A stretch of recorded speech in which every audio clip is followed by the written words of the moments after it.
A Passage to India by E.M. Forster. Narrated and presented by Golden Fiction Tales. Part 1. Mosque. Chapter 1. Except for the Marabar Caves. And they are 20 miles off. The city of Chandrapur presents nothing extraordinary. Edged rather than washed by the river Ganges, it trails for a couple of miles along the bank, scarcely distinguishable from the rubbish it deposits so freely.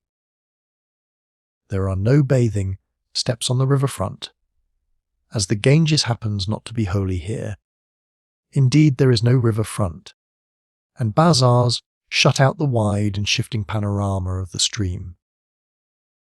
The streets are mean, the temples ineffective, and though a few fine houses exist, they are hidden away in gardens, or down alleys, whose filth deters all but the invited guest. Chandrapur was never large or beautiful, but 200 years ago it lay on the road between Upper India, then Imperial, and the sea, and the fine houses date from that period. The zest for decoration stopped in the 18th century, nor was it ever democratic. There is no painting and scarcely any carving in the bazaars. The very wood seems made of mud, the inhabitants of mud moving, so abased. So monotonous is everything that meets the eye, that when the Ganges comes down it might be expected to wash the excrescence back into the soil. Houses do fall, people are drowned and left rotting, but the general outline of the town persists, swelling here, shrinking there, like some low but indestructible form of life. Inland the prospect alters. There is an oval maiden and a long, sallow hospital. Houses belonging to Eurasians stand on the high ground by the railway station.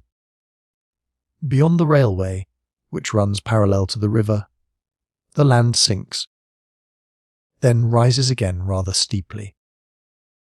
On the second rise is laid out the little civil station, and viewed hence Chandrapur appears to be a totally different place. It is a city of gardens. It is no city, but a forest sparsely scattered with huts. It is a tropical pleasance washed by a noble river. The toddy palms and neem trees and mangoes and pepple that were hidden behind the bazaars now become visible, and in their turn hide the bazaars. They rise from the gardens, where ancient tanks nourish them. They burst out of stifling purlieus and unconsidered temples, seeking light and air, and endowed with more strength than man or his works. They soar above the lower deposit to greet one another with branches and beckoning leaves, and to build a city for the birds.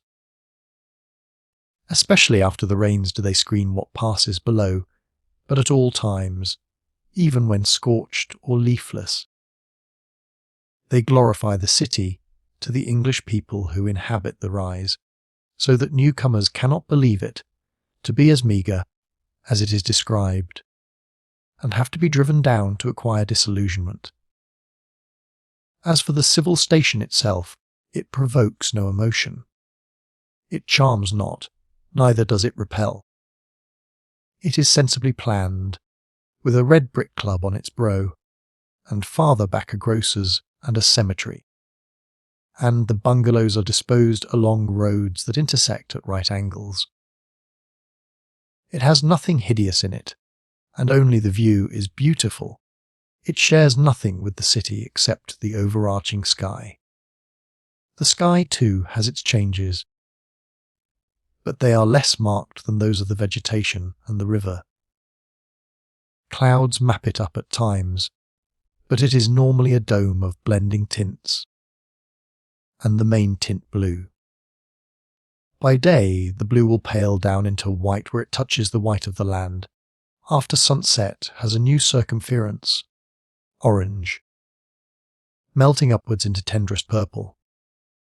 But the core of blue persists, and so it is by night. Then the stars hang like lamps from the immense vault. The distance between the vault and them is as nothing to the distance behind them. And that farther distance, though beyond colour, last freed itself from blue. The sky settles everything, not only climates and seasons, but when the earth shall be beautiful. By herself she can do little, only feeble outbursts of flowers. But when the sky chooses, glory can rain into the Chandrapur bazaars, or a benediction pass from horizon to horizon. The sky can do this because it is so strong and so enormous. Strength comes from the sun, infused in it daily, sighs from the prostrate earth. No mountains infringe on the curve. League after league the earth lies flat, heaves a little, is flat again. Only in the south, where a group of fists and fingers are thrust up through the soil, is the endless expanse interrupted. These fists and fingers are the Malabar Hills, containing the extraordinary caves. Chapter 2. Abandoning his bicycle, which fell before a servant could catch it, the young man sprang up onto the veranda. He was all animation. "Hamidullah! Hamidullah!" "Am I late?" he cried. "Do not apologize," said his host. "You are always late. Kindly answer my question. Am I late? Has Mahmoud Ali eaten all the food? If so, I go elsewhere. Mr. Mahmoud Ali, how are you?" "Thank you, Dr. Aziz, I am dying." "Dying before your dinner?" "Oh, poor Mahmoud Ali. Hamidullah here is actually dead. He passed away just as you rode up on your bike." "Yes, that is so," said the other. "Imagine us both as addressing you from another and a happier world. Does there happen to be such a thing as a hooker in that happier world of yours?" "Aziz, don't chatter. We are having a very sad talk." The hooker had been packed too tight, as was usual in his friend's house, and bubbled sulkily. He coaxed it.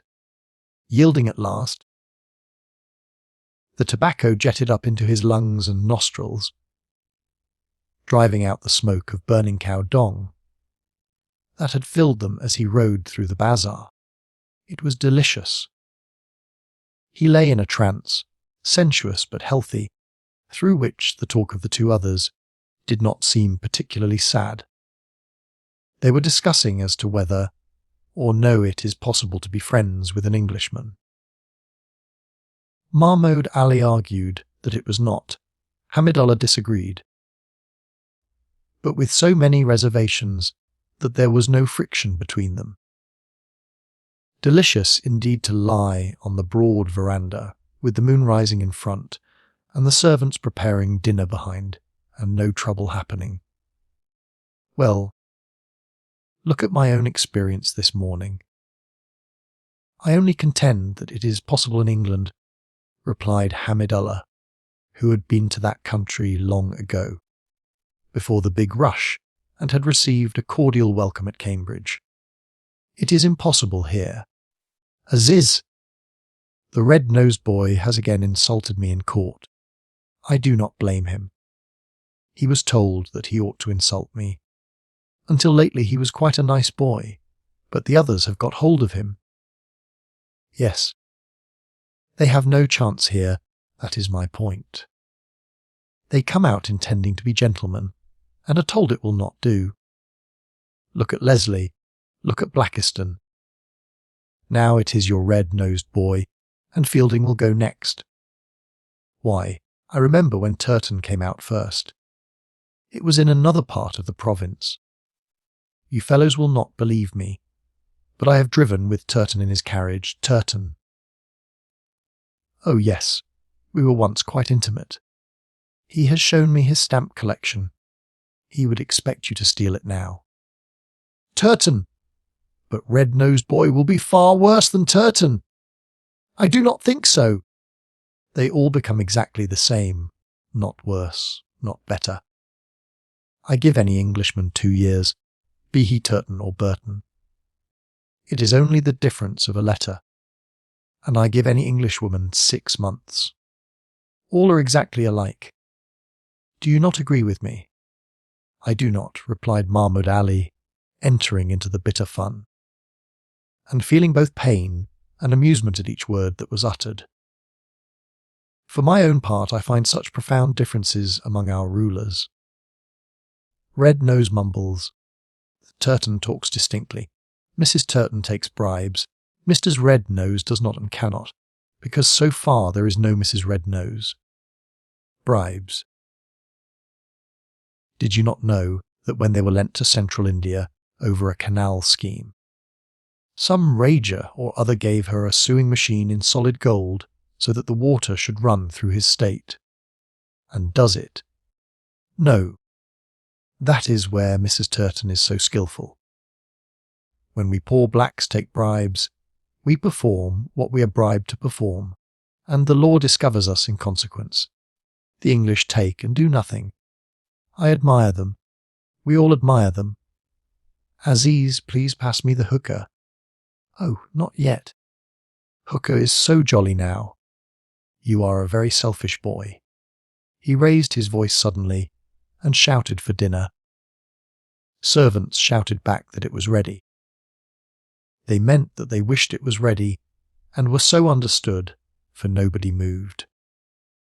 Then Hamidullah continued, but with changed manner and evident emotion.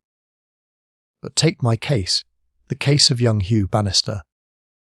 Here is the son of my dead friends, the Reverend and Mrs. Bannister, whose goodness to me in England I shall never forget or describe.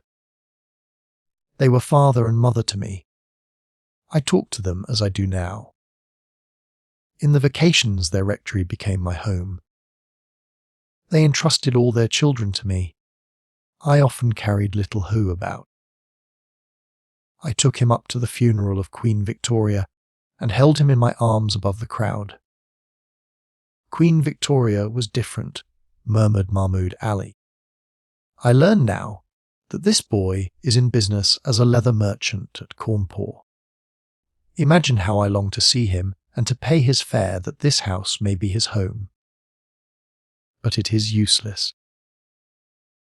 The other Anglo-Indians will got hold of him long ago. He will probably think that I want something, and I cannot face that from the son of my old friends. Oh, what in this country has gone wrong with everything? Vakil Sahib. I ask you. Aziz joined in. Why talk about the English? Bore. Why be either friends with the fellows or not friends? Let us shut them out and be jolly. Queen Victoria and Mrs. Bannister were the only exceptions, and they're dead. No, I do not admit that. I have met others. So have I, said Mahmud Ali, unexpectedly veering. All ladies are far from alike. Their mood was changed, and they recalled little kindnesses and courtesies. She said, "Thank you so much," in the most natural way. She offered me a lozenge when the dust irritated my throat.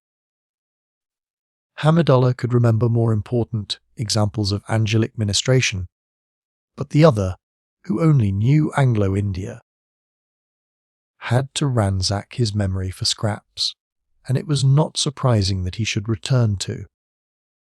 But of course all this is exceptional. The exception does not prove the rule. The average woman is like Mrs. Turton, and Aziz, you know what she is. Aziz did not know, but said he did. He too generalized from his disappointments. It is difficult for members of a subject race to do otherwise. Granted the exceptions. He agreed that all Englishwomen are haughty and venal. The gleam passed from the conversation, whose wintry surface unrolled and expanded interminably. A servant announced dinner. They ignored him. The elder men had reached their eternal politics. Aziz drifted into the garden. The trees smelt sweet. Green blossom champak and scraps of Persian poetry came into his head. Dinner, dinner, dinner. But when he returned to the house for it, Mahmud Ali had drifted away in his turn to speak to his Sez. "Come and see my wife a little then," said Hamidullah. And they spent 20 minutes behind the purdah. Hamidullah Begum was a distant aunt of Aziz and the only female relative he had in Chandrapur. And she had much to say to him on this occasion about a family circumcision that had been celebrated with imperfect pomp. It was difficult to get away, because until they had their dinner, she would not begin hers, and consequently prolonged her remarks in case they should suppose she was impatient. Having censured the circumcision, she bethought her of kindred topics and asked Aziz when he was going to be married. Respectful but irritated, he answered, "Once is enough."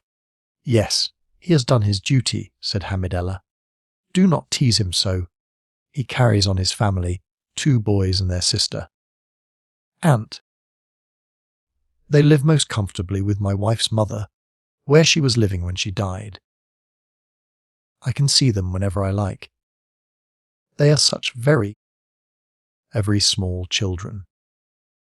And he sends them the whole of his salary and lives like a low-grade clerk, and tells no one the reason. What more do you require him to do?" But this was not Hamidullah Begum's point, and having cautiously changed the conversation for a few moments, she returned and made it. She said, "What is to become of all our daughters if men refuse to marry? They will marry beneath them, or—" And she began the oft-told tale of a lady of imperial descent, who could find no husband in the narrow circle where her pride permitted her to mate, and had lived on unwed, her age now 30, and would die unwed, for no one would have her now. While the tale was in progress, it convinced the 2 men. The tragedy seemed a slur on the whole community. Better polygamy, almost, than that a woman should die without the joys God has intended her to receive. Wedlock, motherhood power in the house, for what else is she born? And how can the man who has denied them to her stand up to face her Creator and his own at the last day? Aziz took his leave saying, "Perhaps." But later, his invariable reply to such an appeal, "You mustn't put off what you think right," said Hamidullah. "That is why India is in such a plight. Because we put off things." But seeing that his young relative looked worried, he added a few soothing words, and thus wiped out any impression that his wife might have made. During their absence, Mahmud Ali had gone off in his carriage, leaving a message that he should be back in 5 minutes, but they were on no account to wait. They sat down to meet with a distant cousin of the house, Mohammed Latif, who lived on Hamidullah's bounty and who occupied the position neither of a servant nor of an equal. He did not speak unless spoken to, and since no one spoke, kept unoffended silence. Now and then he belched, in compliment to the richness of the food. A gentle, happy and dishonest old man. All his life he had never done a stroke of work. So long as some one of his relatives had a house, he was sure of a home. And it was unlikely that so large a family would all go bankrupt. His wife led a similar existence some hundreds of miles away. He did not visit her, owing to the expense of the railway ticket. Presently Aziz chaffed him, also the servants, and then began quoting poetry, Persian, Urdu, a little Arabic. His memory was good, and for so young a man he had read largely. The themes he preferred were the decay of Islam and the brevity of love. They listened delighted, for they took the public view of poetry, not the private which obtains in England. It never bored them to hear words. They breathed them with the cool night air, never stopping to analyze. The name of the poet, Hafiz, Hali, Iqbal, was sufficient guarantee. India. 100 Indias whispered outside beneath the indifferent moon, but for the time India seemed one, and their own. And they regained their departed greatness. By hearing its departure lamented, they felt young again, because reminded that youth must fly. A servant in scarlet interrupted him. He was the chaprassi of the civil surgeon, and he handed Aziz a note. "Old Colander wants to see me at his bungalow," he said, not rising. He might have the politeness to say why. "Some case, I dare say." "I dare say not, I dare say nothing. He has found out our dinner hour. That's all, and chooses to interrupt us every time, in order to show his power. On the one hand, he always does this.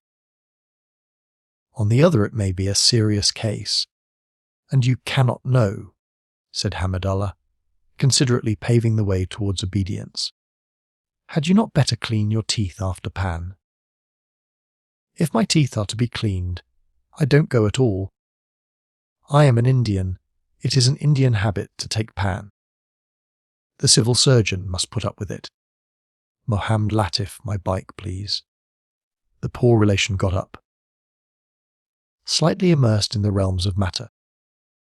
He laid his hand on the bicycle's saddle, while a servant did the actual wheeling. Between them, they took it over a tin tack.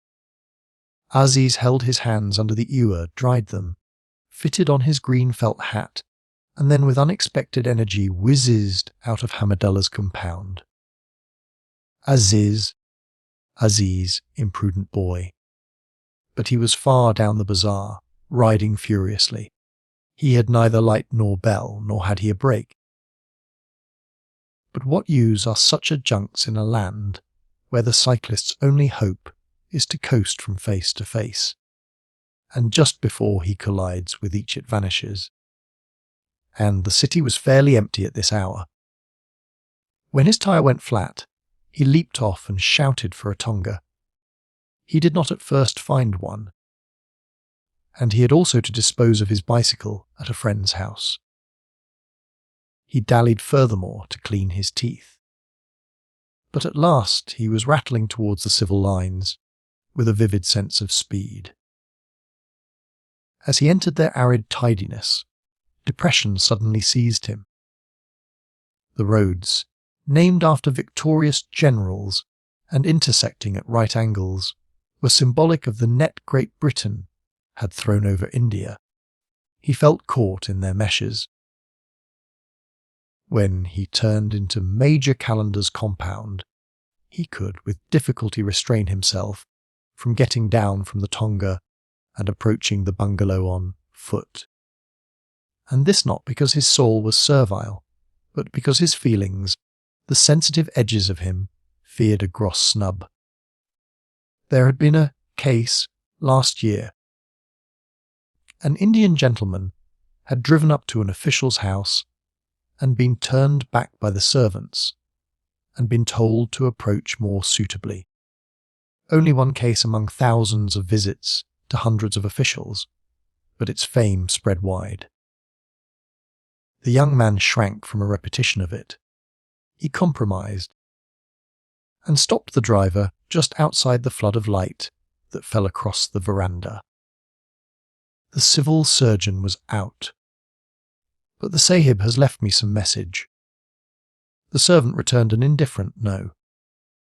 Aziz was in despair. It was a servant whom he had forgotten to tip. And he could do nothing now, because there were people in the hall.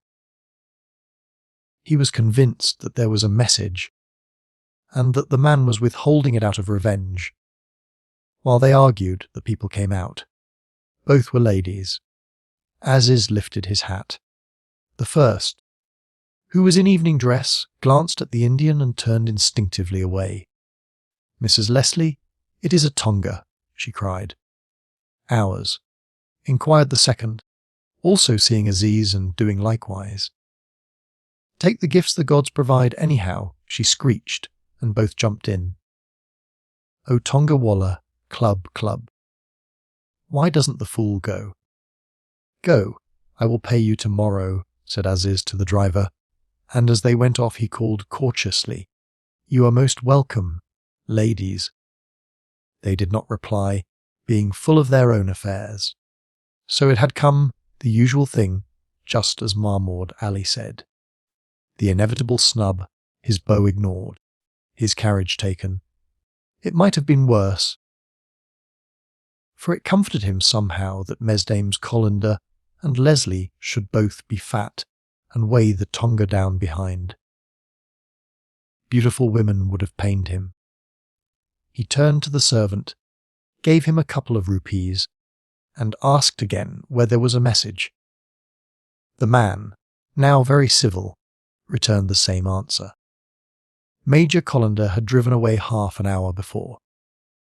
Saying nothing, he had as a matter of fact said, "Damn Aziz," words that the servant understood, but was too polite to repeat. One can tip too much as well as too little. Indeed, the coin that buys the exact truth has not yet been minted. Then I will write him a letter. He was offered the use of the house, but was too dignified to enter it. Paper and ink were brought on to the veranda. He began, "Dear sir, at your express command I have hastened as a subordinate should," and then stopped. "Tell him I have called. That is sufficient," he said, tearing the protest up. "Here is my card. Call me a Tonga. Huser, all are at the club. Then telephone for one down to the railway station." And since the man hastened to do this, he said, "Enough, enough, I prefer to walk." He commandeered a match and lit a cigarette. These attentions, though purchased, soothed him. They would last as long as he had rupees, which is something. But to shake the dust of Anglo-India off his feet, to escape from the net and be back among manners and gestures that he knew. He began a walk, an unwanted exercise. He was an athletic little man, a daintily put together, but really very strong. Nevertheless, walking fatigued him, as it fatigues everyone in India except the newcomer. There is something hostile in that soil. It either yields, and the foot sinks into a depression, or else it is unexpectedly rigid and sharp, pressing stones or crystals against the tread. A series of these little surprises exhausts, and he was wearing pumps, a poor preparation for any country. At the edge of the civil station, he turned into a mosque to rest. He had always liked this mosque. It was gracious, and the arrangement pleased him.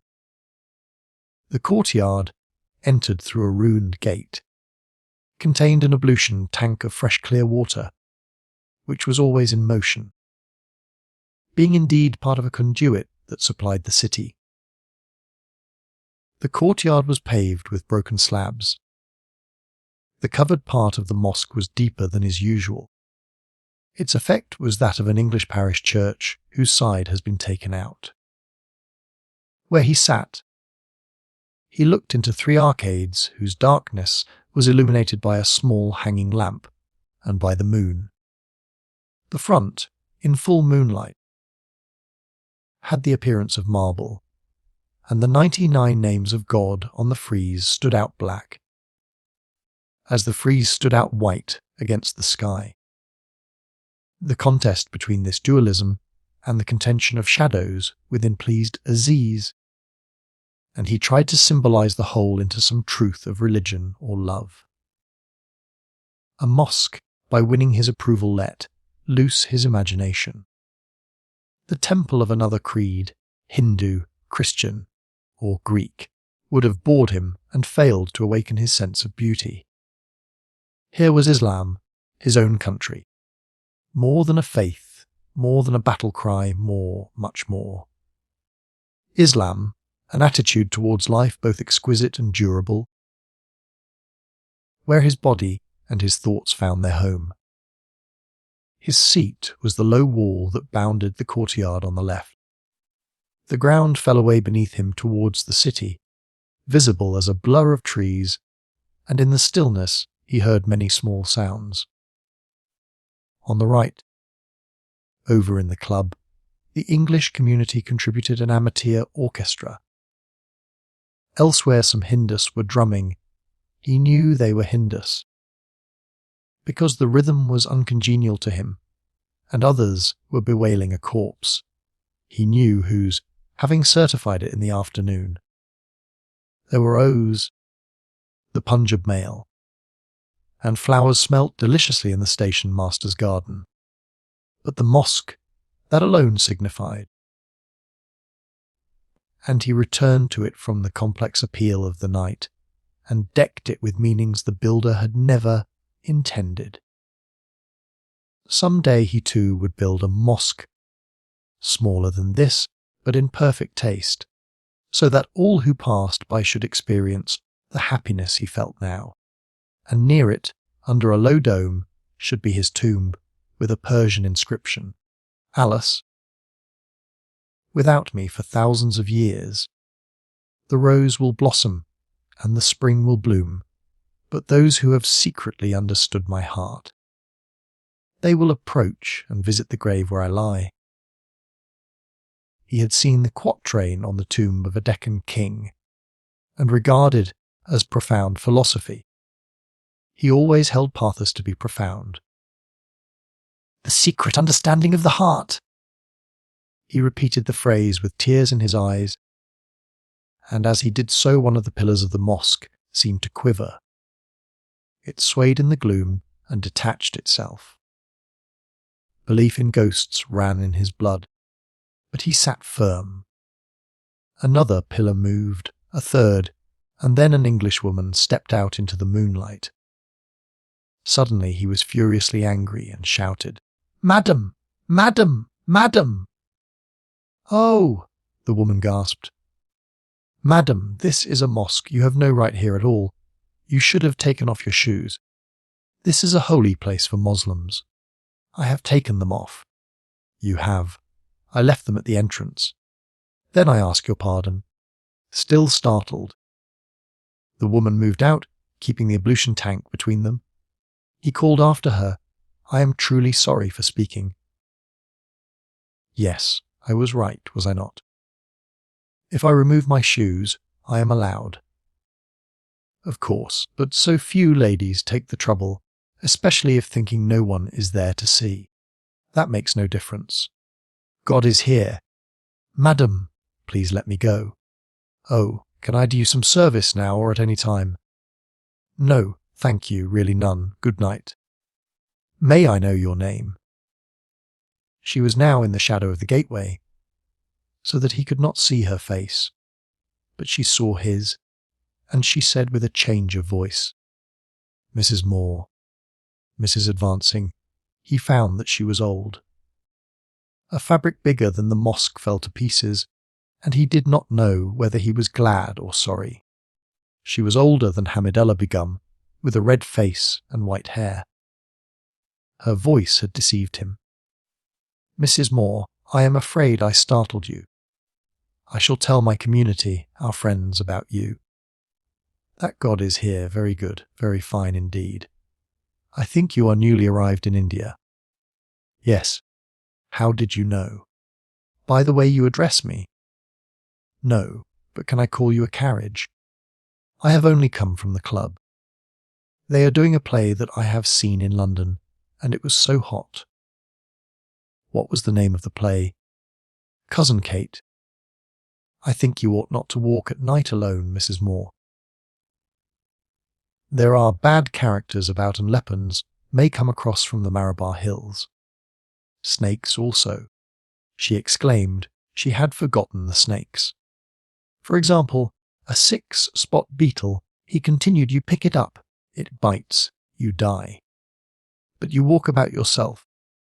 "Oh, I am used to it." "Used to snakes." They both laughed. "I'm a doctor," he said. "Snakes don't dare bite me. They sat down side by side in the entrance and slipped on their evening shoes. "Please, may I ask you a question now? Why do you come to India at this time of year, just as the cold weather is ending?" I intended to start earlier, but there was an unavoidable delay. "It will soon be so unhealthy for you. And why ever do you come to Chandrapur?" "To visit my son. He is the city magistrate here." "Oh, no, excuse me. That is quite impossible. Our city magistrate's name is Mahislop. I know him intimately." "He's my son all the same," she said, smiling. "But, Mrs. Moore, how can he be?" "I was married twice." "Yes, now I see, and your first husband died." "He did, and so did my second husband." "Then we are in the same box," he said cryptically. "Then is the city magistrate the entire of your family now?" "No, there are the younger ones, Ralph and Stella, in England." "And the gentleman here, is he Ralph and Stella's half-brother?" "Quite right. Mrs. Moore, this is all extremely strange, because like yourself I have also 2 sons and a daughter. Is not this the same box with a vengeance?" "What are their names? Not also Ronnie, Ralph and Stella, surely?" The suggestion delighted him. "No, indeed." "How funny it sounds!" "Their names are quite different and will surprise you." "Listen, please. I am about to tell you my children's names. The first is called Ahmed, the second is called Karim, the third, she is the eldest, Jamila. 3 children are enough. Do not you agree with me?" "I do." They were both silent for a little, thinking of their respective families. She sighed and rose to go. "Would you care to see over the Minto Hospital one morning?" he inquired. "I have nothing else to offer at Chandrapur." "Thank you, I have seen it already, or I should have liked to come with you very much." "I suppose the civil surgeon took you?" "Yes, and Mrs. Colander." His voice altered. "Ah, a very charming lady. Possibly, when one knows her better." "What? You didn't like her?" "She was certainly intending to be kind." "But I did not find her exactly charming."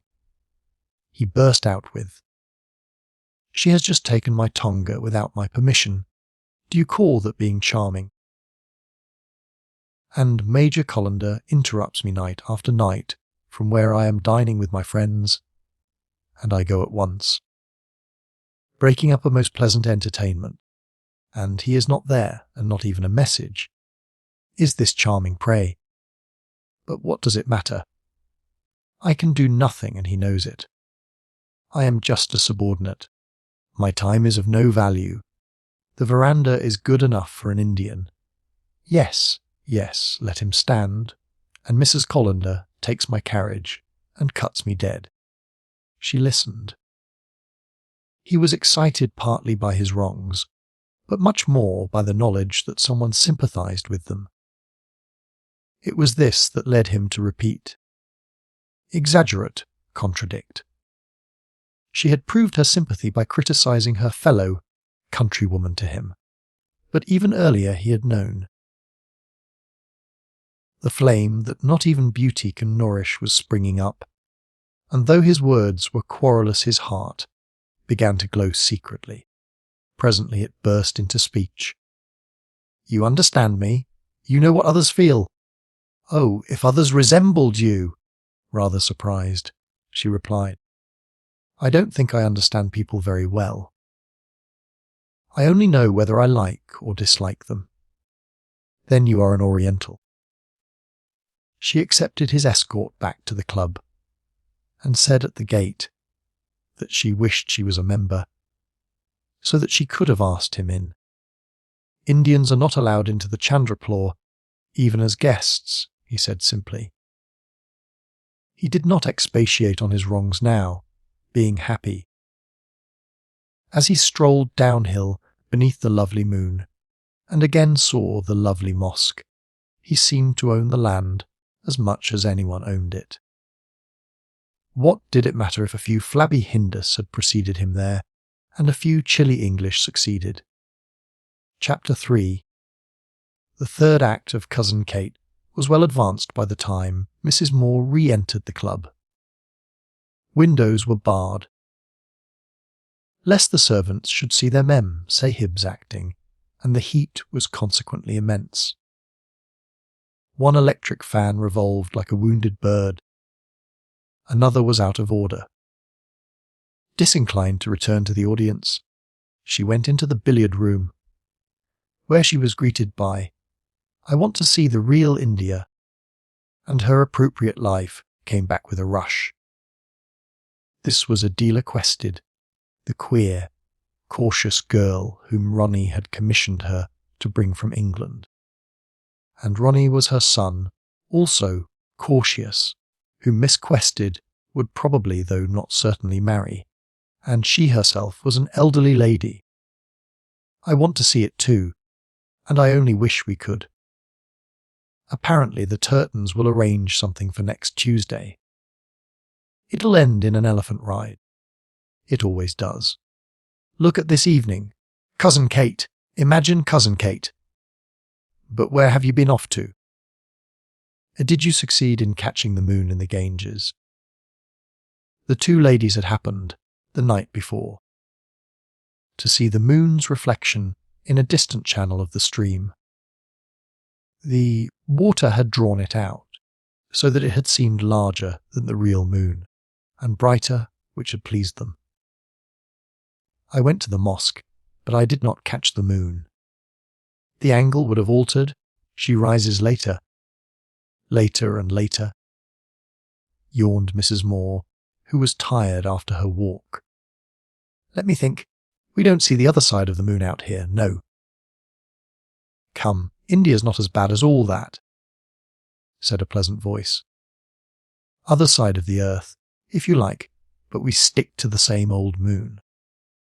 Neither of them knew the speaker, nor did they ever see him again. He passed with his friendly word through red. Brick pillars into the darkness. We aren't even seeing the other side of the world. That's our complaint, said Adela. Mrs. Moore agreed. She too was disappointed at the dullness of their new life. They had made such a romantic voyage across the Mediterranean and through the sands of Egypt to the harbour of Bombay, to find only a gridiron of bungalows at the end of it. But she did not take the disappointment as seriously as Miss Quested, for the reason that she was 40 years older and had learnt that life never gives us what we want at the moment that we consider appropriate. Adventures do occur, but not punctually. She said again that she hoped that something interesting would be arranged for next Tuesday. Have a drink, said another pleasant voice. Mrs. Moore, Miss Quested, have a drink, have 2 drinks. They knew who it was this time, the collector, Mr. Turton, with whom they had dined. Like themselves, he had found the atmosphere of Cousin Kate too hot. Ronnie, he told them. I was stage managing in place of Major Calendar, whom some native subordinate or other had let down, and doing it very well. Then he turned to Ronnie's other merits, and in quiet, decisive tones said much that was flattering. It wasn't that the young man was particularly good at the games or the lingo, or that he had much notion of the law.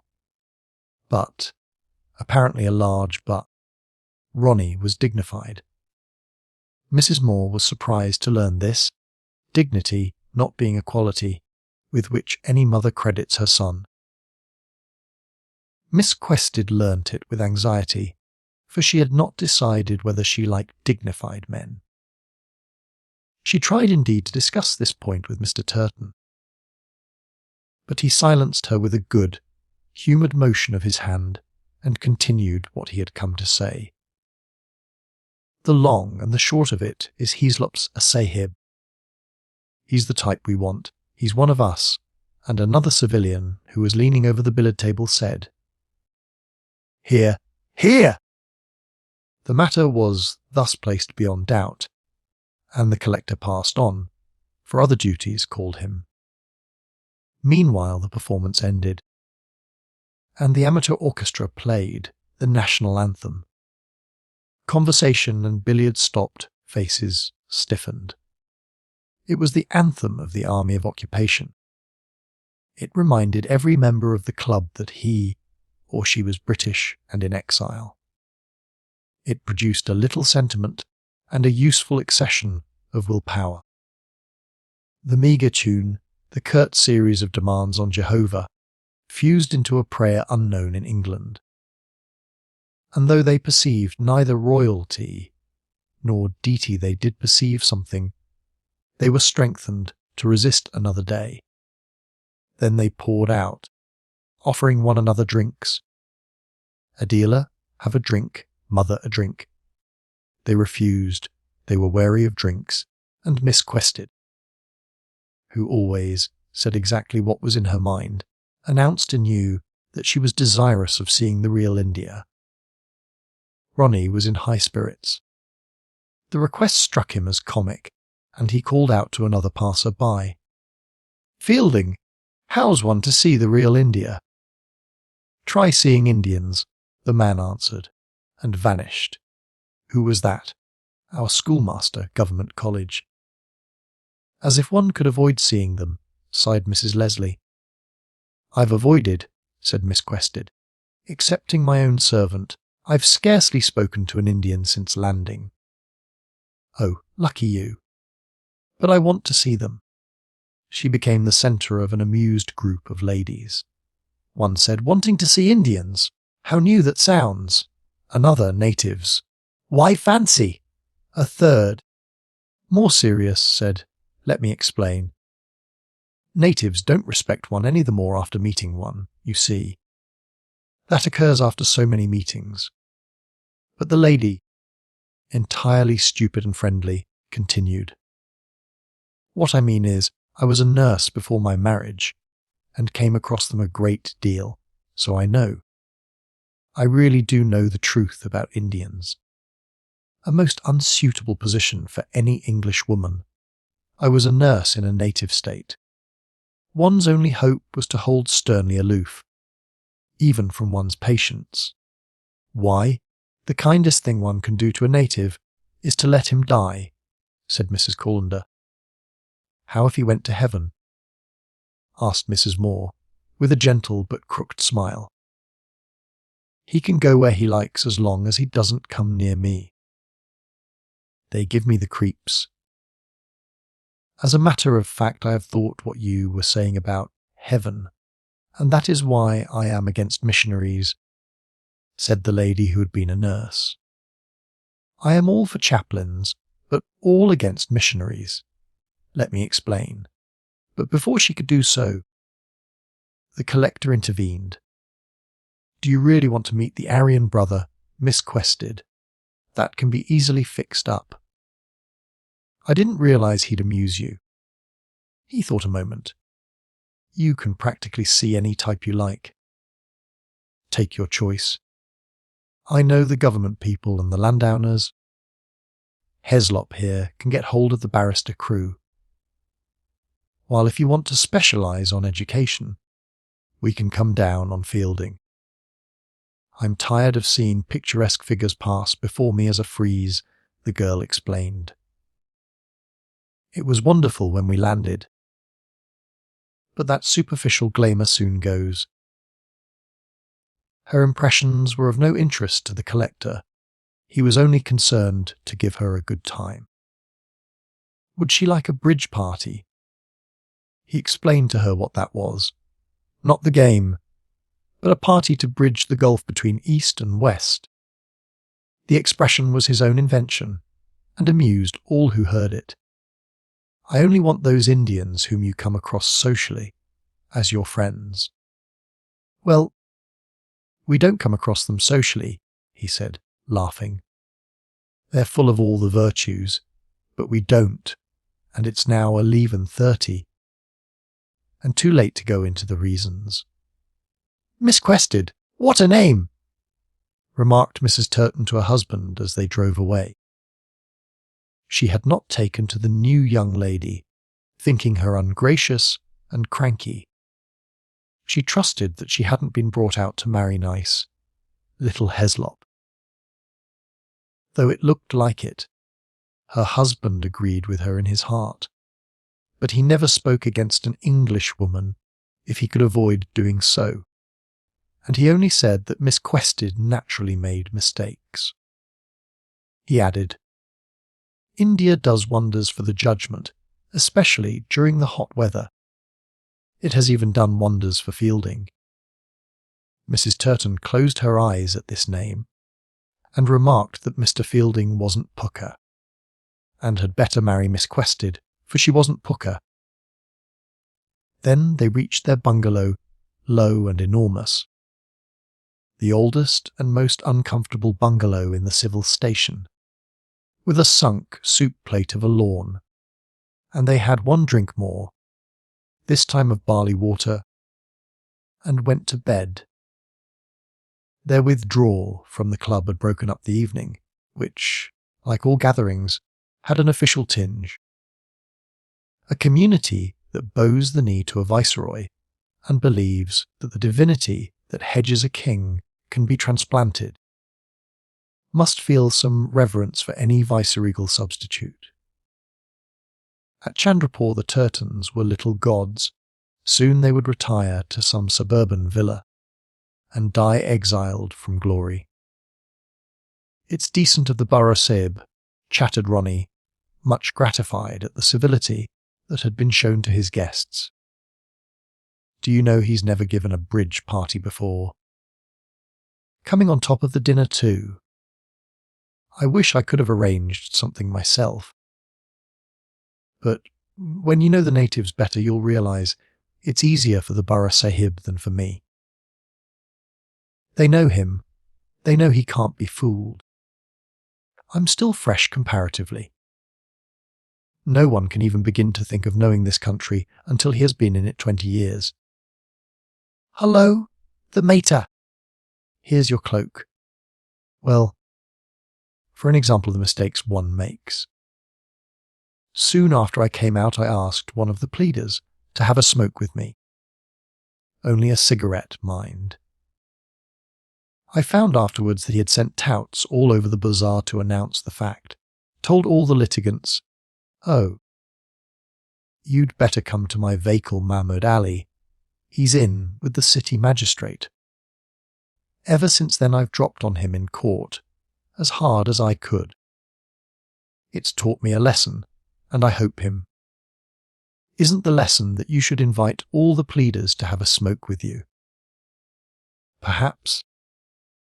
But time's limited and the flesh weak. I prefer my smoke at the club amongst my own sort, I'm afraid. Why not ask the pleaders to the club?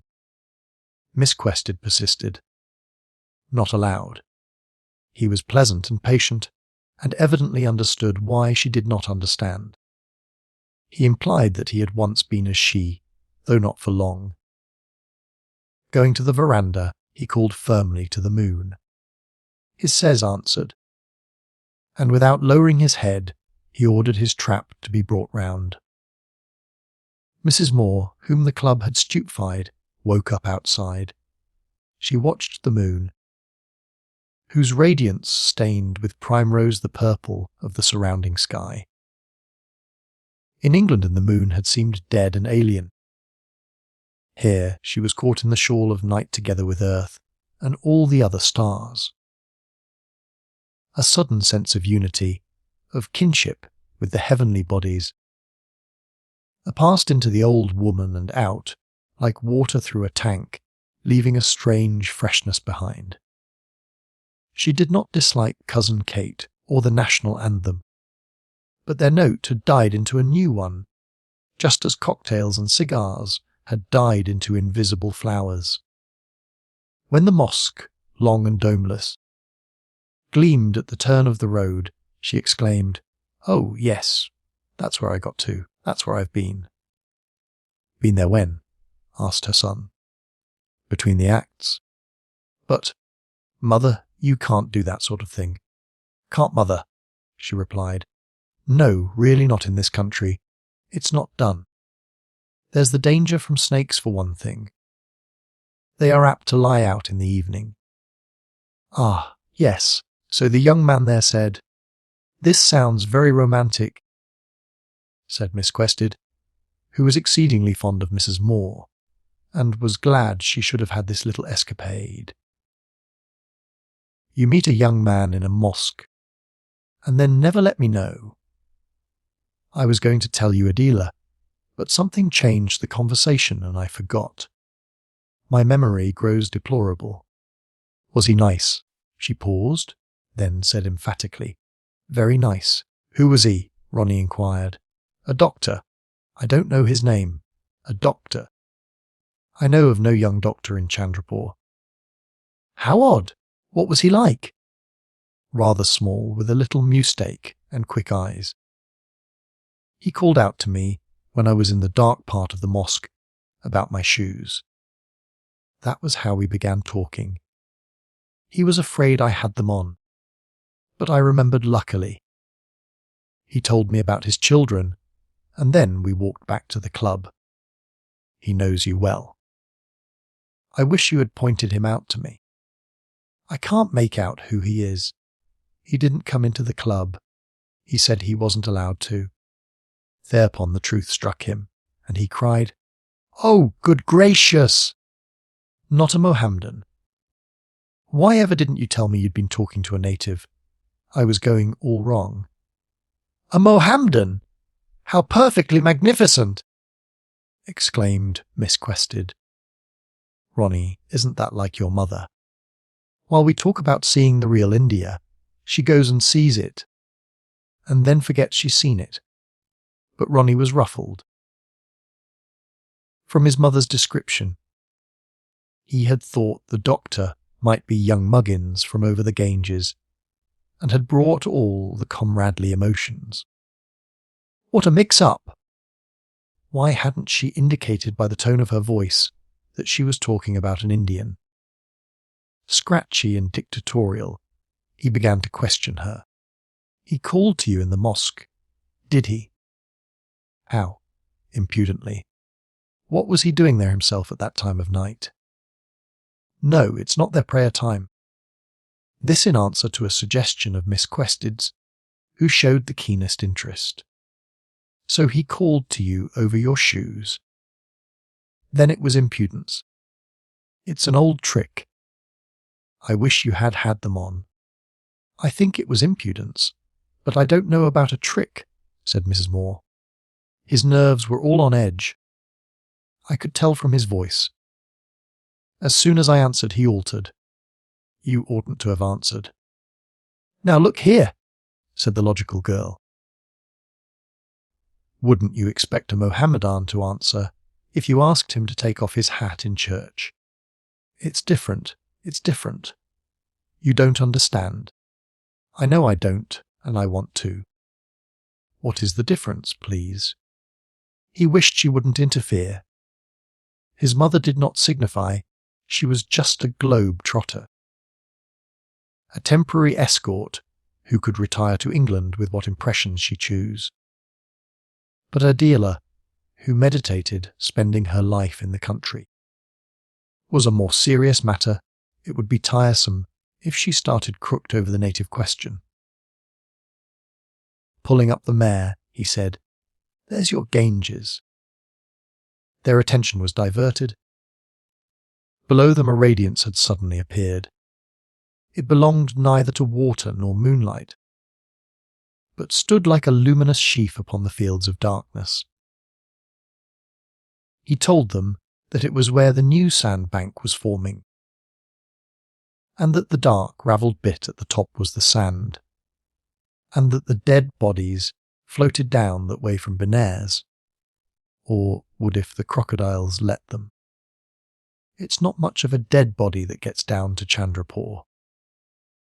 Crocodiles down in it too. How terrible! His mother murmured.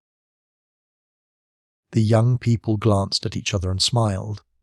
It amused them when the old lady got these gentle creeps, and harmony was restored between them consequently. She continued, "What a terrible river! What a wonderful river!" and sighed. The radiance was already altering, whether through shifting of the moon or of the sand.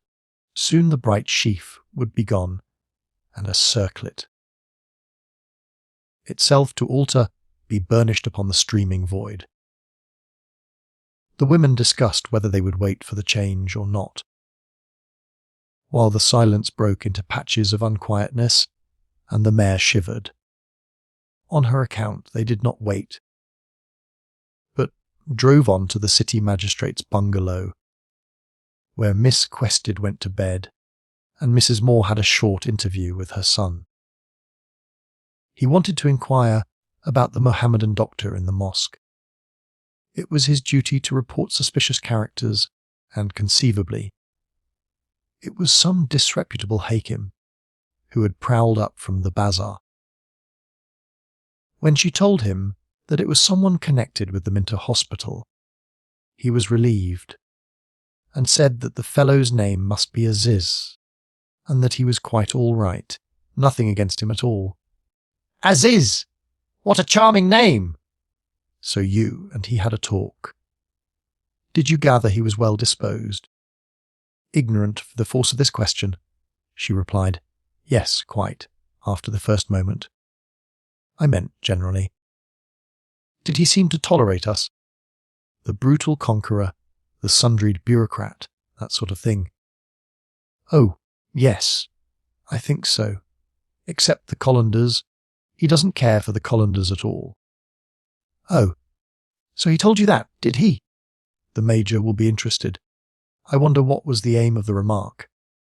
Ronnie, you're never going to pass it on to Major Colander. Yes, rather. I must, in fact.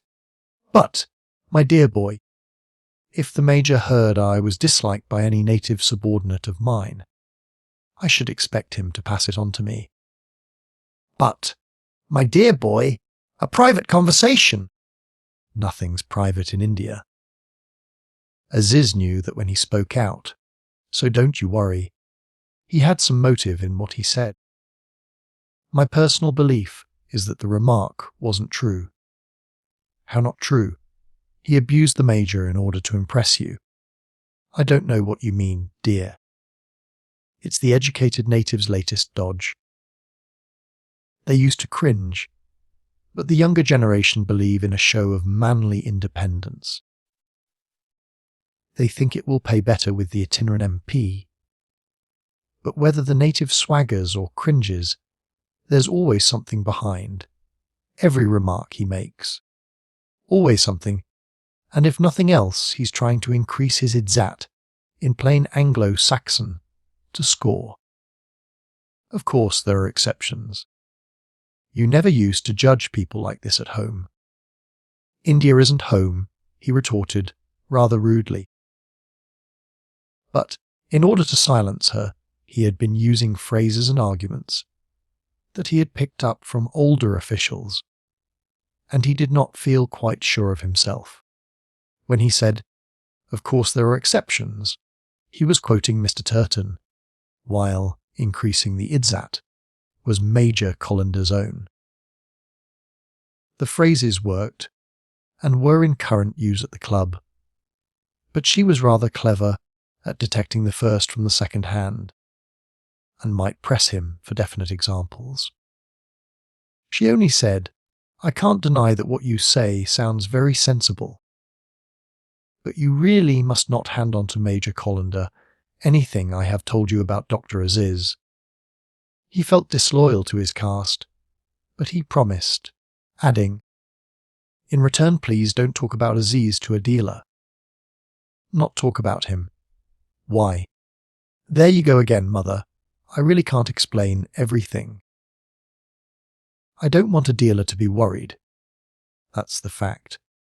She'll begin wondering whether we treat the natives properly, and all that sort of nonsense. But she came out to be worried. That's exactly why she's here."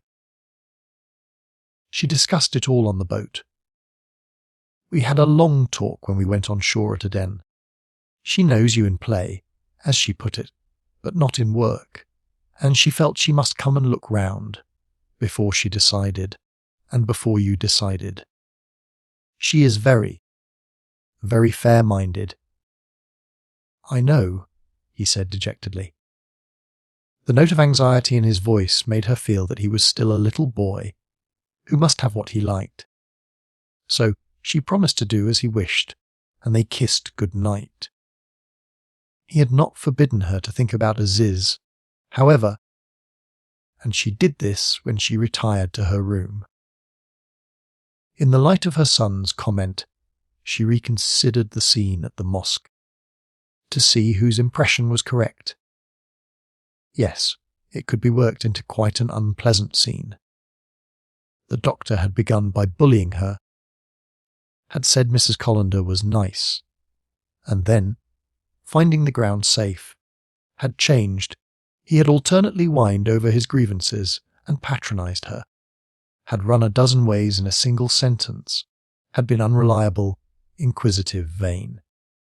Yes, it was all true, but how false as a summary of the man. The essential life of him had been slain. Going to hang up her cloak, she found that the tip of the peg was occupied by a small wasp. She had known this wasp, or his relatives, by day. They were not as English wasps, but had long yellow legs which hung down behind when they flew. Perhaps he mistook the peg for a branch. No Indian animal has any sense of an interior. Bats, rats, birds. Insects will as soon nest inside a house as out. It is to them a normal growth of the eternal jungle, which alternately produces houses, trees. There he clung, asleep, while jackals in the plain bayed their desires and mingled with the percussion of drums. "Pretty dear," said Mrs. Moore to the wasp. He did not wake, but her voice floated out, to swell the night's uneasiness. Chapter 4. The collector kept his word. Next day he issued invitation cards to numerous Indian gentlemen in the neighbourhood, stating that he would be at home in the garden of the club between the hours of 5 and 7 on the following Tuesday. Also that Mrs. Turton would be glad to receive any ladies of their families who were out of Purdah. His action caused much excitement and was discussed in several worlds. "It is owing to orders from the LG," was Mahmoud Ali's explanation. Turton would never do this unless compelled. Those high officials are different. They sympathise. The Viceroy sympathises. They would have us treated properly. But they come too seldom and live too far away. Meanwhile, it is easy to sympathise at a distance. Said an old gentleman with a beard. I value more the kind word that is spoken close to my ear. Mr. Turton has spoken it, from whatever cause. He speaks. We hear. I do not see why we need discuss it further. Quotations followed from the Quran. We have not all your sweet nature, Nawab Bahadur, nor your learning. The Lieutenant Governor may be my very good friend, but I give him no trouble. How do you do, Nawab Bahadur? Quite well, thank you. Sir Gilbert, how are you? And all is over. But I can be a thorn in Mr. Turton's flesh, and if he asks me I accept the invitation. I shall come in from Dilkush especially, though I have to postpone other business. You will make yourself chip, suddenly said a little black man. There was a stir of disapproval.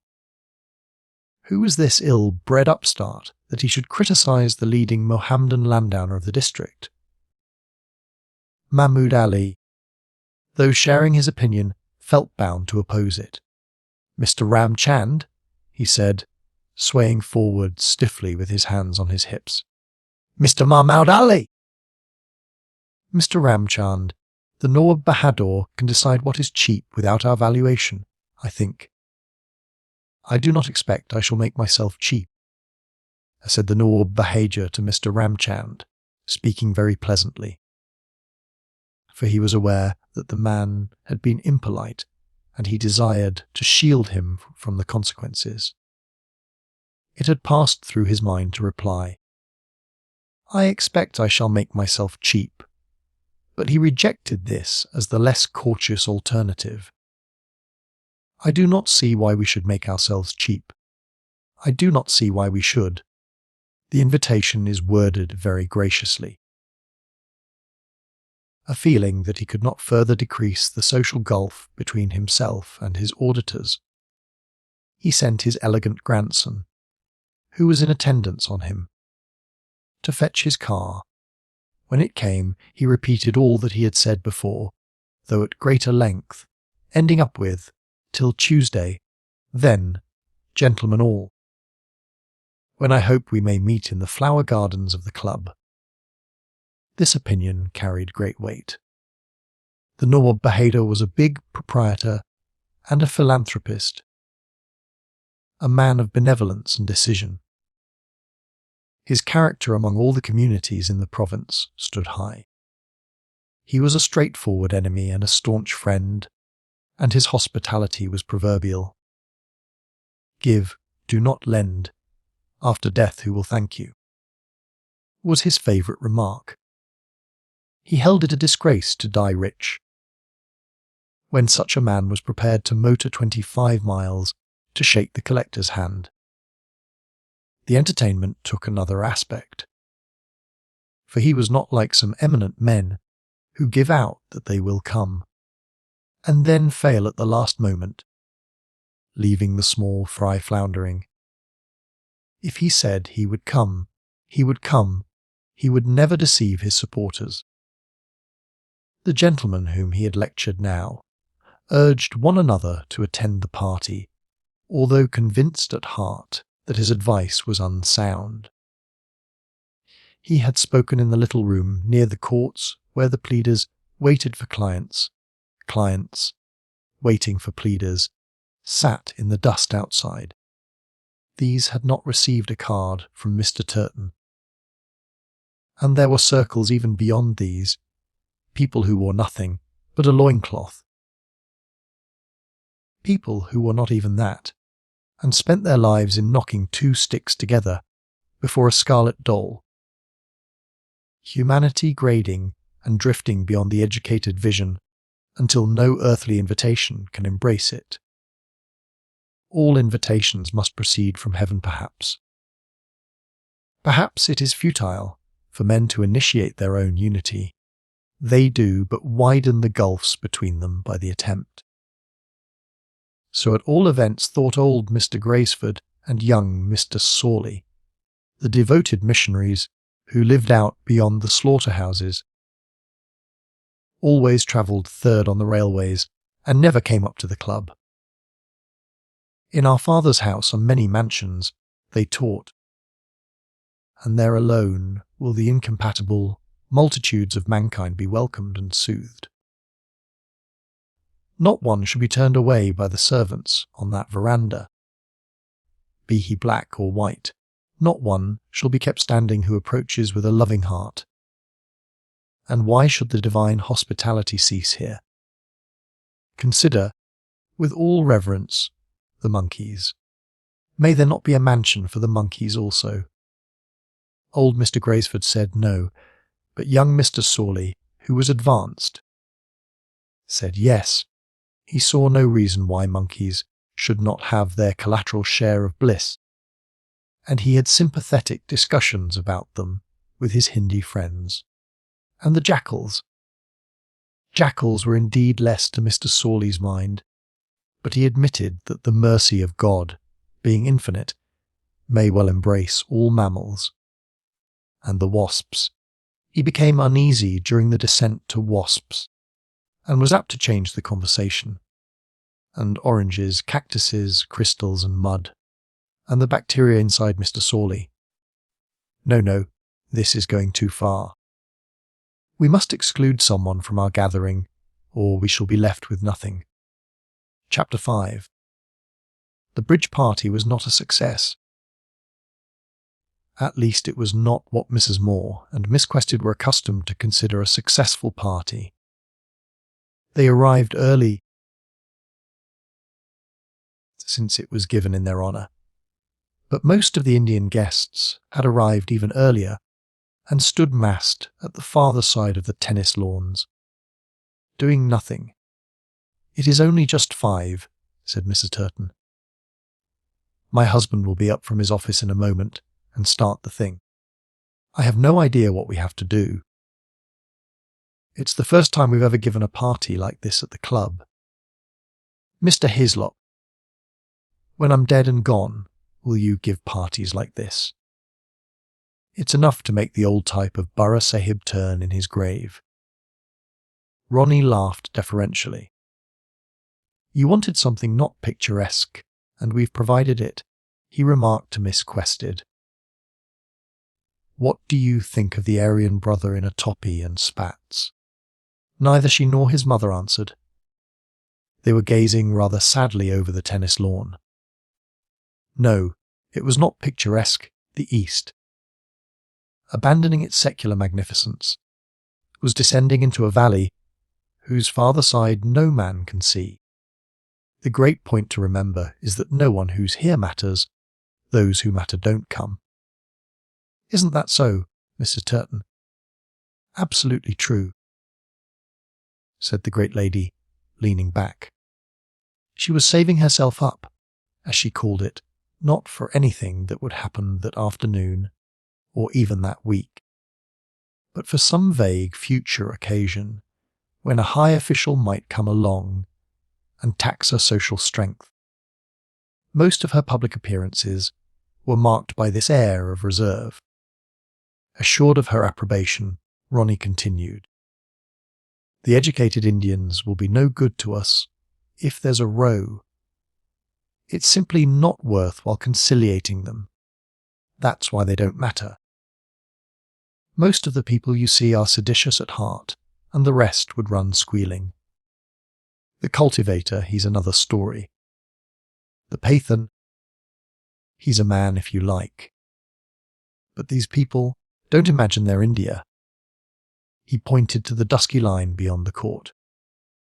And here and there it flashed a pince nez or shuffled a shoe, as if aware that he was despising it. European costume had lighted like a leprosy. A few had yielded entirely, but none were untouched. There was a silence when he had finished speaking, on both sides of the court, at least. More ladies joined the English group, but their words seemed to die as soon as uttered. Some kites hovered overhead, impartial. Over the kites passed the mass of a vulture, and with an impartiality exceeding all, the sky, not deeply coloured but translucent, poured light from its whole circumference. It seemed unlikely that the series stopped here. Beyond the sky, must not there be something that overarches all the skies, more impartial even than they? Beyond which again, they spoke of Cousin Kate. They had tried to reproduce their own attitude to life upon the stage, and to dress up as the middle-class English people they actually were. Next year they would do Quality Street or the Yeoman of the Guard. Save for this annual incursion, they left literature alone. The men had no time for it. The women did nothing that they could not share with the men. Their ignorance of the arts was notable, and they lost no opportunity of proclaiming it to one another. It was the public school attitude, a flourishing more vigorously than it can yet hope to do in England. If Indians were shop, the arts were bad form, and Ronnie had repressed his mother when she inquired after his viola. A viola was almost a demerit, and certainly not the sort of instrument one mentioned in public. She noticed now how tolerant and conventional his judgments had become. When they had seen Cousin Kate in London together in the past, He had scorned it. Now he pretended that it was a good play, in order to hurt nobody's feelings. An unkind notice had appeared in the local paper, the sort of thing no white man could have written. As Mrs. Leslie said, the play was praised, to be sure, and so were the stage management and the performance as a whole.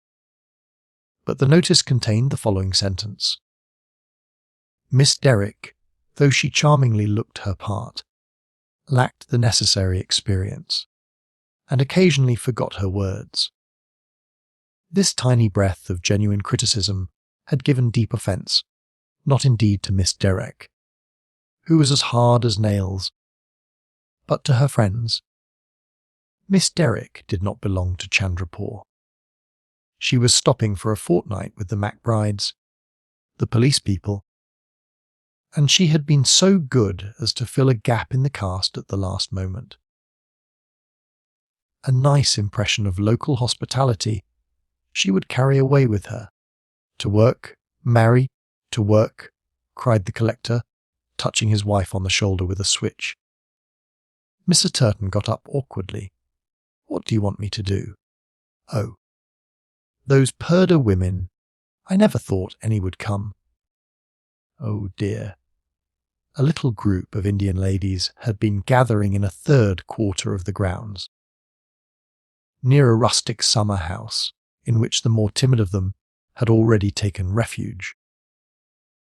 The rest stood with their backs to the company and their faces pressed into a bank of shrubs. At a little distance stood their male relatives, watching the venture.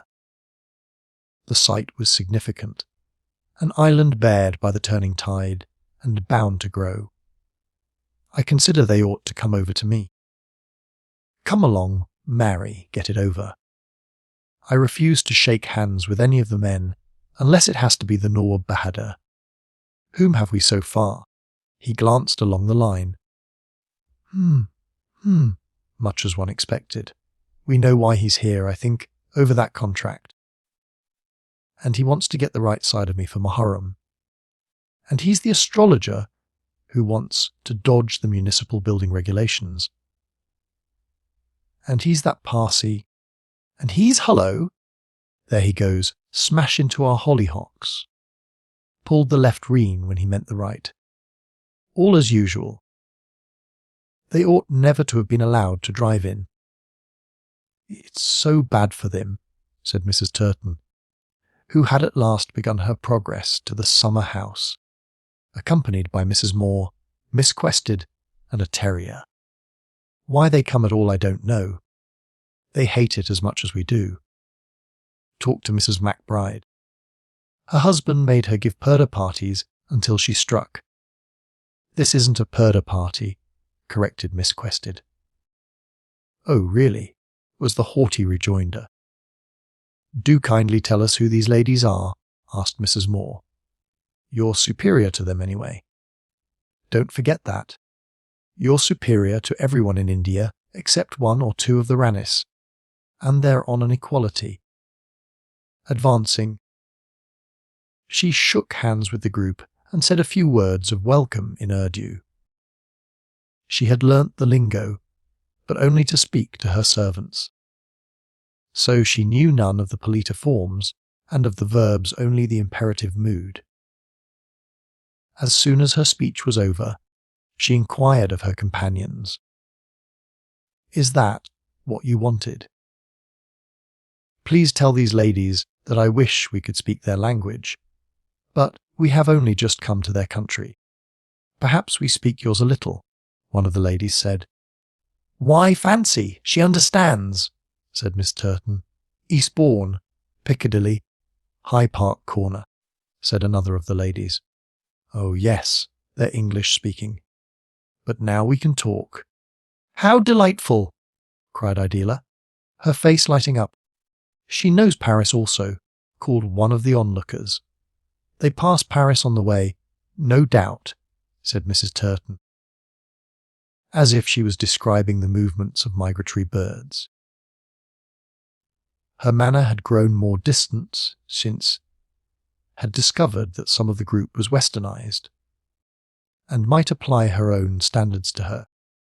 The shorter lady, she is my wife, she is Mrs. Bhattacharya, the onlooker explained. The taller lady, she is my sister, she is Mrs. Das. The shorter and the taller ladies both adjusted their saris and smiled. There was a curious uncertainty about their gestures, as if they sought for a new formula which neither East nor West could provide. When Mrs. Bhattacharya's husband spoke, she turned away from him, but she did not mind seeing the other men. Indeed, all the ladies were uncertain, cowering, recovering, giggling, making tiny gestures of atonement or despair at all that was said, and alternately fondling the terrier or shrinking from him. Miss Quested now had her desired opportunity. Friendly Indians were before her, and she tried to make them talk, but she failed. She strove in vain against the echoing walls of their civility.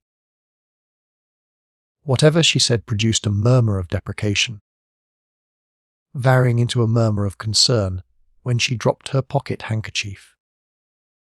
She tried doing nothing to see what that produced, and they too did nothing. Mrs. Moore was equally unsuccessful. Mrs. Turton waited for them with a detached expression. She had known what nonsense it all was from the first. When they took their leave, Miss Moore had an impulse, and said to Mrs. Bhattacharya, whose face she liked, "I wonder whether you would allow us to call on you some day." "When?" she replied, inclining charmingly. "Whenever is convenient. All days are convenient. Thursday. Most certainly. We shall enjoy it greatly. It would be a real pleasure. What about the time? All hours. Tell us which you would prefer. We're quite strangers to your country. We don't know when you have visitors," said Miss Quested. Mrs. Bhattacharya seemed not to know either. Her gesture implied that she had known, since Thursdays began, that English ladies would come to see her on one of them, and so always stayed in. Everything pleased her, nothing surprised. She added, "We leave for Calcutta today." "Oh, do you?" said Adela, not at first seeing the implication. Then she cried, "Oh, but if you do we shall find you gone." Mrs. Bhattacharya did not dispute it, but her husband called from the distance, "Yes, yes. You come to us Thursday, but you'll be in Calcutta." "No, no, we shall not." He said something swiftly to his wife in Bengali. "We expect you Thursday. Thursday," the woman echoed. "You can't have done such a dreadful thing as to put off going for our sake," exclaimed Mrs. Moore. "No, of course not. We are not such people." He was laughing. "I believe that you have." "Oh, please, it distresses me beyond words." Everyone was laughing now, but with no suggestion that they had blundered. A shapeless discussion occurred, during which Mrs. Turton retired, smiling to herself. The upshot was that they were to come Thursday, but early in the morning, so as to wreck the Bhattacharya plans as little as possible. And Mr. Bhattacharya would send his carriage to fetch them, with servants to point out the way. Did he know where they lived? Yes, of course he knew. He knew everything, and he laughed again. They left among a flutter of compliments and smiles, and three ladies, who had hitherto taken no part in the reception, suddenly shot out of the summer house like exquisitely coloured swallows, and salamed them. Meanwhile the collector had been going his rounds. He made pleasant remarks and a few jokes, which were applauded lustily, but he knew something to the discredit of nearly every one of his guests, and was consequently perfunctory. When they had not cheated, it was bang, women, or worse, and even the desirables wanted to get something out of him. He believed that a bridge party did good rather than harm. Or he would not have given one, but he was under no illusions, and at the proper moment he retired to the English side of the lawn. The impressions he left behind him were various. Many of the guests, especially the humbler and less anglicised, were genuinely grateful. To be addressed by so high an official was a permanent asset. They did not mind how long they stood, or how little happened. And when 7 o'clock struck, they had to be turned out. Others were grateful with more intelligence. The Nawab Bahadur, indifferent for himself, and for the distinction which he was greeted, was moved by the mere kindness that must have prompted the invitation. He knew the difficulties. Hamid Holler also thought that the collector had played up well. But others, such as Mahmud Ali, were cynical. They were firmly convinced that Turton had been made to give the party by his official superiors, and was all the time consumed with impotent rage, and they infected some who were inclined to a healthier view. Yet even Mahmud Ali was glad he had come. Shrines are fascinating, especially when rarely opened, and it amused him to note the ritual of the English club and to caricature it afterwards to his friends. After Mr. Turton, the official who did his duty best, Mr. Fielding, the principal of the little government college. He knew little of the district, and less against the inhabitants, so he was in a less cynical state of mind. Athletic and cheerful, he romped about, making numerous mistakes which the parents of his pupils tried to cover up, for he was popular among them. When the moment for refreshments came, he did not move back to the English side, but burnt his mouth with Graham. He talked to anyone, and he ate anything. Amid much that was alien, he learnt that the 2 new ladies from England had been a great success,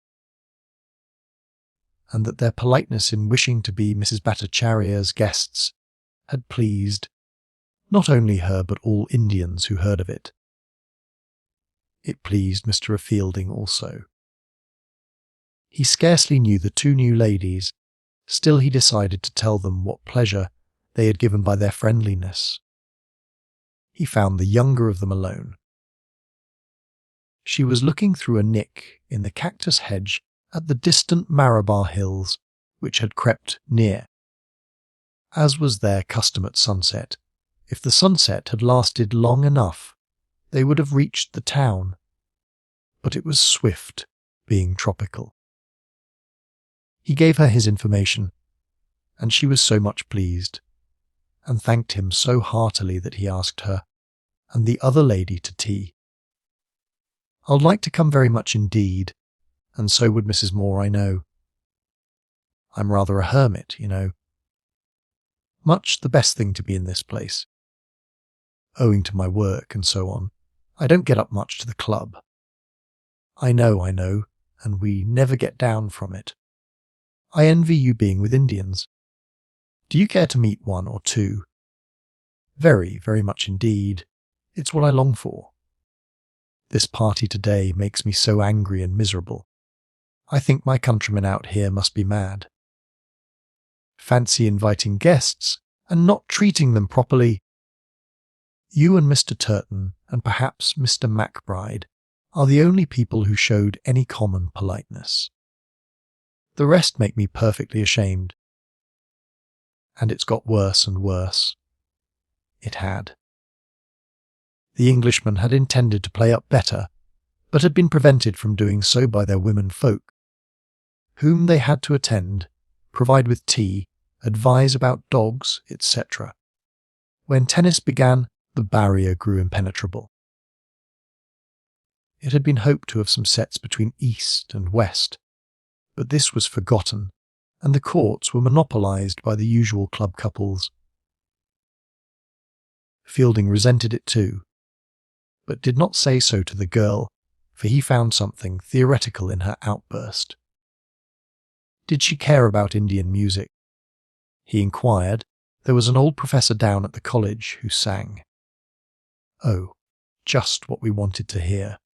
And do you know Dr. Aziz? I know all about him. I don't know him. Would you like him asked too? Mrs. Moore says he is so nice. Very well, Miss Quested. Will Thursday suit you? Indeed it will. And that morning we go to this Indian lady's. All the nice things are coming Thursday. I won't ask the city magistrate to bring you. I know he'll be busy at that time. Yes, Ronnie is always hard-worked, she replied, contemplating the hills. How lovely they suddenly were! But she couldn't touch them. In front, like a shutter, fell a vision of her married life. She and Ronnie would look into the club like this every evening, then drive home to dress. They would see the Leslies and the Collanders and the Turtons and the Burtons, and invite them, and be invited by them, while the true India slid by unnoticed. Colour would remain, the pageant of birds in the early morning, brown bodies, white turbans, idols whose flesh was scarlet or blue, and movement would remain as long as there were crowds in the bazaar and bathers in the tanks. Perched up on the seat of a dog-cart, she would see them. But the force that lies behind colour and movement would escape her even more effectually than it did now. She would see India always as a frieze, never as a spirit, and she assumed that it was a spirit of which Mrs. Moore had a glimpse.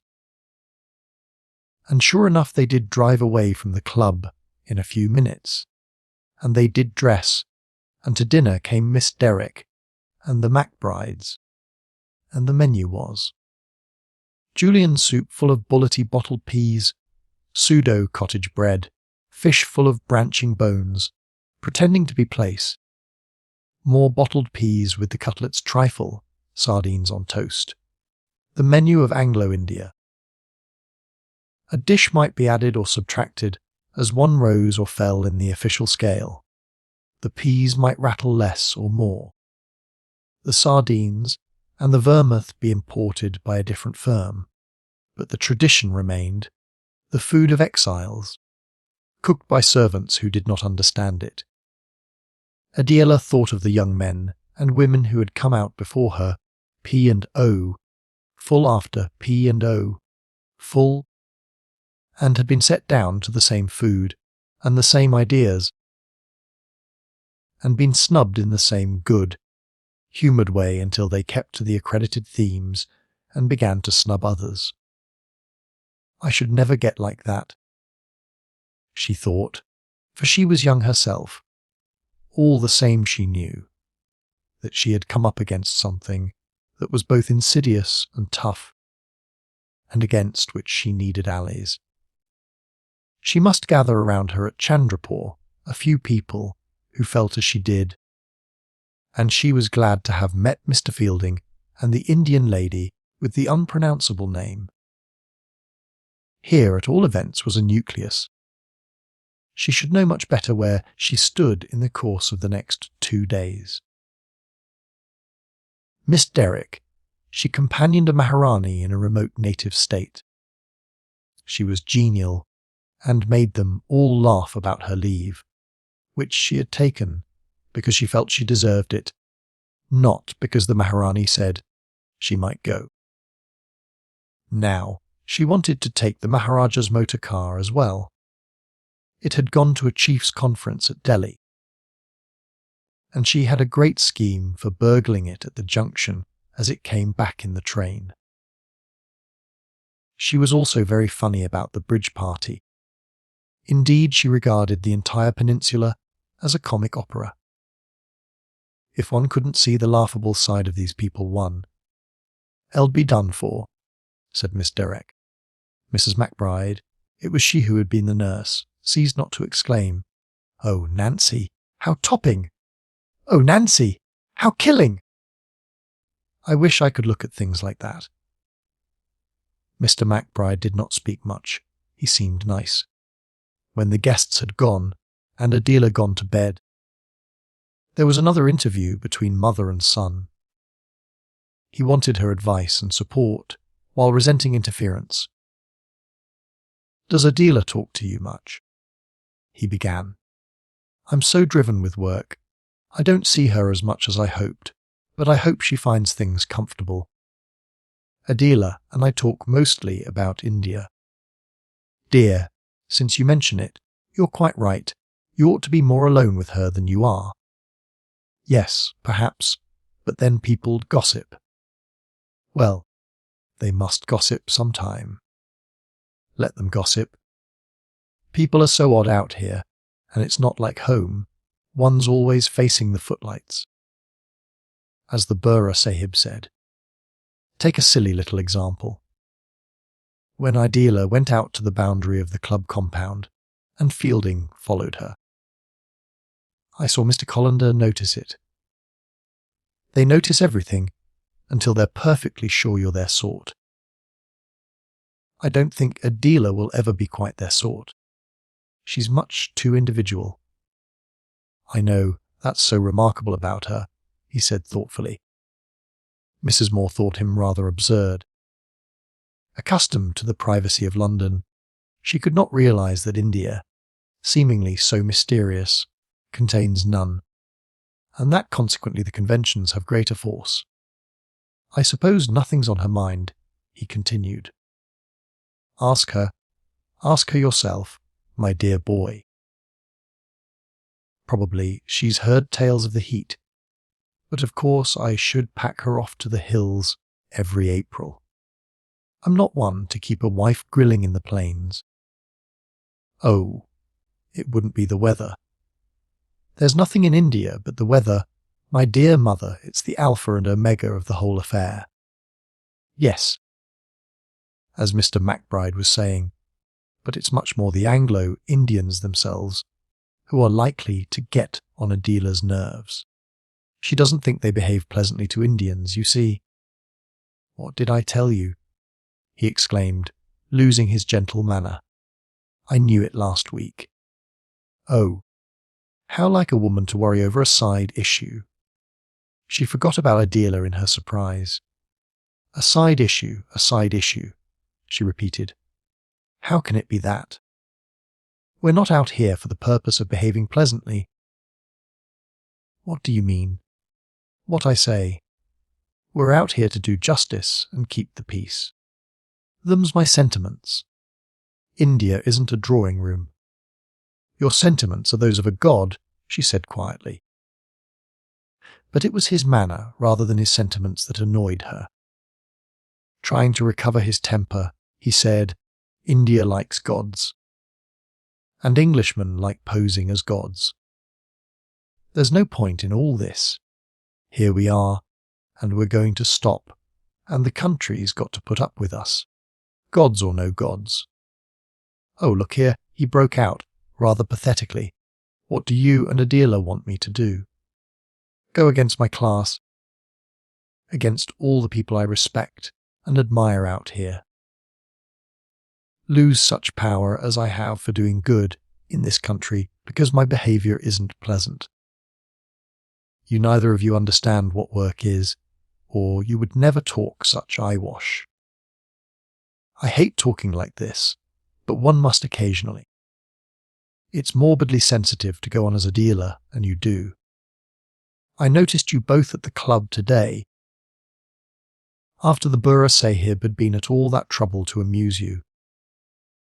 I am out here to work, mind, to hold this wretched country by force. I'm not a missionary or a Labour member or a vague, sentimental, sympathetic literary man. I'm just a servant of the government. It's the profession you wanted me to choose myself, and that's that.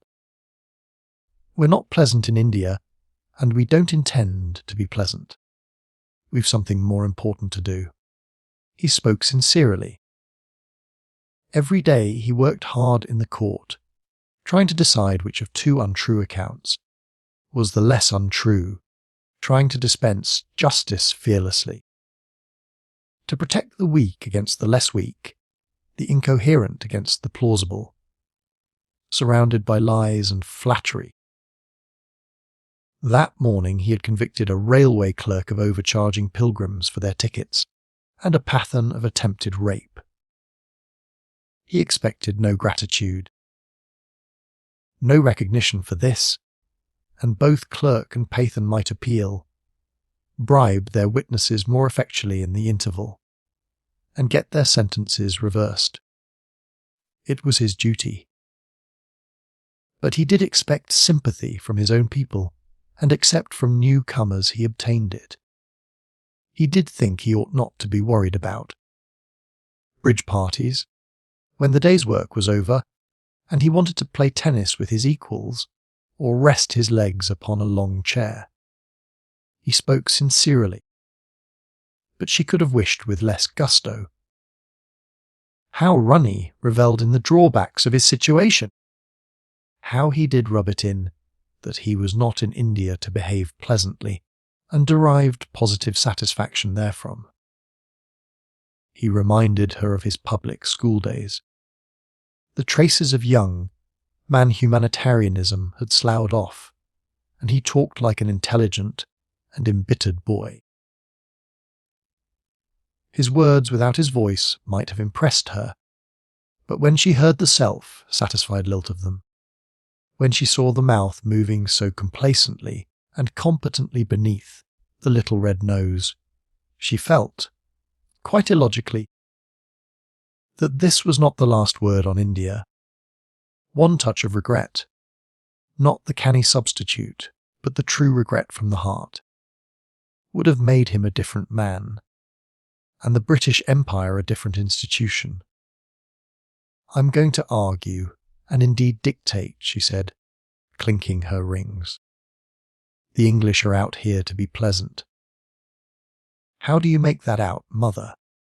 he asked, speaking gently again, for he was ashamed of his irritability.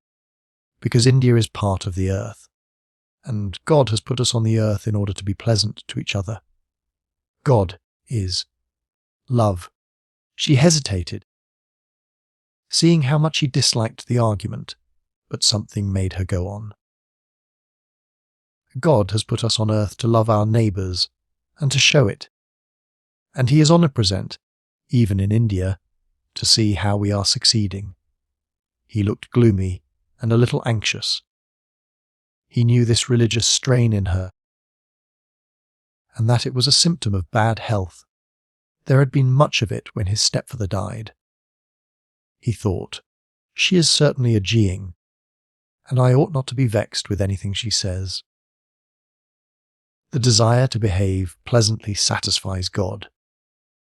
The sincere, if impotent desire wins his blessing. I think everyone fails, but there are so many kinds of failure. Goodwill and more goodwill and more goodwill. Though I speak with the tongues of... He waited until she had done, and then said gently, "I quite see that. I suppose I ought to get off to my files now, and you'll be going to bed." "I suppose so. I suppose so." They did not part for a few minutes, but the conversation had become unreal since Christianity had entered it. Ronnie approved of religion as long as it endorsed the national anthem, but he objected when it attempted to influence his life. Then he would say, in respectful yet decided tones, "I don't think it does to talk about these things. Every fellow has to work out his own religion." And any fellow who heard him muttered here. Mrs. Moore felt that she had made a mistake in mentioning God, but she found him increasingly difficult to avoid as she grew older, and he had been constantly in her thoughts since she entered India, though oddly enough he satisfied her less. She must needs pronounce his name frequently, as the greatest she knew, yet she had never found it less efficacious. Outside the arch there seemed always an arch, beyond the remotest echo a silence. And she regretted afterwards that she had not kept to the real serious subject that had caused her to visit India, namely the relationship between Ronnie and Adela. Would they, or would they not, succeed in becoming engaged to be married? Chapter 6. Aziz had not gone to the bridge party. Immediately after his meeting with Mrs. Moore, he was diverted to other matters. Several surgical cases came in and kept him busy. He ceased to be either outcast or pote and became the medical student, and full of details of operations which he poured into the shrinking ears of his friends. His profession fascinated him at times, but he required it to be exciting, and it was his hand, not his mind, that was scientific. The knife he loved and used skillfully, and he also liked pumping in the latest serums. But the boredom of regime and hygiene repelled him, and after inoculating a man for enteric, he would go away and drink unfiltered water himself. "What can you expect from the fellow?" said Door Major Calendar. "No grits, no guts." But in his heart he knew that if Aziz, and not he had operated last year on Mrs. Graceford's appendix, the old lady would probably have lived. And this did not dispose him any better towards his subordinate. There was a row the morning after the mosque. They were always having rows. The Major, who had been up half the night, wanted damn well to know why Aziz had not come promptly when summoned. "Sir, excuse me, I did. I mounted my bike, and it bust in front of the cow hospital. So I had to find a tonga." "Bust in front of the cow hospital, did it? And how did you come to be there?" "I beg your pardon." "Oh, Lord. When I live here, he kicked the gravel, and you live there, not 10 minutes from me. And the cow hospital is right ever so far away the other side of you." "There? Then how did you come to be passing the cow hospital on the way to me?" "Now do some work for a change." He strode away in a temper, without waiting for the excuse, which as far as it went was a sound one. The cow hospital was in a straight line between Hamidullah's house and his own, so Aziz had naturally passed it. He never realized that the educated Indians visited one another constantly and were weaving, however painfully, a new social fabric. Caste, or something of the sort, would prevent them. He only knew that no one ever told him the truth, although he had been in the country for 20 years. Aziz watched him go with amusement. When his spirits were up, he felt that the English are a comic institution, and he enjoyed being misunderstood by them. But it was an amusement of the emotions and nerves which an accident or the passage of time might destroy. It was apart from the fundamental gaiety that he reached when he was with those whom he trusted. A disobliging simile involving Mrs. Calendar occurred to his fancy. "I must tell that to Mahmoud Ali. It'll make him laugh," he thought. Then he got to work. He was competent and indispensable, and he knew it. The simile passed from his mind while he exercised his professional skill. During these pleasant and busy days, he heard vaguely that the collector was giving a party, and that the Nawab Bahadur said everyone ought to go to it. His fellow assistant, Dr. Panalal, was in ecstasies at the prospect, and was urgent that they should attend it together in his new tum-tum. The arrangement suited them both. Aziz was spared the indignity of a bicycle, or the expense of hiring, while Dr. Panalal who was timid and elderly, secured someone who could manage his horse. He could manage it himself, but only just, and he was afraid of the motors and of the unknown turn into the club grounds. "Disaster may come," he said politely, "but we shall at all events get there safe, even if we do not get back. And with more logic, it will, I think, create a good impression should two doctors arrive at the same time." But when the time came, Aziz was seized with a revulsion, and determined not to go. For one thing, his spell of work, lately concluded, left him independent and healthy. For another, the day chanced to fall on the anniversary of his wife's death. She had died soon after he had fallen in love with her.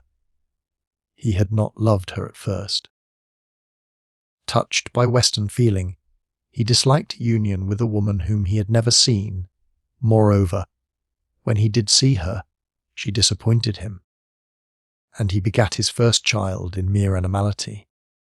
The change began after its birth. He was won by her love for him, by a loyalty that implied something more than submission, and by her efforts to educate herself against the lifting of the purdah that would come in the next generation, if not in theirs. She was intelligent, yet had old-fashioned grace. Gradually he lost the feeling that his relatives had chosen wrongly for him. Sensuous enjoyment. Well, even if he had had it, it would have dulled in a year, and he had gained something instead, which seemed to increase the longer they lived together. She became the mother of a son, and in giving him a second son she died. Then he realized what he had lost, and that no woman could ever take her place.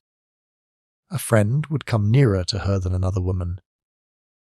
She had gone, there was no one like her, and what is that uniqueness but love? He amused himself. He forgot her at times. But at other times he felt that she had sent all the beauty and joy of the world into paradise. And he meditated suicide. Would he meet her beyond the tomb? Is there such a meeting place? Though orthodox, he did not know. God's unity was indubitable and indubitably announced. But on all other points, he wavered like the average Christian. His belief in the life to come would pale to a hope, vanish, reappear, all in a single sentence or a dozen heartbeats, so that the corpuscles of his blood, rather than he seemed to decide which opinion he should hold, and for how long. It was so with all his opinions. Nothing stayed, nothing passed that did not return. The circulation was ceaseless and kept him young. And he mourned his wife the more sincerely because he mourned her seldom. It would have been simpler to tell Dr. Law that he had changed his mind about the party. But until the last minute, he did not know that he had changed it. Indeed, he didn't change it, it changed itself. Unconquerable aversion welled. Mrs. Callender, Mrs. Leslie, no, he couldn't stand them in his sorrow. They would guess it, for he dowered the British matron with strange insight, and would delight in torturing him. They would mock him to their husbands. When he should have been ready, he stood at the post office, writing a telegram to his children, and found on his return that Dr. Lal had called for him and gone on. Well, let him go on, as befitted the coarseness of his nature. For his own part, he would commune with the dead. And unlocking a drawer, he took out his wife's photograph. He gazed at it, and tears spouted from his eyes. He thought, "How unhappy I am!" But because he really was unhappy, another emotion soon mingled with his self-pity. He desired to remember his wife, and could not. Why could he remember people whom he did not love? They were always so vivid to him, whereas the more he looked at this photograph, the less he saw. She had eluded him thus, ever since they had carried her to her tomb. He had known that she would pass from his hands and eyes, but had thought she could live in his mind. Not realizing that the very fact that we have loved the dead increases their unreality, and that the more passionately we invoke them the further they recede. A piece of brown cardboard and 3 children, that was all that was left of his wife. It was unbearable, and he thought again, "How unhappy I am!" and became happier. He had breathed for an instant the mortal air that surrounds Orientals and all men, and he drew back from it with a gasp, for he was young. Never, never shall I get over this, he told himself. Most certainly my career is a failure, and my sons will be badly brought up. Since it was certain, he strove to avert it and looked at some notes he had made on a case at the hospital. Perhaps some day a rich person might require this particular operation, and he gain a large sum. The notes interesting him on their own account. He locked the photograph up again. Its moment was over, and he did not think about his wife any more. After tea his spirits improved, and he went round to see Hamid-Ella. Hamid-Ella had gone to the party, but his pony had not, so Aziz borrowed it. Also his friend's riding breeches and polo mallet. He repaired to the Maidan. It was deserted except at its rim, where some bazaar youths were training. Training for what? They would have found it hard to say, but the word had got into the air. Round they ran, weedy and knock-kneed. The local physique was wretched, with an expression on their faces not so much of determination as of a determination to be determined. "Maharaja, salam," he called for a joke. The youth stopped and laughed. He advised them not to exert themselves. They promised they would not, and ran on. Riding into the middle, he began to knock the ball about. He could not play, but his pony could, and he set himself to learn, free from all human tension. He forgot the whole damned business of living. As he scurried over the brown platter of the Maidan, with the evening wind on his forehead, and the encircling trees soothing his eyes, the ball shot away towards a stray subaltern who was also practising. He hit it back to Aziz and called, ascended along again. All right. The newcomer had some notion of what to do, but his horse had none, and forces were equal. Concentrated on the ball. They somehow became fond of one another, and smiled when they drew rein to rest. As he is like soldiers, they either accepted you or saw at you, which was preferable to the civilian's hauteur, and the subaltern liked anyone who could ride. Often play. Never. Let's have another chukker. As he hit, his horse bucked and off he went, cried, "Oh God!" and jumped on again. Don't you ever fall off. Plenty. Not you. They reined up again. The fire of good fellowship in their eyes. But it cooled with their bodies, for athletics can only raise a temporary glow. Nationality was returning, but before it could exert its poison they parted, saluting each other. If only they were all like that, each thought. Now it was sunset. A few of his co-religionists had come to the Maidan and were praying with their faces towards Mecca. A Brahmani bull walked towards them, and Aziz, although disinclined to pray himself, did not see why they should be bothered with the clumsy and idolatrous animal. He gave it a tap with his polo mallet.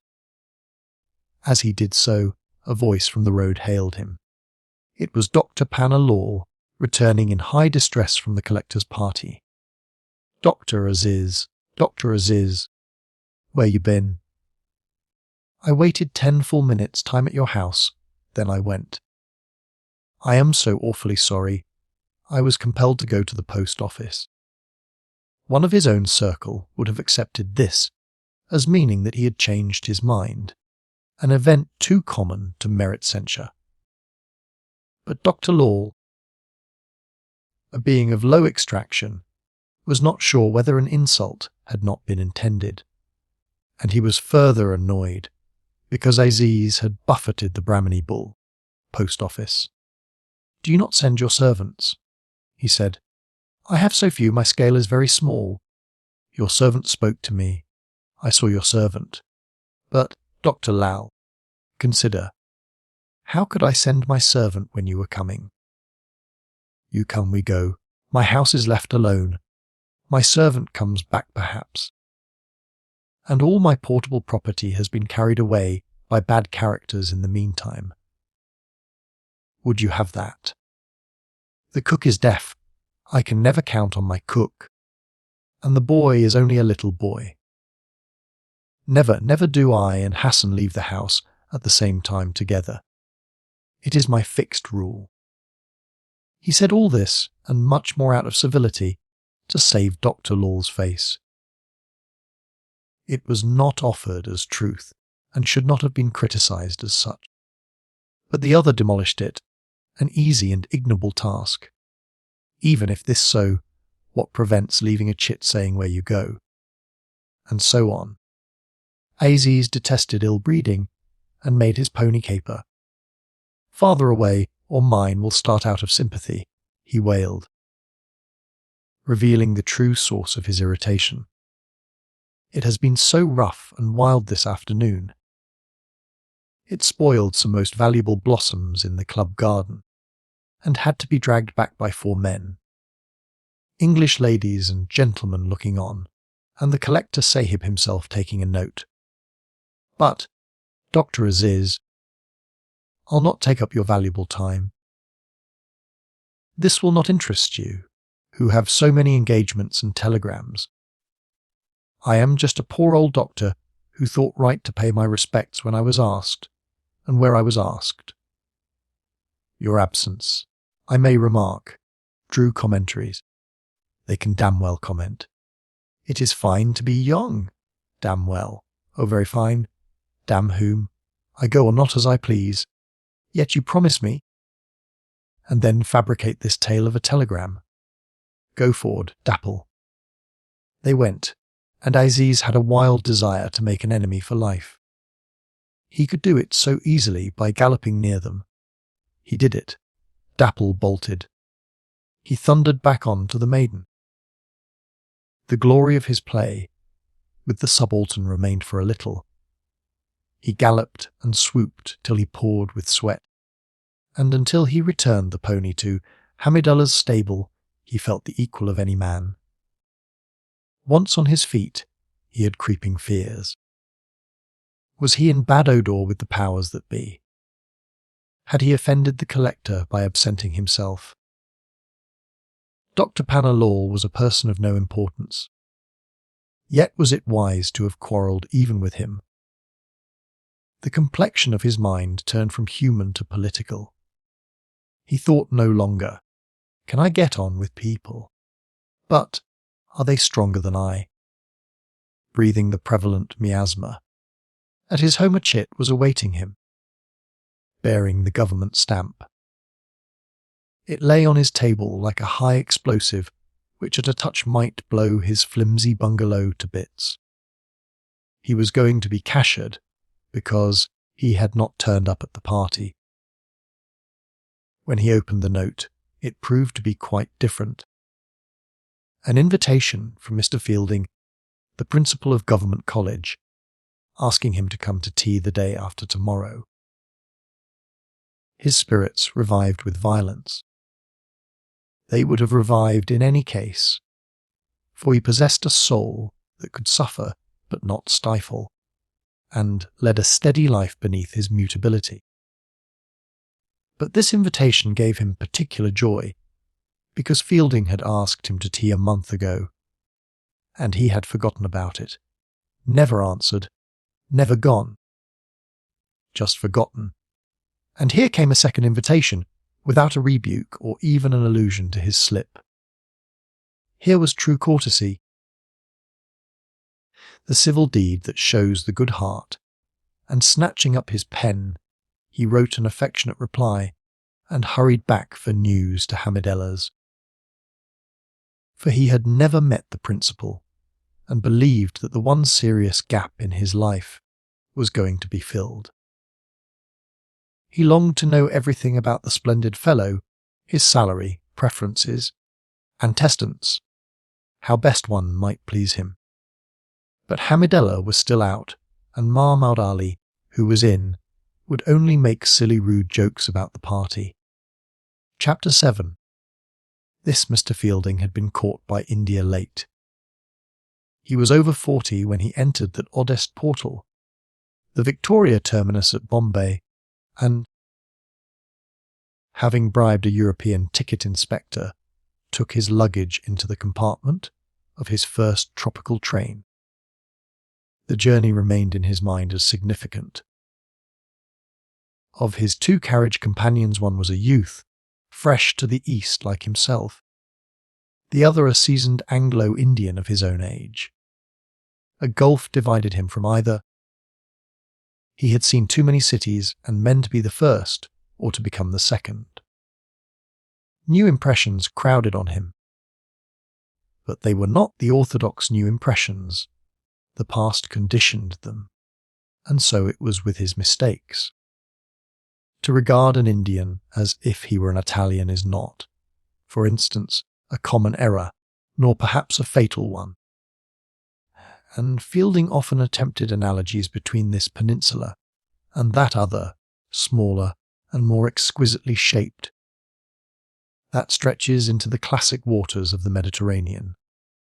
His career, though scholastic, was varied, and had included going to the bad and repenting thereafter.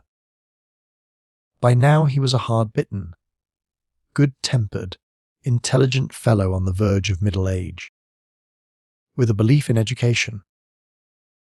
He did not mind whom he taught. Public school boys, mental defectives and policemen had all come his way, and he had no objection to adding Indians. Through the influence of friends, he was nominated principal of the little college at Chandrapur, liked it, and assumed he was a success. He did succeed with his pupils, but the gulf between himself and his countrymen, which he had noticed in the train, widened distressingly. He could not at first see what was wrong. He was not unpatriotic. He always got on with Englishmen in England. All his best friends were English, so why was it not the same out here? Outwardly of the large shaggy type, with sprawling limbs and blue eyes, he appeared to inspire confidence until he spoke. Then something in his manner puzzled people and failed to allay the distrust which his profession naturally inspired. Their needs must be this evil of brains in India, but woe to him through whom they are increased. The feeling grew that Mr. Fielding was a disruptive force, and rightly, for ideas are fatal to caste, and he used ideas by that most potent method, interchange. Neither a missionary nor a student, he was happiest in the give and take of a private conversation.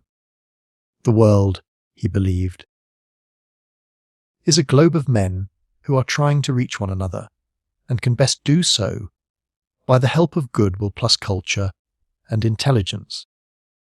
A creed ill-suited to Chandrapur, but he had come out too late to lose it. He had no racial feeling, not because he was superior to his brother civilians, but because he had matured in a different atmosphere, where the herd instinct does not flourish. The remark that did him most harm at the club was a silly aside to the effect that the so-called white races are really pinko-grey. He only said this to be cheery. He did not realize that white has no more to do with a colour than God save the king with a god, and that it is the height of impropriety to consider what it does connote. The pinko grey male whom he addressed was subtly scandalized. His sense of insecurity was awoken, and he communicated it to the rest of the herd.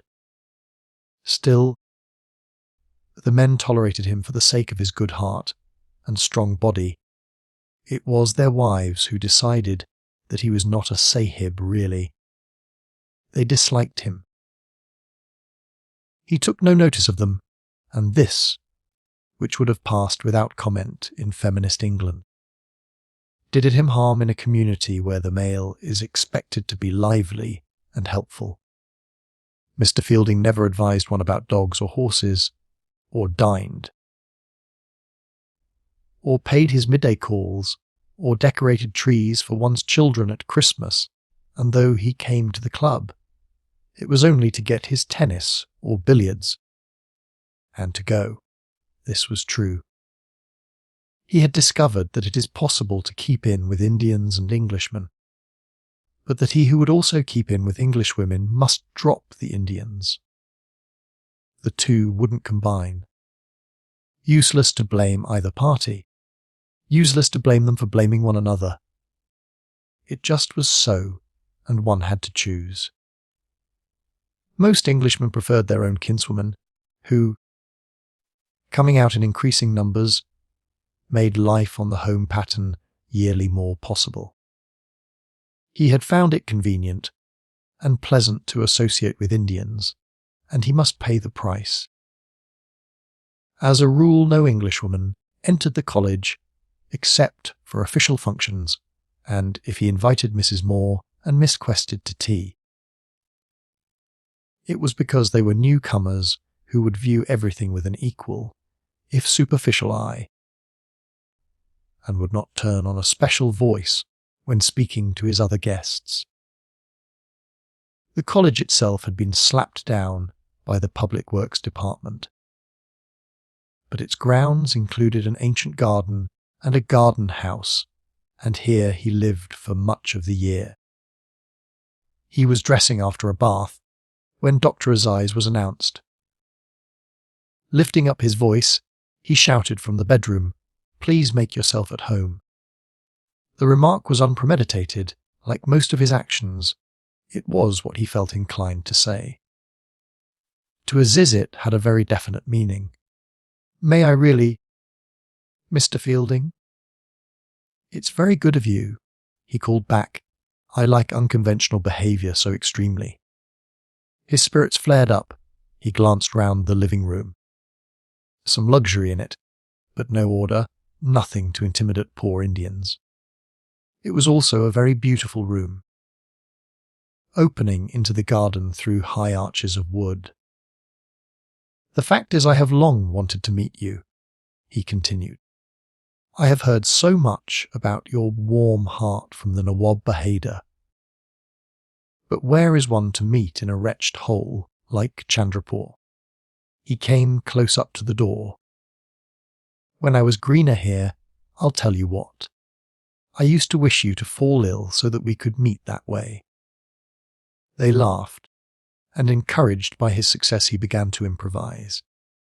I said to myself, "How does Mr. Fielding look this morning?" "Perhaps pale." "And the civil surgeon is pale too. He will not be able to attend upon him when the shivering commences." I should have been sent for instead. Then we would have had jolly talks, for you are a celebrated student of Persian poetry. You know me by sight, then. Of course. You know me. I know you very well by name. I have been here such a short time, and always in the bazaar.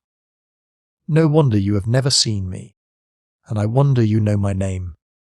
I say, Mr. Fielding. Yes, guess what I look like before you come out. That will be a kind of game. "You're 5 feet 9 inches high," said Fielding, surmising this much through the ground glass of the bedroom door. Jolly good. What next? Have I not a venerable white beard? Blast. Anything wrong? I've stamped on my last collar stud. Take mine, take mine. Have you a spare one? Yes, yes. 1 minute. Not if you're wearing it yourself. No, no, one in my pocket.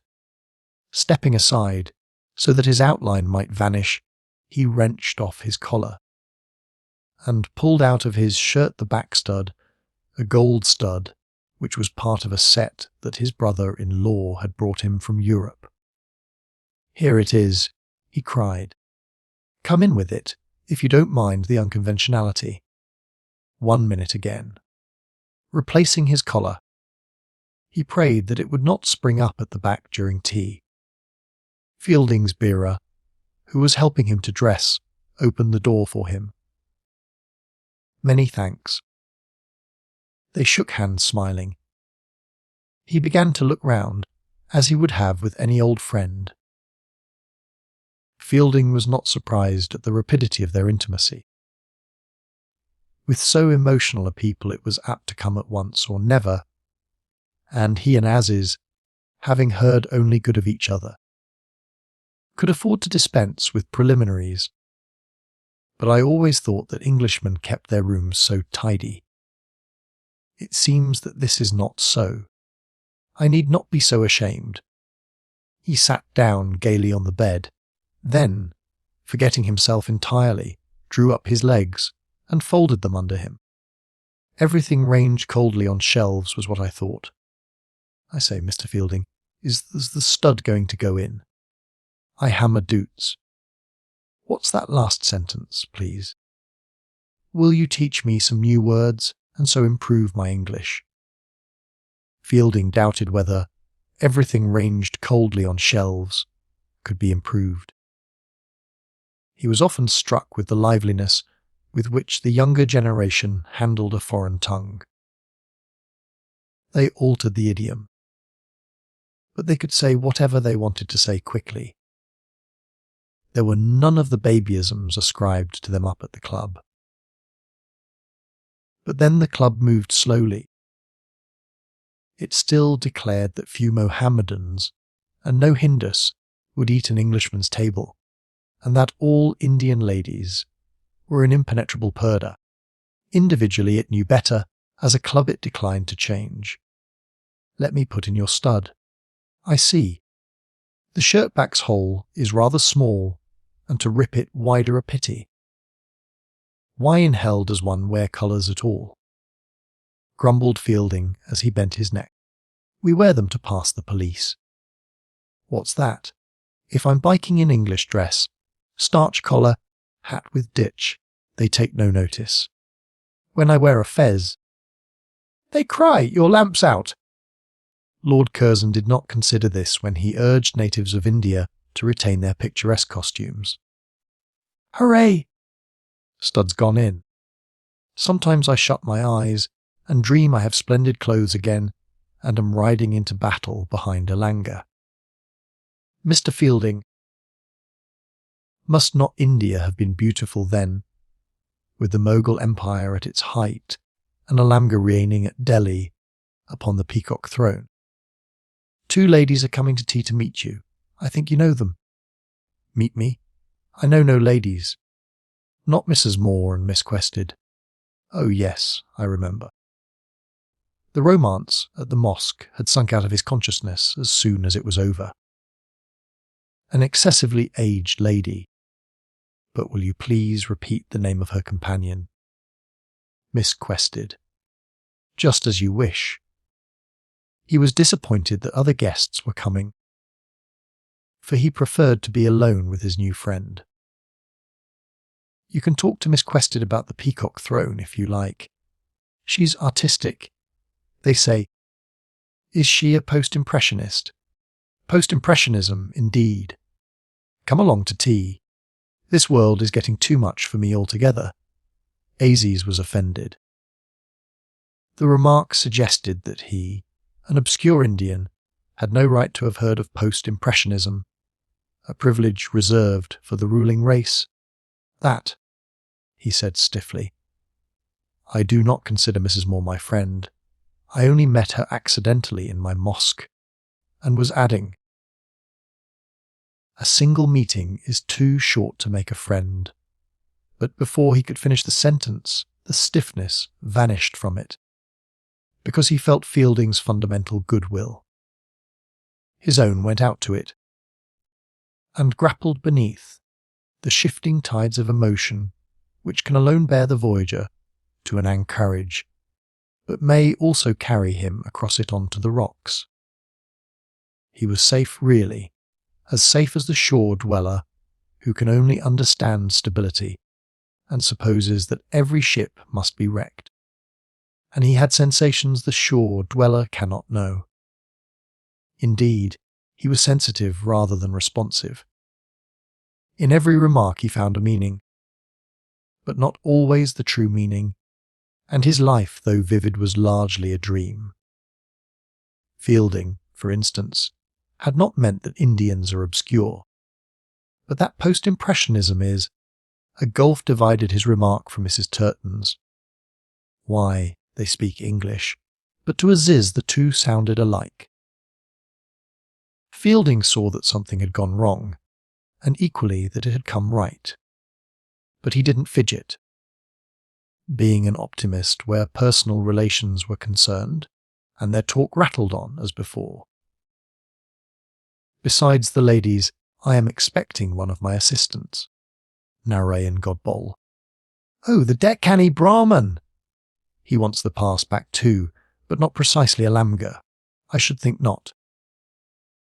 Do you know what Deccanee Brahmans say? That England conquered India from them mind, and not from the Moguls. Is not that like their cheek?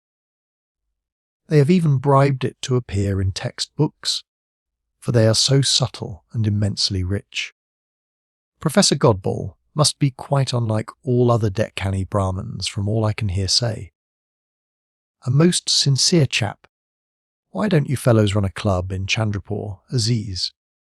Perhaps some day. Just now I see Mrs. Moore and, what's her name, coming. How fortunate that it was an unconventional party where formalities are ruled out. On this basis, Aziz found the English ladies easy to talk to. He treated them like men.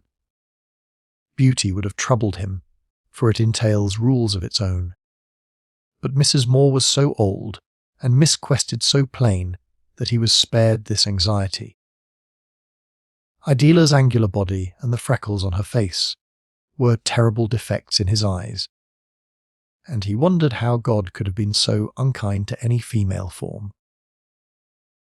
His attitude towards her remained entirely straightforward in consequence. "I want to ask you something, Dr. Aziz," she began. "I heard from Mrs. Moore how helpful you were to her in the mosque, and how interesting. She learnt more about India in those few minutes, talk with you, than in the 3 weeks since we landed. Oh, please do not mention a little thing like that. Is there anything else I may tell you about my country? I want you to explain a disappointment we had this morning. It must be some point of Indian etiquette." "There honestly is none," he replied. "We are by nature a most informal people. I am afraid we must have made some blunder and given offence," said Mrs. Moore. "That is even more impossible. But may I know the facts?" "An Indian lady and gentleman were to send their carriage for us this morning at 9. It has never come. We waited and waited and waited. We can't think what happened." "Some misunderstanding," said Fielding, seeing at once that it was the type of incident that had better not be cleared up. "Oh no, it wasn't that," Miss Quested persisted. "They even gave up going to Calcutta to entertain us. We must have made some stupid blunder, we both feel sure. I wouldn't worry about that." "Exactly what Mr. Hazelop tells me," she retorted, reddening a little. "If one doesn't worry, how's one to understand? The host was inclined to change the subject, but Aziz took it up warmly, and on learning fragments of the delinquent's name, pronounced that they were Hindus. Slack Hindus, they have no idea of society. I know them very well because of a doctor at the hospital. Such a slack, unpunctual fellow. It is as well you did not go to their house, for it would give you a wrong idea of India. Nothing sanitary. I think for my own part they grew ashamed of their house, and that is why they did not send. That's a notion, said the other man. I do so hate mysteries, Idela announced. We English do. I dislike them not because I'm English, but from my own personal point of view, she corrected. I like mysteries, but I rather dislike muddles, said Mrs. Moore. A mystery is a muddle. Oh, do you think so, Mr. Fielding? A mystery is only a high-sounding term for a muddle. No advantage in stirring it up, in either case. Aziz and I know well that India's a muddle. India's, oh, what an alarming idea! There'll be no muddle when you come to see me, said Aziz, rather out of his depth. Mrs. Moore and everyone, I invite you all, oh, please. The old lady accepted. She still thought the young doctor excessively nice. Moreover, a new feeling, half languor, half excitement, bade her turn down any fresh path. Miss Quested accepted out of adventure. She also liked Aziz, and believed that when she knew him better he would unlock his country for her. His invitation gratified her, and she asked him for his address. Aziz thought of his bungalow with horror. It was a detestable shanty near a low bazaar. There was practically only one room in it, and that infested with small black flies. Oh, but we will talk of something else now, he exclaimed. I wish I lived here. See this beautiful room. Let us admire it together for a little. See those curves at the bottom of the arches. What delicacy!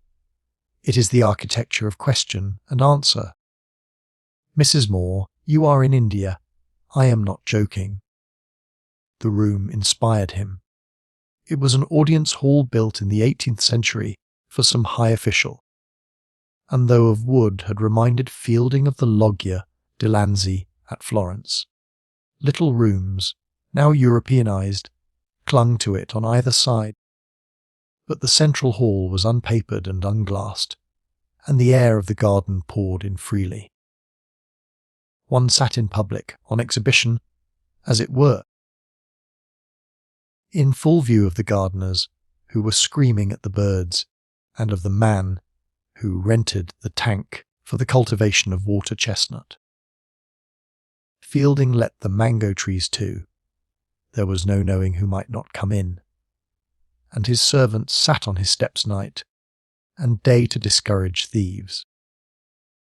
Beautiful certainly, and the Englishman had not spoilt it, whereas Aziz, in an Occidental moment, would have hung Maud Goodmans on the walls. Yet there was no doubt to whom the room really belonged. I am doing justice here. A poor widow who has been robbed comes along, and I give her 50 rupees, to another 100, and so on and so on. I should like that. Mrs. Moore smiled, thinking of the modern method as exemplified in her son. Rupees don't last forever, I'm afraid, she said. Mine would. God would give me more when he saw I gave. Always be giving, like the Nawab Bahadur. My father was the same, that is why he died poor. And pointing about the room, he peopled it with clerks and officials, all benevolent, because they lived long ago. So we would sit giving forever. On a carpet instead of chairs, that is the chief change between now and then, but I think we would never punish anyone. The ladies agreed. Poor criminal. Give him another chance. It only makes a man worse to go to prison and be corrupted. His face grew very tender. The tenderness of one incapable of administration, and unable to grasp that if the poor criminal is let off he will again rob the poor widow. He was tender to everyone except a few family enemies whom he did not consider human. On these he desired revenge. He was even tender to the English. He knew at the bottom of his heart that they could not help being so cold and odd and circulating like an ice stream through his land. "We punish no one," he repeated.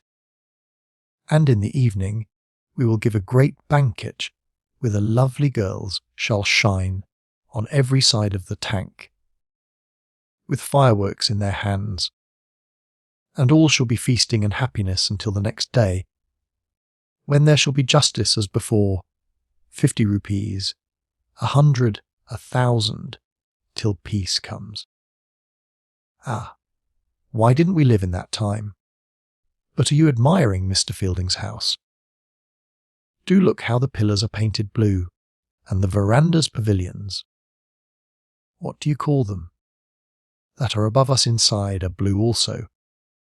Look at the carving on the pavilions. Think of the hours it took.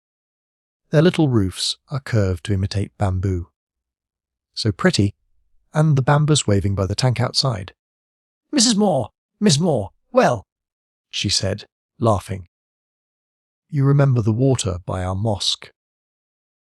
It comes down and fills this tank, a skillful arrangement of the emperors. They stopped here going down into Bengal. They loved water. Wherever they went they created fountains, gardens, hammams. I was telling Mr. Fielding I would give anything to serve them. He was wrong about the water, which no emperor, however skillful, can cause to gravitate uphill. A depression of some depth together, with the whole of Chandrapur lay between the mosque and Fielding's house. Ronnie would have pulled him up. Turton would have wanted to pull him up, but restrained himself. Fielding did not even want to pull him up. He had dulled his craving for verbal truth and cared chiefly for truth of mood. As for Miss Quested, she accepted everything Aziz said as true verbally. In her ignorance, she regarded him as India and never surmised that his outlook was limited and his method inaccurate, and that no one is India. He was now much excited, chattering away hard, and even saying damn when he got mixed up in his sentences. He told them of his profession, and of the operations he had witnessed and performed, and he went into details that scared Mrs. Moore. Though Miss Quested mistook them for proofs of his broad-mindedness, she had heard such talk at home in advanced academic circles, deliberately free. She supposed him to be emancipated as well as reliable, and placed him on a pinnacle which he could not retain. He was high enough for the moment, to be sure, but not on any pinnacle.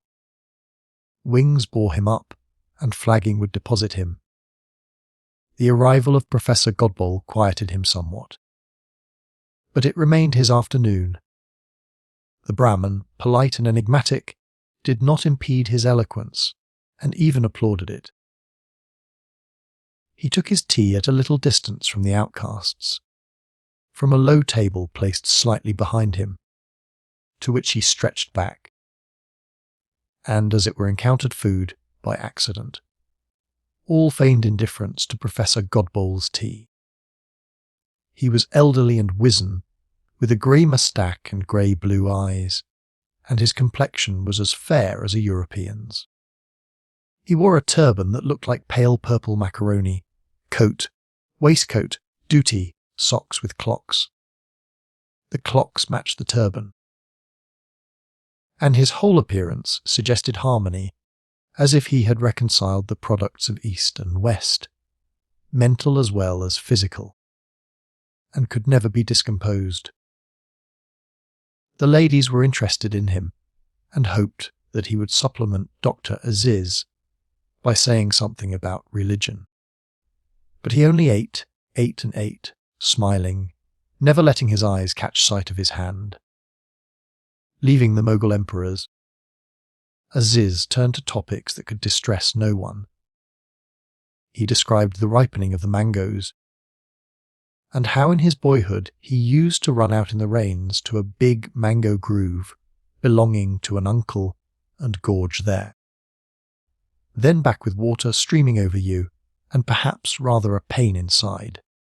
But I did not mind. All my friends were paining with me.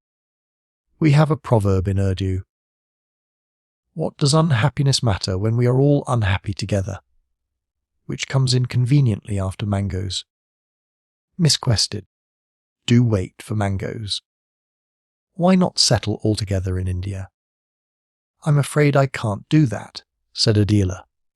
She made the remark without thinking what it meant.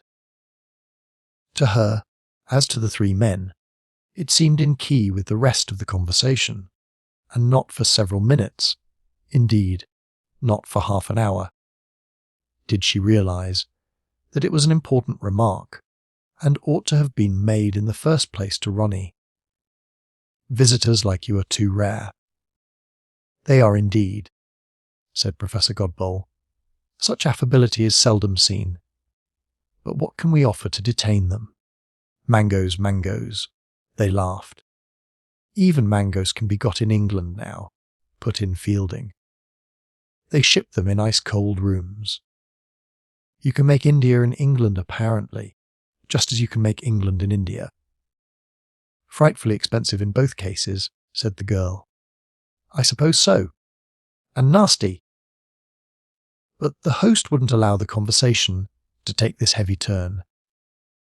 He turned to the old lady, who looked flustered, and put out.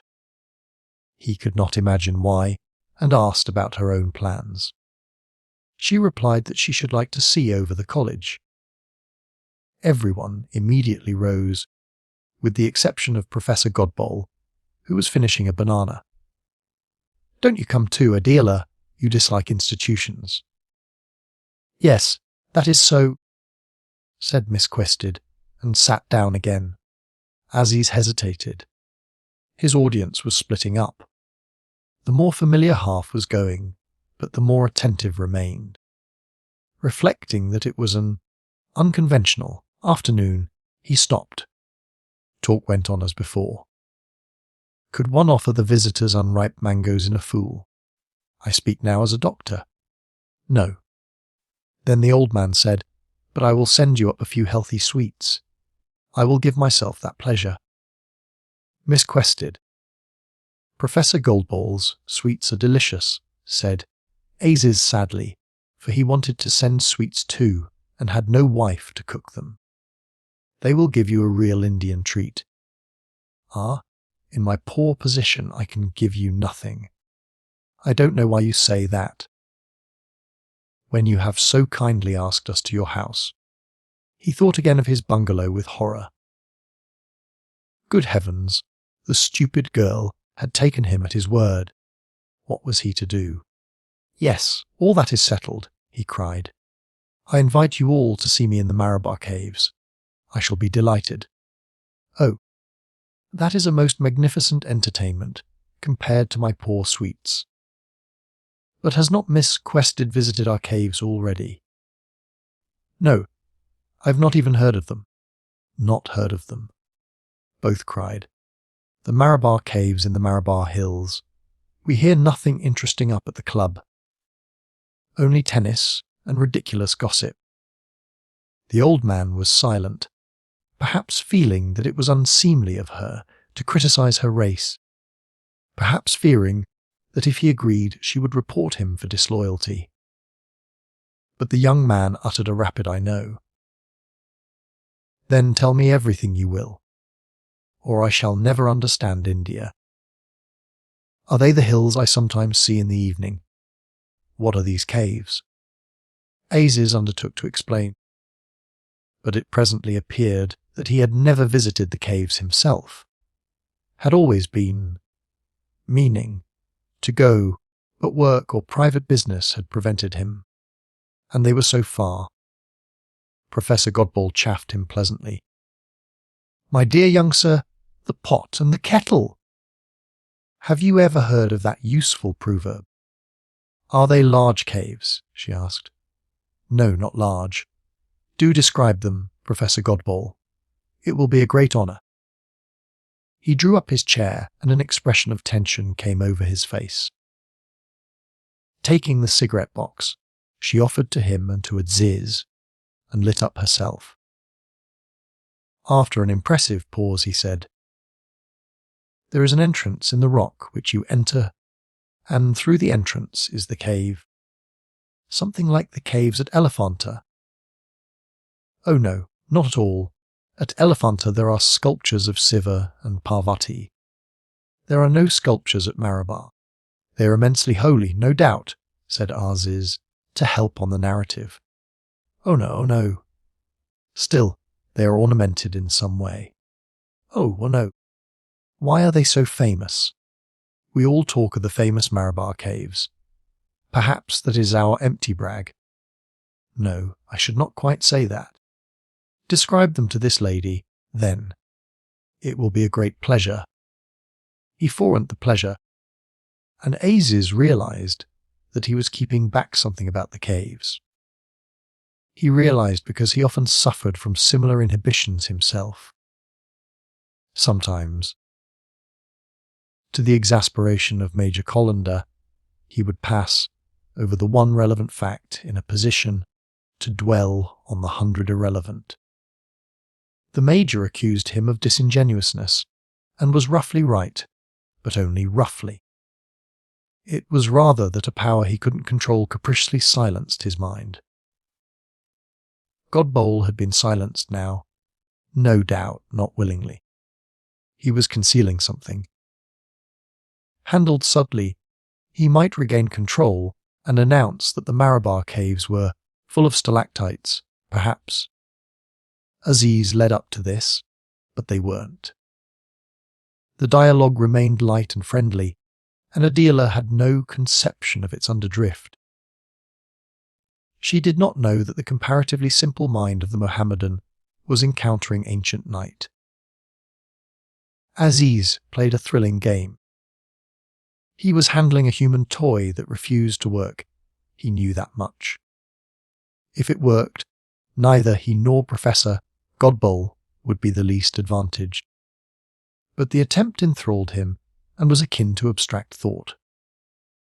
On he chattered, defeated at every move by an opponent who would not even admit that a move had been made, and further than ever from discovering what, if anything, was extraordinary about the Marabar caves. Into this Ronnie dropped. With an annoyance he took no trouble to conceal, he called from the garden, "What's happened to Fielding?" "Where's my mother?" "Good evening," she replied coolly. "I want you and mother at once. There's to be polo." "I thought there was to be no polo." "Everything's altered. Some soldier men have come in. Come along and I'll tell you about it."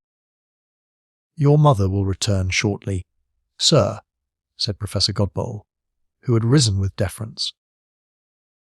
"There is but little to see at our poor college." Ronnie took no notice, but continued to address his remarks to Adela. He had hurried away from his work to take her to see the polo,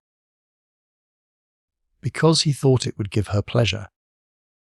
He did not mean to be rude to the two men, but the only link he could be conscious of with an Indian was the official, and neither happened to be his subordinate. As private individuals he forgot them. Unfortunately, Aziz was in no mood to be forgotten. He would not give up the secure and intimate note of the last hour. He had not risen with Godball, and now, offensively friendly, called from his seat, "Come along up and join us, Mr. Hyslop. Sit down till your mother turns up." Ronnie replied by ordering one of Fielding's servants to fetch his master at once. He may not understand that. Allow me." Aziz repeated the order idiomatically. Ronnie was tempted to retort. He knew the type, he knew all the types, and this was the spoilt westernized. But he was a servant of the government. It was his job to avoid incidents. So he said nothing, and ignored the provocation that Aziz continued to offer. Aziz was provocative. Everything he said had an impertinent flavour or jarred. His wings were failing, but he refused to fall without a struggle. He did not mean to be impertinent to Mr. Haslop, who had never done him harm. But here was an Anglo-Indian who must become a man before comfort could be regained. He did not mean to be greasily confidential to Miss Quested, only to enlist her support, nor to be loud and jolly towards Professor Godbowl. A strange quartet, he fluttering to the ground. She puzzled by the sudden ugliness, Ronnie fuming, the Brahman observing all three, but with downcast eyes and hands folded, as if nothing was noticeable. A scene from a play, thought Fielding, who now saw them from the distance, across the garden grouped among the blue pillars of his beautiful hall. "Don't trouble to come, Mother," Ronnie called. "We're just starting." Then he hurried to Fielding, drew him aside and said with pseudo-heartiness, "I say, old man, do excuse me, but I think perhaps you oughtn't to have left Miss Quested alone." "I'm sorry, what's up?" replied Fielding, also trying to be genial. "Well, I'm the sun-dried bureaucrat, no doubt. Still, I don't like to see an English girl left smoking with two Indians." She stopped, as she smokes. "By her own wish, old man. Yes, that's all right in England. I really can't see the harm. If you can't see, you can't see. Can't you see that fellows are bounder?" As he's flamboyant, was patronising Mrs. Moore. "He isn't a bounder," protested Fielding. "His nerves are on edge. That's all. What should have upset his precious nerves?" "I don't know. He was all right when I left." "Well, it's nothing I've said," said Ronnie reassuringly. "I never even spoke to him." "Oh well, come along now, and take your ladies away, the catastrophe over." Fielding. "Don't think I'm taking it badly, or anything of that sort. I suppose you won't come on to the polo with us?" "We should all be delighted." "I'm afraid I can't, thanks all the same. I'm awfully sorry you feel I've been remiss. I didn't mean to be." So the leave-taking began. Everyone was cross or wretched. It was as if irritation exuded from the very soil. Could one have been so petty on a Scotch moor or an Italian Alp? Fielding wondered afterwards. There seemed no reserve of tranquillity to draw upon in India. Either none, or else tranquillity swallowed up everything, as it appeared to do for Professor Godbowl. Here was Aziz all shoddy and odious, Mrs. Moore and Miss Quested both silly, and he himself and Heaslop both decorous on the surface, but detestable really, and detesting each other. Goodbye, Mr. Fielding, and thank you so much. What lovely college buildings! Goodbye, Miss Moore. Goodbye, Mr. Fielding. Such an interesting afternoon. Goodbye, Miss Quested. Goodbye, Dr. Aziz. Goodbye, Mrs. Moore. Goodbye, Dr. Aziz. Goodbye, Miss Quested. He pumped her hand up and down to show that he felt at ease. You'll jolly well not forget those caves, won't you? I'll fix the whole show up in a jiffy. Thank you. Inspired by the devil to a final effort, he added, What a shame you leave India so soon. Oh, do reconsider your decision. Do stay. Goodbye, Professor Godbowl, she continued, suddenly agitated. It's a shame we never heard you sing. I may sing now, he replied, and did. His thin voice rose, and gave out one sound after another. At times there seemed rhythm, at times there was the illusion of a Western melody. But the ear, baffled repeatedly, soon lost any clue, and wandered in a maze of noises, none harsh or unpleasant, none intelligible. It was the song of an unknown bird. Only the servants understood it. They began to whisper to one another. The man who was gathering water chestnut came, naked out of the tank, his lips parted with delight, disclosing his scarlet tongue. The sounds continued and ceased, after a few moments, as casually as they had begun, apparently half through a bar, and upon the subdominant. "Thanks so much. What was that?" asked Fielding. "I will explain in detail. It was a religious song. I placed myself in the position of a milkmaiden. I say to Sri Krishna, come to me only. The god refuses to come. I grow humble and say, do not come to me only. Multiply yourself into 100 Krishnas, and let one go to each of my 100 companions. But one, O Lord of the universe, come to me. He refuses to come. This is repeated several times. The song is composed in a raga appropriate to the present hour, which is the evening. But he comes in some other song, I hope, said Mrs. Moore gently. Oh no, he refuses to come, repeated Godbowl, perhaps not understanding her question. I say to him, come, come, come. He neglects to come. Ronnie's steps had died away, and there was a moment of absolute silence. No ripple disturbed the water, no leaf stirred. Chapter 8. Although Miss Quested had known Ronnie well in England, she felt well advised to visit him before deciding to be his wife. India had developed sides of his character that she had never admired.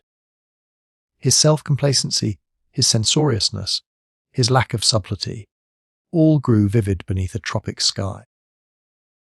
He seemed more indifferent than of old to what was passing in the minds of his fellows, more certain that he was right about them, or that, if he was wrong, it didn't matter.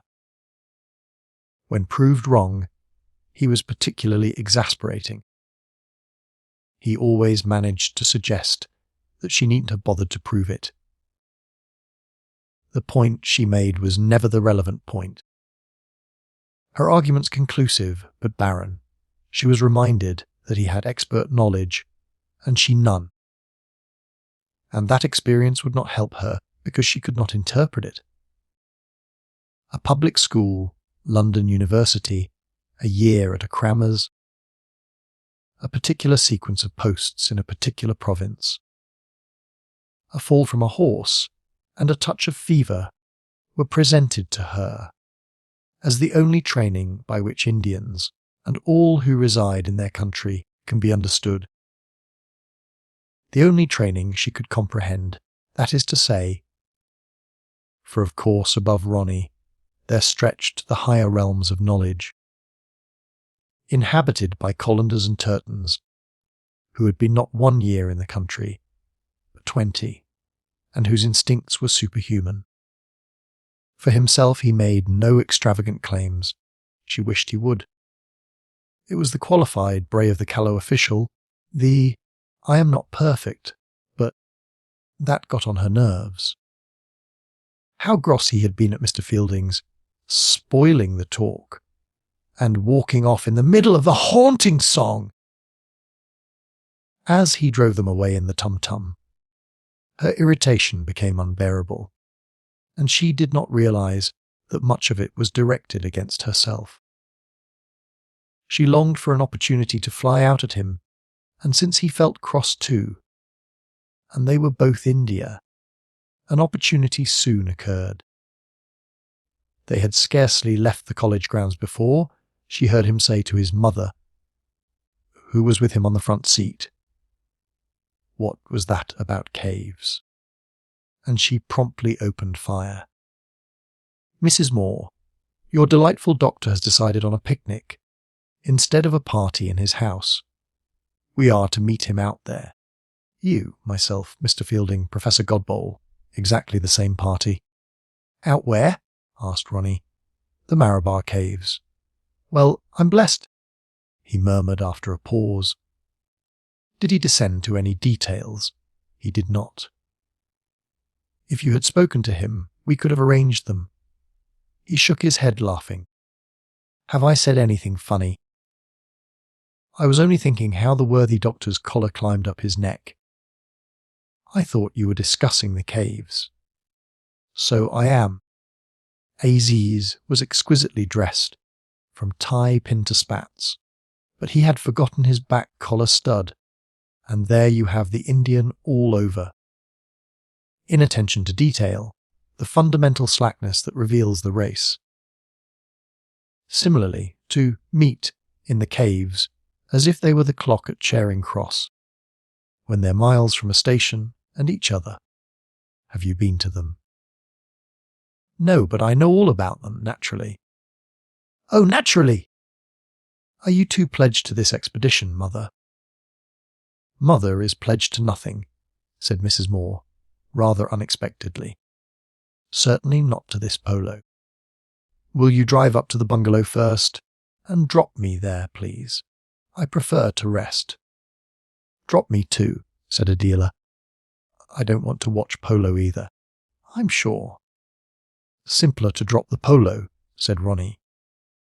Tired and disappointed, he quite lost self-control, and added in a loud, lecturing voice, I won't have you messing about with Indians any more. If you want to go to the Marabar Caves, you'll go under British auspices. I've never heard of these caves. I don't know what or where they are, said Mrs. Moore, but I really can't have. She tapped the cushion beside her. So much quarrelling and tiresomeness. The young people were ashamed. They dropped her at the bungalow and drove on together to the polo, feeling it was the least they could do. Their crackling bad humour left them, but the heaviness of their spirit remained. A thunderstorm seldom clear the air. Miss Quested was thinking over her own behaviour and didn't like it at all. Instead of weighing Ronnie and herself, and coming to a reasoned conclusion about marriage, she had incidentally, in the course of a talk about mangoes, remarked to mixed company that she didn't mean to stop in India, which meant that she wouldn't marry Ronnie. But what a way to announce it! What a way for a civilized girl to behave! She owed him an explanation, but unfortunately there was nothing to explain. The thorough talk, so dear to her principles and temperament, had been postponed until too late. There seemed no point in being disagreeable to him and formulating her complaints against his character at this hour of the day, which was the evening. The polo took place on the Maidan near the entrance of Chandrapur city. The sun was already declining, and each of the trees held a premonition of night. They walked away from the governing group to a distant seat, and there, feeling that it was his due, and her own, she forced out of herself the undigested remark.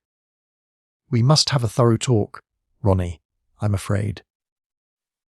My temper's rotten, I must apologise, was his reply. I didn't mean to order you and Mother about. But of course the way those Bingalists let you down this morning annoyed me, and I don't want that sort of thing to keep happening. It's nothing to do with them that I... No, but Isis would make some similar muddle over the caves. He meant nothing by the invitation. I could tell by his voice. It's just their way of being pleasant. It's something very different. Nothing to do with caves that I wanted to talk over with you. She gazed at the colourless grass. I've finally decided we are not going to be married, my dear boy. The news hurt Ronnie very much. He had heard Aziz announce that she would not return to the country, but had paid no attention to the remark.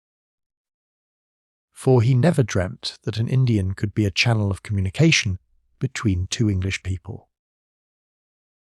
He controlled himself and said gently, "You never said we should marry. My dear girl, you never bound either yourself or me. Don't let this upset you." She felt ashamed. How decent he was. He might force his opinions down her throat, but did not press her to an engagement, because he believed, like herself, in the sanctity of personal relationships. It was this that had drawn them together at their first meeting, which had occurred among the grand scenery of the English lakes. Her ordeal was over, but she felt it should have been more painful and longer. Adela will not marry Ronnie. It seemed slipping away like a dream. She said, "But let us discuss things. It's all so frightfully important. We mustn't make false steps. I want next to hear your point of view about me. It might help us both." His manner was unhappy and reserved. "I don't much believe in this discussing. Besides, I'm so dead, with all this extra work Muharrem's bringing. If you'll excuse me. I only want everything to be absolutely clear between us, and to answer any questions you care to put to me on my conduct. But I haven't got any questions. You've acted within your rights. You were quite right to come out and have a look at me doing my work. It was an excellent plan, and anyhow it's no use talking further. We should only get up steam." He felt angry and bruised. He was too proud to tempt her back, but he did not consider that she had behaved badly. Because where his compatriots were concerned, he had a generous mind. "I suppose that there is nothing else.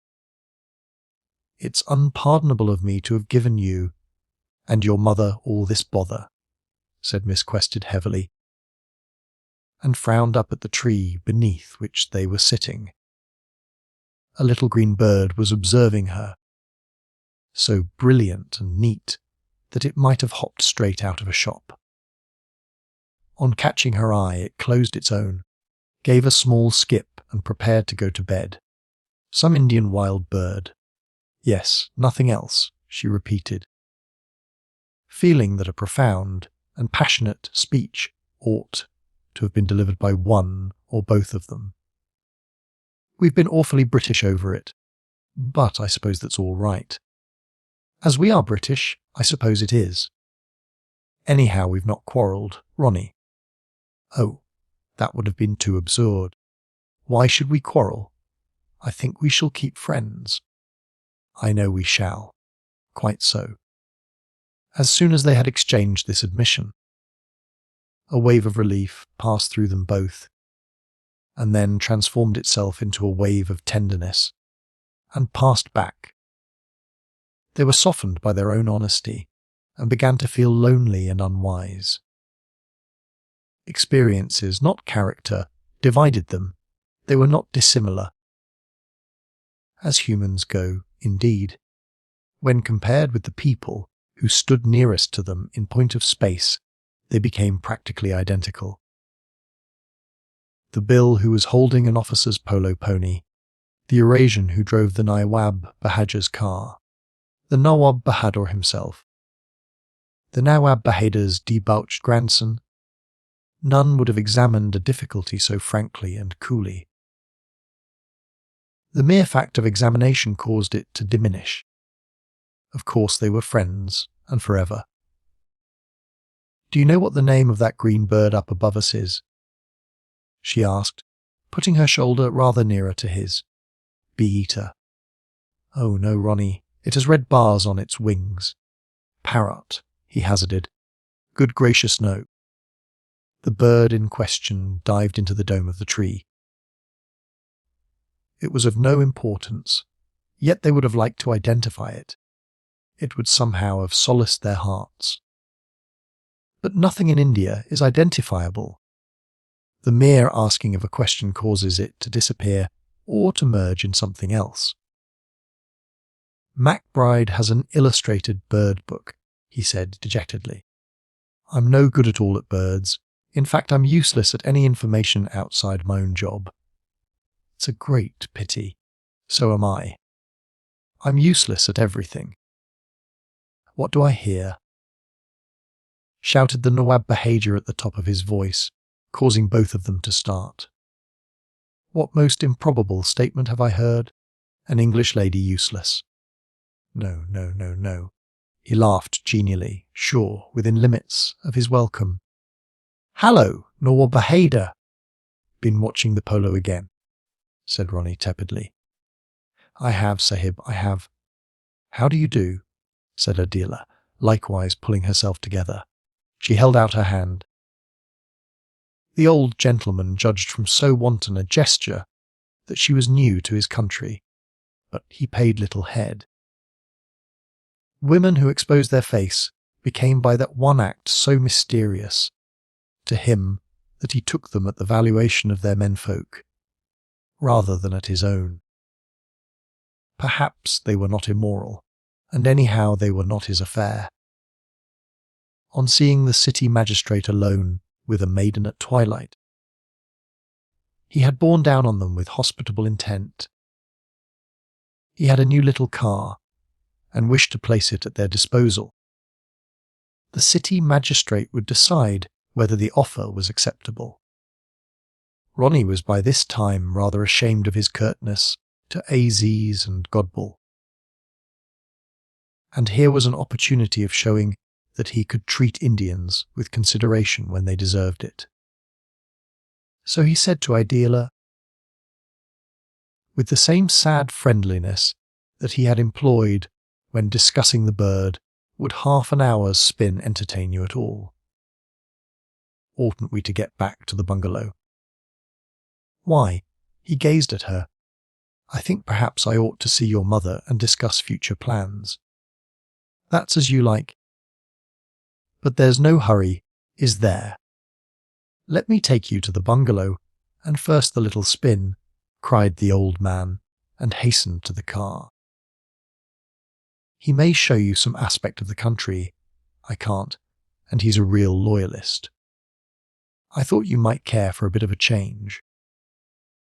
Determined to give him no more trouble, she agreed, but her desire to see India had suddenly decreased. There had been a factitious element in it. How should they seat themselves in the car? The elegant grandson had to be left behind. The Nawab Bahadur got up in front, for he had no intention of neighbouring an English girl. Despite my advanced years, I am learning to drive, he said. Man can learn everything if he will but try. And foreseeing a further difficulty, he added, I do not do the actual steering. I sit and ask my Chauffeur questions, and thus learn the reason for everything that is done before I do it myself.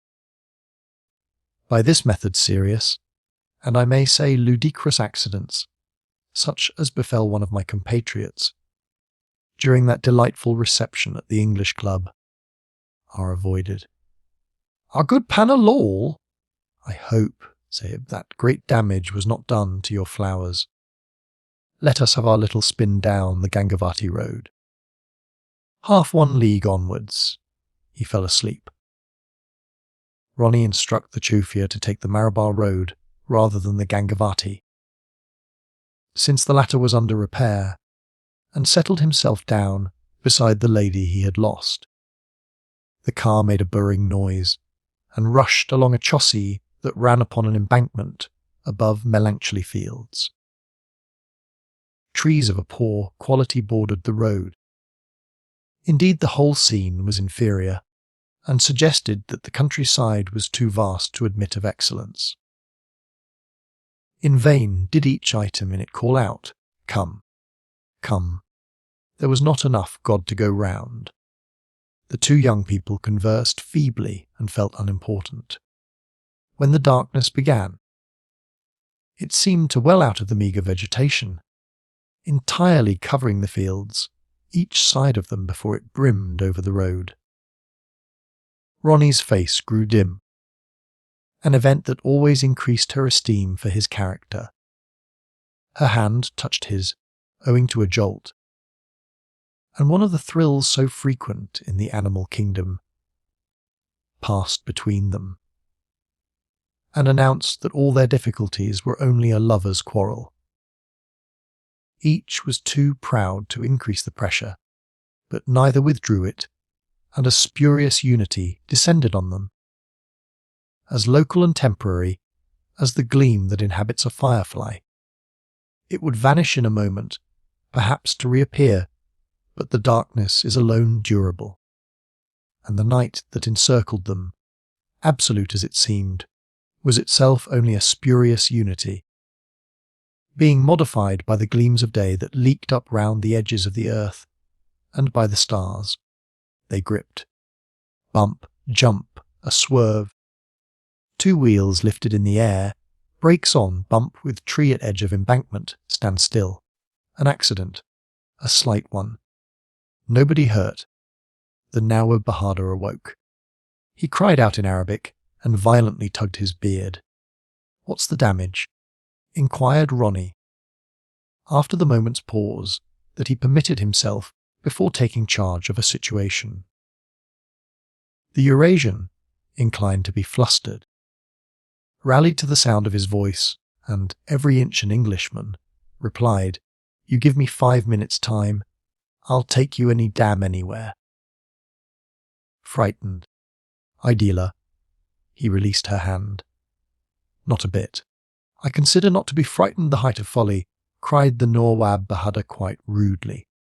"Well, it's all over now. Tears are useless," said Ronnie, dismounting. "We had some luck butting that tree." "All over. Oh yes, the danger is past. Let us smoke cigarettes. Let us do anything we please." "Oh yes. Enjoy ourselves, oh my merciful God." His words died into Arabic again. "Wasn't the bridge. We skidded." "We didn't skid," said Adela, who had seen the cause of the accident, and thought everyone must have seen it too. "We ran into an animal." A loud cry broke from the old man. His terror was disproportionate and ridiculous. "An animal. A large animal rushed up out of the dark on the right and hit us." "By Jove, she's right," Ronnie exclaimed. "The paint's gone." "By Jove, sir." "Your lady is right," echoed the Eurasian. Just by the hinges of the door was a dent, and the door opened with difficulty. "Of course I'm right. I saw its hairy back quite plainly. I say, Adela, what was it? I don't know the animals any better than the birds here. Too big for a goat." "Exactly. Too big for a goat," said the old man. Ronnie said, "Let's go into this. Let's look for its tracks." "Exactly. You wish to borrow this electric torch." The English people walked a few steps back into the darkness, united and happy. Thanks to their youth and upbringing, they were not upset by the accident. They traced back the writhing of the tires to the source of their disturbance. It was just after the exit from a bridge. The animal had probably come up out of the nullah. Steady and smooth ran the marks of the car, ribbons neatly nicked with lozenges. Then all went mad. Certainly some external force had impinged, but the road had been used by too many objects for any one track to be legible, and the torch created such high lights and black shadows that they could not interpret what it revealed. Moreover, Adela, in her excitement, knelt and swept her skirts about until it was she, if anyone, who appeared to have attacked the car. The incident was a great relief to them both. They forgot their abortive personal relationship and felt adventurous as they muddled about in the dust. "I believe it was a buffalo," she called to their host, who had not accompanied them. Exactly. Unless it was a hyena. Ronnie approved this last conjecture. Hyenas prowl in nullahs and headlights dazzle them. Excellent, a hyena, said the Indian with an angry irony and a gesture at the night. Mr. Harris, half a mo meant. Give me 10 minutes' time, Sahib says hyena. Don't worry, Mr. Harris. He saved us from a nasty smash. Harris, well done. A smash, Sahib. That would not have taken place had he obeyed and taken us Gangavati side instead of Marabar. My fault that. I told him to come this way because the road's better. Mr. Leslie has made it pucker right up to the hills. Ah, now I begin to understand. Seeming to pull himself together, he apologised slowly and elaborately for the accident. Ronnie murmured, not at all, but apologies were his due, and should have started sooner. Because English people are so calm at a crisis, it is not to be assumed that they are unimportant. The Nawab Bahadur had not come out very well. At that moment a large car approached from the opposite direction. Ronnie advanced a few steps down the road, and with authority in his voice and gesture stopped it.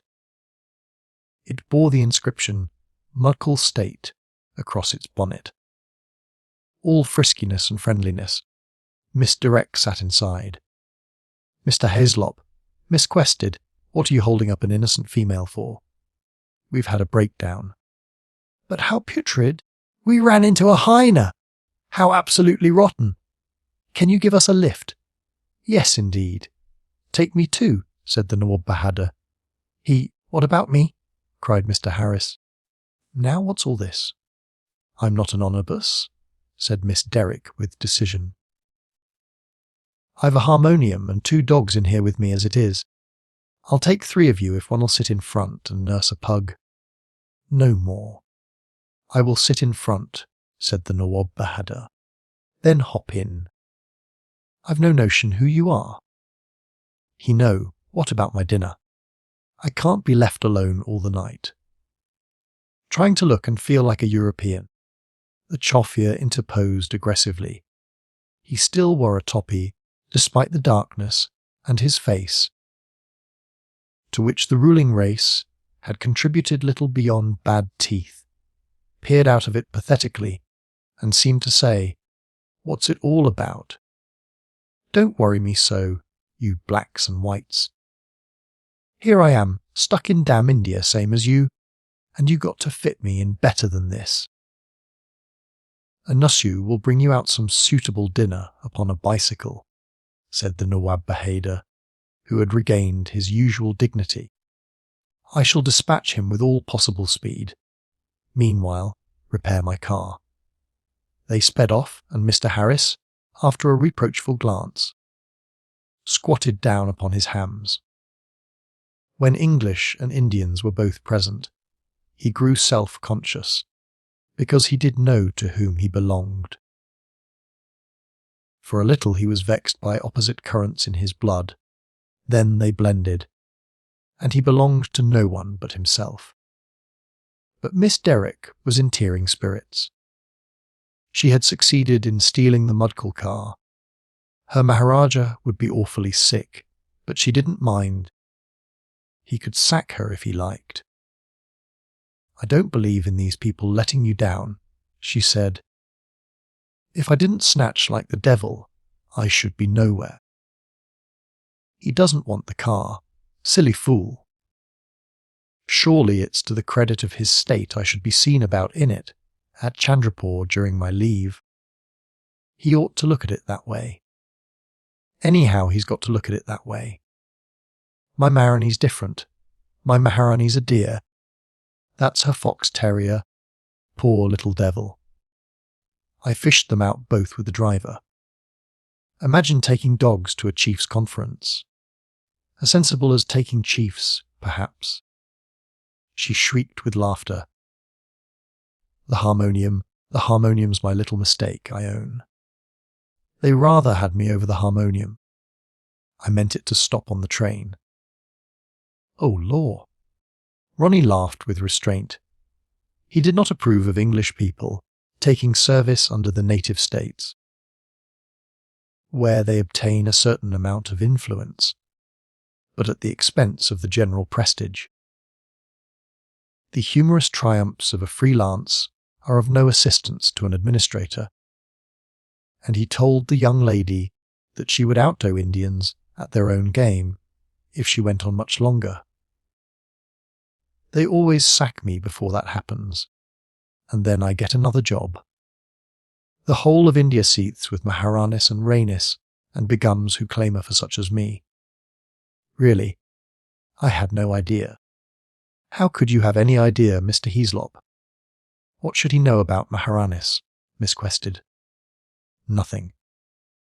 At least I should hope not. I understand those big people are not particularly interesting, said Adela, quietly, disliking the young woman's tone. Her hand touched Ronnie's again in the darkness, and to the animal thrill there was now added a coincidence of opinion. Ah, there you're wrong. They're priceless. I would scarcely call her wrong, broke out the Nawab Bahadur from his isolation on the front seat, whether they had relegated him. A native state, a Hindu state, the wife of a ruler of a Hindu state, may beyond doubt be a most excellent lady. And let it not be for a moment supposed that I suggest anything against the character of Her Highness the Maharani of Mutkal. But I fear she will be uneducated. I fear she will be superstitious. Indeed, how could she be otherwise? What opportunity of education has such a lady had? Oh, superstition is terrible, terrible! Oh, it is the great defect in our Indian character! And as if to point his criticism, the lights of the civil station appeared on a rise to the right. He grew more and more voluble. Oh, it is the duty of each and every citizen to shake superstition off. And though I have little experience of Hindu states, and none of this particular one, namely Mudkal, the ruler, I fancy, has a salute of but 11 guns, yet I cannot imagine that they have been as successful as British India, where we see reason and orderliness spreading in every direction, like a most health-giving floud, Miss Derrick said. Golly! Undeterred by the expletive, the old man swept on. His tongue had been loosed, and his mind had several points to make. He wanted to endorse Miss Quested's remark that big people are not interesting, because he was bigger himself than many an independent chief. At the same time, he must neither remind nor inform her that he was big, lest she felt she had committed a discourtesy. This was the groundwork of his oration. Worked in with it was his gratitude to Miss Derrick for the lift. His willingness to hold a repulsive dog in his arms, and his general regret for the trouble he had caused the human race during the evening. Also, he wanted to be dropped near the city to get hold of his cleaner, and to see what mischief his grandson was up to. As he wove all these anxieties into a single rope, he suspected that his audience felt no interest, and that the city magistrate fondled either maiden behind the cover of the harmonium, but good breeding compelled him to continue. It was nothing to him if they were bored, because he did not know what boredom is, and it was nothing to him if they were licentious, because God has created all races to be different. The accident was over, and his life, equably useful, distinguished, happy, ran on as before and expressed itself in streams of well-chosen words. When this old geyser left them, Ronnie made no comment, but talked lightly about polo. Turton had taught him that it is sounder not to discuss a man at once, and he reserved what he had to say on the Nawab's character until later in the evening. His hand, which he had removed to say goodbye, touched Adela's again. She caressed it definitely, he responded, and their firm and mutual pressure surely meant something. They looked at each other when they reached the bungalow, for Mrs. Moore was inside it. It was for Miss Quested to speak, and she said nervously, "Ronnie, I should like to take back what I said on the Maiden." He assented, and they became engaged to be married in consequence. Neither had foreseen such a consequence. She had meant to revert to her former condition of important and cultivated uncertainty, but it had passed out of her reach at its appropriate hour. Unlike the green bird or the hairy animal, she was labelled now. She felt humiliated again, for she deprecated labels, and she felt too that there should have been another scene between her lover and herself at this point, something dramatic and lengthy. He was pleased instead of distressed. He was surprised, but he had really nothing to say. What indeed is there to say? To be or not to be married? That was the question, and they had decided it in the affirmative. Come along and let's tell the mater all this. Opening the perforated zinc door that protected the bungalow from the swarms of winged creatures. The noise woke the mater up. She had been dreaming of the absent children who were so seldom mentioned, Ralph and Stella, and did not at first grasp what was required of her. She too had become used to thoughtful procrastination, and felt alarmed when it came to an end. When the announcement was over, he made a gracious and honest remark. "Look here, both of you. See India, if you like and as you like. I know I made myself rather ridiculous at Fielding's, but it's different now. I wasn't quite sure of myself. My duties here are evidently finished. I don't want to see India now. Now for my passage back," was Mrs. Moore's thought. She reminded herself of all that a happy marriage means, and of her own happy marriages, one of which had produced Ronnie. Adela's parents had also been happily married, and excellent it was to see the incident repeated by the younger generation. On and on. The number of such unions would certainly increase, as education spread, and ideals grew loftier, and characters firmer. But she was tired by her visit to Government College. Her feet ached. Mr. Fielding had walked too fast and far. The young people had annoyed her in the tum-tum, and given her to suppose they were breaking with each other. And though it was all right now, she could not speak as enthusiastically of wedlock or of anything as she should have done. Ronnie was suited. Now she must go home and help the others if they wished. She was past marrying herself. Even unhappily, her function was to help others. Her reward to be informed that she was sympathetic. Elderly ladies must not expect more than this. They dined alone. There was much pleasant and affectionate talk about the future. Later on they spoke of passing events, and Ronnie reviewed and recounted the day from his own point of view. It was a different day from the women's, because while they had enjoyed themselves, or thought, he had worked.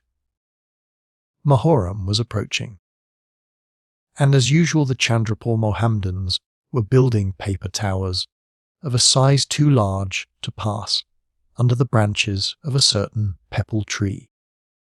One knew what happened next. The tower stuck. A Mohammedan climbed up the pepple and cut the branch off. The Hindus protested. There was a religious riot, and heaven knew what, with perhaps the troops sent for. There had been deputations and conciliation committees under the auspices of Turton. and all the normal work of Chandrapur had been hung up. Should the procession take another route, or should the towers be shorter? The Mohammedans offered the former, the Hindus insisted on the latter. The collector had favoured the Hindus, until he suspected that they had artificially bent the tree nearer the ground. They said it sagged naturally. Measurements, plans, an official visit to the spot. But Ronnie had not disliked his day, for it proved that the British were necessary to India. There would certainly have been bloodshed without them. His voice grew complacent again. He was here not to be pleasant, but to keep the peace. And now that Adela had promised to be his wife, she was sure to understand. "What does our old gentleman of the car think?" she asked. And her negligent tone was exactly what he desired. "Our old gentleman is helpful and sound, as he always is over public affairs. You've seen in him our show Indian." "Have I really? I'm afraid so. Incredible, aren't they, even the best of them? They all forget their back collar studs sooner or later. You've had to do with 3 sets of Indians today, the Bhattacharya's, Aziz, and this chap, and it really isn't a coincidence that they've all let you down." "I like Aziz. Aziz is my real friend," Mrs. Moore interposed. "When the animal runs into us, the Nawab loses his head, deserts his unfortunate Chafia, intrudes upon Miss Direct. No great crimes, but no white man would have done it." "What animal?" "Oh, we had a small accident on the Marabar Road. Adela thinks it was a hyena. An accident." She cried. "Nothing, no one hurt." Our excellent host awoke much rattled from his dreams, appeared to think it was our fault, and chanted exactly. Mrs. Moore shivered, a ghost. But the idea of a ghost scarcely passed her lips. The young people did not take it up.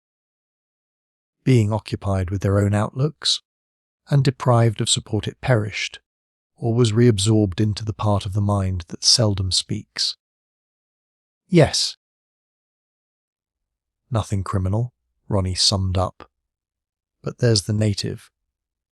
And there's one of the reasons why we don't admit him to our clubs, and how a decent girl like Miss Derrick can take service under natives puzzles me. But I must get on with my work." "Krishna!" Krishna was the peen who should have brought the files from his office.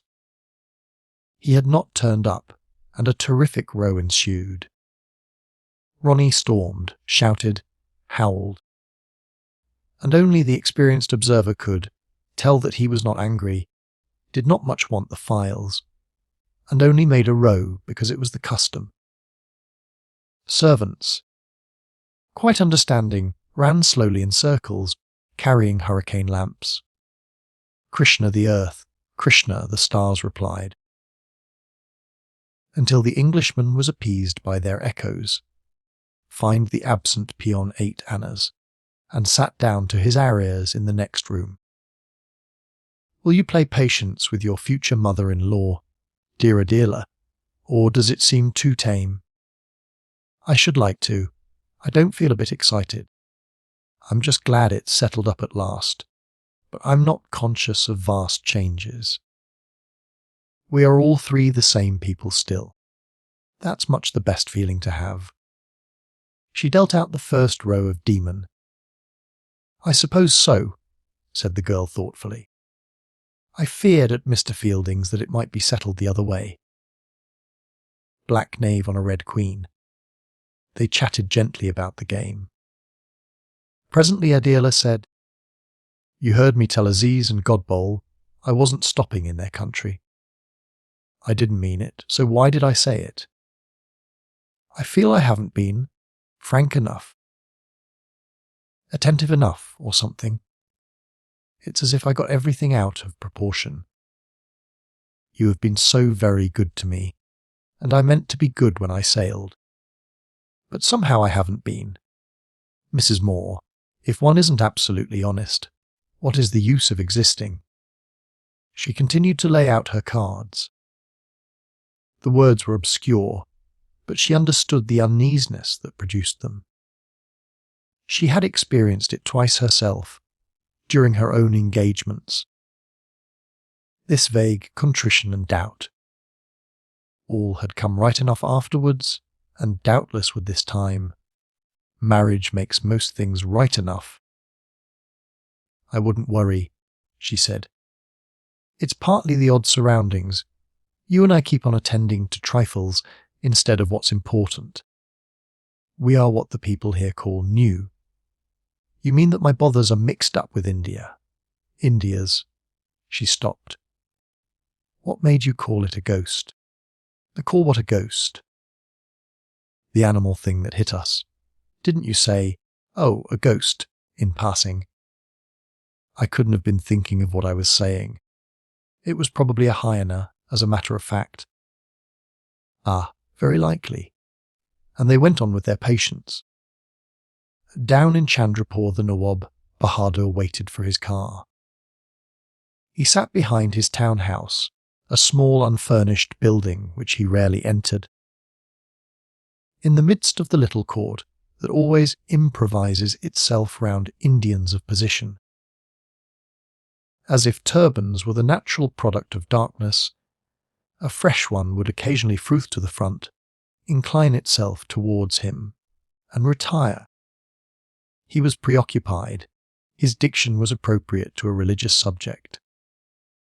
9 years previously, when first he had had a car, he had driven it over a drunken man and killed him, and the man had been waiting for him ever since. The Nawab Bahadur was innocent before God and the law. He had paid double the compensation necessary, but it was no use. The man continued to wait in an unspeakable form, close to the scene of his death. None of the English people knew of this, nor did the Chofia. It was a racial secret communicable more by blood than speech. He spoke now in horror of the particular circumstances. He had led others into danger. He had risked the lives of 2 innocent and honoured guests. He repeated, "If I had been killed, what matter? It must happen sometime." But they who trusted me, the company shuddered and invoked the mercy of God. Only Aziz held aloft, because a personal experience restrained him. Was it not by despising ghosts that he had come to know Mrs. Moore?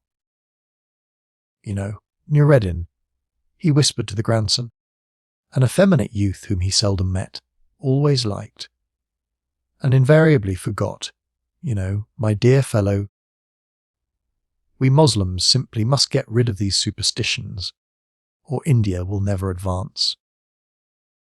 How long must I hear of the savage upon the Marabar road?"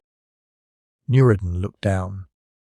Aziz continued, "Your grandfather belongs to another generation, and I respect and love the old gentleman, as you know.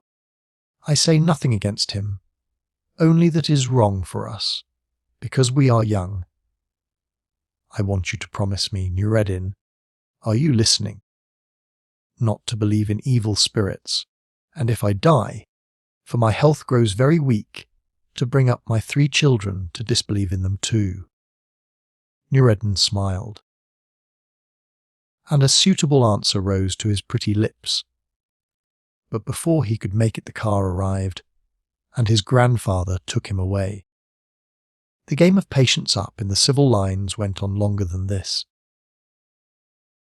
Mrs. Moore continued to murmur, "Red 10 on a black knave," Miss Quested to assist her, and to intersperse among the intricacies of the play details about the hyena, the engagement, the Maharani of Mudkal, the Bhattacharya's, and the day generally, whose rough desiccated surface acquired, as it receded, a definite outline, as India itself might, could it be viewed from the moon. Presently the players went to bed, but not before other people had woken up elsewhere people whose emotions they could not share and whose existence they ignored. Never tranquil, never perfectly dark, the night wore itself away, distinguished from other nights by 2 or 3 blasts of wind, which seemed to fall perpendicularly out of the sky and to bounce back into it, hard and compact, leaving no freshness behind them. The hot weather was approaching. Chapter 9. Aziz fell ill as he foretold, slightly ill. 3 days later he lay abed in his bungalow, pretending to be very ill. It was a touch of fever, which he would have neglected if there was anything important at the hospital. Now and then he groaned and thought he should die, but did not think so for long, and a very little diverted him. It was Sunday, always an equivocal day in the East, and an excuse for slacking. He could hear church bells as he drowsed, both from the civil station and from the missionaries out beyond the slaughterhouse. Different bells and rung with different intent, for one set was calling firmly to Anglo-India, and the other feebly to mankind. He did not object to the first set, the other he ignored, knowing their inefficiency. Old Mr. Graysford and young Miss Solly made converts during a famine, because they distributed food, but when times improved they were naturally left alone again. And though surprised and aggrieved each time this happened, they never learnt wisdom. No Englishman understands us except Mr. Fielding, he thought, but how shall I see him again? If he entered this room, the disgrace of it would kill me. He called to Hassan to clear up, but Hassan, who was testing his wages by ringing them on the step of the veranda, found it possible not to hear him. Heard and didn't hear, just as Aziz had called and hadn't called. That's India all over. How like us. There we are. He doesed again.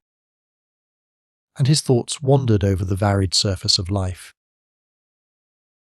Gradually they steadied upon a certain spot, the bottomless pit, according to missionaries. But he had never regarded it as more than a dimple. Yes, he did want to spend an evening with some girls, singing, and all that. The vague jollity that would culminate in voluptuousness. Yes, that was what he did want.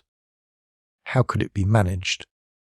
If Major Calendar had been an Indian, he would have remembered what young men are, and granted 2 or 3 days leave to Calcutta without asking questions. But the Major assumed either that his subordinates were made of ice, or that they repaired to the Chandrapur Bazars. Disgusting ideas both. It was only Mr. Fielding who, Hassan, the servant, came running. Look at those flies, brother. And he pointed to the horrible mass that hung from the ceiling. The nucleus was a wire which had been inserted as a homage to electricity. Electricity had paid no attention, and a colony of eye flies had come instead and blackened the coils with their bodies. Huser, those are flies. Good. Good, they are excellent. But why have I called you? To drive them elsewhere, said Hassan, after painful thought.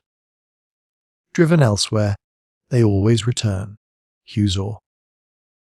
You must make some arrangement against flies. That is why you are my servant, said Aziz gently. Hassan would call the little boy to borrow the step ladder from Mahmoud Aliel's house. He would order cook to light the primus stove and heat water. He would personally ascend the steps with a bucket in his arms and dip the end of the coil into it. Good, very good. Now what have you to do? Kill flies. Good. Do it. Hassan withdrew, the plan almost lodged in his head, and began to look for the little boy. Not finding him, his steps grew slower, and he stole back to his post on the veranda, but did not go on testing his rupees in case his master heard them clink. On twittered the Sunday bells. The East had returned to the East via the suburbs of England, and had become ridiculous during the detour. Aziz continued to think about beautiful women. His mind here was hard and direct, though not brutal. He had learnt all he needed concerning his own constitution many years ago, thanks to the social order into which he had been born. And, when he came to study medicine, he was repelled by the pedantry and fuss with which Europe tabulates the facts of gender. Science seemed to discuss everything from the wrong end. It didn't interpret his experiences when he found them in a German manual, because by being there they ceased to be his experiences. What he had been told by his father or mother, or had picked up from servants, it was information of that sort that he found useful, and handed on as occasion offered to others. But he must not bring any disgrace on his children by some silly escapade. Imagine if it got about that he was not respectable. His professional position too must be considered, whatever Major Colonial thought. Aziz upheld the proprieties, though he did not invest them with any moral hallow, and it was here that he chiefly differed from an Englishman. His conventions were social. There is no harm in deceiving society, as long as she does not find you out, because it is only when she finds you out that you have harmed her. She is not like a friend or God, who are injured by the mere existence of unfaithfulness. Quite clear about this, he meditated what type of lie he should tell to get away to Calcutta, and had thought of a man there who could be trusted to send him a wire, and a letter that he could show to Major Calendar. When the noise of wheels was heard in his compound, someone had called to inquire. The thought of sympathy increased his fever, and with a sincere groan he wrapped himself in his quilt. "Aziz, my dear fellow, we are greatly concerned," said Hamadullah's voice. 1, 2, 3. 4 bumps as people sat down upon his bed. "When a doctor falls ill, it is a serious matter," said the voice of Mr. Said Mohammed, the assistant engineer. "When an engineer falls ill, it is equally important," said the voice of Mr. Hack, a police inspector. "Oh yes, we are all jolly important. Our salaries prove it. Dr. Aziz took tea with our principal last Thursday afternoon," piped Rafi, the engineer's nephew. "Professor Godbol, who also attended, has sickened too, which seems rather a curious thing, sir, does it not?" Flames of suspicion leaped up in the breast of each man. "Humbug!" exclaimed Hamidullah in authoritative tones, quenching them. "Humbug, most certainly," echoed the others, ashamed of themselves. The wicked schoolboy, having failed to start a scandal, lost confidence and stood up with his back to the wall. "Is Professor Godbol ill?" inquired Aziz, penetrated by the news. "I am sincerely sorry." Intelligent and compassionate, his face peeped out of the bright crimson folds of the quilt. "How do you do, Mr. Said Mohammed? Mr. Hack. How very kind of you to inquire after my health. How do you do, Hamidullah?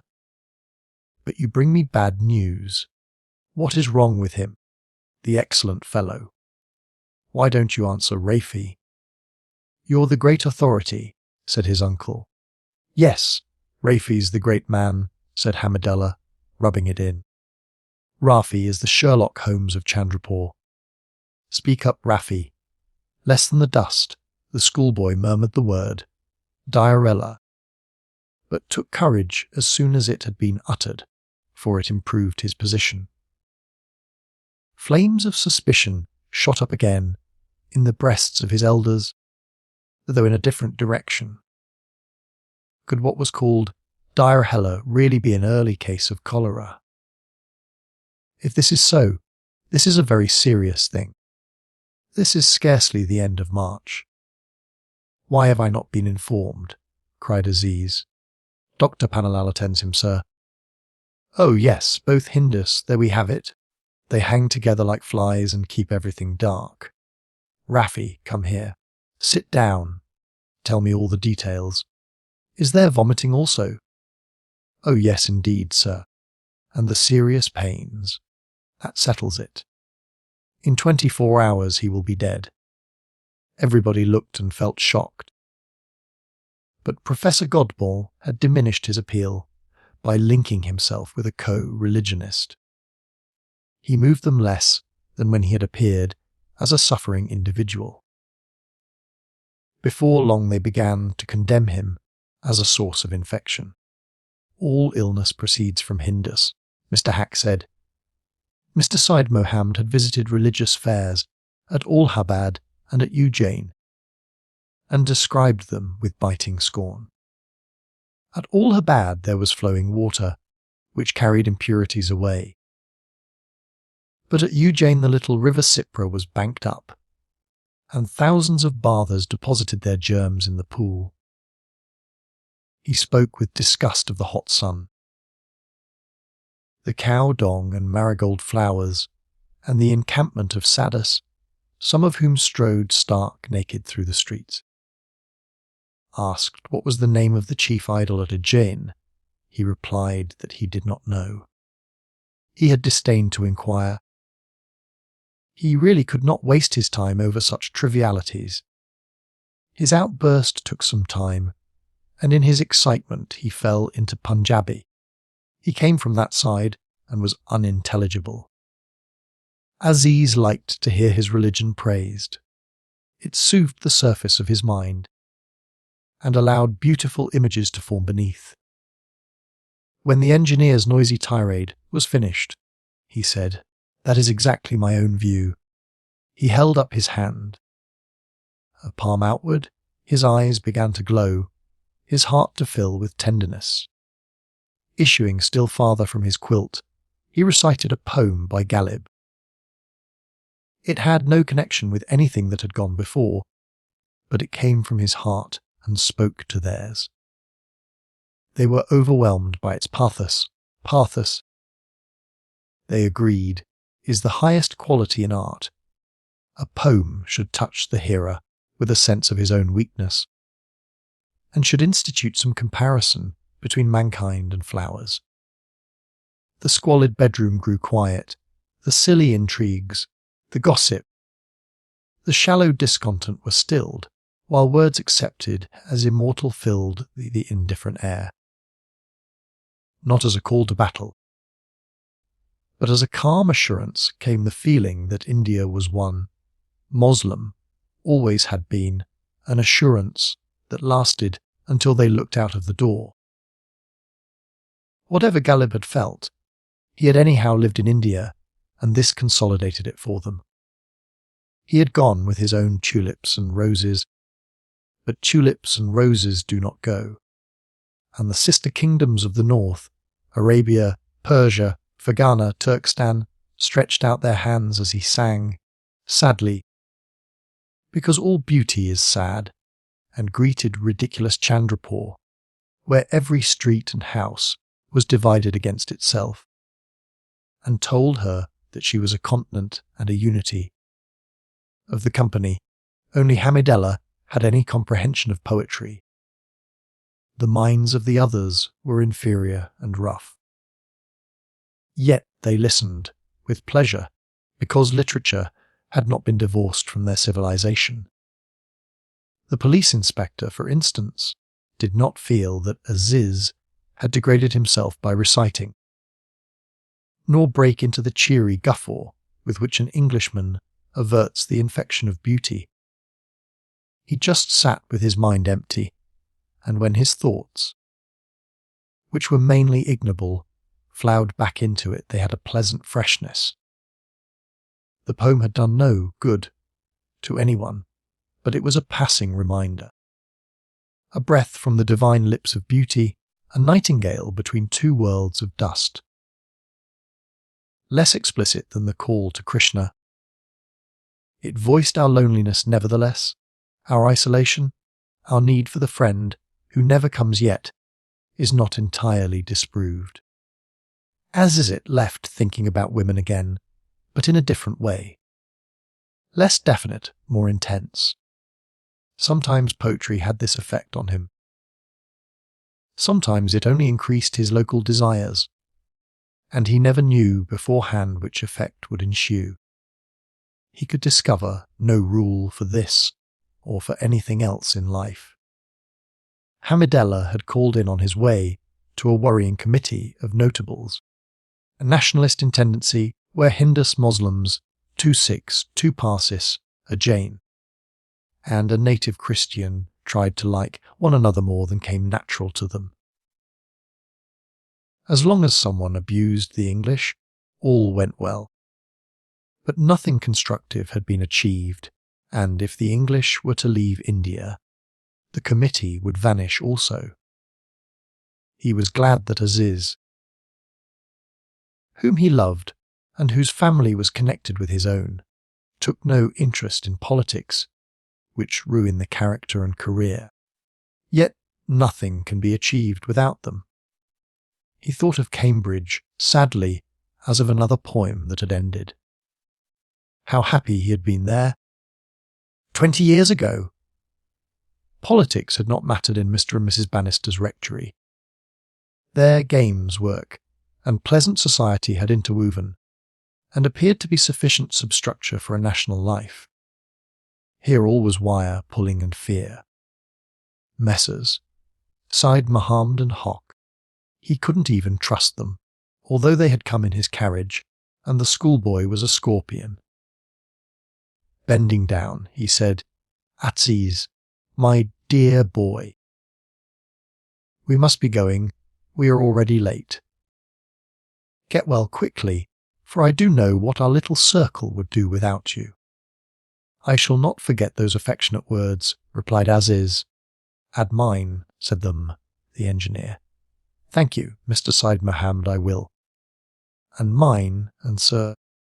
"Accept mine," cried the others, stirred each according to his capacity towards goodwill. "Little ineffectual, unquenchable flames!" The company continued to sit on the bed and to chew sugarcane, which Hassan had run for into the bazaar, and Aziz drank a cup of spiced milk. Presently there was the sound of another carriage. Dr. Panalal had arrived, driven by horrid Mr. Ramchand. The atmosphere of a sick room was at once re-established, and the invalid retired under his quilt. "Gentlemen, you will excuse. I have come to inquire by Major Calendar's orders," said the Hindu, nervous of the den of fanatics into which his curiosity had called him. "Here he lies," said Hamidullah, indicating the prostrate form. "Dr. Aziz, Dr. Aziz, I come to inquire." Aziz presented an expressionless face to the thermometer. "Your hand also, please." He took it, gazed at the flies on the ceiling, and finally announced, "Some temperature." "I think not much," said Ramchand, desirous of fomenting trouble. "Some, he should remain in bed," repeated Dr. Panalal, and shook the thermometer down, so that its altitude remained forever unknown. He loofed his young colleague since the disasters with Dapple, and he would have liked to do him a bad turn and report to Major Calendar that he was shamming. But he might want a day in bed himself soon. Besides, though Major Calendar always believed the worst of natives, he never believed them when they carried tales about one another. Sympathy seemed the safer course. "How is stomach?" he inquired. "How head?" And catching sight of the empty cup, he recommended a milk diet. "This is a great relief to us. It is very good of you to call, Dr. Sahib," said Hamidullah, buttering him up a bit. It is only my duty. We know how busy you are. Yes, that is true. And how much illness there is in the city. The doctor suspected a trap in this remark. If he admitted that there was not illness, either statement might be used against him. There is always illness, he replied.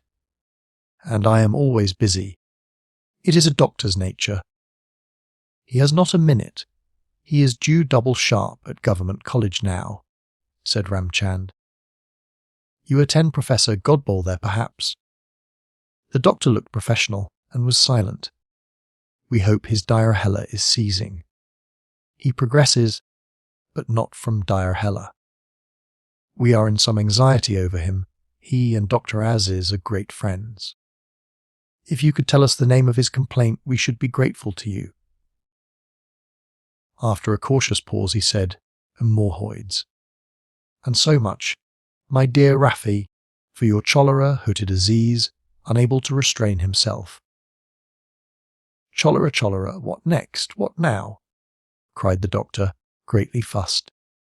Who spreads such untrue reports about my patients? Hamidullah pointed to the culprit. I hear cholera. I hear bubonic plague. I hear every species of lie. Where will it end, I ask myself sometimes.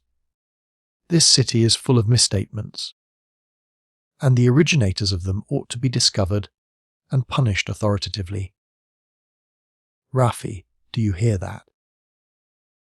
Now why do you stuff us up with all this humbug? The schoolboy murmured that another boy had told him. Also, that the bad English grammar the government obliged them to use often gave the wrong meaning for words, and so led scholars into mistakes. That is no reason you should bring a charge against a doctor, said Ramchand. Exactly, agreed Hamidullah, anxious to avoid an unpleasantness. Quarrels spread so quickly and so far, and messes. Sighed Mohammed and Haq looked cross, and ready to fly out. You must apologize properly, Rafi. I can see your uncle wishes it, he said. You have not yet said that you are sorry for the trouble you have caused this gentleman by your carelessness. It is only a boy, said Dr. Panalal, appeased. Even boys must learn, said Ramchand.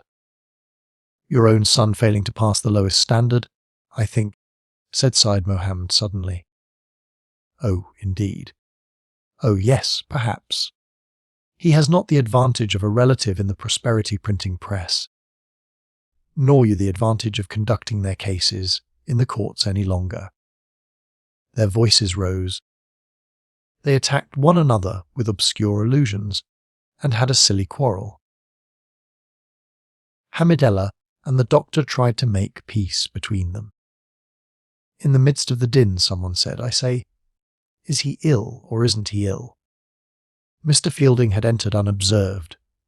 All rose to their feet, and Hassan, to do an Englishman honour, struck with a sugar cane at the coil of flies. Aziz said, Sit down, coldly. What a room! What a meeting! Squalor and ugly talk, the floor strewn with fragments of cane and nuts, and spotted with ink, the pictures crooked upon the dirty walls. No punkah! He hadn't meant to live like this, or among these third-rate people. And in his confusion he thought only of the insignificant Rafi, whom he had laughed at, and allowed to be teased. The boy must be sent away happy, or hospitality would have failed, along the whole line. It is good of Mr. Fielding to condescend to visit our friend, said the police inspector. We are touched by this great kindness. Don't talk to him like that. He doesn't want it, and he doesn't want 3 chairs. He's not 3 Englishmen, he flashed. Rafi, come here. Sit down again. I'm delighted you could come with Mr. Hamidullah. My dear boy, it will help me to recover, seeing you. Forgive my mistakes, said Rafi, to consolidate himself. Well, are you ill, Aziz, or aren't you? Fielding repeated. No doubt Major Colander has told you that I am shamming. Well, are you? The company laughed, friendly and pleased. An Englishman at his best, they thought so genial. Inquire from Dr. Panalaw. You're sure I don't tire you by stopping? Why, no. There are 6 people present in my small room already. Please remain seated. If you will excuse the informality. He turned away and continued to address Rafi, who was terrified at the arrival of his principal. Remembered that he had tried to spread slander about him and yearned to get away. He is ill and he is not ill, said Hamidullah, offering a cigarette. And I suppose that most of us are in that same case. Fielding agreed. He and the pleasant, sensitive barrister got on well. They were fairly intimate and beginning to trust each other. The whole world looks to be dying, still it doesn't die. So we must assume the existence of a beneficent providence. Oh, that is true, how true, said the policeman, thinking religion had been praised. Does Mr. Fielding think it's true? Ditchwick, the world isn't dying. I'm certain of that. No, the existence of providence. Well, I don't believe in providence. But how then can you believe in God? Asked Said Muhammad. I don't believe in God. A tiny movement as of, I told you so, passed round the company, and Aziz looked up for an instant, scandalized. Is it correct that most are atheists in England now? Hamidullah inquired. The educated, thoughtful people. I should say so, though they don't like the name. The truth is that the West doesn't bother much over belief and disbelief in these days. 50 years ago, or even when you and I were young, much more fuss was made. And does not morality also decline? It depends what you call yes, I suppose morality does decline. Excuse the question. But if this is the case, how is England justified in holding India? There they were, politics again. It's a question I can't get my mind onto. He replied, I'm out here personally because I needed a job. I cannot tell you why England is here, or whether she ought to be here. It's beyond me. Well, qualified Indians also need jobs in the educational. I guess they do. I got in first, said Fielding, smiling. Then excuse me again. Is it fair an Englishman should occupy one when Indians are available? Of course I mean nothing personally. Personally, we are delighted you should be here, and we benefit greatly by this frank talk. There is only one answer to a conversation of this type. England holds India for her good. Yet Fielding was disinclined to give it. The zeal for honesty had eaten him up. He said, I'm delighted to be here too. That's my answer. There's my only excuse. I can't tell you anything about fairness. It mayn't have been fair I should have been born. I take up some other fellow's air, don't I, whenever I breathe. Still, I'm glad it's happened, and I'm glad I'm out here. However big a badmash one is, if one's happy in consequence, that is some justification. The Indians were bewildered. The line of thought was not alien to them. But the words were too definite and bleak. Unless a sentence paid a few compliments to justice and morality in passing, its grammar wounded their ears and paralysed their minds. What they said and what they felt were, except in the case of affection, seldom the same. They had numerous mental conventions, and when these were flouted, they found it very difficult to function. Hamidullah bore up best. And those Englishmen who are not delighted to be in India, have they no excuse? He asked. None. Chuck them out. It may be difficult to separate them from the rest, he laughed. Worse than difficult. Wrong, said Mr. Ramchand. No Indian gentleman approves chucking out as a proper thing. Here we differ from those other nations. We are so spiritual. Oh, that is true. How true? Said the police inspector. Is it true, Mr. Hock? I don't consider us spiritual. We can't coordinate. It only comes to that. We can't keep engagements. We can't catch trains. What more than this is the so-called spirituality of India. You and I ought to be at the Committee of Notables. We're not. Our friend Dr. Law ought to be with his patients. He isn't. So we go on. And so we shall continue to go, I think, until the end of time. It is not the end of time. It is scarcely 10:30. Ha ha!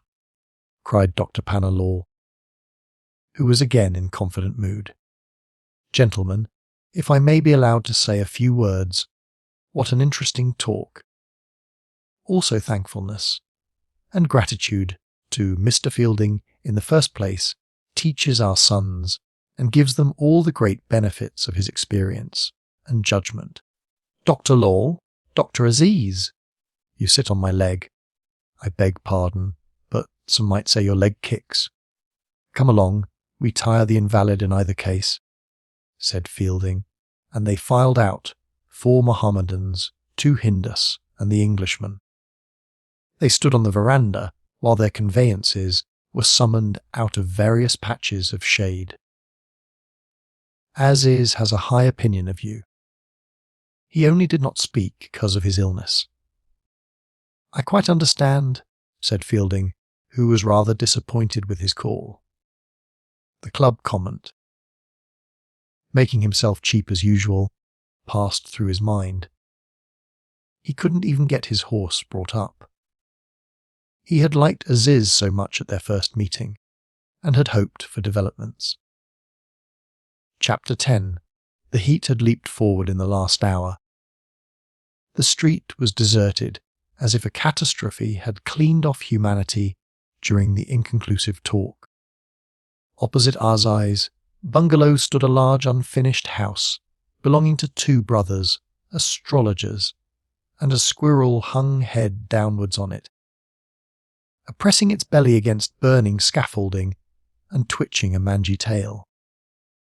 It seemed the only occupant of the house, and the squeals it gave were in tune with the infinite, no doubt, but not attractive except to other squirrels. More noises came from a dusty tree, where brown birds creaked and floundered about looking for insects. Another bird, the invisible coppersmith, had started his punk. It matters so little to the majority of living beings what the minority, that calls itself human, desires or decides. Most of the inhabitants of India do not mind how India is governed. Nor are the lower animals of England concerned about England. But in the tropics the indifference is more prominent. The inarticulate world is closer at hand and readier to resume control, as soon as men are tired. When the 7 gentlemen who had held such various opinions inside the bungalow came out of it, they were aware of a common burden, a vague threat which they called the bad weather coming. They felt that they could not do their work, or would not be paid enough for doing it. The space between them and their carriages, instead of being empty, was clogged with a medium that pressed against their flesh. The carriage cushions scalded their trousers, their eyes pricked, domes of hot water accumulated under headgear and poured down their cheeks. Salaming feebly, they dispersed for the interior of other bungalows, to recover their self-esteem and the qualities that distinguished them from each other. All over the city and over much of India the same retreat on the part of humanity was beginning into cellars, up hills, under trees. April, herald of horrors, is at hand. The sun was returning to his kingdom with power, but without beauty. That was the sinister feature. If only there had been beauty! His cruelty would have been tolerable then. Through excess of light, he failed to triumph. He also, in his yellow-white overflow, not only matter, but brightness itself lay drowned. He was not the unattainable friend. Either of men or birds or other suns, he was not the eternal promise, the never-withdrawn suggestion that haunts our consciousness. He was merely a creature, like the rest, and so debarred from glory. Chapter 11. Although the Indians had driven off, and Fielding could see his horse standing in a small shed in the corner of the compound, no one troubled to bring it to him. He started to get himself, but was stopped by a call from the house. Aziz was sitting up in bed, looking dishevelled and sad. "Here's your home," he said sardonically. "Here's the celebrated hospitality of the East. At the flies. Look at the chinem coming off the walls. Isn't it jolly? Now I suppose you want to be off, having seen an oriental interior. Anyhow, you want to rest. I can rest the whole day, thanks to worthy Dr. Law. Major Collander's spy, I suppose you know, but this time it didn't work. I am allowed to have a slight temperature. Callender doesn't trust anyone, English or Indian. That's his character, and I wish you weren't under him, but you are, and that's that. Before you go, for you are evidently in a great hurry, will you please unlock that drawer? Do you see a piece of brown paper at the top? Yes, open it. Who is this? She was my wife. You are the first Englishman she has ever come before. Now put her photograph away." He was astonished, as a traveller who suddenly sees. Between the stones of the desert, flowers. The flowers have been there all the time, but suddenly he sees them. He tried to look at the photograph, but in itself it was just a woman in a sari facing the world. He muttered, "Really, I don't know why you pay me this great compliment, Aziz, but I do appreciate it." "Oh, it's nothing. She was not a highly educated woman or even beautiful, but put it away.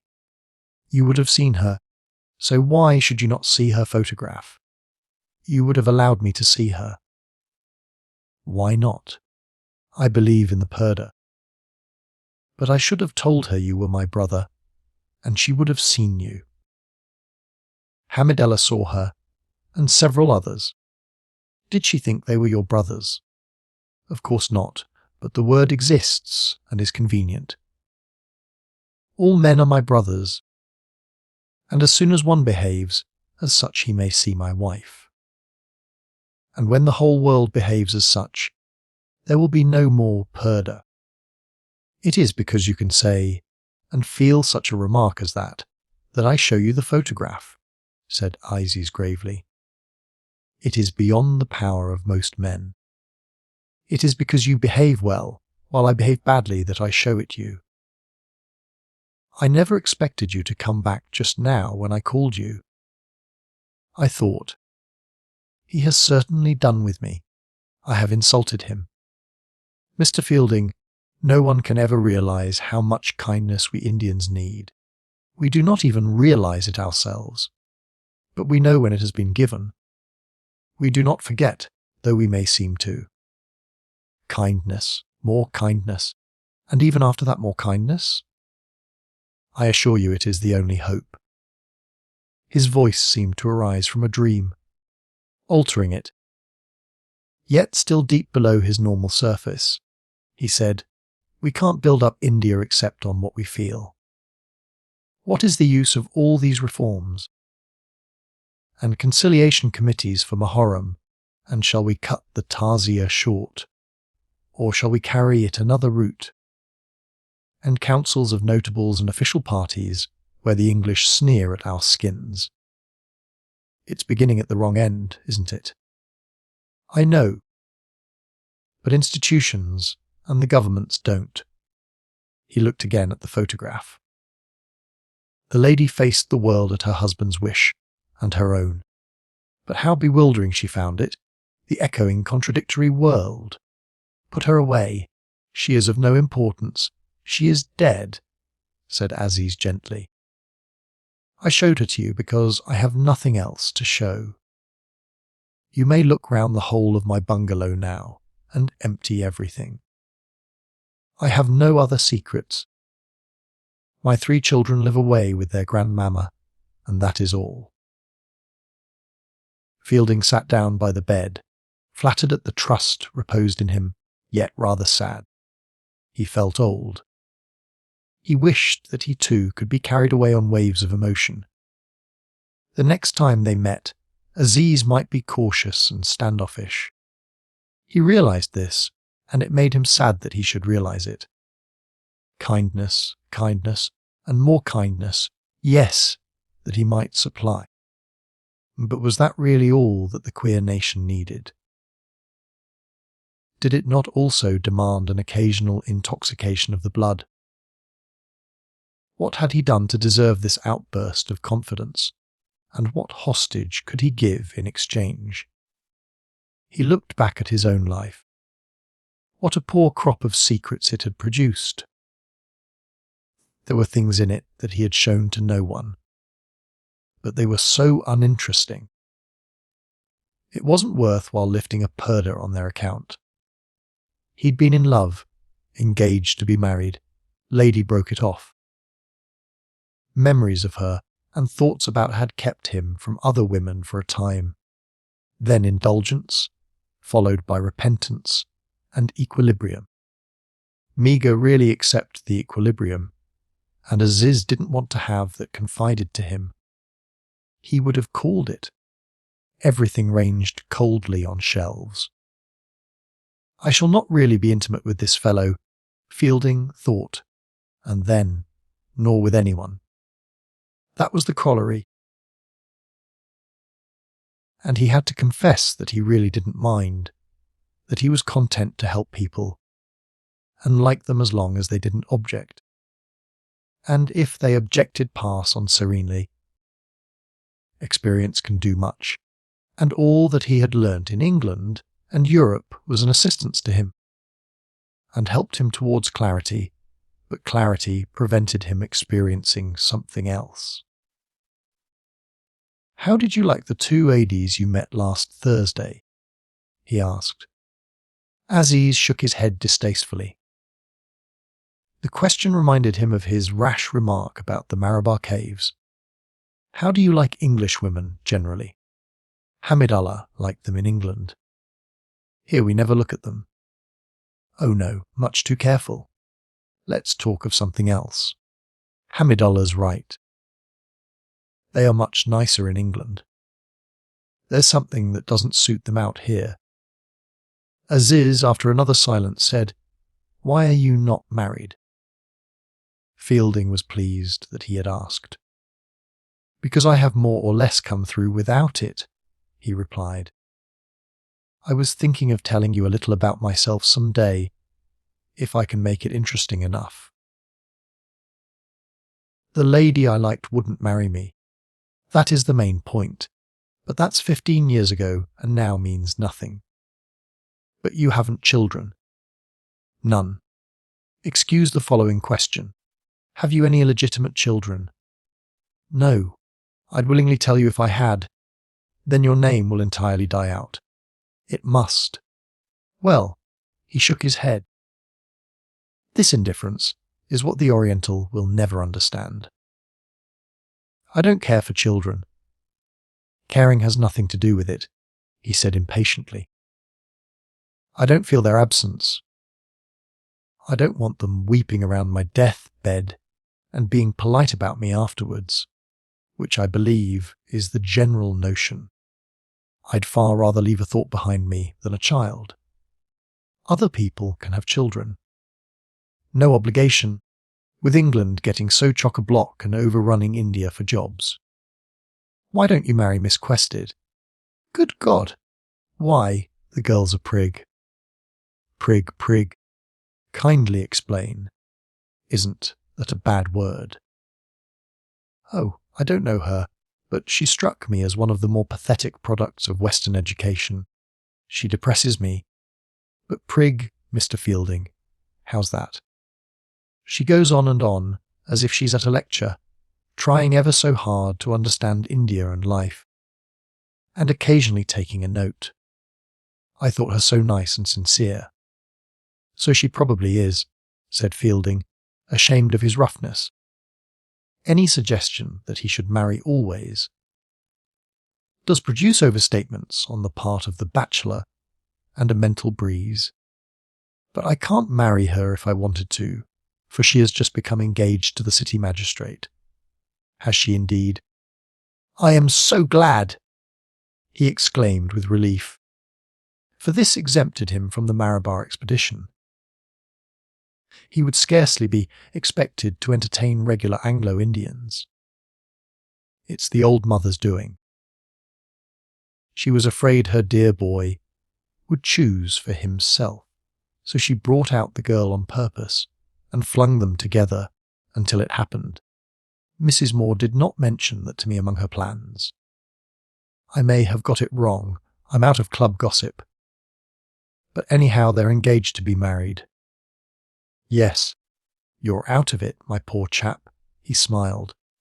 No Miss Quested for Mr. Fielding. However, she was not beautiful. She has practically no breasts. If you come to think of it.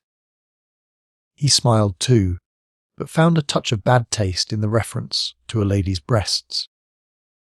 For the city magistrate they shall be sufficient perhaps, and he for her. For you I shall arrange a lady with breasts like mangoes. No, you won't. I will not really, and besides your position makes it dangerous for you. His mind had slipped from matrimony to Calcutta. His face grew grave. Fancy if he had persuaded the principal to accompany him there, and then got him into trouble. And abruptly he took up a new attitude towards his friend. The attitude of the protector who knows the dangers of India and is admonitory. You can't be too careful in every way. Mr. Fielding, whatever you say or do in this damned country, there is always some envious fellow on the lookout. You may be surprised to know that there are at least 3 spies sitting here when you came to inquire. I was really a good deal upset that you talked in that fashion about God. They will certainly report it. To whom? That's all very well. But you spoke against morality also, and you said you had come to take other people's jobs. All that was very unwise. This is an awful place for scandal. Why? Actually, one of your own pupils was listening. Thanks for telling me that. Yes, I must try and be more careful. If I'm interested, I'm apt to forget myself. Still, it doesn't do real harm. But speaking out may get you into trouble. It's often done so in the past. There, listen to that. But the end of it might be that you lost your job. If I do, I do. I shall survive it. I travel light! Travel light! You are a most extraordinary race, said Aziz, turning away as if he were going to sleep, and immediately turning back again. Is it your climate, or what? Plenty of Indians travel light too, sadders and such. It's one of the things I admire about your country. Any man can travel light until he has a wife or children. That's part of my case against marriage. I'm a holy man minus the holiness. Hand that on to your 3 spies, and tell them to put it in their pipes. Aziz was charmed and interested, and turned the new idea over in his mind. So this was why Mr. Fielding and a few others were so fearless. They had nothing to lose. But he himself was rooted in society and Islam. He belonged to a tradition which bound him, and he had brought children into the world, the society of the future. Though he lived so vaguely in this flimsy bungalow, nevertheless he was placed. I can't be sacked from my job because my job's education. I believe in teaching people to be individuals and to understand other individuals. It's the only thing I do believe in. At government college, I mix it up with trigonometry and so on. When I'm a sadhu, I shall mix it up with something else. He concluded his manifesto, and both were silent. The eye flies became worse than ever and danced close up to their pupils, or crawled into their ears. Fielding hit about wildly. The exercise made him hot, and he got up to go. You might tell your servant to bring my horse. He doesn't seem to appreciate my Urdu. I know. I gave him orders not to. Such are the tricks we play on unfortunate Englishmen. Poor Mr. Fielding, but I will release you now. Oh dear! With the exception of yourself and Hamidella, I have no one to talk to in this place. You like Hamidella, don't you? Very much. Do you promise to come at once to us when you are in trouble? I never can be in trouble. There goes a queer chap. I trust he won't come to grief. Thought Aziz, left alone. His period of admiration was over, and he reacted towards patronage. It was difficult for him to remain in awe of anyone who played with all his cards on the table. Fielding, he discovered on closer acquaintance, was truly warm-hearted and unconventional, but not what can be called wise. That frankness of speech in the presence of Ramchand, Rafi and co. was dangerous and inelegant. It served no useful end. But they were friends, brothers. That part was settled. Their compact had been subscribed by the photograph. They trusted one another. Affection had triumphed for once in a way. He dropped off to sleep amid the happier memories of the last 2 hours. Poetry of Gelib, female grace, good old Hamidella, good Fielding, his honoured wife and dear boys. He passed into a region where these joys had no enemies, but bloomed harmoniously in an eternal garden, or ran down water shoots of ribbed marble, or rose into domes whereunder were inscribed, black against white, the 99 attributes of God. Part 2. Caves. Chapter 12. The Ganges, though flowing from the foot of Vishnu and through Siva's hair, is not an ancient stream. Geology, looking further than religion, knows of a time when neither the river nor the Himalayas that nourished it existed, and an ocean flowed over the holy places of Hindustan. The mountains rose, their debris silted up the ocean. The gods took their seats on them and contrived the river, and the India we call immemorial came into being. But India is really far older. In the days of the prehistoric ocean, the southern part of the peninsula already existed, and the high places of Dravidia have been land since land began, and have seen on the one side the sinking of a continent that joined them to Africa, and on the other the upheaval of the Himalayas from a sea. They are older than anything in the world. No water has ever covered them, and the sun, who has watched them countless eons, may still discern in their outlines forms that were his before our globe was torn from his bosom.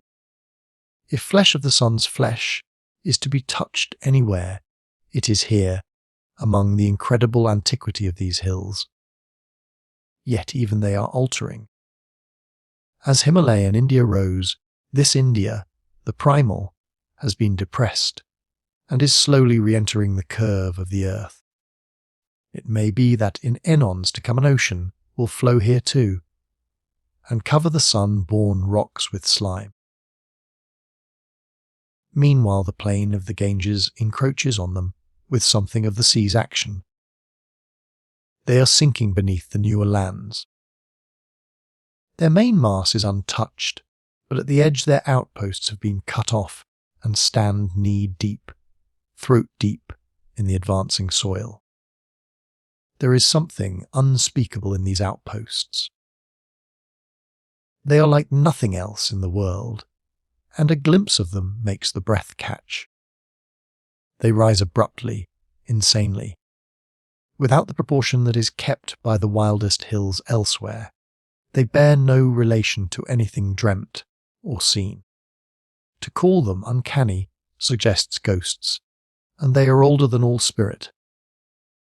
Hinduism has scratched and plastered a few rocks, but the shrines are unfrequented, as if pilgrims, who generally seek the extraordinary, had here found too much of it. Some sadist did once settle in a cave, but they were smoked out, and even Buddha, who must have passed this way down to the Botry of Jia, shunned a renunciation more complete than his own and has left no legend of struggle or victory in the Marabar. The caves are readily described.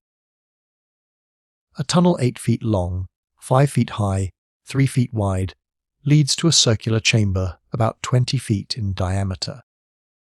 This arrangement occurs again and again throughout the group of hills, and this is all. This is a Marabar cave. Having seen one such cave, having seen 2, having seen 3, 14, 24. The visitor returns to Chandrapur, uncertain whether he has had an interesting experience, or a dull one, or any experience at all. He finds it difficult to discuss the caves, or to keep them apart in his mind, for the pattern never varies, and no carving, not even a bee's nest or a bat distinguishes one from another. Nothing attached to them and their reputation, for they have one, does not depend upon human speech. It is as if the surrounding plain or the passing birds have taken upon themselves to exclaim, "Extraordinary," and the word has taken root in the air and been inhaled by mankind. They are dark caves. Even when they open towards the sun, very little light penetrates down the entrance tunnel into the circular chamber. There is little to see, and no eye to see it, until the visitor arrives for his 5 minutes and strikes a match. Immediately another flame rises in the depths of the rock and moves towards the surface like an imprisoned spirit. The walls of the circular chamber have been most marvellously polished. The 2 flames approach and strive to unite, but cannot, because one of them breathes air, the other stone. A mirror inlaid with lovely colours divides the lovers. Delicate stars of pink and grey interpose. Exquisite nebule, shadings fainter than the tail of a comet or the midday moon, all the evanescent life of the granite, only here visible. Fists and fingers thrust above the advancing soil. Here at last is their skin, finer than any covering acquired by the animals, smoother than windless water, more voluptuous than love. The radiance increases, the flames touch one another, kiss, expire. The cave is dark again, like all the caves. Only the wall of the circular chamber has been polished thus. The sides of the tunnel are left rough. They impinge as an afterthought upon the internal perfection. An entrance was necessary, so mankind made one. But elsewhere, deeper in the granite, are there certain chambers that have no entrances? Chambers never unsealed since the arrival of the gods. Local report declares that these exceed in number those that can be visited, as the dead exceed the living, 400 of them, 4,000 or million. Nothing is inside them. They were sealed up before the creation of pestilence or treasure. If mankind grew curious and excavated, nothing would be added to the sum of good or evil. One of them is rumoured within the boulder that swings on the summit of the highest of the hills, a bubble-shaped cave that has neither ceiling nor floor, and mirrors its own darkness in every direction infinitely. If the boulder falls and smashes, the cave will smash too, empty as an Easter egg. The boulder, because of its hollowness, sways in the wind, and even moves when a crow perches upon it. Hence its name, and the name of its stupendous pedestal. The Colonial, Chapter 13. These hills look romantic in certain lights and at suitable distances, and seen of an evening from the upper veranda of the club, they caused Miss Quested to say conversationally to Miss Derrick that she should like to have gone. That Dr. Ayer's eyes at Mr. Fielding's had said he would arrange something, and that Indians seem rather forgetful. She was overheard by the servant who offered them vermouths. This servant understood English, and he was not exactly a spy, but he kept his ears open. And Mahmud Ali did not exactly bribe him, but did encourage him to come and squat with his own servants, and would happen to stroll their way when he was there. As the story travelled, it accreted emotion, and Aziz learnt. With horror the ladies were deeply offended with him, and had expected an invitation daily. He thought his facile remark had been forgotten. Endowed with two memories, a temporary and a permanent. He had hitherto relegated the caves to the former. Now he transferred them once for all, and pushed the matter through. They were to be a stupendous replica of the Tea Party. He began by securing Fielding an old godbowl, and then commissioned Fielding to approach Mrs. Moore and Miss Quested when they were alone. By this device Ronnie, their official protector, could be circumvented. Fielding didn't like the job much. He was busy. Caves bored him. He foresaw friction and expense. But he would not refuse the first favour his friend had asked from him, and did as required. The ladies accepted. It was a little inconvenient in the present press of their engagements. Still, they hoped to manage it after consulting Mr. Heaslop. Consulted. Ronnie raised no objection, provided Fielding undertook full responsibility for their comfort. He was not enthusiastic about the picnic, but then, no more were the ladies, no one was enthusiastic, yet it took place. Aziz was terribly worried. It was not a long expedition.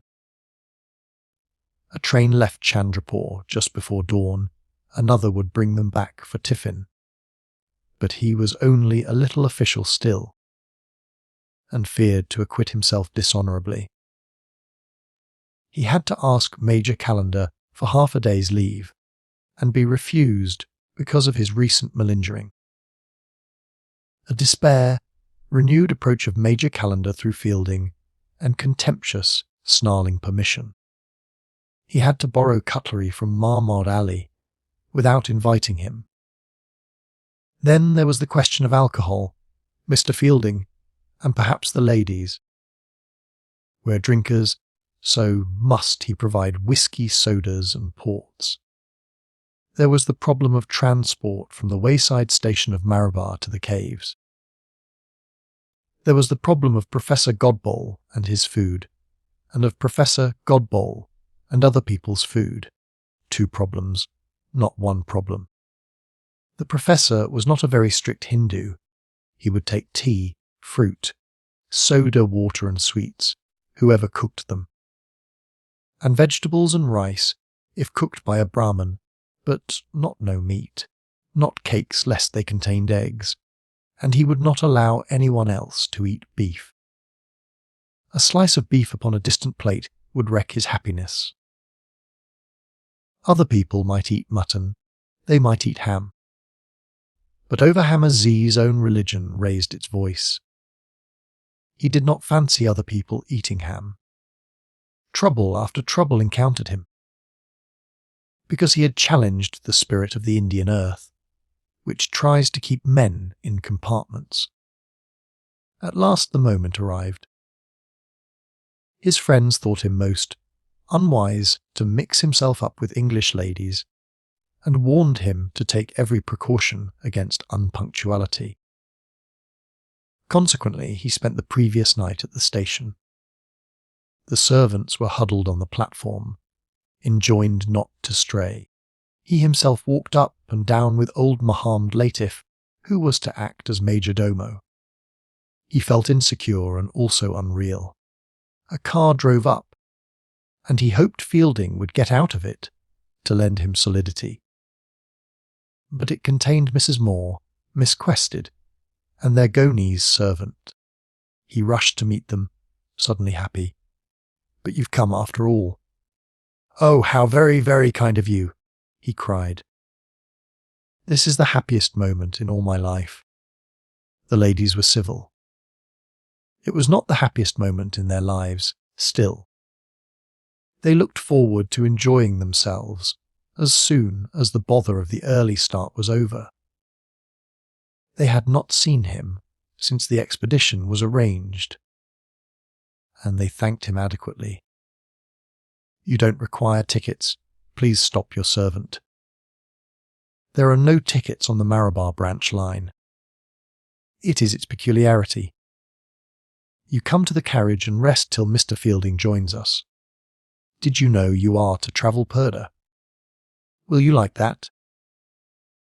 They replied that they should like it. The train had come in, and a crowd of dependents were swarming over the seats of the carriage like monkeys. Aziz had borrowed servants from his friends, as well as bring his own 3, and quarrels over precedence were resulting. The lady servant stood apart, with a sneering expression on his face. They had hired him while they were still globe-trotters at Bombay. In a hotel, or among smart people, he was excellent. But as soon as they consorted with anyone whom he thought second-rate, he left them to their disgrace. The night was still dark, but had acquired the temporary look that indicates its end. Perched on the roof of a shed, the station master's hens began to dream of kites instead of owls. Lamps were put out, in order to save the trouble of putting them out later. The smell of tobacco and the sound of spitting arose from third-class passengers in dark corners. Heads were unshrouded. A teeth cleaned on the twigs of a tree. So convinced was a junior official that another sun would rise, that he rang a bell with enthusiasm. This upset the servants. They shrieked that the train was starting and ran to both ends of it to intercede. Much had still to enter the Purdah carriage. A box bound with brass, a melon wearing a fez, a towel containing gavas, a step ladder and a gun. The guests played up all right. They had no race consciousness. Mrs. Moore was too old, Miss Quested too new. And they behaved to Aziz as to any young man who had been kind to them in the country. This moved him deeply. He had expected them to arrive with Mr. Fielding, instead of which they trusted themselves to be with him a few moments alone. "Send back your servant," he suggested. "He is unnecessary. Then we shall all be Moslems together, and he is such a horrible servant." "Anthony, you can go. We don't want you," said the girl impatiently. "Master told me to come. Mistress tells you to go. Master says, keep near the ladies all the morning." "Well, your ladies won't have you." She turned to the host. "Do get rid of him, Dr. Aziz." "Mohammed Latif," he called. The poor relative exchanged fezzes with the melon and peeped out of the window of the railway carriage, whose confusion he was superintending. "Here is my cousin, Mr. Mohammed Latif." "Oh no, don't shake hands. He is an Indian of the old-fashioned sort. He prefers to salam." "There, I told you so. Mohammed Latif, how beautifully you salam." "See, he hasn't understood. He knows no English." "You spicklie," said the old man gently. "I spickalai. Oh, jolly good. Isn't he a funny old man? We will have great jokes with him later. He does all sorts of little things. He is not nearly as stupid as you think and awfully poor. It's lucky ours is a large family." He flung an arm round the grubby neck. "But you get inside. Make yourselves at home. Yes, you lie down." The celebrated Oriental confusion appeared at last to be at an end. "Excuse me. Now I must meet our other two guests." He was getting nervous again, for it was 10 minutes to the time. Still, Fielding was an Englishman. And they never do miss trains. And Godbol was a Hindu and did not count, and, soothed by this logic, he grew calmer as the hour of departure approached. Mohammed Latif had bribed Anthony not to come. They walked up and down the platform, talking usefully. They agreed that they had overdone the servants, and must leave 2 or 3 behind at Marabar station. And Aziz explained that he might be playing 1 or 2 practical jokes at the caves, not out of unkindness, but to make the guests laugh. The old man assented with slight sideway motions of the head. He was always willing to be ridiculed, and he bade Aziz not spare him. Elated by his importance, he began an indecent anecdote. "Tell me another time, brother, when I have more leisure. For now, as I have already explained, we have to give pleasure to non-Moslems. 3 will be Europeans, 1 a Hindu, which must not be forgotten. Every attention must be paid to Professor Godbol, lest he feel that he is inferior to my other guests. I will discuss philosophy with him. That will be kind of you, but the servants are even more important. We must not convey an impression of disorganization. It can be done, and I expect you to do it." A shriek from the Purdah carriage. The train had started. "Merciful God!" cried Mohammed Latif. He flung himself at the train and leaped onto the footboard of a carriage. Aziz did likewise.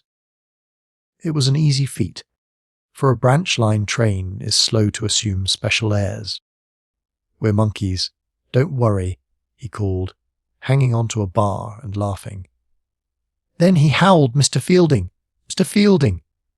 There were Fielding and old Godbol, held up at the level crossing. Appalling catastrophe! The gates had been closed earlier than usual. They leapt from their tonga. They gesticulated. But what was the good? So near and yet so far! As the train joggled past over the points, there was time for agonized words. "Bad, bad. You have destroyed me." "Godbol's puja did it," cried the Englishman. The Brahmin lowered his eyes, ashamed of religion. For it was so. He had miscalculated the length of a prayer. "Jump on, I must have you," screamed Aziz beside himself. "Right, give a hand." "He's not to, he'll kill himself," Mrs. Moore protested. He jumped, he failed, missed his friend's hand, and fell back onto the line. The train rumbled past. He scrambled onto his feet and bawled after them, "I'm all right, you're all right, don't worry," and then they passed beyond range of his voice. "Mrs. Moore, Miss Quested, our expedition is a ruin." He swung himself along the footboard, almost in tears. Get in, get in. You'll kill yourself as well as Mr. Fielding. I see no ruin. How is that?" "Oh, explain to me," he said piteously like a child. "We shall be all Moslems together now, as you promised." She was perfect as always, his dear Mrs. Moore. All the love for her he had felt at the mosque welled up again, the fresher for forgetfulness. There was nothing he would not do for her. He would die to make her happy. "Get in, Dr. Aziz, you make us giddy," the other lady called. "If they're so foolish as to miss the train, that's their loss, not ours. I am to blame. I am the host. Nonsense, go to your carriage. We're going to have a delightful time without them." Not perfect like Mrs. Moore, but very sincere and kind. Wonderful ladies, both of them. And for one precious morning his guests. He felt important and competent. Fielding was a loss personally, being a friend, increasingly dear. Yet if Fielding had come, he himself would have remained in leading strings. "Indians are incapable of responsibility," said the officials, and Hamidullah sometimes said so too. He would show those pessimists that they were wrong. Smiling proudly, he glanced outward at the country, which was still invisible except as a dark movement in the darkness, then upwards at the sky, where the stars of the sprawling Scorpion had begun to pale. Then he dived through a window into a second-class carriage. "Mohammed Latif, by the way, what is in these caves, brother? Why are we all going to see them?" Such a question was beyond the poor relative's scope. He could only reply that God and the local villagers knew, and that the latter would gladly act as guides. Chapter 14. Most of life is so dull that there is nothing to be said about it. And the books and talk that would describe it as interesting are obliged to exaggerate, in the hope of justifying their own existence. Inside its cocoon of work or social obligation, the human spirit slumbers for the most part, registering the distinction between pleasure and pain, but not nearly as alert as we pretend. There are periods in the most thrilling day during which nothing happens, and though we continue to exclaim, "I do enjoy myself," or "I am horrified," we are insincere. As far as I feel anything, it is enjoyment, horror. It's no more than that really. And a perfectly adjusted organism would be silent. It so happened that Mrs. Moore and Miss Quested had felt nothing acutely for a fortnight. Ever since Professor Godbole had sung his queer little song, they had lived more or less inside cocoons. And the difference between them was that the elder lady accepted her own apathy, while the younger resented hers. It was Adela's faith that the whole stream of events is important and interesting, and if she grew bored, she blamed herself severely and compelled her lips to utter enthusiasms. This was the only insincerity in a character otherwise sincere, and it was indeed the intellectual protest of her youth. She was particularly vexed now, because she was both in India and engaged to be married, which double event should have made every instant sublime. India was certainly dim this morning, though seen under the auspices of Indians. Her wish had been granted, but too late. She could not get excited over Aziz and his arrangements. She was not the least unhappy or depressed, and the various odd objects that surrounded her, the comic, purdah, carriage, the piles of rugs and bolsters, the rolling melons, the scent of sweet oils, the ladder, the brass-bound box, the sudden eruption of Mahmud Ali's butler from the lavatory with tea and poached eggs upon a tray, they were all new and amusing, and led her to comment appropriately, but they wouldn't bite into her mind. So she tried to find comfort by reflecting that her main interest would henceforward be Ronnie. "What a nice, cheerful servant! What a relief after Anthony!" They startle one rather. A strange place to make tea in, said Mrs. Moore, who had hoped for a nap. I want to sack Anthony. His behaviour on the platform has decided me. Mrs. Moore thought that Anthony's better self would come to the front at Simla. Miss Quested was to be married at Simla. Some cousins, with a house looking straight onto Thibet, had invited her. Anyhow, we must get a second servant. Because at Simla you will be at the hotel, and I don't think Ronnie's Baldio. She loved plans. Very well, you get another servant. And I'll keep Anthony with me. I am used to his unappetizing ways. He will see me through the hot weather. I don't believe in the hot weather. People like Major Colander, who always talk about it, it's in the hope of making one feel inexperienced and small, like they're everlasting.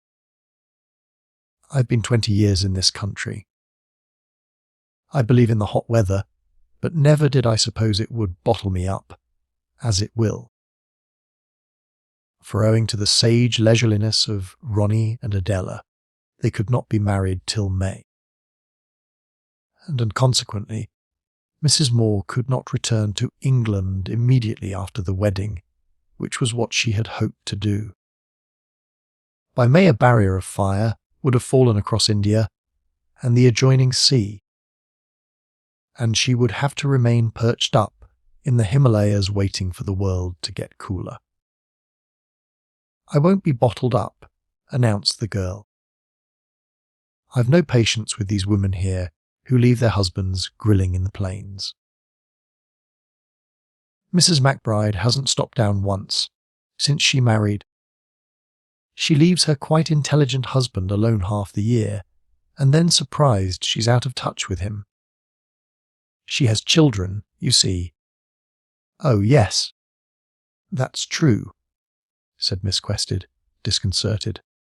"It is the children who are the first consideration, until they are grown up and married off.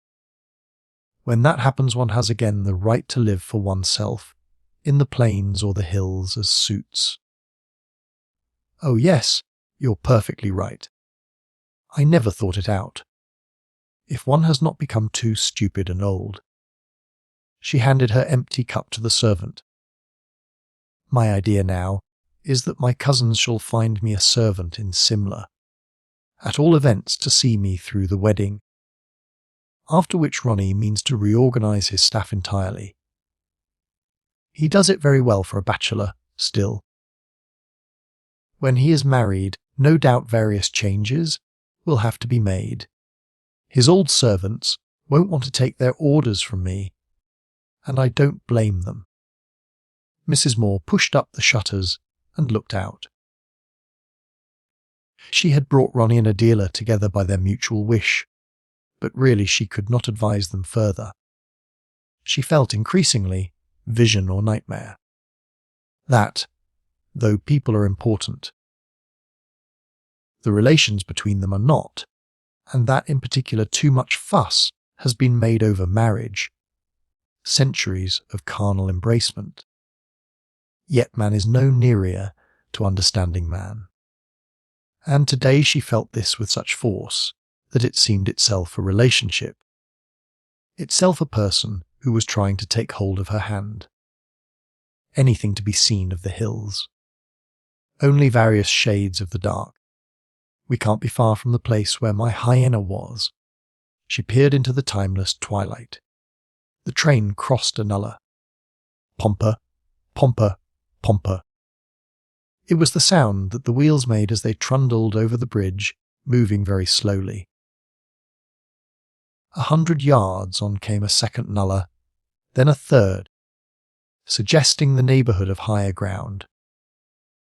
Perhaps this is mine. Anyhow, the road runs parallel with the railway. Her accident was a pleasant memory. She felt in her dry, honest way that it had given her a good shake-up, and taught her Ronnie's true worth. Then she went back to her plans. Plans had been a passion with her from girlhood. Now and then she paid tribute to the present, said how friendly and intelligent Aziz was, ate a gava. Couldn't eat a fried sweet, practised her Urdu on the servant. But her thoughts ever veered to the manageable future, and to the Anglo-Indian life she had decided to endure. And as she appraised it with its adjuncts of Turtons and Burtons, the train accompanied her sentences, pompa pompa, the train half asleep, going nowhere in particular, and with no passenger of importance in any of its carriages, the branch line train, lost on a low embankment between dull fields. Its message, for it had one, avoided her well-equipped mind. Far away behind her, with a shriek that meant business, rushed the mail, connecting up important towns such as Calcutta and Lahore, where interesting events occur and personalities are developed. She understood that. Unfortunately, India has few important towns. India is the country.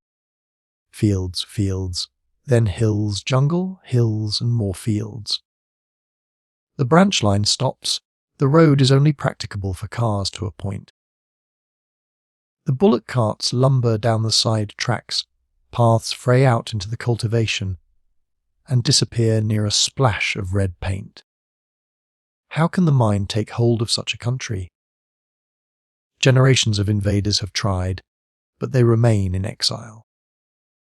The important towns they build are only retreats, their quarrels the malaise of men who cannot find their way home.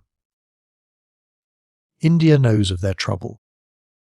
She knows of the whole world's trouble, to its uttermost depth. She calls, come through her 100 mouths, through objects ridiculous and august. But come to what? She has never defined. She is not a promise, only an appeal. I will fetch you from Simla when it's cool enough. I will unbottle you, in fact, continued the reliable girl. We then see some of the Mogul stuff. How appalling if we let you miss the Taj! And then I will see you off at Bombay.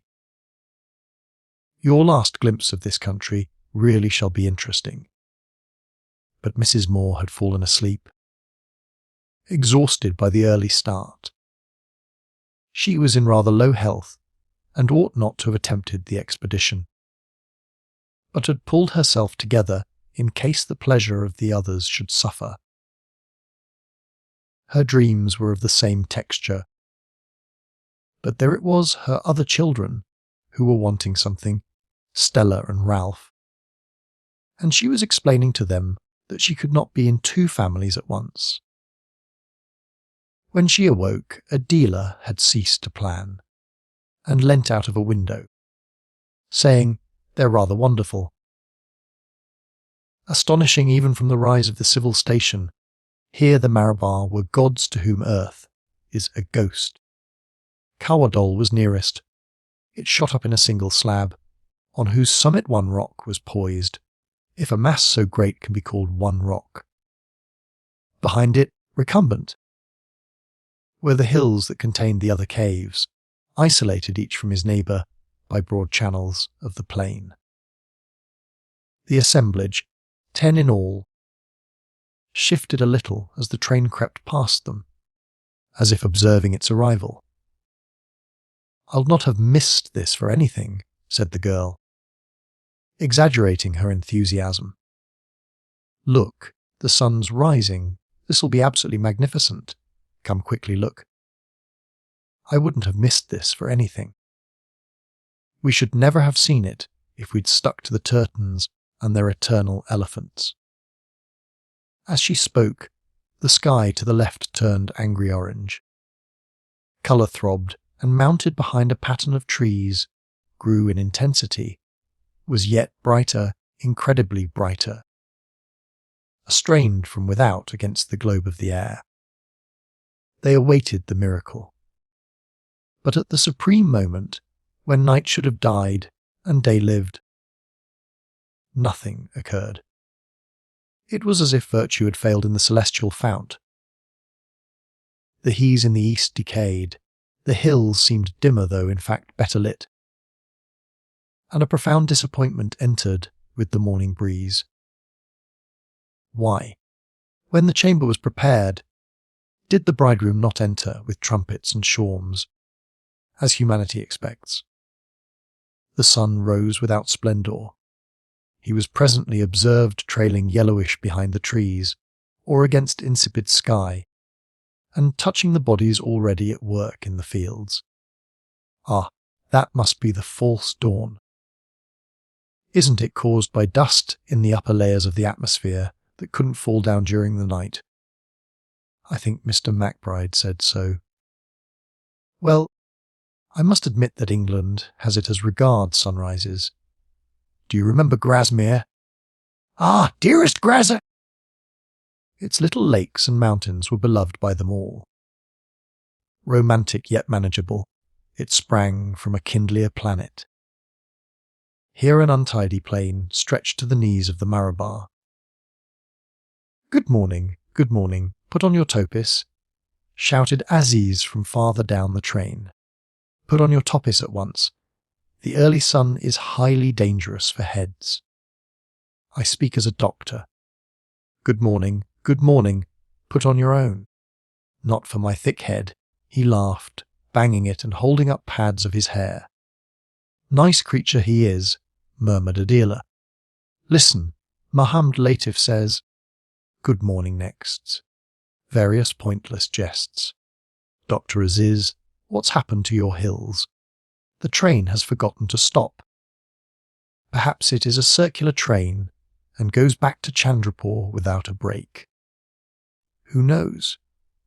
Having wandered off into the plain for a mile, the train slowed up against an elephant. There was a platform too, but it shriveled into insignificance. An elephant, waving her painted forehead at the morn. Oh, what a surprise! Called the ladies politely. Aziz said nothing, but he nearly burst with pride and relief. The elephant was the one grand feature of the picnic, and God alone knew what he had gone through to obtain her. Semi-official. She was best approached through the Nawab Bahadur, who was best approached through Nuruddin, but he never answered letters. But his mother had great influence with him, and was a friend of Hamidullah Begum's, who had been excessively kind, and had promised to call on her, provided the broken shutter of the Purdah carriage came back soon enough from Calcutta. That an elephant should depend from so long and so slender a string filled as is with content, and with humorous appreciation of the East.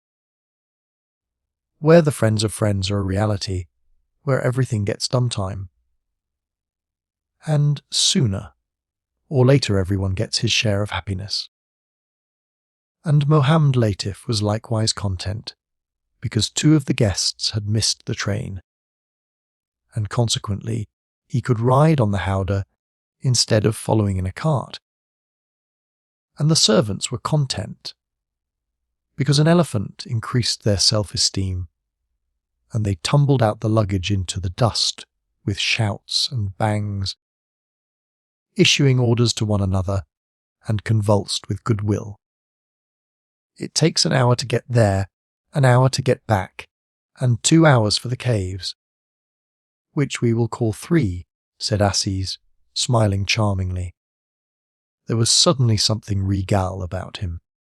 The train back is at 11:30, and you will be sitting down to your tiffin in Chandrapur with me to Heslop at exactly your usual hour, namely 1:15.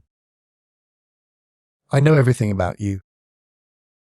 4 hours, quite a small expedition, and an hour extra for misfortunes, which occur somewhat frequently among my people. My idea is to plan everything without consulting you. But you, Mrs. Moore, or Miss Quested, you are at any moment to make alterations if you wish. even if it means giving up the caves. Do you agree? Then mount this wild animal. The elephant had knelt, grey and isolated, like another hill.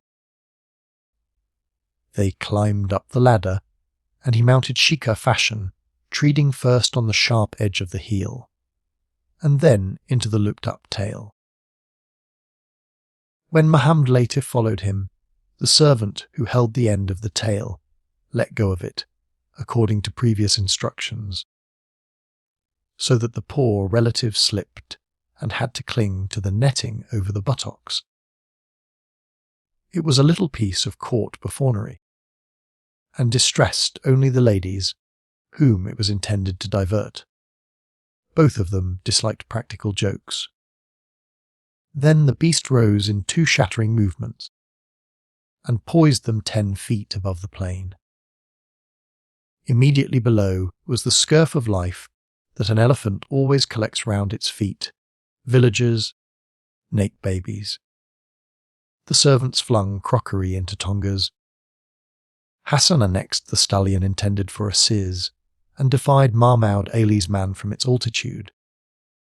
The Brahmin who had been hired to cook for Professor Godbole was planted under an acacia tree to await their return.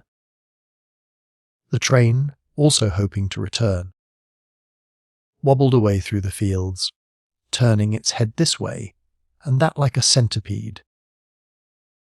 And the only other movement to be seen was a movement as of antennae. Really the counterpoises of the wells which rose and fell on their pivots of mud all over the plain, and dispersed a feeble flow of water.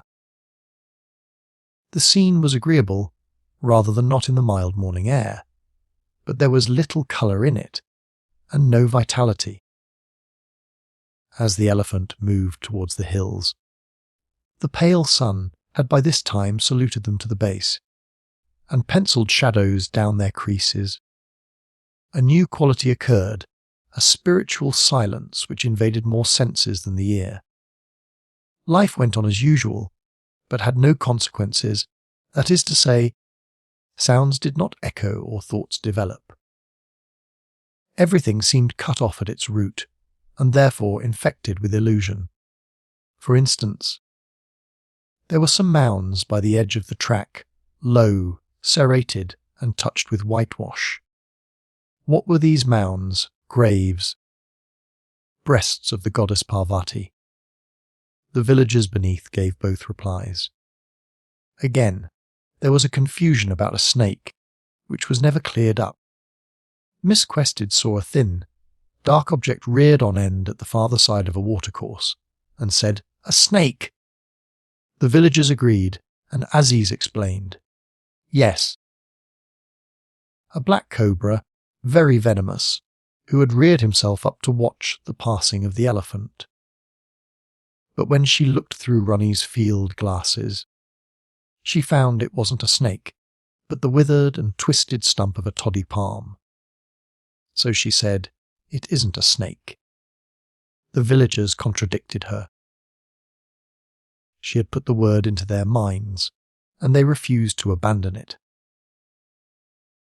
Aziz admitted that it looked like a tree through the glasses, but insisted that it was a black cobra really, and improvised some rubbish about protective mimicry. Nothing was explained, and yet there was no romance. Films of heat, radiated from the Kawadol precipices, increased the confusion. They came at irregular intervals and moved capriciously. A patch of field would jump as if it was being fried, and then lie quiet. As they drew closer, the radiation stopped. The elephant walked straight at the Kawadol, as if she would knock for admission with her forehead, then swerved, and followed a path round its base. The stones plunged straight into the earth, like cliffs into the sea, and while Miss Quested was remarking on this, and saying that it was striking, the plane quietly disappeared, peeled off, so to speak, and nothing was to be seen on either side but the granite, very dead and quiet. The sky dominated as usual, but seemed unhealthily near, adhering like a ceiling to the summits of the precipices. It was as if the contents of the corridor had never been changed. Occupied by his own munificence, Aziz noticed nothing. His guests noticed a little. They did not feel that it was an attractive place, or quite worth visiting, and wished it could have turned into some Mohammedan object, such as a mosque, which their host would have appreciated and explained. His ignorance became evident, and was really rather a drawback.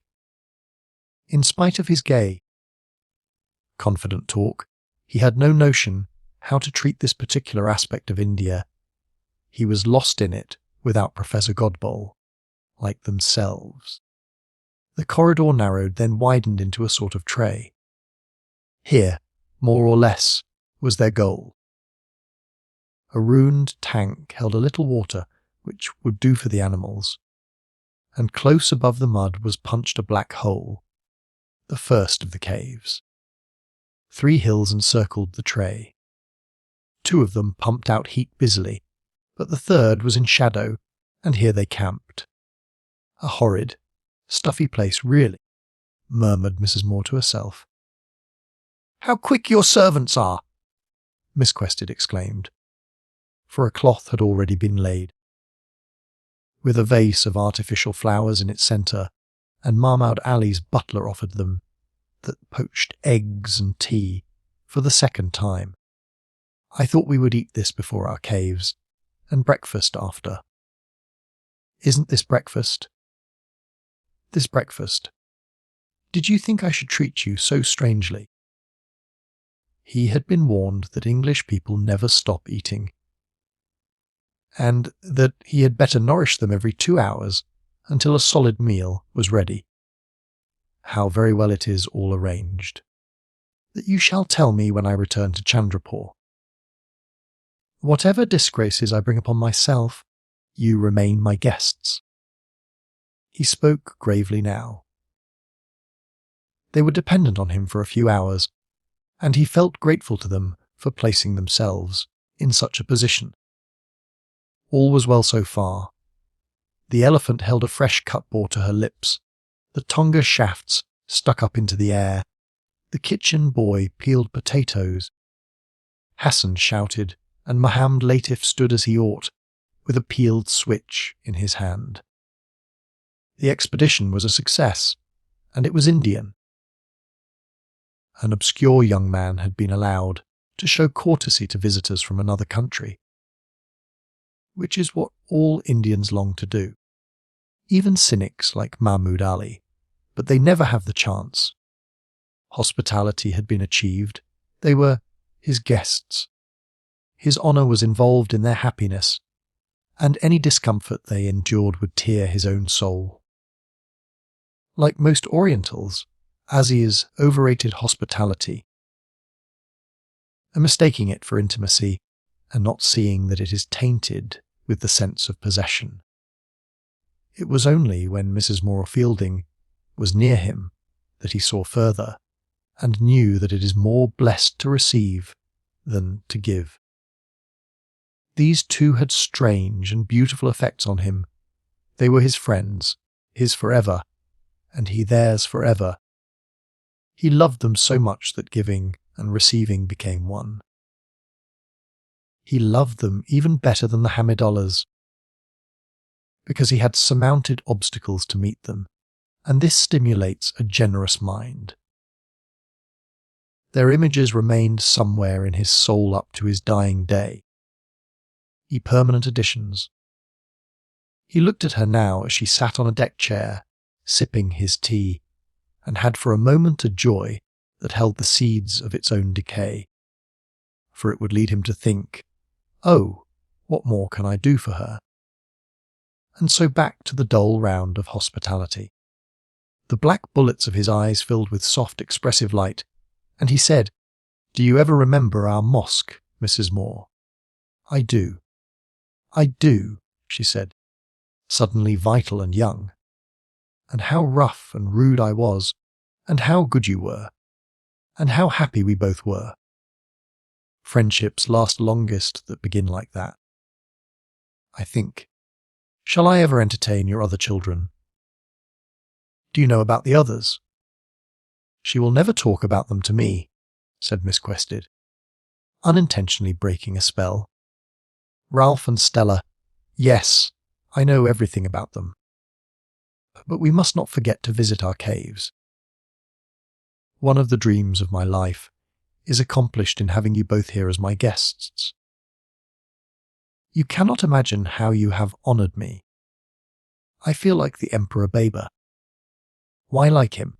She inquired, rising. Because my ancestors came down with him from Afghanistan. They joined him at Herat. He also had often no more elephants than one, none sometimes, but he never ceased showing hospitality. When he fought or hunted or ran away, he would always stop for a time among hills, just like us. He would never let go of hospitality and pleasure, and if there was only a little food, he would have it arranged nicely. And if only one musical instrument, he would compel it to play a beautiful tune. I take him as my ideal. He is the poor gentleman, and he became a great king. I thought another emperor is your favourite. I forget the name. You mentioned him at Mr. Fielding's. What my book calls Aurangzeb. Alamja. Oh yes, he was of course the more pious. But Baber, never in his whole life did he betray a friend. So I can only think of him this morning. And you know how he died. He laid down his life for his son. A death far more difficult than battle. They were caught in the heat. They should have gone back to Kabul for the bad weather, but could not for reasons of state. And at Agra, Humayun fell sick. Baber walked round the bed 3 times, and said, I have borne it away, and he did bear it away. The fever left his son, and came to him instead, and he died. That is why I prefer Baber to Alamga. I ought not to do so, but I do. However, I mustn't delay you. I see you are ready to start. Not at all, she said, sitting down by Mrs. Moore again. We enjoy talk like this very much. For at last he was talking about what he knew and felt. Talking as he had in Fielding's garden house, he was again the Oriental guide whom they appreciated. I always enjoy conversing about the Moguls. It is the chief pleasure I know. You see, those first 6 emperors were all most wonderful men, and as soon as one of them is mentioned, no matter which, I forget everything else in the world except the other 5. You could not find 6 such kings in all the countries of the earth. Not. I mean, coming one after the other, father-son. Tell us something about Akbar. Ah, you have heard the name of a Kabar. Good. Hamidullah, whom you shall meet, will tell you that Akbar is the greatest of all. I say, yes, Akbar is very wonderful, but half a Hindu. He was not a true Moslem. Which makes Hamidullah cry, no more was Baber. He drank wine. But Baber always repented afterwards, which makes the entire difference. And Akbar never repented of the new religion he invented instead of the Holy Quran. But wasn't Akbar's new religion very fine? It was to embrace the whole of India. Misquested, fine but foolish. You keep your religion, I mine. That is the best. Nothing embraces the whole of India, nothing, and that was Akbar's mistake. Oh, do you feel that, Dr. Aziz? She said thoughtfully. I hope you're not right. There will have to be something universal in this country. I don't say religion, for I'm not religious, but something. Or how else are barriers to be broken down? She was only recommending the universal brotherhood he sometimes dreamed of. But as soon as it was put into prose it became untrue. Take my own case, she continued. It was indeed her own case that had animated her. I don't know whether you happen to have heard, but I'm going to marry Mr. Heaslop. On which my heartiest congratulations. Mrs. Moore, may I put our difficulty to Dr. Aziz, our Anglo-Indian one. It is your difficulty, not mine, my dear. Ah, that's true. Well, by marrying Mr. Hislop, I shall become what is known as an Anglo-Indian. He held up his hand in protest. Impossible. Take back such a terrible remark. But I shall, it's inevitable. I can't avoid the label. What I do hope to avoid is the mentality. Women like, she stopped. Not quite liking to mention names, she would boldly have said, Mrs. Turton and Mrs. Colander, a fortnight ago. Some women are so, well, ungenerous and snobby about Indians, and I should feel too ashamed for words if I turned like them. But, and here's my difficulty, there's nothing special about me, nothing specially good or strong, which will help me to resist my environment and avoid becoming like them. I've most lamentable defects. That's why I want Akbar's universal religion or the equivalent to keep me decent and sensible. Do you see what I mean? Her remarks pleased him, but his mind shut up tight because she had allowed it to her marriage. He was not going to be mixed up in that side of things. You are certain to be happy with any relative of Mrs. Moore's, he said with a formal bow. Oh, my happiness, that's quite another problem. I want to consult you about this Anglo-Indian difficulty. Can you give me any advice? You are absolutely unlike the others, I assure you. You will never be rude to my people. I am told we all get rude after a year. Then you are told a lie, he flashed. For she had spoken the truth, and it touched him on the raw. It was itself an insult in these particular circumstances.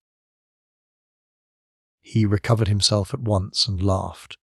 But her error broke up their conversation, their civilization, it had almost been, which scattered like the petals of a desert flower and left them in the middle of the hills. Come along, he said, holding out a hand to each. They got up a little reluctantly and addressed themselves to sightseeing. The first cave was tolerably convenient. They skirted the puddle of water and then climbed up over some unattractive stones, the sun crashing on their backs. Bending their heads, they disappeared one by one into the interior of the hills. The small black hole gaped where their varied forms and colours had momentarily functioned. They were sucked in like water down a drain. Bland and bald rose the precipices, bland and glutinous the sky that connected the precipices. Solid and white, a Brahminy kite flapped between the rocks with a clumsiness that seemed intentional. Before man, with his itch for the seemly, had been born, the planet must have looked thus. The kite flapped away. Before birds, perhaps, and then the whole belched and humanity returned. A Marabar cave had been horrid as far as Miss Moore was concerned, for she had nearly fainted in it, and had some difficulty in preventing herself from saying so as soon as she got into the air again. It was natural enough. She had always suffered from faintness, and the cave had become too full, because all their retinue followed them, crammed with villagers and servants. The circular chamber began to smell. She lost Aziz and Adela in the dark, didn't know who touched her, couldn't breathe. And some vile naked thing struck her face and settled on her mouth like a pad. She tried to regain the entrance tunnel, but an influx of villagers swept her back. She hit her head. For an instant she went mad, hitting and gasping like a fanatic. For not only did the crush and stench alarm her, there was also a terrifying echo. Professor Godball had never mentioned an echo. It never impressed him. Perhaps. There are some exquisite echoes in India. There is the whisper round the dome at Bijapur. There are the long, solid sentences that voyage through the air at Mandu and return unbroken to their creator. The echo in a Marabar cave is not like these. It is entirely devoid of distinction. Whatever is said, the same monotonous noise replies, and quivers up and down the walls until it is absorbed into the roof. Boom is the sound as far as the human alphabet can express it, or boywam, or oo-boom, utterly dull. Hope, politeness, the blowing of a nose, the squeak of a boot, all produce boom. Even the striking of a match starts a little worm coiling, which is too small to complete a circle, but is eternally watchful. And if several people talk at once, an overlapping howling noise begins, echoes generate echoes, and the cave is stuffed with a snake composed of small snakes, which writhe independently. After Mrs. Moore all the others poured out. She had given the signal for the reflux. Aziz and Adila both emerged smiling, and she did not want him to think his treat was a failure, so smiled too. As each person emerged, she looked for a villain, but none was there, and she realized that she had been among the mildest individuals, whose only desire was to honor her, and that the naked pad was a poor little baby, astride its mother's hip. Nothing evil had been in the cave, but she had not enjoyed herself. No, she had not enjoyed herself, and she decided not to visit a second one. "Did you see the reflection of his match? Rather pretty?" asked Adila. "I forget. But he says isn't a good cave.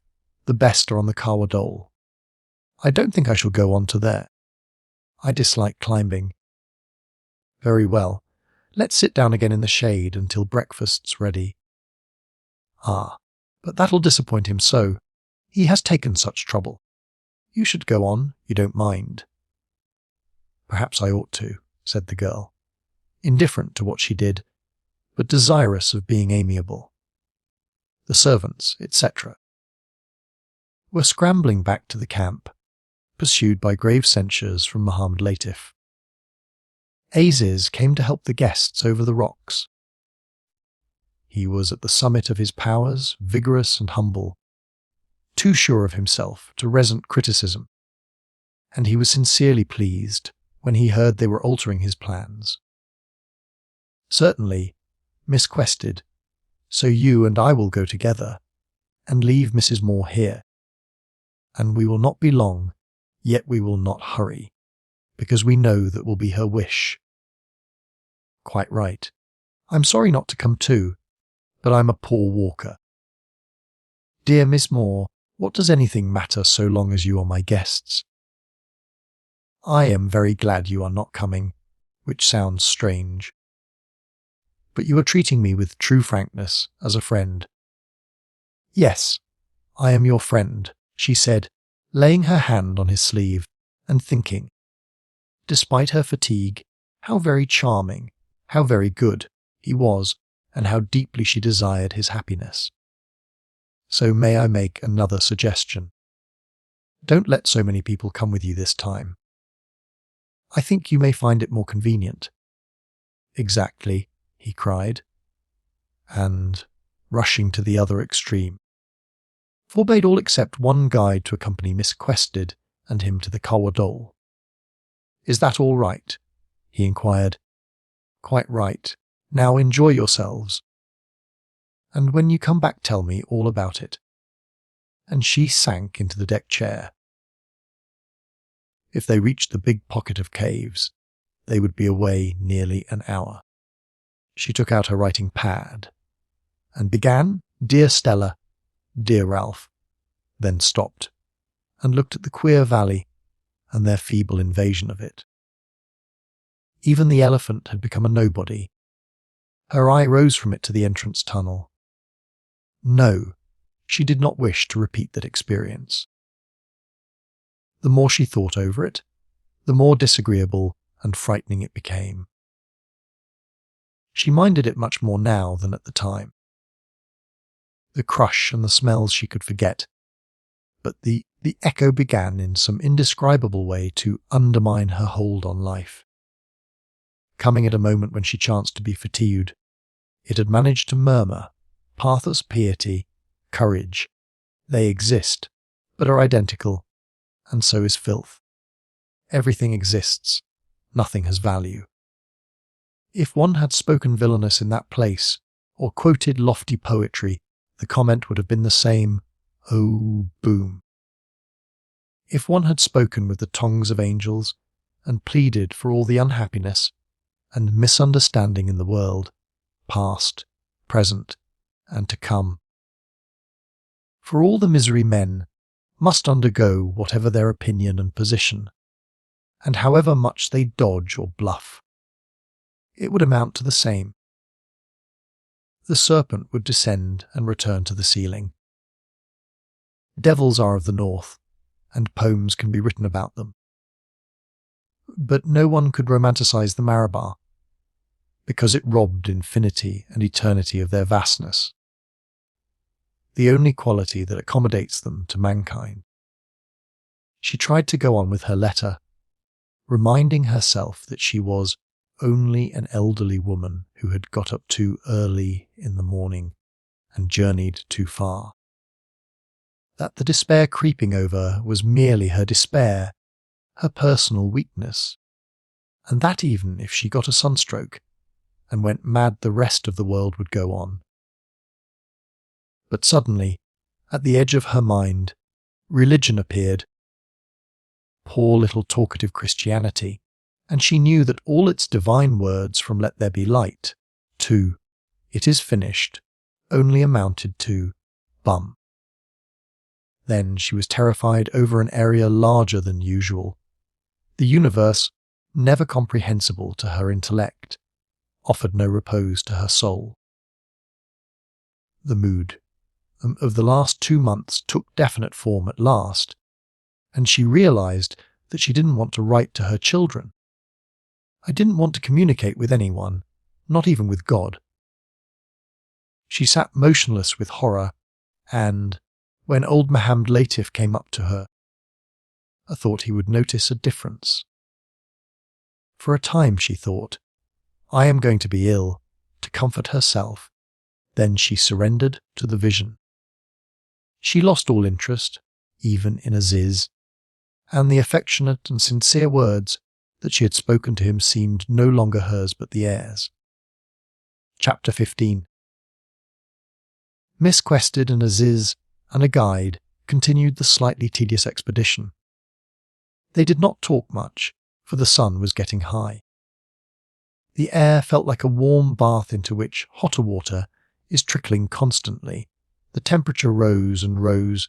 The boulders said, "I am alive." The small stones answered, "I am almost alive." Between the chinks lay the ashes of little plants. They meant to climb to the rocking stone on the summit, but it was too far, and they contented themselves with the big group of caves. En route for these, they encountered several isolated caves, which the guide persuaded them to visit, but really there was nothing to see. They lit a match, admired its reflection in the polish, tested the echo and came out again. Aziz was pretty sure they should come on some interesting old carvings soon, but only meant he wished there were some carvings. His deeper thoughts were about the breakfast. Symptoms of disorganization had appeared as he left the camp. He ran over the menu. An English breakfast, porridge and mutton chops. But some Indian dishes to cause conversation, and pan afterwards. He had never liked Miss Quested as much as Mrs. Moore. and had little to say to her. Less than ever now that she would marry a British official. Nor had Adela much to say to him. If his mind was with the breakfast, hers was mainly with her marriage. Similar next week, get rid of Antony, a view of Thibet, tiresome wedding bells, Agra in October. See Mrs. Moore comfortably off from Bombay. The procession passed before her again, blurred by the heat. And then she turned to the more serious business of her life at Chandrapur. There were real difficulties here, Ronnie's limitations, and her own. But she enjoyed facing difficulties, and decided that if she could control her peevishness, always her weak point, and neither rail against Anglo, India nor succumb to it, their married life ought to be happy and profitable. She mustn't be too theoretical. She would deal with each problem as it came up, and trust to Ronnie's common sense and her own. Luckily, each had abundance of common sense and goodwill. But as she toiled over a rock that resembled an inverted saucer, she thought, what about love? The rock was nicked by a double row of footholds, and somehow the question was suggested by them. Where had she seen footholds before? Oh yes. They were the pattern traced in the dust by the wheels of the Nawab Bahadur's car. She and Ronnie, no, they did not love each other. Do I take you too fast? Inquired Aziz, for she had paused, a doubtful expression on her face. The discovery had come so suddenly that she felt like a mountaineer whose rope had broken. Not to love the man one's going to marry! Not to find it out till this moment. Not even to have asked oneself the question until now. Something else to think out. Vexed rather than appalled. She stood still, her eyes on the sparkling rock. There was a steam and animal contact at dusk, but the emotion that links them was absent. Ought she to break her engagement off? She was inclined to think not. It would cause so much trouble to others. Besides, she wasn't convinced that love is necessary to a successful union. If love is everything, few marriages would survive the honeymoon. No, I'm all right. Thanks, she said, and, her emotions well under control, resumed the climb, though she felt a bit dashed. Aziz held her hand. The guide adhered to the surface like a lizard and scampered about as if governed by a personal centre of gravity. Are you married, Dr. Aziz? She asked, stopping again and frowning. Yes, indeed. Do come and see my wife, for he felt it more artistic to have his wife alive for a moment. Thank you, she said absently. She is not in Chandrapur just now. And have you children? Yes, indeed. 3, he replied in firmer tones. Are they a great pleasure to you? Why, naturally, I adore them, he laughed. I suppose so. What a handsome little Oriental he was. And no doubt his wife and children were beautiful too. For people usually get what they already possess. She did not admire him with any personal warmth, for there was nothing of the vagrant in her blood. But she guessed he might attract women of his own race and rank, and she regretted that neither she nor Ronnie had physical charm. It does make a difference in a relationship. Beauty, thick hair, a fine skin. Probably this man had several wives. Mohammedans always insist on their full 4, according to Mrs. Turton. And having no one else to speak to on that eternal rock, she gave rein to the subject of marriage and said in her honest, decent, inquisitive way, Have you one wife or more than one? The question shocked the young man very much. It challenged a new conviction of his community, and new convictions are more sensitive than old. If she had said, Do you worship one god or several? He would not have objected, but to ask an educated Indian Moslem how many wives he has appalling, hideous? He was in trouble how to conceal his confusion. One in my own particular case, he sputtered and let go of her hand. Quite a number of caves were at the top of the track, and thinking. I damn the English even at their best. He plunged into one of them to recover his balance. She followed at her leisure, quite unconscious that she had said the wrong thing, and not seeing him. She also went into a cave. Thinking with half her mind, sight seeing bores me, and wondering with the other half about marriage. Chapter 16. He waited in his cave a minute, and lit a cigarette, so that he could remark on rejoining her, I bolted in to get out of the draught, or something of the sort. When he returned, he found the guide, alone, with his head on one side. He had heard a noise, he said, and then Aziz heard it too. The noise of a motor car. They were now on the outer shoulder of the Karwa Dol, and by scrambling 20 yards they got a glimpse of the plain. A car was coming towards the hills down the Chandrapur road, but they could not get a good view of it, because the precipitous bastion curved at the top, so that the base was not easily seen, and the car disappeared as it came nearer. No doubt it would stop almost exactly beneath them. At the place where the Pukka road degenerated into a path, and the elephant had turned to sidle into the hills. He ran back to tell the strange news to his guest. The guide explained that she had gone into a cave. Which cave? He indicated the group vaguely. You should have kept her in sight. It was your duty, said Aziz severely. Here are 12 caves at least. How am I to know which contains my guest? Which is the cave I was in myself? The same vague gesture. And Aziz, looking again, could not even be sure he had returned to the same group. Caves appeared in every direction. It seemed their original spawning place, and the orifices were always the same size. He thought, merciful heavens. Misquested is lost, then pulled himself together, and began to look for her calmly. Shout, he commanded, when they had done this for a while. The guide explained that to shout is useless, because a Marabar cave can hear no sound but its own. Aziz wiped his head, and sweat began to stream inside his clothes. The place was so confusing. It was partly a terrace, partly a zigzag, and full of grooves that led this way and that like snake tracks. He tried to go into every one, but he never knew where he had started.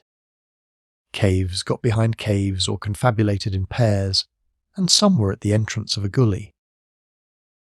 Come here, he called gently, and when the guide was in reach, he struck him in the face for a punishment.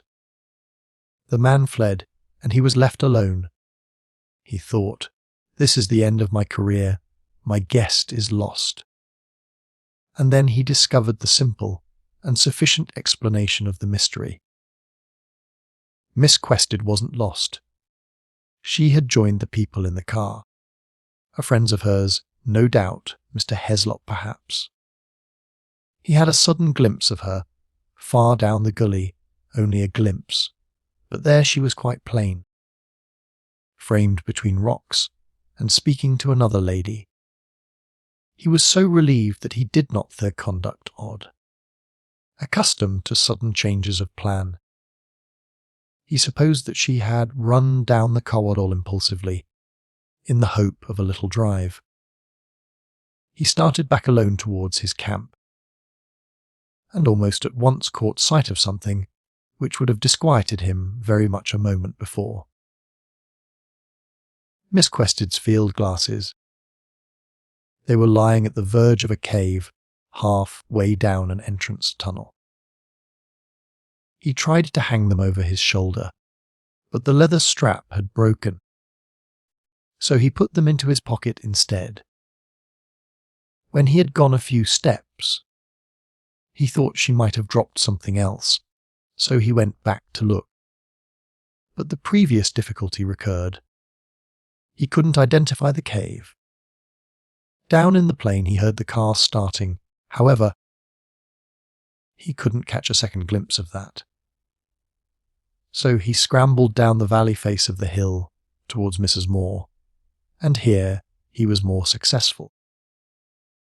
The colour and confusion of his little camp soon appeared, and in the midst of it he saw an Englishman's toppy, and beneath it, "Oh, joy!" smiled not Mr. Heslop, but Fielding. "Fielding! Oh, I have so wanted you!" he cried, dropping the Mr. for the first time. And his friend ran to meet him, all so pleasant and jolly, no dignity, shouting explanations and apologies about the train. Fielding had come in the newly arrived car, Miss Derrick's car. That other lady was Miss Derrick. Chatter, chatter, all the servants leaving their cooking to listen. Excellent Miss Derrick! She had met Fielding by chance at the post office, said, "Why haven't you gone to the Marabar?" Heard how he missed the train. Offered to run him there and then. Another nice English lady. Where was she? Left with Carr and Chauffier while Fielding found camp. Carr couldn't get up. No, of course not. Hundreds of people must go down to escort Miss Derrick and show her the way. The elephant in person. "Aziz, can I have a drink?" Certainly not. He flew to get one. "Mr. Fielding," called Mrs. Moore from her patch of shade. They had not spoken yet, because his arrival had coincided with the torrent from the hill. "Good morning again," he cried, relieved to find all well. Mr. Fielding. "Have you seen Miss Quested? But I've only just arrived." "Where is she?" "I do not know." "Aziz! Where have you put Miss Quested to?" Aziz, who was returning with a drink in his hand, had to think for a moment. His heart was full of new happiness. The picnic, after a nasty shock or two, had developed into something beyond his dreams, for Fielding had not only come, but brought an uninvited guest. "Oh, she's all right," he said. "She went down to see Miss Derrick." "Well, here's luck. Chin." "Here's luck. But chin I do refuse," laughed Fielding, who detested the phrase. "Here's to India! Here's luck! And here's to England!" Miss Derrick's Chauffier stopped the cavalcade, which was starting to escort his mistress up, and informed it that she had gone back with the other young lady to Chandrapur. She had sent him to say so. She was driving herself. "Oh, yes? That's quite likely," said Aziz. "I knew they'd gone for a spin." "Chandrapur, the man's made a mistake," Fielding exclaimed. "Oh no, why?" He was disappointed, but made light of it. No doubt the two young ladies were great friends. He would prefer to give breakfast to all four. Still, guests must do as they wish, or they become prisoners. He went away cheerfully to inspect the porridge and the ice. "What's happened?" asked Fielding, who felt at once that something had gone queer. All the way out Miss Derrick had chattered about the picnic, called it an unexpected treat, and said that she preferred Indians who didn't invite her to their entertainments to those who did it. Mrs. Moore sat swinging her foot and appeared sulky and stupid. She said, "Miss Derrick is most unsatisfactory and restless, always in a hurry, always wanting something new. She will do anything in the world except go back to the Indian lady who pays her." Fielding, who didn't dislike Miss Derrick, replied, "She wasn't in a hurry when I left her." There was no question of returning to Chandrapur. It looks to me as if Miss Quisted's in the hurry. Adela. She's never been in a hurry in her life, said the old lady sharply. I say it'll prove to be Miss Quested's wish. In fact, I know it is, persisted the schoolmaster. He was annoyed, chiefly with himself. He had begun by missing a train, a sin he was never guilty of. And now that he did arrive, it was to upset AZ's arrangements for the second time. He wanted someone to share the blame, and frowned at Mrs. Moore rather magisterially. Aziz is a charming fellow, he announced. I know, she answered, with a yawn. He has taken endless trouble to make a success of our picnic. They knew one another very little, and felt rather awkward at being drawn together by an Indian. The racial problem can take subtle forms. In their case it had induced a sort of jealousy, a mutual suspicion. He tried to goad her enthusiasm. She scarcely spoke. Aziz fetched them to breakfast. It is quite natural about Miss Quested, he remarked, for he had been working the incident a little in his mind, to get rid of its roughnesses. We were having an interesting talk with our guide. Then the car was seen, so she decided to go down to her friend. Incurably inaccurate. He already thought that this was what had occurred. He was inaccurate because he was sensitive. He did not like to remember Miss Quested's remark about polygamy, because it was unworthy of a guest.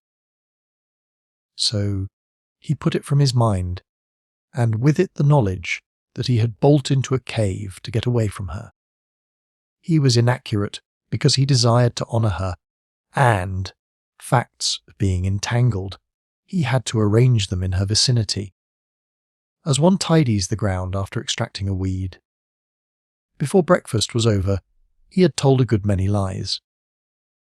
She ran to her friend, I to mine, he went on, smiling. And now I am with my friends, and they are with me and each other, which is happiness. Loving them both, he expected them to love each other. They didn't want to. Fielding thought with hostility, I knew these women would make trouble, and Mrs. Moore thought, this man, having missed the train, tries to blame us. But her thoughts were feeble. Since her faintness in the cave, she was sunk in apathy and cynicism. The wonderful India of her opening weeks, with its cool nights and acceptable hints of infinity, had vanished. Fielding ran up to see one cave. He wasn't impressed. Then they got on the elephant, and the picnic began to unwind out of the corridor and escaped under the precipice towards the railway station, pursued by stabs of hot air. They came to the place where he had quitted the car. A disagreeable thought now struck him, and he said, Aziz, exactly where and how did you leave Miss Quested? Up there.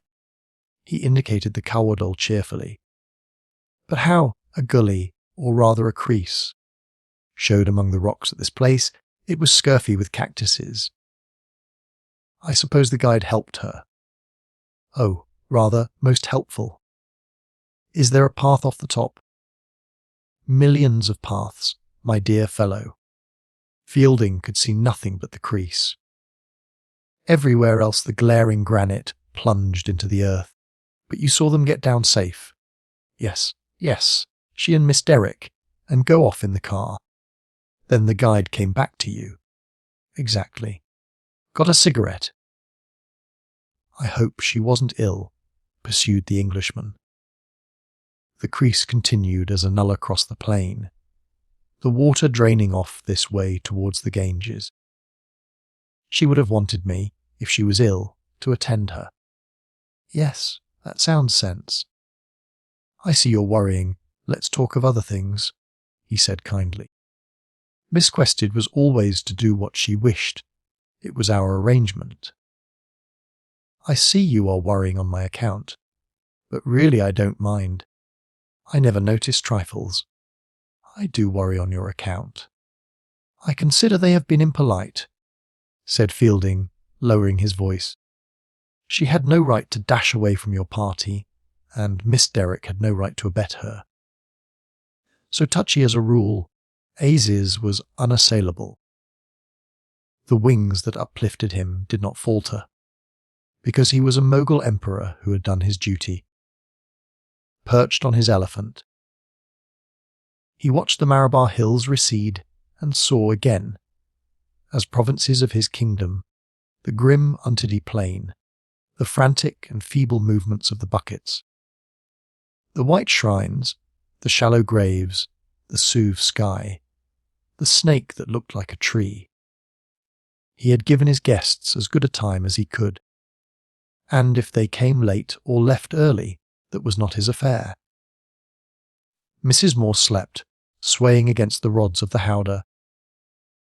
Mohammed Latif embraced her with efficiency and respect, and by his own sat Fielding, whom he began to think of as Cyril. Aziz, have you figured out what this picnic will cost you? She, my dear chap, don't mention that part. Hundreds and hundreds of rupees. The completed account will be too awful. My friends, servants have robbed me right and left. And as for an elephant, she apparently eats gold. I can trust you not to repeat this. And Mel, please employ initials. He listens, is far the worst of all.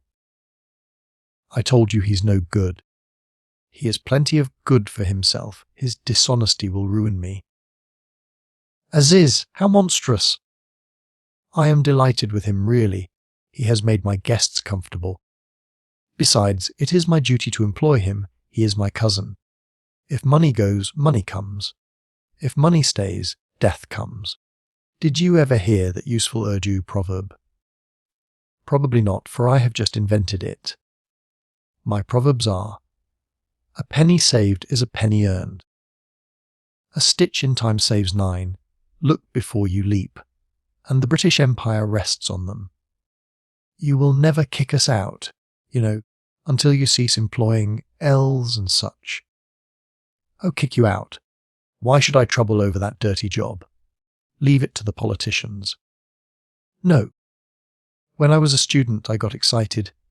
Over your damned countrymen, certainly. But if they'll let me get on with my profession and not be too rude to me officially, I really don't ask for more. But you do. You take them to a picnic. This picnic is nothing to do with English or Indian. It is an expedition of friends. So the cavalcade ended, partly pleasant, partly not. The Brahman cook was picked up. The train arrived, pushing its burning throat over the plain, and the 20th century took over from the 16th. Mrs. Moore entered her carriage. The 3 men went to theirs, adjusted the shutters, turned on the electric fan, and tried to get some sleep.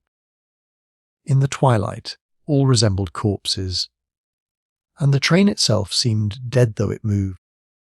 A coffin from the scientific north, which troubled the scenery 4 times a day. As it left the Marabars, their nasty little cosmos disappeared, and gave place to the Marabars seen from a distance, finite and rather romantic. The train halted once under a pump to drench the stock of coal in its tender. Then it caught sight of the main line in the distance, took courage, and bumped forward, rounded the civil station, surmounted the level crossing. The rails were scorching now, and clanked to a standstill. Chandrapur! Chandrapur!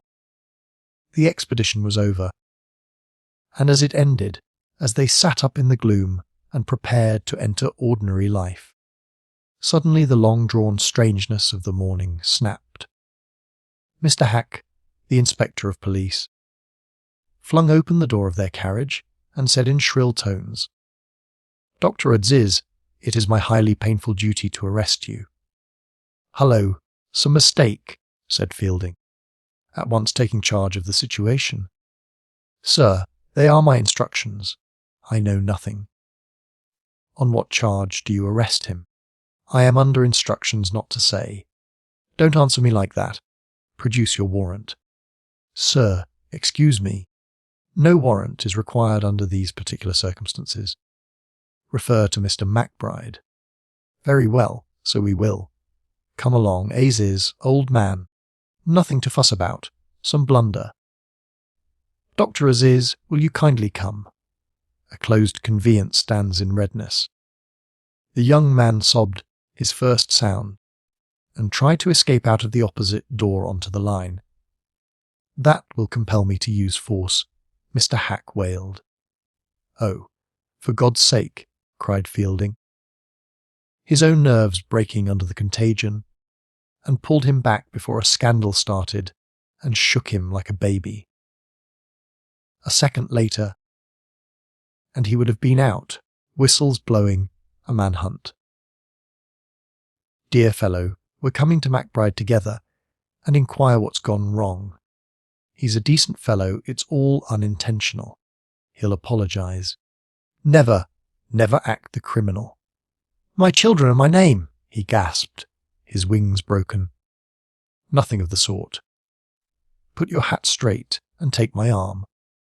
I'll see you through." "Ah, thank God he comes," the inspector exclaimed. They emerged into the midday heat, arm in arm. The station was seething. Passengers and porters rushed out of every recess, many government servants. More police. Ronnie escorted Mrs. Moore.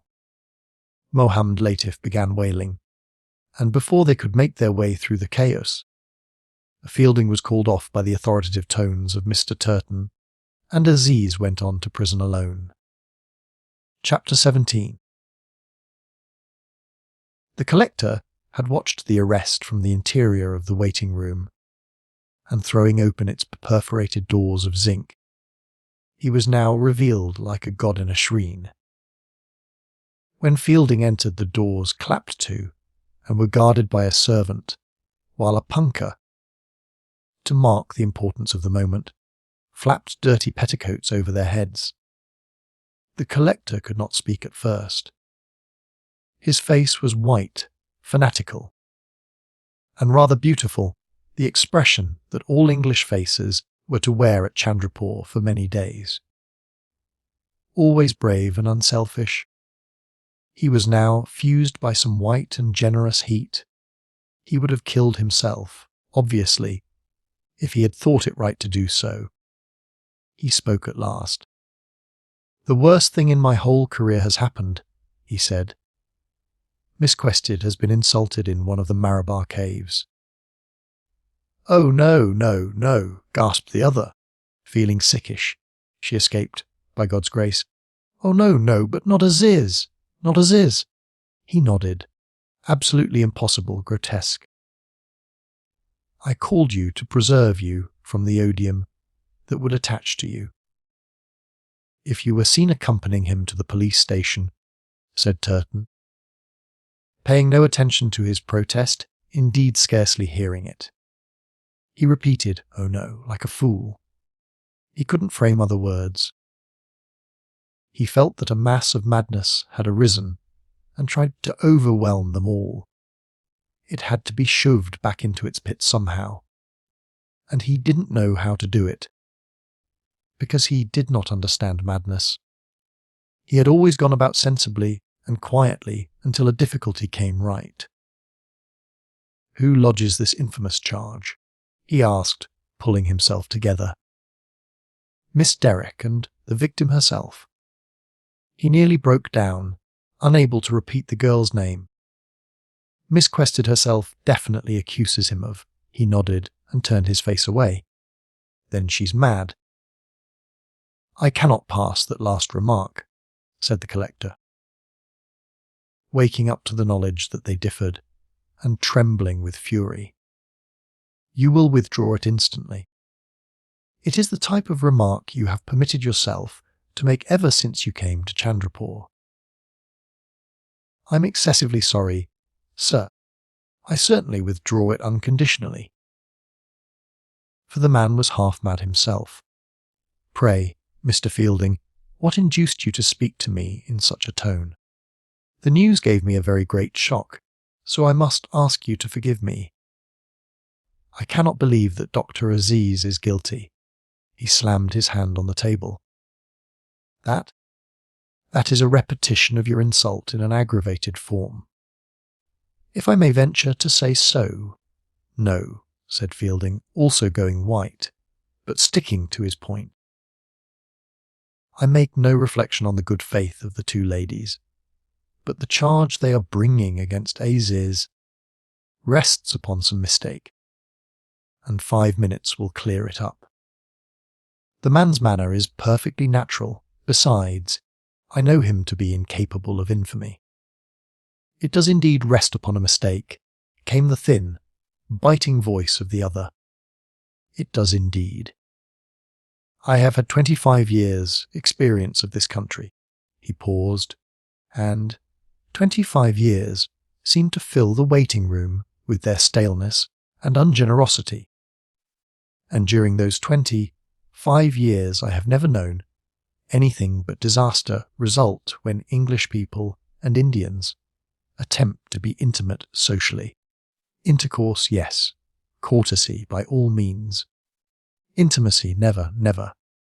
The whole weight of my authority is against it. I have been in charge at Chandrapur for 6 years, and if everything has gone smoothly, if there has been mutual respect and esteem, it is because both peoples kept to this simple rule. Newcomers set our traditions aside, and in an instant what you see happens. The work of years is undone, and the good name of my district ruined for a generation. I can't see the end of this day's work, Mr. Fielding. You, who are imbued with modern ideas, no doubt you can. I wish I had never lived to see its beginning. I know that. It is the end of me. That a young lady engaged to my most valued subordinate, that she, an English girl fresh from England, that I should have lived, involved in his own emotions, he broke down. What he had said was both dignified and pathetic, but had it anything to do with Aziz? Nothing at all. If Fielding was right. It is impossible to regard a tragedy from 2 points of view, and whereas Turton had decided to avenge the girl, he hoped to save the man. He wanted to get away and talk to MacBride, who had always been friendly to him, was on the whole sensible, and could, anyhow, be trusted to keep cool. I came down particularly on your account, while poor Hyslop got his mother away. I regarded it as the most friendly thing I could do. I meant to tell you that there will be an informal meeting at the club this evening to discuss the situation, but I am doubtful whether you will care to come. Your visits there are always infrequent. I shall certainly come, sir, and I am most grateful to you for all the trouble you have taken over me. May I venture to ask where Miss Quested is? He replied with a gesture. She was ill. Worse and worse, appalling, he said feelingly. But the collector looked at him sternly, because he was keeping his head. He had not gone mad at the phrase, an English girl fresh from England. He had not rallied to the banner of race. He was still after facts, though the herd had decided on emotion. Nothing enrages Anglo-India more than the lantern of reason, if is exhibited for 1 moment after its extinction is decreed. All over Chandrapur that day the Europeans were putting aside their normal personalities and sinking themselves in their community. Pity, wrath, heroism filled them, but the power of putting 2 and 2 together was annihilated. Terminating the interview, the collector walked on to the platform. The confusion there was revolting.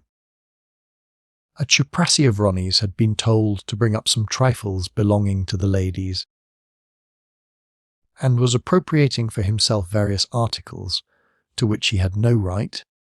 He was a camp follower of the angry English. Mohammed Latif made no attempt to resist him. Hassan flung off his turban and wept. All the comforts that had been provided so liberally were rolled about and wasted in the sun. The collector took in the situation at a glance, and his sense of justice functioned, though he was insane with rage. He spoke the necessary word, and the looting stopped. Then he drove off to his bungalow and gave rein to his passions again. When he saw the coolies asleep in the ditches, or shopkeepers rising to salute him on their little platforms, he said to himself, "I know what you're like at last. You shall pay for this. You shall squeal." Chapter 18. Mr. MacBride, the district superintendent of police, was the most reflective and best educated of the Chandrapur officials. He had read and thought a good deal, and, owing to a somewhat unhappy marriage, had evolved a complete philosophy of life. There was much of the cynic about him, but nothing of the bully. He never lost his temper or grew rough, and he received Aziz with courtesy, was almost reassuring. "I have to detain you until you get bail," he said. "But no doubt your friends will be applying for it, and of course they will be allowed to visit you, under regulations. I am given certain information, and have to act on it. I'm not your judge." Aziz was led off weeping. Mr. MacBride was shocked at his downfall, but no Indian ever surprised him, because he had a theory about climatic zones. The theory ran: all unfortunate natives are criminals at heart, for the simple reason that they live south of latitude 30. They are not to blame. They have not a dog's chance. We should be like them if we settled here. Born at Karachi, he seemed to contradict his theory, and would sometimes admit as much with a sad, quiet smile. Another of them found out, he thought, as he set to work to draft his statement to the magistrate. He was interrupted by the arrival of Fielding. He imparted all he knew without reservations. Miss Derrick had herself driven in the Mudcull car about an hour ago. She and Miss Quested both in a terrible state. They had gone straight to his bungalow where he happened to be. And then he had taken down the charge and arranged for the arrest at the railway station. What is the charge, precisely? That he followed her into the cave and made insulting advances. She hit at him with her field glasses. He pulled at them and the strap broke. And that is how she got away. When we searched him just now, they were in his pocket. "Oh, no, no. It'll be cleared up in 5 minutes," he cried again. "Have a look at them." The strap had been newly broken. The eyepiece was jammed. The logic of evidence said, guilty. Did she say any more? There was an echo that appears to have frightened her. "Did you go into those caves?" "I saw one of them." There was an echo. Did it get on her nerves? I couldn't worry her overmuch with questions. She'll have plenty to go through in the witness box. They don't bear thinking about, these next weeks. I wish the Marabar Hills and all they contain were at the bottom of the sea. Evening after evening one saw them from the club, and they were just a harmless name. Yes, we start already. For a visiting card was brought, Vakil Mahmoud Ali, legal advisor to the prisoner, asked to be allowed to see him. MacBride sighed, gave permission, and continued. I heard some more from Miss Derrick. She is an old friend of us both, and talks freely. Well, her account is that you went off to locate the camp. And almost at once she heard stones falling on the Cowardall and saw Miss Quested running straight down the face of a precipice. Well, she climbed up a sort of gully to her and found her practically done for, her helmet off. Was a guide not with her? Interrupted Fielding. No. She had got among some cactuses. Miss Derrick saved her life coming just then. She was beginning to fling herself about. She helped her down to the car. Miss Quested couldn't stand the Indian driver, cried. Keep him away, and it was that put our friend on the track of what happened. They made straight for our bungalow and are there now. That's the story as far as I know it yet. She sent the driver to join you.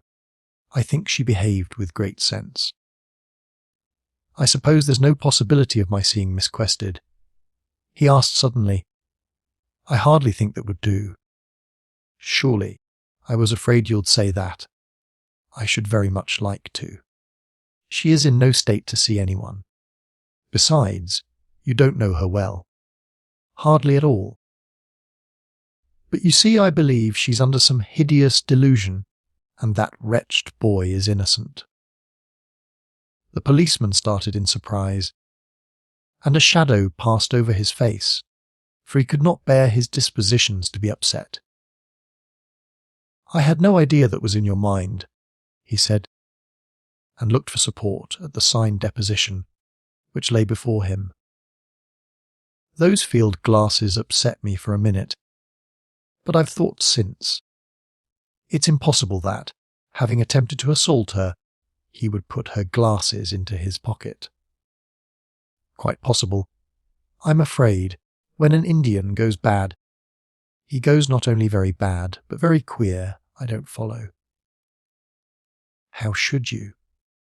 When you think of crime, you think of English crime. The psychology here is different. I dare say you'll tell me next that he was quite normal when he came down from the hill to greet you. No reason he should not be. Read any of the mutiny records, which, rather than the Bhagavad Gita, should be your Bible in this country, though I'm not sure that the one and the other are not closely connected. Am I not being beastly?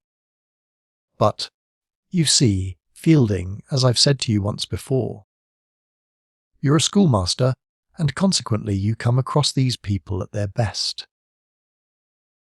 That's what puts you wrong. They can be charming as boys, but I know them as they really are, after they have developed into men. Look at this, for instance. He held up a Ziz pocket case. I am going through the contents. They are not edifying. Here is a letter from a friend who apparently keeps a brothel. I don't want to hear his private letters. It'll have to be quoted in court, as bearing on his morals. He was fixing up to see women at Calcutta. Oh, that'll do, that'll do. MacBride stopped, naively puzzled. It was obvious to him that any two sahibs ought to pool all they knew about any Indian, and he could not think where the objection came in. I dare say you have the right to throw stones at a young man for doing that. But I haven't. I did the same at his age. So had the superintendent of police, but he considered that the conversation had taken a turn that was undesirable. He did not like Fielding's next remark either. Miss Quested really cannot be seen. You do know that for a certainty. You have never explained to me what's in your mind here. Why on earth do you want to see her? On the off chance of her recanting before you send in that report, and he's committed for trial, and the whole thing goes to blazes. Old man, don't argue about this, but do of your goodness just ring up your wife or Mr. Reck and inquire. It'll cost you nothing. It's no use ringing up them. he replied, stretching out for the telephone. Calendar settles a question like that, of course. You haven't grasped that she's seriously ill. He's sure to refuse. It's all he exists for, said the other desperately. The expected answer came back. The Major would not hear of the patient being troubled. I only wanted to ask her whether she is certain, dead certain, that it was Aziz who followed her into the cave. Possibly my wife might ask her that much. But I wanted to ask her. I want someone who believes in him to ask her. What difference does that make? She is among people who disbelieve in Indians. Well, she tells her own story, doesn't she? I know, but she tells it to you. MacBride raised his eyebrows, murmuring, a bit too fine-spun. Anyhow, Colander won't hear of you seeing her. I'm sorry to say he gave a bad account just now. He says that she is by no means out of danger. They were silent. Another card was brought into the office, Hamidello's. The opposite army was gathering. I must put this report through now, Fielding. I wish you wouldn't. How can I not? I feel that things are rather unsatisfactory as well as most disastrous. We are heading for a most awful smash. I can see your prisoner, I suppose. He hesitated. His own people seem in touch with him all right. Well, when he's done with them. I wouldn't keep you waiting. Good heavens. You take precedence of any Indian visitor, of course. I meant what's the good? Why mix yourself up with Pitch? I say he's innocent, innocence or guilt. Why mix yourself up? What's the good? Oh, good, good, he cried, feeling that every earth was being stopped. One's got to breathe occasionally, at least I have. I mayn't see her, and now I mayn't see him. I promised him to come up here with him to you. But Turton called me off before I get 2 steps.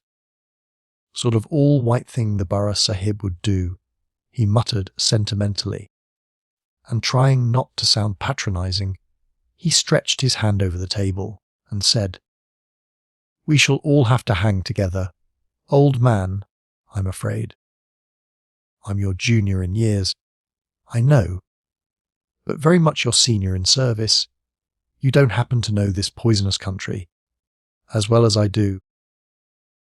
And you must take it from me that the general situation is going to be nasty at Chandrapur during the next few weeks. Very nasty indeed. So I have just told you. But at a time like this there's no room for, well, personal views. The man who doesn't do the line is lost. I see what you mean. No, you don't see entirely. He not only loses himself, he weakens his friends. If you leave the line, you leave a gap in the line. These jackals, he pointed at the lawyer's cards, are looking with all their eyes for a gap. Can I visit Aziz? Was his answer. No. Now that he knew of Turton's attitude, the policeman had no doubts.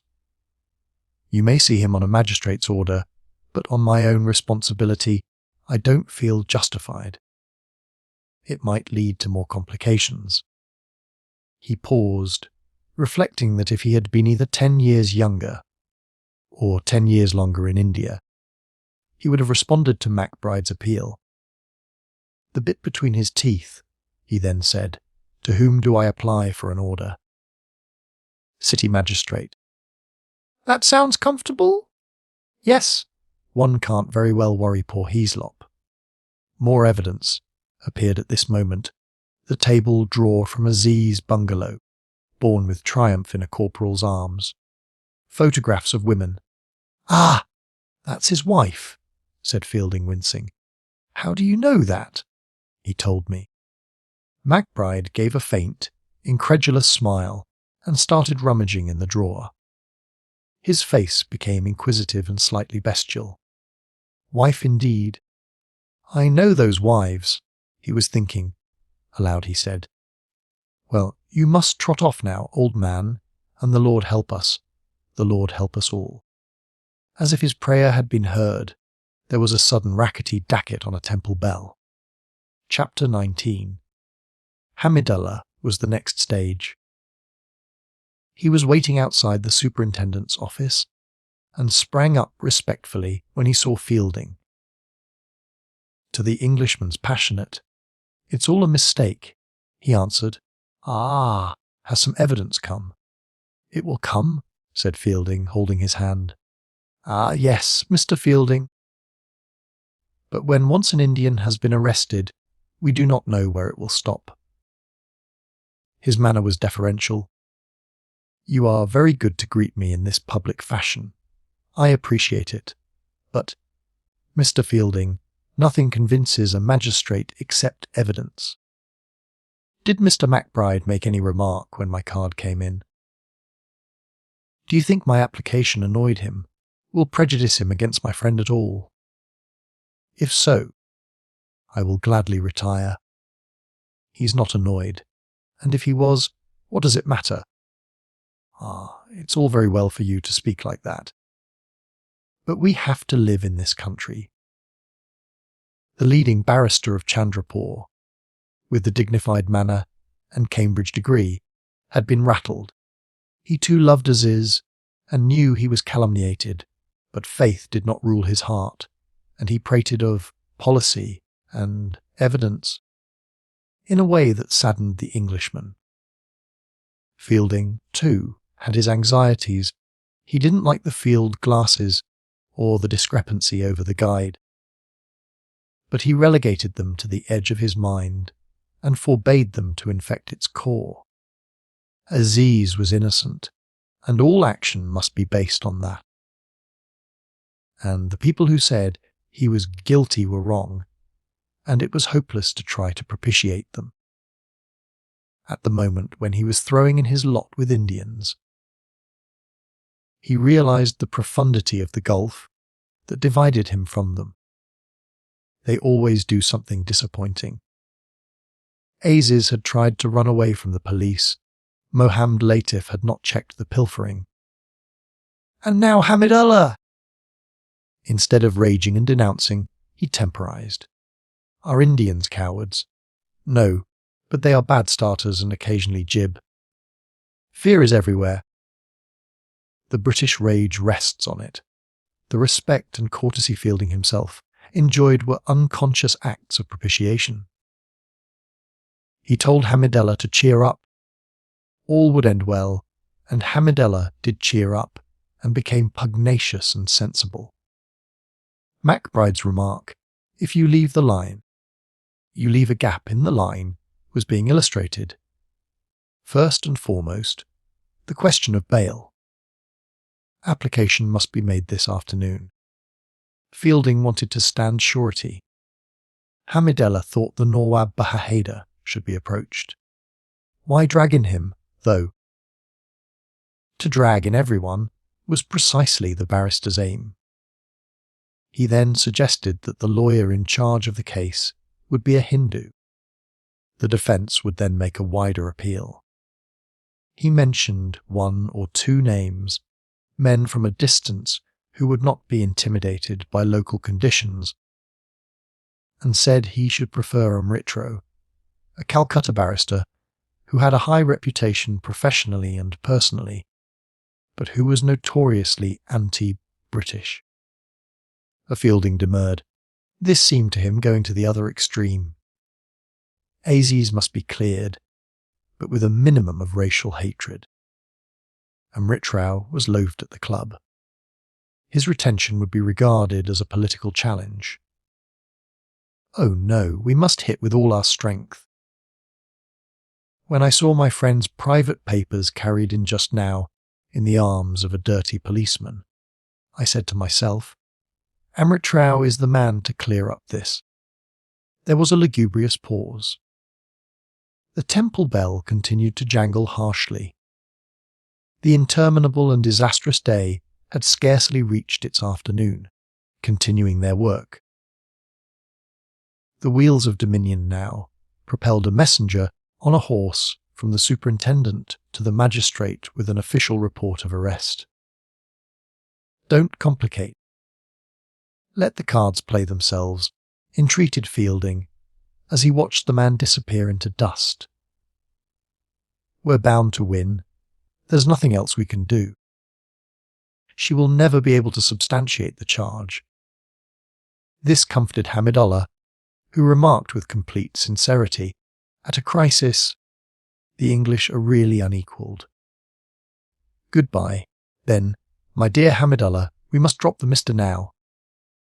Give Aziz my love when you see him, and tell him to keep calm, calm, calm. I shall go back to the college now. If you want me, ring me up. If you don't, for I shall be very busy. Goodbye, my dear Fielding, and you actually are on our side against your own people. Yes, definitely. He regretted taking sides.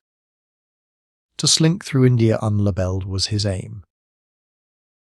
Henceforward he would be called anti-British, seditious, terms that bored him and diminished his utility. He foresaw that besides being a tragedy, there would be a muddle. Already he saw several tiresome little knots, and each time his eye returned to them, they were larger. Born in freedom, he was not afraid of muddle, but he recognized its existence. This section of the day concluded in a queer vague talk with Professor Godbole. The interminable affair of the Russell's Viper was again in question. Some weeks before, one of the masters at the college, an unpopular Parsi, had found a Russell's Viper nosing round his classroom. Perhaps it had crawled in of itself, but perhaps it had not, and the staff still continued to interview their principal about it and to take up his time with their theories. The reptile is so poisonous that he did not like to cut them short, and this they knew. Thus, when his mind was bursting with other troubles, and he was debating whether he should compose a letter of appeal to Miss Quested, he was obliged to listen to a speech which lacked both basis and conclusion, and floated through air. At the end of it Godbole said, "May I now take my leave?" Always an indication that he had not come to his point yet. "Now I take my leave.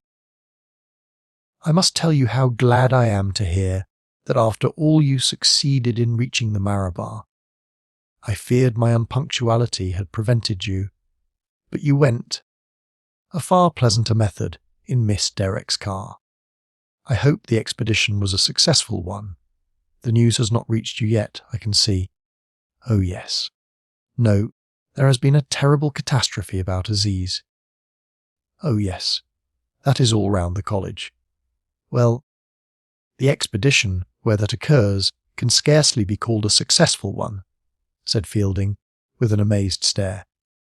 I cannot say. I was not present. He stared again, a most useless operation, for no eye could see what lay at the bottom of the Brahman's mind, and yet he had a mind, and a heart too, and all his friends trusted him, without knowing why. I am most frightfully cut up, he said. So I saw at once on entering your office. I must not detain you, but I have a small private difficulty on which I want your help. I am leaving your service shortly, as you know. Yes, alas, and am returning to my birthplace in central India to take charge of education there. I want to start a high school there on sound English lines. That shall be as like government college as possible. Well, he sighed, trying to take an interest. At present there is only vernacular education at Moore. I shall feel it my duty to change all that. I shall advise His Highness to sanction at least a high school in the capital, and if possible another in each Pargana. Fielding sunk his head on his arms. Really, Indians were sometimes unbearable. The point on which I desire your help is this. What name should be given to the school? A name for a school, he said, feeling sickish suddenly, as he had done in the waiting room. Yes, a name, a suitable title, by which it can be called, by which it may be generally known. Really, I have no names for schools in my head. I can think of nothing but our poor Aziz. Have you grasped that at the present moment he is in prison? Oh yes. Oh no, I do not expect an answer to my question now. I only meant that when you are at leisure, you might think the matter over, and suggest 2 or 3 alternative titles for schools.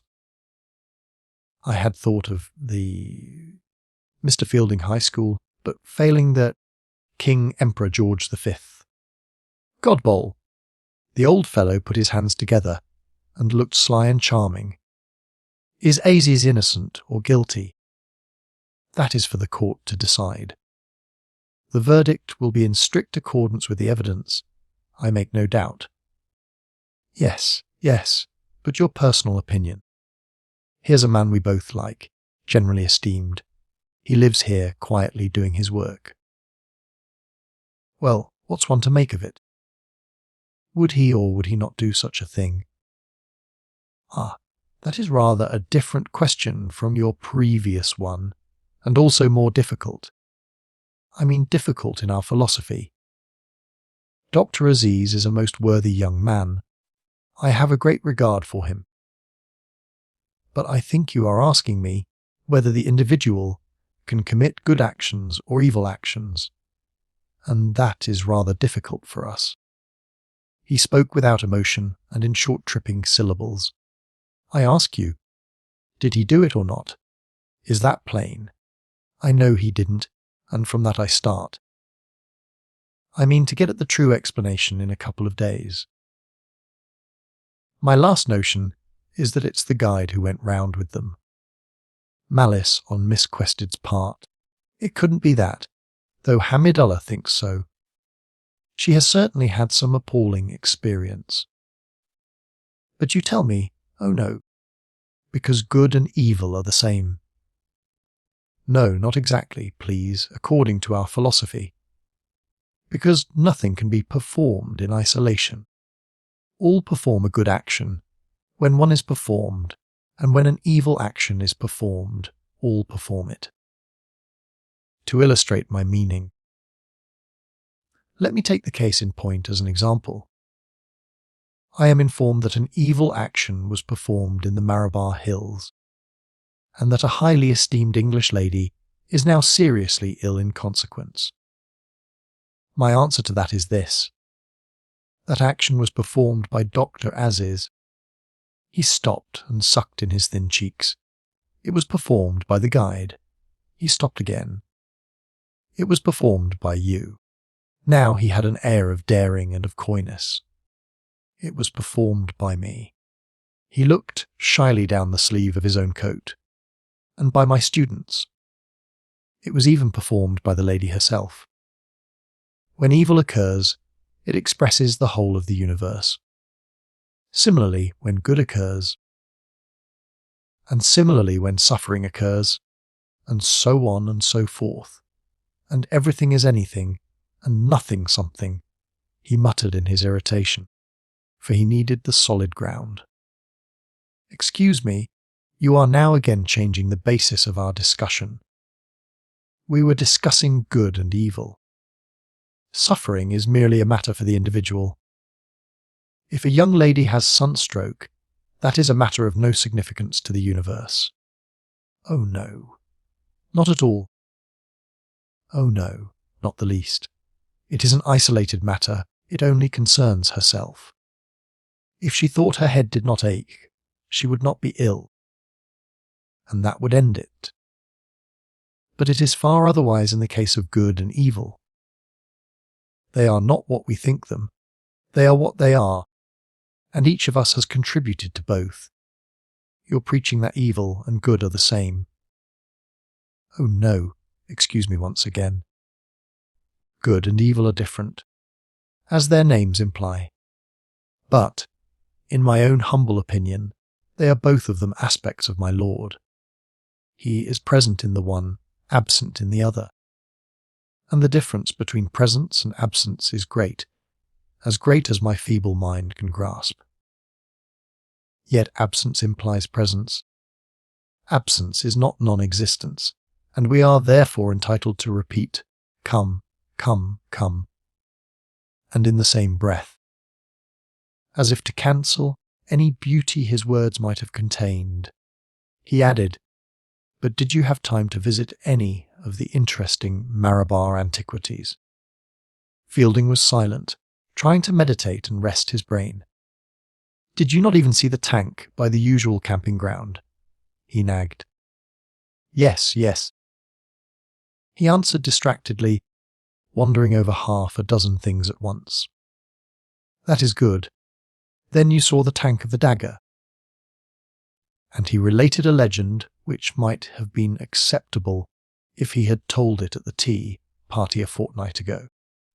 It concerned a Hindu Raja who had slain his own sister's son, and the dagger with which he performed the deed remained clamped to his hand, until in the course of years he came to the Malabar hills, where he was thirsty and wanted to drink, but saw a thirsty cow and ordered the water to be offered to her first, which, when done, dagger fell from his hand, and to commemorate miracle he built tank.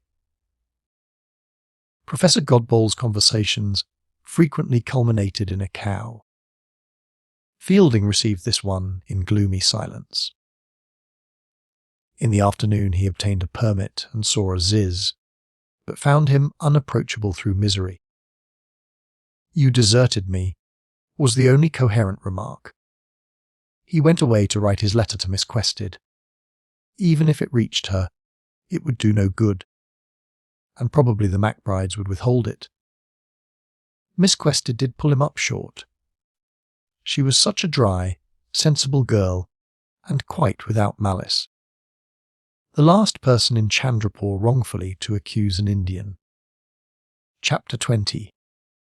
Although Miss Quested had not made herself popular with the English, she brought out all that was fine in their character. For a few hours an exalted emotion gushed forth, which the women felt even more keenly than the men, if not for so long. "What can we do for our sister?" was the only thought of Mesdames Callender and Leslie, as they drove through the pelting heat to inquire. Mrs. Turton was the only visitor admitted to the sick room. She came out ennobled by an unselfish sorrow. "She is my own darling girl," were the words she spoke, and then, remembering that she had called her not Pooker and resented her engagement to young Heaslop, she began to cry. No one had ever seen the collector's wife cry. Capable of tears, yes, but always reserving them for some adequate occasion, and now it had come. Ah, why had they not all been kinder to the stranger, more patient, given her not only hospitality but their hearts? The tender core of the heart that is so seldom used, they employed it for a little, under the stimulus of remorse. If all is over, as Major Callender implied, well, all is over, and nothing can be done. But they retained some responsibility in her grievous wrong that they couldn't define. If she wasn't one of them, they ought to have made her one. And they could never do that now. She had passed beyond their invitation. Why don't one think more of other people? Sighed pleasure-loving Miss Direct. These regrets only lasted in their pure form for a few hours. Before sunset, other considerations adulterated them, and the sense of guilt, so strangely connected with our first sight of any suffering, had begun to wear away. People drove into the club with studious calm. The jog-trot of country gentlefolk between green hedgerows, for the natives must not suspect that they were agitated. They exchanged the usual drinks, but everything tasted different. And then they looked out at the palisade of cactuses stabbing the purple throat of the sky. They realized that they were thousands of miles from any scenery that they understood. The club was fuller than usual, and several parents had brought their children into the rooms reserved for adults, which gave the air of the residency at Lucknow. One young mother, a brainless but most beautiful girl, sat on a low ottoman in the smoking room with her baby in her arms. Her husband was away in the district, and she dared not return to her bungalow in case the niggers attacked. The wife of a small railway official, she was generally snubbed, but this evening, with her abundant figure and masses of corn gold hair, she symbolized all that is worth fighting and dying for, more permanent a symbol, perhaps, than poor Adela. "Don't worry, Mrs. Blackiston, those drums are only Muharram," the men would tell her. "Then they've started," she moaned, clasping the infant, and rather wishing he would not blow bubbles down his chin at such a moment as this. No, of course not, and anyhow, and they're not coming to the club. And they're not coming to the Borough Sahib's bungalow either, my dear, and that's where you and your Babel sleep tonight," answered Mrs. Turton, towering by her side like Pallas Athene, and determining in the future not to be such a snob. The collector clapped his hands for silence. He was much calmer than when he had flown out at Fielding. He was indeed always calmer when he addressed several people than in a Tom GTNT. "I want to talk specially to the ladies," he said. "Not the least cause for alarm. Keep cool, keep cool. Don't go out more than you can help. Don't go into the city. Don't talk before your servants. That's all. Harry, is there any news from the city?" asked his wife, standing at some distance from him and also assuming her public safety voice. The rest were silent during the August colloquy. Everything absolutely normal. I had gathered as much. Those drums are merely Muharram, of course. Merely the preparations for it. The procession is not till next week. Quite so, not till Monday. "Mr. MacBride's down there disguised as a holy man," said Mrs. Colander. "That's exactly the sort of thing that must not be said," he remarked, pointing at her. "Mrs. Callender, be more careful than that. Please, in these times, She was not offended. His severity made her feel safe. "Any more necessary questions? Where is he?" Mrs. Leslie quivered. "Jail. Bail has been refused." Fielding spoke next. He wanted to know whether there was an official bulletin about Miss Quested's health, or whether the grave reports were due to gossip. His question produced a bad effect, partly because he had pronounced her name. She, like Aziz, was always referred to by a periphrasis. "I hope Colander may be able to let us know how things are going before long." "I fail to see how that last question can be termed a necessary question," said Mrs. Turton. "Will all ladies leave the smoking room now, please?" he cried, clapping his hands again. "And remember what I have said. We look to you to help us through a difficult time, and you can help us by behaving as if everything is normal. It is all I ask. Can I rely on you?" "Yes." Indeed, Borough Sahib, they cruised out of peaked, anxious faces. They moved out, subdued yet elated, Mrs. Blackiston in their midst like a sacred frame. His simple words had reminded them that they were an outpost of empire. By the side of their compassionate love for Adela another sentiment sprang up, which was to strangle it in the long run. Its first signs were prosaic and small. Mrs. Turton made her loud, hard jokes at bridge. Mrs. Leslie began to knit a comforter. When the smoking room was clear, the collector sat on the edge of a table, so that he could dominate without formality. His mind whirled with contradictory impulses.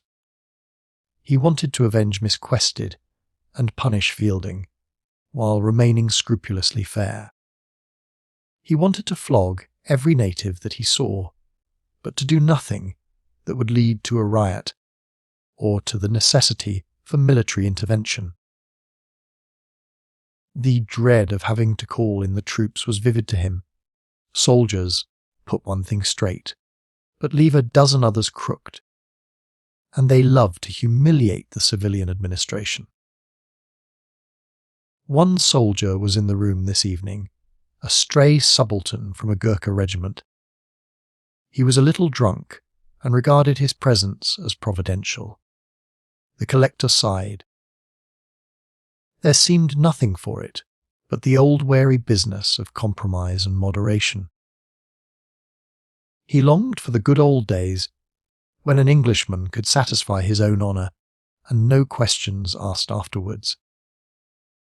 Poor young Heaslop had taken a step in this direction by refusing bail, but the collector couldn't feel this wise of poor young Heaslop.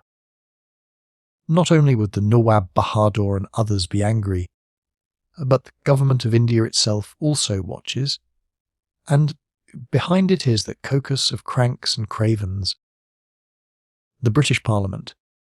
He had constantly to remind himself that, in the eyes of the law, Aziz was not yet guilty, and the effort fatigued him. The others, less responsible, could behave naturally. They had started speaking of women and children. That phrase that exempts the male from sanity when it has been repeated a few times. Each felt that all he loved best in the world was at stake, demanded revenge, and was filled with a not unpleasing glow, in which the chilly and half-known features of Miss Quested vanished, and were replaced by all that is sweetest and warmest in the private life. But it's the women and children, they repeated, and the collector knew he ought to stop them intoxicating themselves, but he hadn't the heart. They ought to be compelled to give hostages, etc. Many of the said women and children were leaving for the hill station in a few days, and the suggestion was made that they should be packed off at once in a special train. And a jolly suggestion, the subaltern cried. The army's got to come in sooner or later. A special train was in his mind inseparable from troops. This would never have happened if Barabbas Hill was under military control. Station a bunch of Gurkhas at the entrance of the cave was all that was wanted. Mrs. Blakiston was saying if only there were a few Tommies, remarked someone. English no good, he cried, getting his loyalties mixed. Native troops for this country. Give me the sporting type of native, give me Gurkhas, give me Rajputs, give me Jats, give me the Punjabi, give me Sikhs, give me Marathas, Beals, Aphrodis and Pathans, and really if it comes to that, I don't mind if you give me the scums of the bazaars. Properly led, mind. I'd lead them anywhere. The collector nodded at him pleasantly and said to his own people, don't start carrying arms about. I want everything to go on precisely as usual until there's cause for the contrary. Get the womenfolk off to the hills, but do it quietly. And for heaven's sake no more talk of special trains. Never mind what you think or feel. Possibly I have feelings too. One isolated Indian is charged with an attempted crime. He flipped his forehead hard with his fingernail, and they all realized that he felt as deeply as they did. and they loved him, and determined not to increase his difficulties. Act upon that fact until there are more facts, he concluded. Assume every Indian is an angel. They murmured, "Right you are, Burra Sahib. Angels. Exactly. From the subaltern. Exactly what I said. The native's all right if you get him alone." Leslie! Leslie! You remember the one I had a knock with on your maiden last month? Well, he was all right. Any native who plays polo is all right. What you've got to stamp on is these educated classes, and, mind, I do know what I'm talking about this time. The smoking room door opened and let in a feminine buzz. Mrs. Turton called out, "She's better." And from both sections of the community a sigh of joy and relief rose. The civil surgeon, who had brought the good news, came in. His cumbrous, a pasty face looked ill-tempered. He surveyed the company, saw Fielding crouched below him on an ottoman, and said, Everyone began pressing him for details.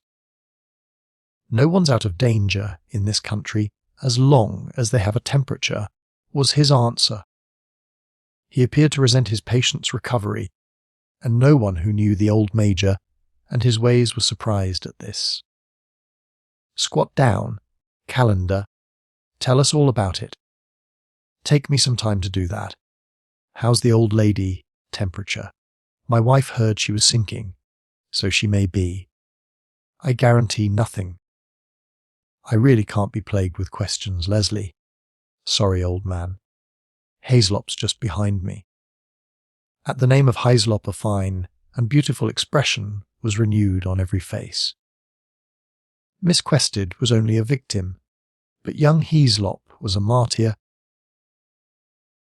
He was the recipient of all the evil intended against them by the country they had tried to serve.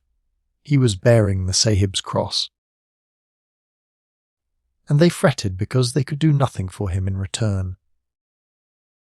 They felt so craven sitting on softness and attending the course of the law. I wish to God I hadn't given my jewel of an assistant leave. I'll cut my tongue out first. To feel I'm responsible, that's what hits me.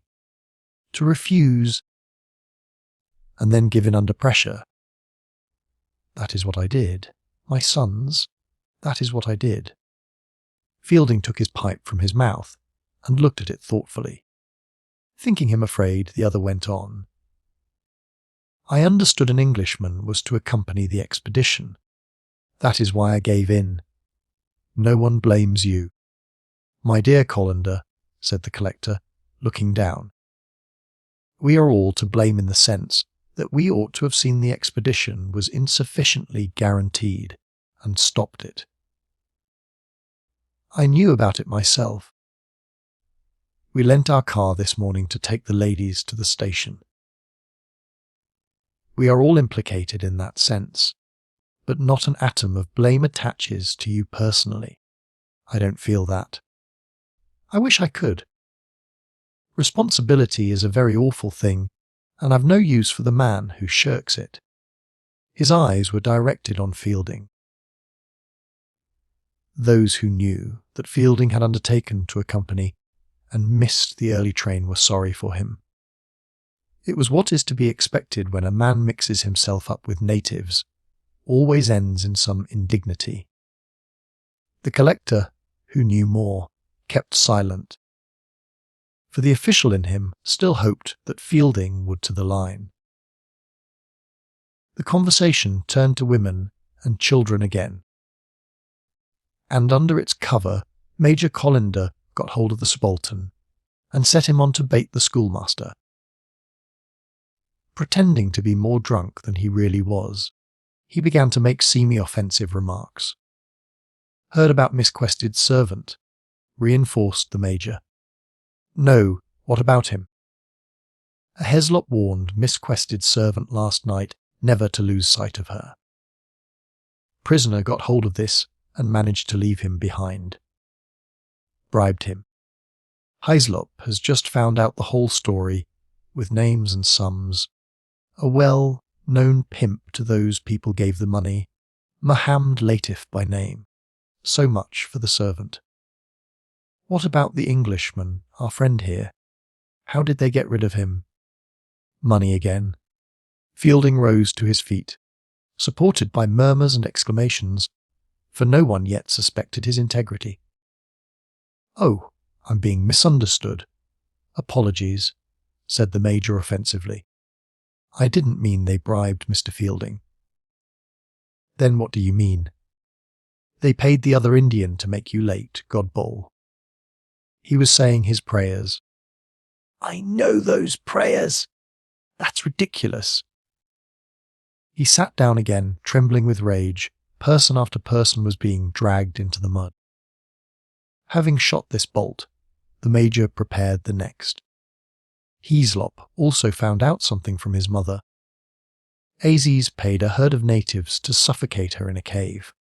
That was the end of her, or would have been only she got out. Nicely planned, wasn't it? Neat. Then he could go on with the girl. He and she and a guide, provided by the same Mohammed Latif. Guide now can't be found. Pretty. His voice broke into a roar.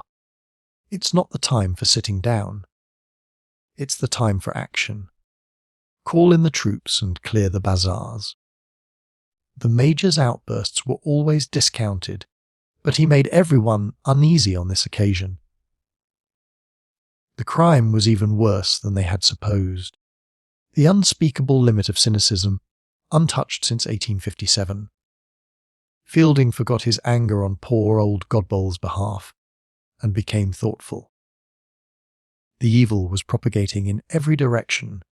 It seemed to have an existence of its own, apart from anything that was done, or said by individuals, and he understood better why both Aziz and Hamidella had been inclined to lie down and die. His adversary saw that he was in trouble, and now ventured to say, "I suppose nothing that's said inside the club will go outside the club," winking the while at Leslie. "Why should it?" responded Leslie. "Oh, nothing. I only heard a rumour that a certain member here present has been seeing the prisoner this afternoon. You can't run with the hare and hunt with the hounds, at least not in this country. Does anyone here present want to?" Fielding was determined not to be drawn again. He had something to say, but it should be at his own moment. The attack failed to mature because the collector did not support it. Attention shifted from him for a time. Then the buzz of women broke out again. The door had been opened by Ronnie. The young man looked exhausted and tragic, also gentler than usual. He always showed deference to his superiors, but now it came straight from his heart. He seemed to appeal for their protection in the insult that had befallen him, and they, in instinctive homage, rose to their feet. But every human act in the East is tainted with officialism, and while honouring him they condemned Aziz and India. Fielding realised this, and he remained seated. It was an ungracious, a caddish thing to do, perhaps an unsound thing to do. But he felt he had been passive long enough, and that he might be drawn into the wrong current if he did not make a stand. Ronnie, who had not seen him, said in husky tones, "Oh, please, please all sit down. I only want to listen what has been decided."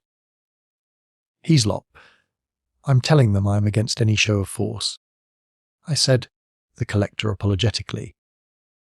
"I don't know whether you will feel as I do, but that is how I am situated. When the verdict is obtained, it will be another matter. You are sure to know best. I have no experience, Burra Sahib. How is your mother, old boy?" "Better, thank you." "I wish everyone would sit down." "Some have never got up," the young soldier said. "And the Major brings us an excellent report of Miss Quested. Turton went on. I do, I'm satisfied.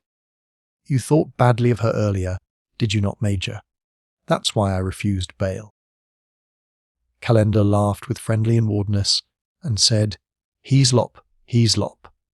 Next time bail's wanted, ring up the old doctor before giving it. His shoulders are broad, and, speaking in the strictest confidence, don't take the old doctor's opinion too seriously. He's a blithering idiot. We can always leave it at that, but he'll do the little he can towards keeping in quod the... He broke off with affected politeness. But he has one of his friends here. The Spalton called, Stand up, you swine. Mr. Fielding, what has prevented you from standing up? Said the collector, entering the fray at last. It was the attack for which Fielding had waited, and to which he must reply. May I make a statement, sir? Certainly. Seasoned and self-contained, devoid of the fervours of nationality or youth, the schoolmaster did what was for him a comparatively easy thing. He stood up and said, I believe Dr. Azes to be innocent. You have a right to hold that opinion if you choose, but pray is that any reason why you should insult Mr. Hislop?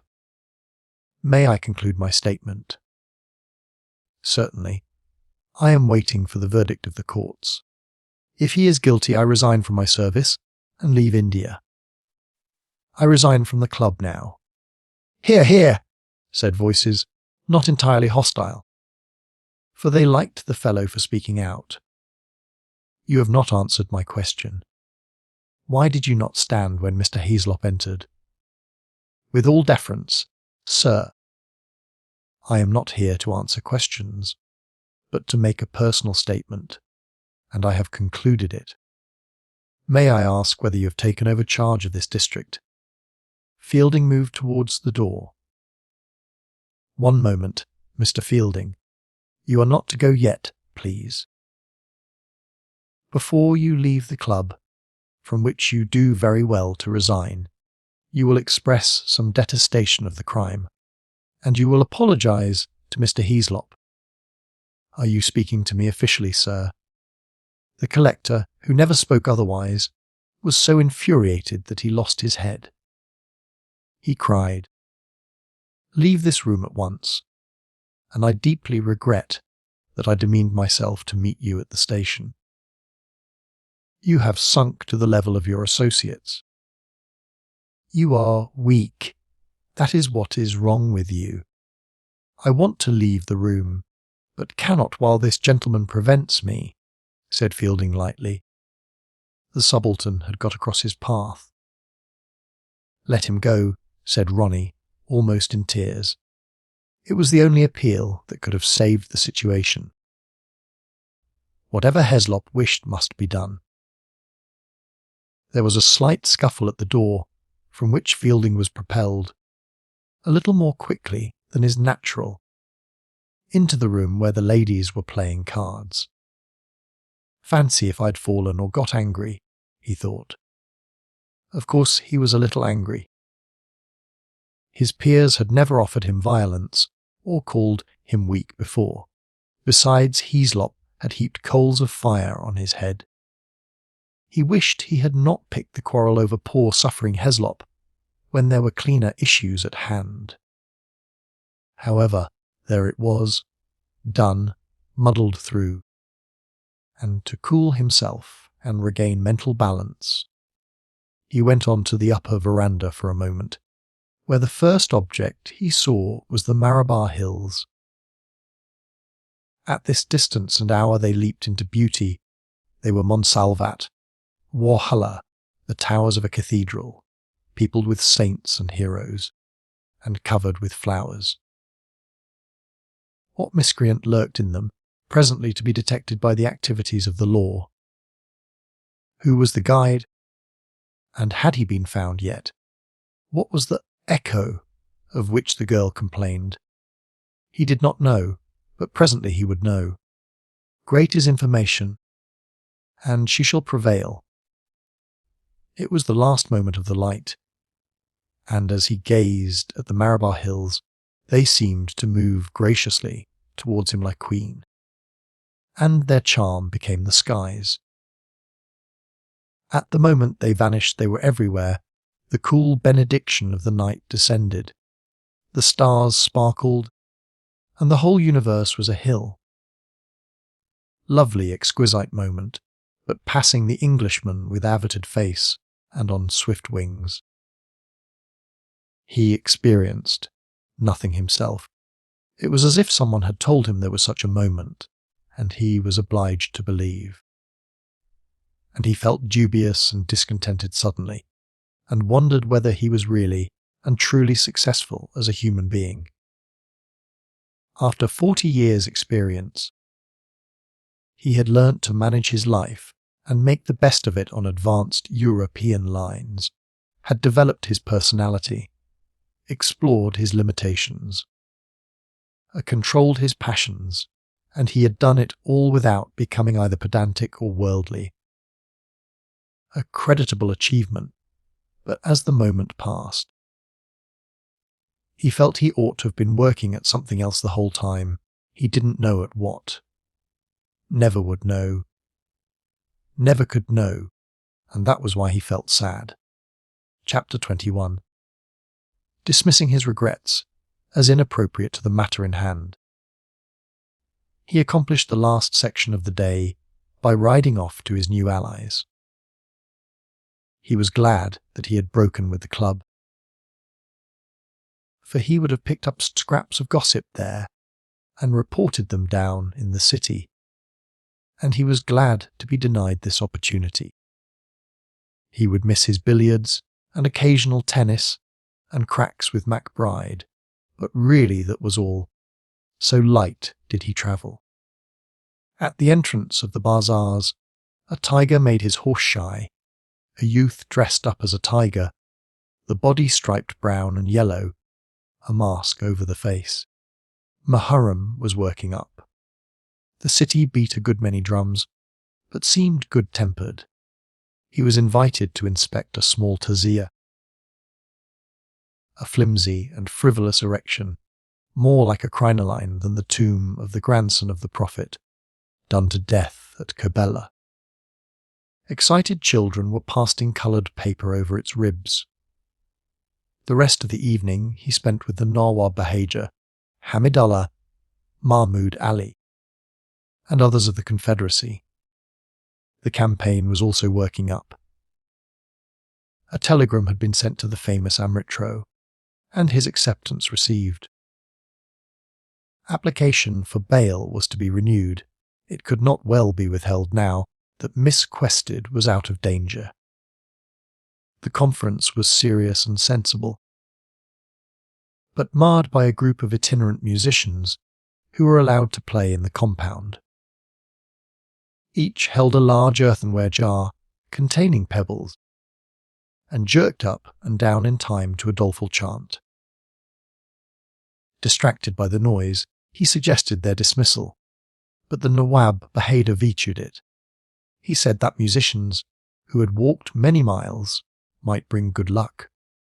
Late at night, he had an inclination to tell Professor Godbole of the tactical and moral error he had made in being rude to Heaslop, and to hear what he would say. But the old fellow had gone to bed, and slipped off unmolested to his new job in a day or two. He always did possess the knack of slipping off. Chapter 22. Adela lay for several days in the MacBride's bungalow. She had been touched by the sun. Also hundreds of cactus spines had to be picked out of her flesh. Hour after hour Miss Derrick and Mrs. MacBride examined her through magnifying glasses, always coming on fresh colonies, tiny hairs that might snap off and be drawn into the blood if they were neglected. She lay passive beneath their fingers, which developed the shock that had begun in the cave. Hitherto she had not much minded whether she was touched or not. Her senses were abnormally inert, and the only contact she anticipated was that of mind. Everything now was transferred to the surface of her body, which began to avenge itself and feed unhealthily. People seemed very much alike, except that some would come close while others kept away.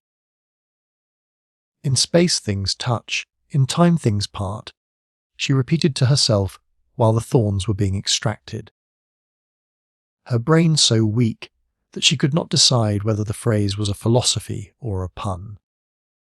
They were kind to her, indeed overkind, the men too respectful, the women too sympathetic, whereas Mrs. Moore, the only visitor she wanted, kept away. No one understood her trouble, or knew why she vibrated between hard common sense and hysteria. She would begin a speech as if nothing particular had happened. "I went into this detestable cave," she would say dryly, and I remember scratching the wall with my fingernail to start the usual echo. And then as I was saying, there was this shadow, or sort of shadow, down the entrance tunnel, bottling me up. It seemed like an age. But I suppose the whole thing can't have lasted 30 seconds, really. I hit at him with the glasses. He pulled me round the cave by the strap. It broke. I escaped, that's all. He never actually touched me once. It all seemed such nonsense. Then her eyes would fill with tears. Naturally, I'm upset, but I shall get over it. And then she would break down entirely, and the women would feel she was one of themselves and cry too. And men in the next room murmur. Good God, no one realized that she thought tears vile. A degradation more subtle than anything endured in the Marabar. A negation of her advanced outlook and the natural honesty of her mind. Adela was always trying to think the incident out, always reminding herself that no harm had been done.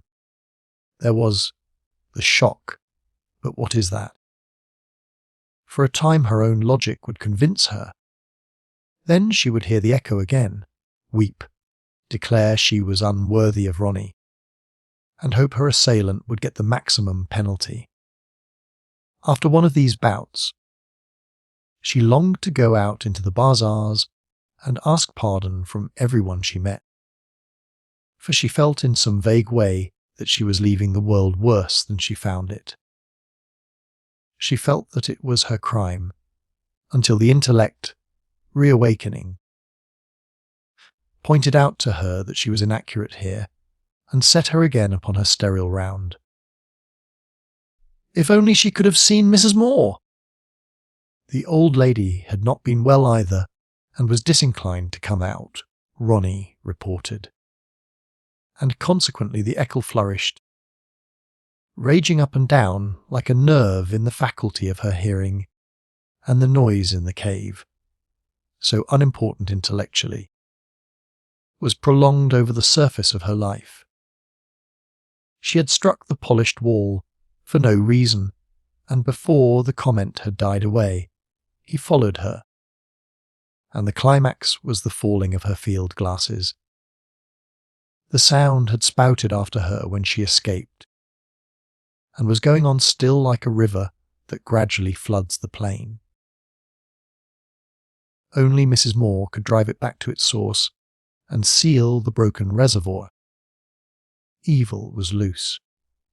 She could even hear it entering the lives of others, and Adela spent days in this atmosphere of grief and depression.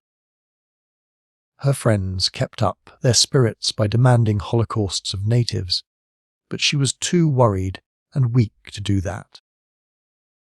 When the cactus thorns had all been extracted, and her temperature fallen to normal, Ronnie came to fetch her away. He was worn with indignation and suffering, and she wished she could comfort him, but intimacy seemed to caricature itself.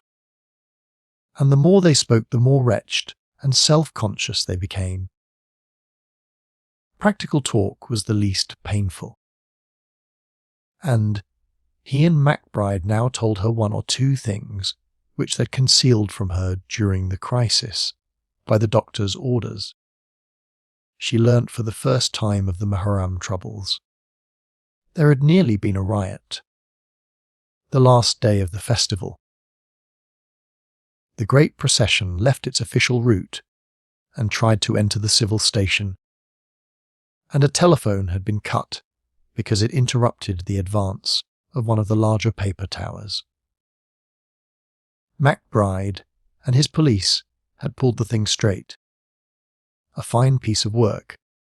They passed on to another and very painful subject, the trial. She would have to appear in court, identify the prisoner, and submit it to cross-examination by an Indian lawyer. "Can Mrs. Moore be with me?" was all she said. "Certainly, and I shall be there myself," Ronnie replied. "The case won't come before me. They've objected to me on personal grounds. It will be at Chandrapur. We thought at one time it would be transferred elsewhere."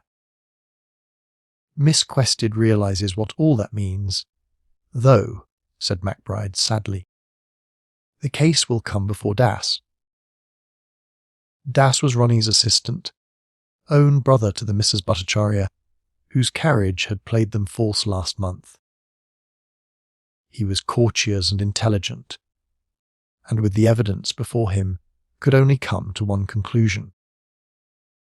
But that he should be judge over an English girl had convulsed the station with wrath, and some of the women had sent a telegram about it to Lady Mellanby, the wife of the Lieutenant Governor. "I must come before someone. That's the way to face it. You have the pluck." Miss Quested. He grew very bitter over the arrangements and called them the fruits of democracy.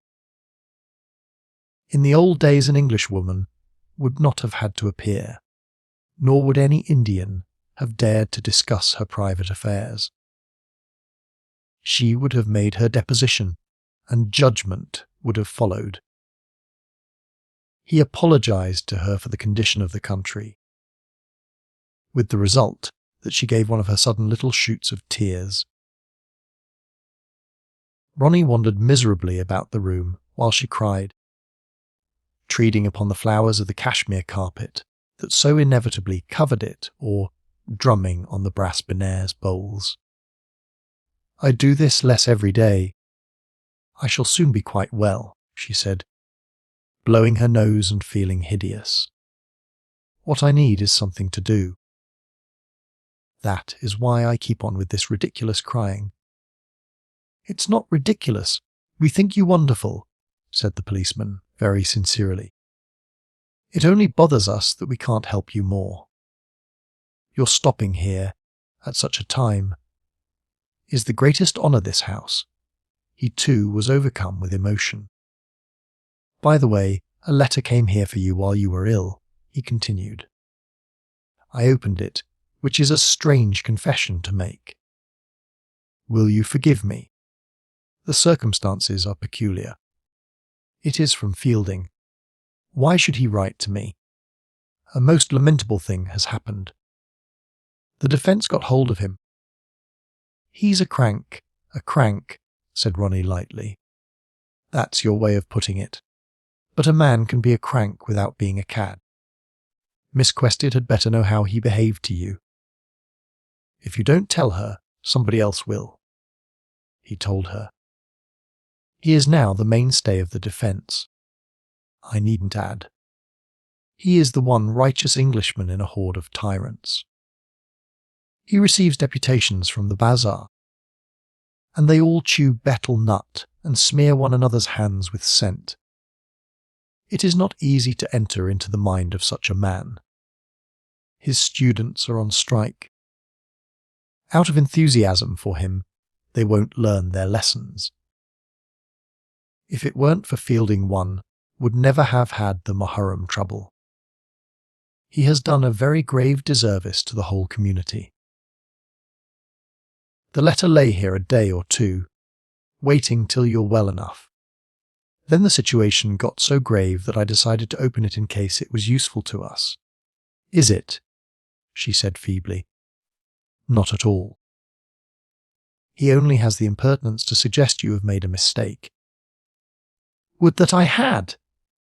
She glanced through the letter, which was careful and formal in its wording. Dr. Aziz innocent, she read. Then her voice began to tremble again. But think of his behaviour to you, Ronnie. When you had already to bear so much for my sake, it was shocking of him. My dear, how can I repay you?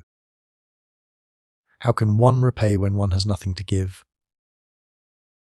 What is the use of personal relationships when everyone brings less and less to them? I feel we ought all to go back into the desert for centuries and try and get good. I want to begin at the beginning. All the things I thought I'd learnt are just a hindrance. They're not knowledge at all. I'm not fit for personal relationships. Well, let's go. Let's go. Of course, Mr. Fielding's letter doesn't count. He can think and write what he likes.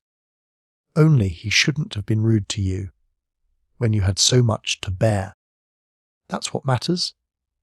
I don't want your arm. I'm a magnificent walker, so don't touch me, please. Mrs. McBride wished her an affectionate goodbye. A woman with whom she had nothing in common, and whose intimacy oppressed her. They would have to meet now, year after year, until one of their husbands was superannuated. Truly Anglo-India had caught her with a vengeance, and perhaps it served her right for having tried to take up a line of her own. Humbled yet repelled, she gave thanks. Oh, we must help one another. We must take the rough with the smooth, said Mrs. McBride. Miss Derrick was there too, still making jokes about her comic Maharaja and Rani. Required as a witness at the trial, she had refused to send back the Mudgall car. They would be frightfully sick. Both Mrs. McBride and Miss Derrick kissed her and called her by her Christian name. Then Ronnie drove her back. It was early in the morning, for the day, as the hot weather advanced, swelled like a monster at both ends, and left less and less room for the movements of mortals. As they neared his bungalow, he said, "Mother's looking forward to seeing you, but of course she's old. One mustn't forget that. Old people never take things as one expects. In my opinion." He seemed warning her against approaching disappointment, but she took no notice. Her friendship with Mrs. Moore was so deep and real that she felt sure it would last, whatever else happened. "What can I do to make things easier for you?" "It's you who matter," she sighed. "Dear old girl to say so. Dear old boy." Then she cried. "Ronnie, she isn't ill too," he reassured her. Major Colander was not dissatisfied.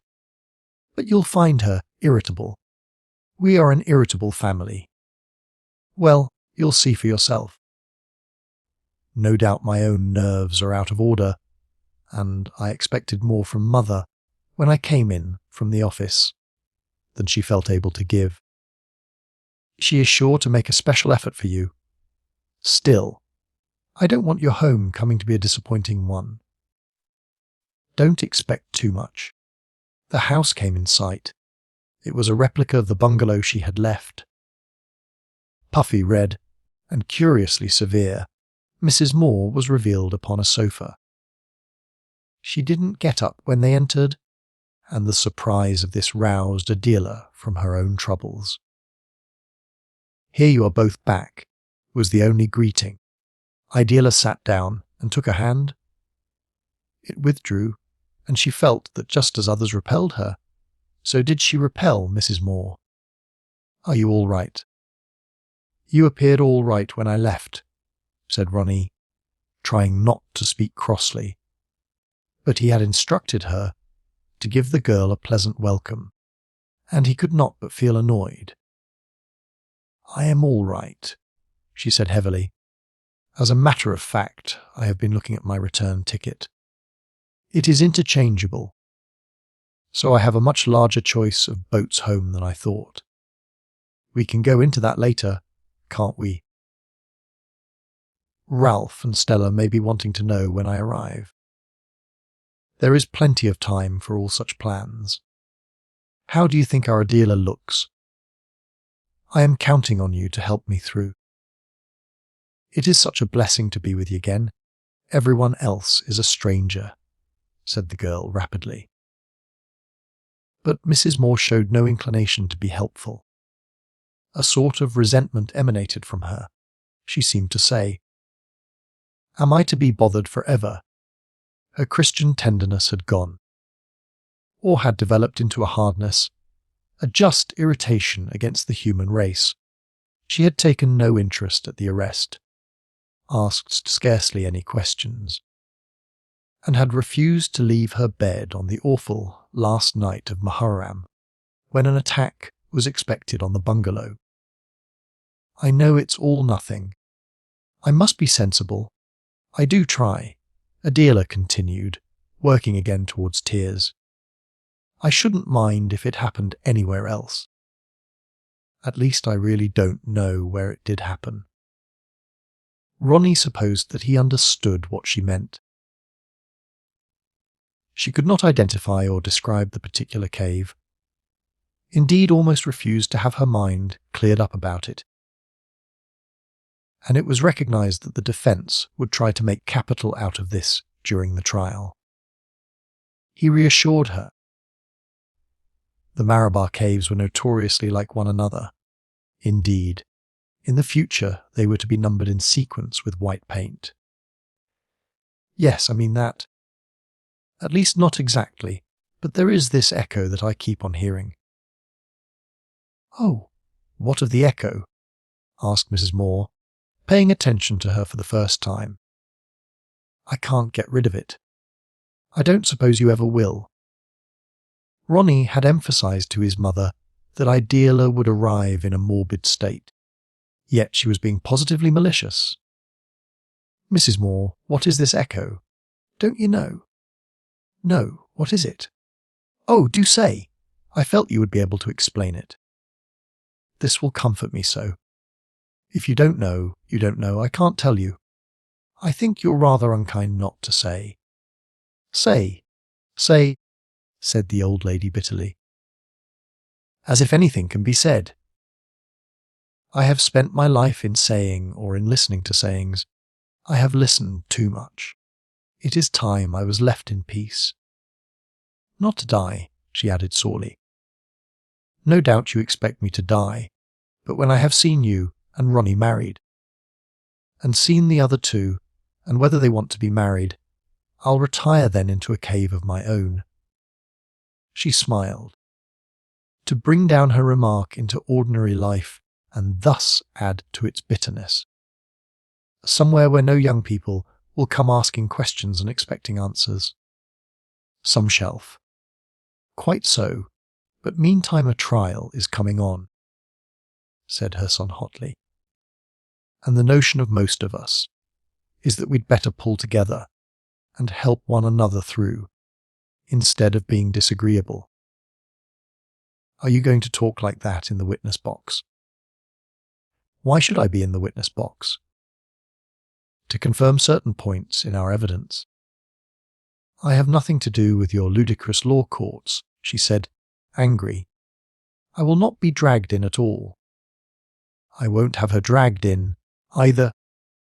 I won't have any more trouble on my account, cried Adela, and again took the hand, which was again withdrawn. Her evidence is not the least essential.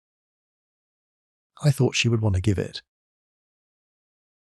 No one blames you, mother, but the fact remains that you dropped off at the first cave and encouraged Idela to go on with him alone, whereas if you'd been well enough to keep on to nothing would have happened. He planned it, I know. Still, you fell into his trap just like Fielding and Antony before you. Forgive me for speaking so plainly, but you've no right to take up this high and mighty attitude about law courts. If you're ill, that's different. But you say you're all right, and you seem so. In which case I thought you'd want to take your part. I did really. I'll not have you worry her whether she's well or ill, said Adiela, leaving the sofa and taking his arm, then dropped it with a sigh and sat down again. But he was pleased she had rallied to him and surveyed his mother patronizingly. He had never felt easy with her. She was by no means the dear old lady outsiders supposed, and India had brought her into the open. I shall attend your marriage, but not your trial, she informed them, tapping her knee. She had become very restless and rather ungraceful. Then I shall go to England. You can't go to England in May, as you agreed. I have changed my mind. Well, we'd better end this unexpected wrangle, said the young man, striding about. You appear want to be left out of everything, and that's enough.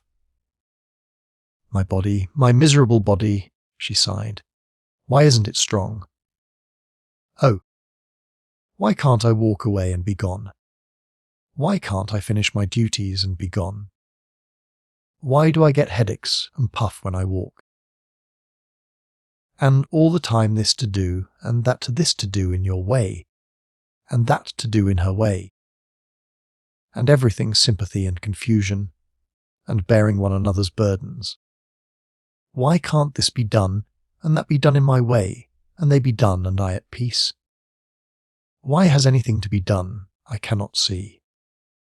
Why all this marriage? Marriage. The human race would become a single person centuries ago if marriage was any use. And all this rubbish about love, love in a church, love in a cave, as if there is the least difference, and I held up from my business over such trifles. What do you want? He said, exasperated. Can you state it in simple language? If so, do. I want my pack of patience cards. Very well, get them. He found, as he expected, that the poor girl was crying, and, as always, an Indian close outside the window, a Mali in this case, picking up sounds. Much upset. He sat silent for a moment, thinking over his mother and her senile intrusions. He wished he had never asked her to visit India, or become under any obligation to her. Well, my dear girl, this isn't much of a homecoming, he said at last. I had no idea she had this up her sleeve. Adela had stopped crying. An extraordinary expression was on her face, half relief, half horror. She repeated, Aziz, Aziz. They all avoided mentioning that name. It had become synonymous with the power of evil. He was the prisoner, the person in question, the defence, and the sound of it now rang out like the first note of new symphony. Aziz, have I made a mistake? You're overtired, he cried, not much surprised. Ronnie, he's innocent. I made an awful mistake. Well, sit down anyhow. He looked round the room, but only two sparrows were chasing one another. She obeyed and took hold of his hand. He stroked it, and she smiled, and gasped if she had risen to the surface of the water, then touched her ear. My echo's better. That's good. You'll be perfectly well in a few days, but you must save yourself up for the trial. Das is a very good fellow. We shall all be with you. But Ronnie, dear Ronnie, perhaps there oughtn't to be any trial. I don't quite know what you're saying, and I don't think you do. If Dr. Aziz never did it, he ought to be let out. A shiver like impending death passed over Ronnie. He said hurriedly, he was let out. Until the Moharram riot, when he had to be put in again. To divert her, he told her the story, which was held to be amusing. Nureddin had stolen the Nawab Bahader's car and driven Aziz into a ditch in the dark. Both of them had fallen out, and Nureddin had cut his face open. Their wailing had been drowned by the cries of the faithful. And it was quite a time before they were rescued by the police. Nureddin was taken to the Minter hospital, Aziz restored to prison, with an additional charge against him of disturbing the public peace. "Half a minute," he remarked when the anecdote was over, and went to the telephone to ask Colander to look in as soon as he found it convenient, because she hadn't borne the journey well. When he returned, she was in a nervous crisis, but it took a different form. She clung to him and sobbed, "Help me to do what I ought. Aziz is good." "You heard your mother say so." "Heard what?" "He's good. I've been so wrong to accuse him." "Mother never said so." "Didn't she?" She asked, quite reasonable, open to every suggestion anyway. She never mentioned that name once. "But, Ronnie, I heard her." "Pure illusion. You can't be quite well, can you, to make up a thing like that?" "I suppose I can't." "How amazing of me!" "I was listening to all she said." As far as it could be listened to, she gets very incoherent. When her voice dropped, she said it, towards the end, when she talked about love, I couldn't follow, but just then she said, "Dr. Aziz never did it." Those words, the idea more than the words. Never, my dear girl. Complete illusion. His name was not mentioned by anyone. Look here, you are confusing this with Fielding's letter. That's it, she cried, greatly relieved. I knew I'd heard his name somewhere. I am so grateful to you for clearing this up. It's the sort of mistake that worries me and proves I'm neurotic. So you won't go saying he's innocent again, will you? For every servant I've got is a spy. He went to the window. The Mali had gone, or rather had turned into two small children. Impossible they should know English, but he sent them packing. They all hate us, he explained. It'll be all right after the verdict, for I will say this for them, they do accept the accomplished fact. But at present, they're pouring out money like water to catch us tripping, and a remark like yours is the very thing they look out for. It would enable them to say it was a put-up job on the part of us officials. You see what I mean? Mrs. Moore came back with the same air of ill temper and sat down with a flump by the card table. To clear the confusion up, Ronnie asked her point blank whether she had mentioned the prisoner. She could not understand the question, and the reason of it had to be explained. She replied, I never said his name, and began to play patience. I thought you said, Aziz is an innocent man, but it was in Mr. Fielding's letter. Of course he is innocent, she answered indifferently. It was the first time she had expressed an opinion on the point. You see, Ronnie, I was right, said the girl. You were not right. She never said it, but she thinks it. Who cares what she thinks? Red 9 on black 10 from the card table. She can think, and Fielding too. But there's such a thing as evidence, I suppose. I know, but is it again my duty to talk? Asked Mrs. Moore, looking up. Apparently, as you keep interrupting me. Only if you have anything sensible to say. Oh, how tedious, trivial. And as when she had scoffed at love. Her mind seemed to move towards them from a great distance and out of darkness. Oh, why is everything still my duty? When shall I be free from your fuss? Was he in the cave, and were you in the cave, and on and on? And unto us a son is born, unto us a child is given, And am I good and is he bad and are we saved? And ending everything the echo, I don't hear it so much, said Idella, moving towards her. You send it away. You do nothing but good. You are so good. I am not good, no bad. She spoke more calmly and resumed her cards, saying as she turned them up, a bad old woman, bad, bad, detestable. I used to be good with the children growing up. Also I meet this young man in his mosque. I wanted him to be happy. Good, happy, small people. They do not exist. They were a dream. But I will not help you to torture him for what he never did. There are different ways of evil, and I prefer mine to yours. Have you any evidence in the prisoner's favour? Said Ronnie in the tones of the just official. If so, it is your bounden duty to go into the witness box for him instead of for us. No one will stop you. One knows people's characters. As you call them, she retorted disdainfully, as if she really knew more than character, but could not impart it. I have heard both English and Indians speak well of him, and I felt it isn't the sort of thing he would do. Feeble, mother feeble. Most feeble, and most inconsiderate to Adela, Idella said. It would be so appalling if I was wrong. I should take my own life. He turned on her with, what was I warning you just now? You know you're right, and the whole station knows it. Yes, this is very, very awful. I'm as certain as ever he followed me. Only, wouldn't it be possible to withdraw the case?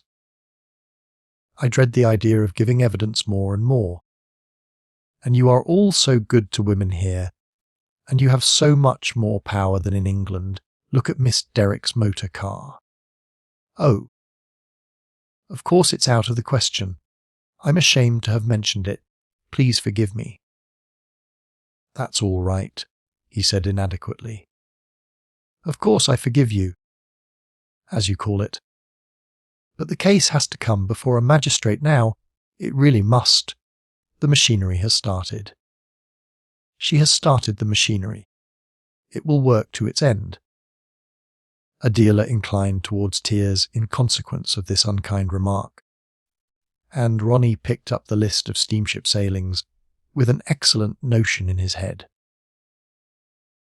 His mother ought to leave India at once.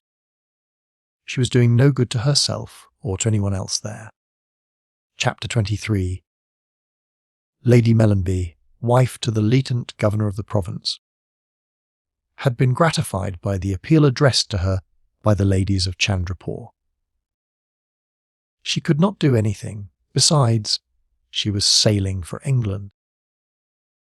But she desired to be informed if she could show sympathy in any other way.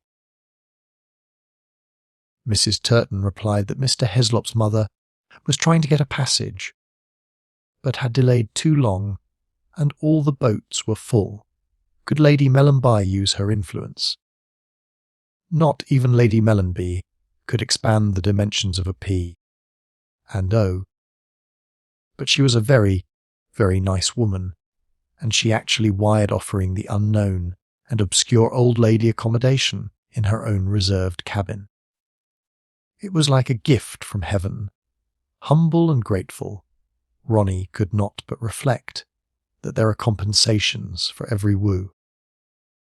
His name was familiar at Government House, owing to poor Adela, and now Mrs. Moore would stamp it on Lady Mellanby's imagination. As they journeyed across the Indian Ocean and up the Red Sea, he had a return of tenderness for his mother, as we do for our relatives when they receive conspicuous and unexpected honour. She was not negligible. She could still arrest the attention of a high official's wife.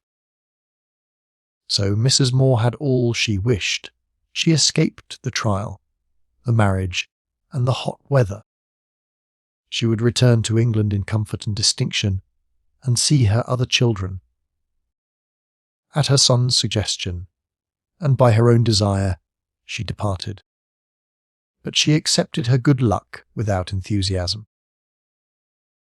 She had come to that state where the horror of the universe and its smallness are both visible at the same time. The twilight of the double vision in which so many elderly people are involved. If this world is not to our taste, well, at all events there is heaven, hell, annihilation, one or other of those large things, that huge scenic background of stars, fires, blue or black air, all heroic endeavour, and all that is known as art assumes that there is such a background, just as all practical endeavour, when the world is to our taste, assumes that the world is all. But in the twilight of the double vision, a spiritual muddledom is set up for which no high-sounding words can be found. We can neither act nor refrain from action. We can neither ignore nor respect infinity. Mrs. Moore had always inclined to resignation.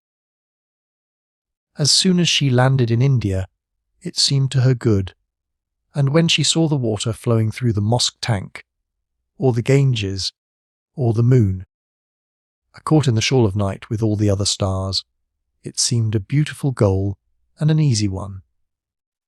To be one with the universe, so dignified and simple.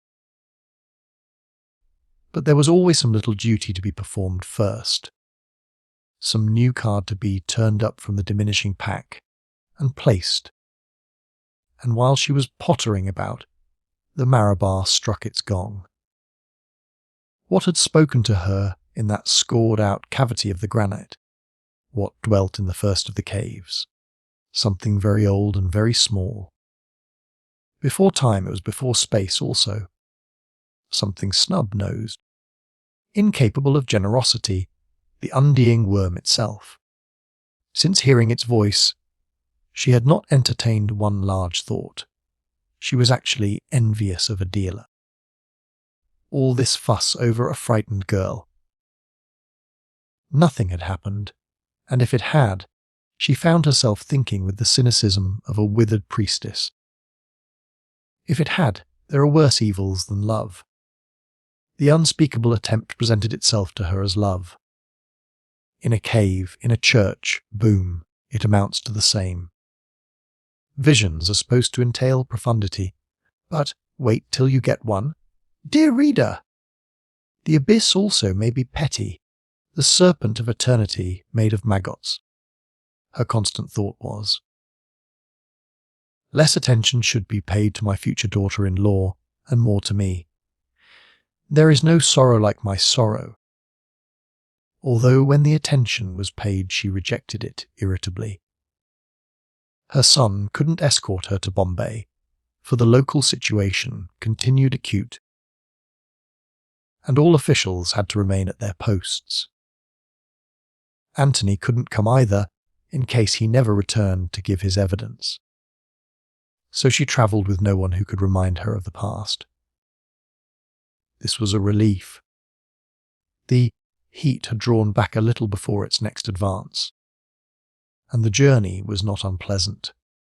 As she left Chandrapur, the moon, full again, shone over the Ganges and touched the shrinking channels into threads of silver, then veered and looked into her window. The swift and comfortable mail train slid with her through the night, and all the next day she was rushing through central India, through landscapes that were baked and bleached, but had not the hopeless melancholy of the plain. She watched the indestructible life of man and his changing faces, and the houses he has built for himself, and God. And they appeared to her not in terms of her own trouble, but as things to see.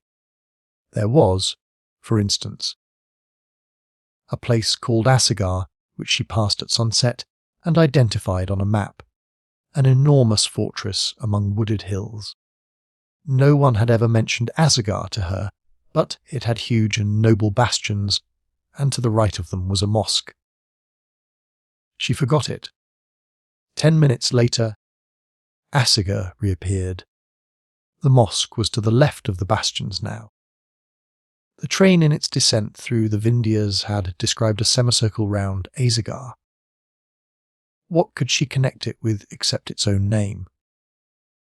Nothing. She knew no one who lived there.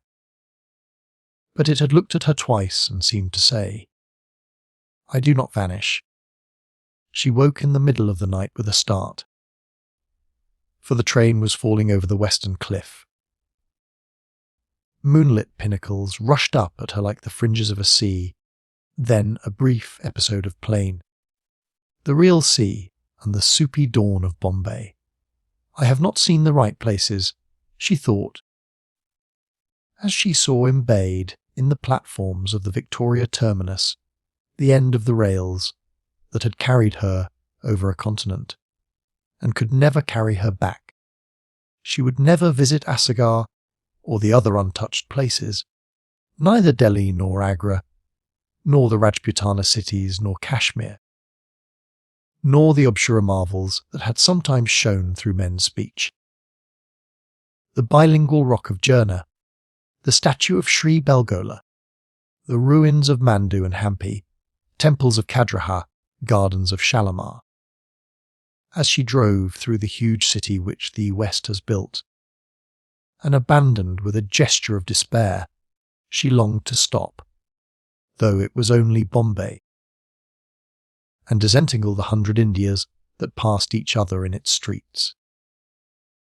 The feet of the horses moved her on, and presently the boat sailed, and thousands of cocoa, not palms, appeared all round the anchorage and climbed the hills to wave her farewell.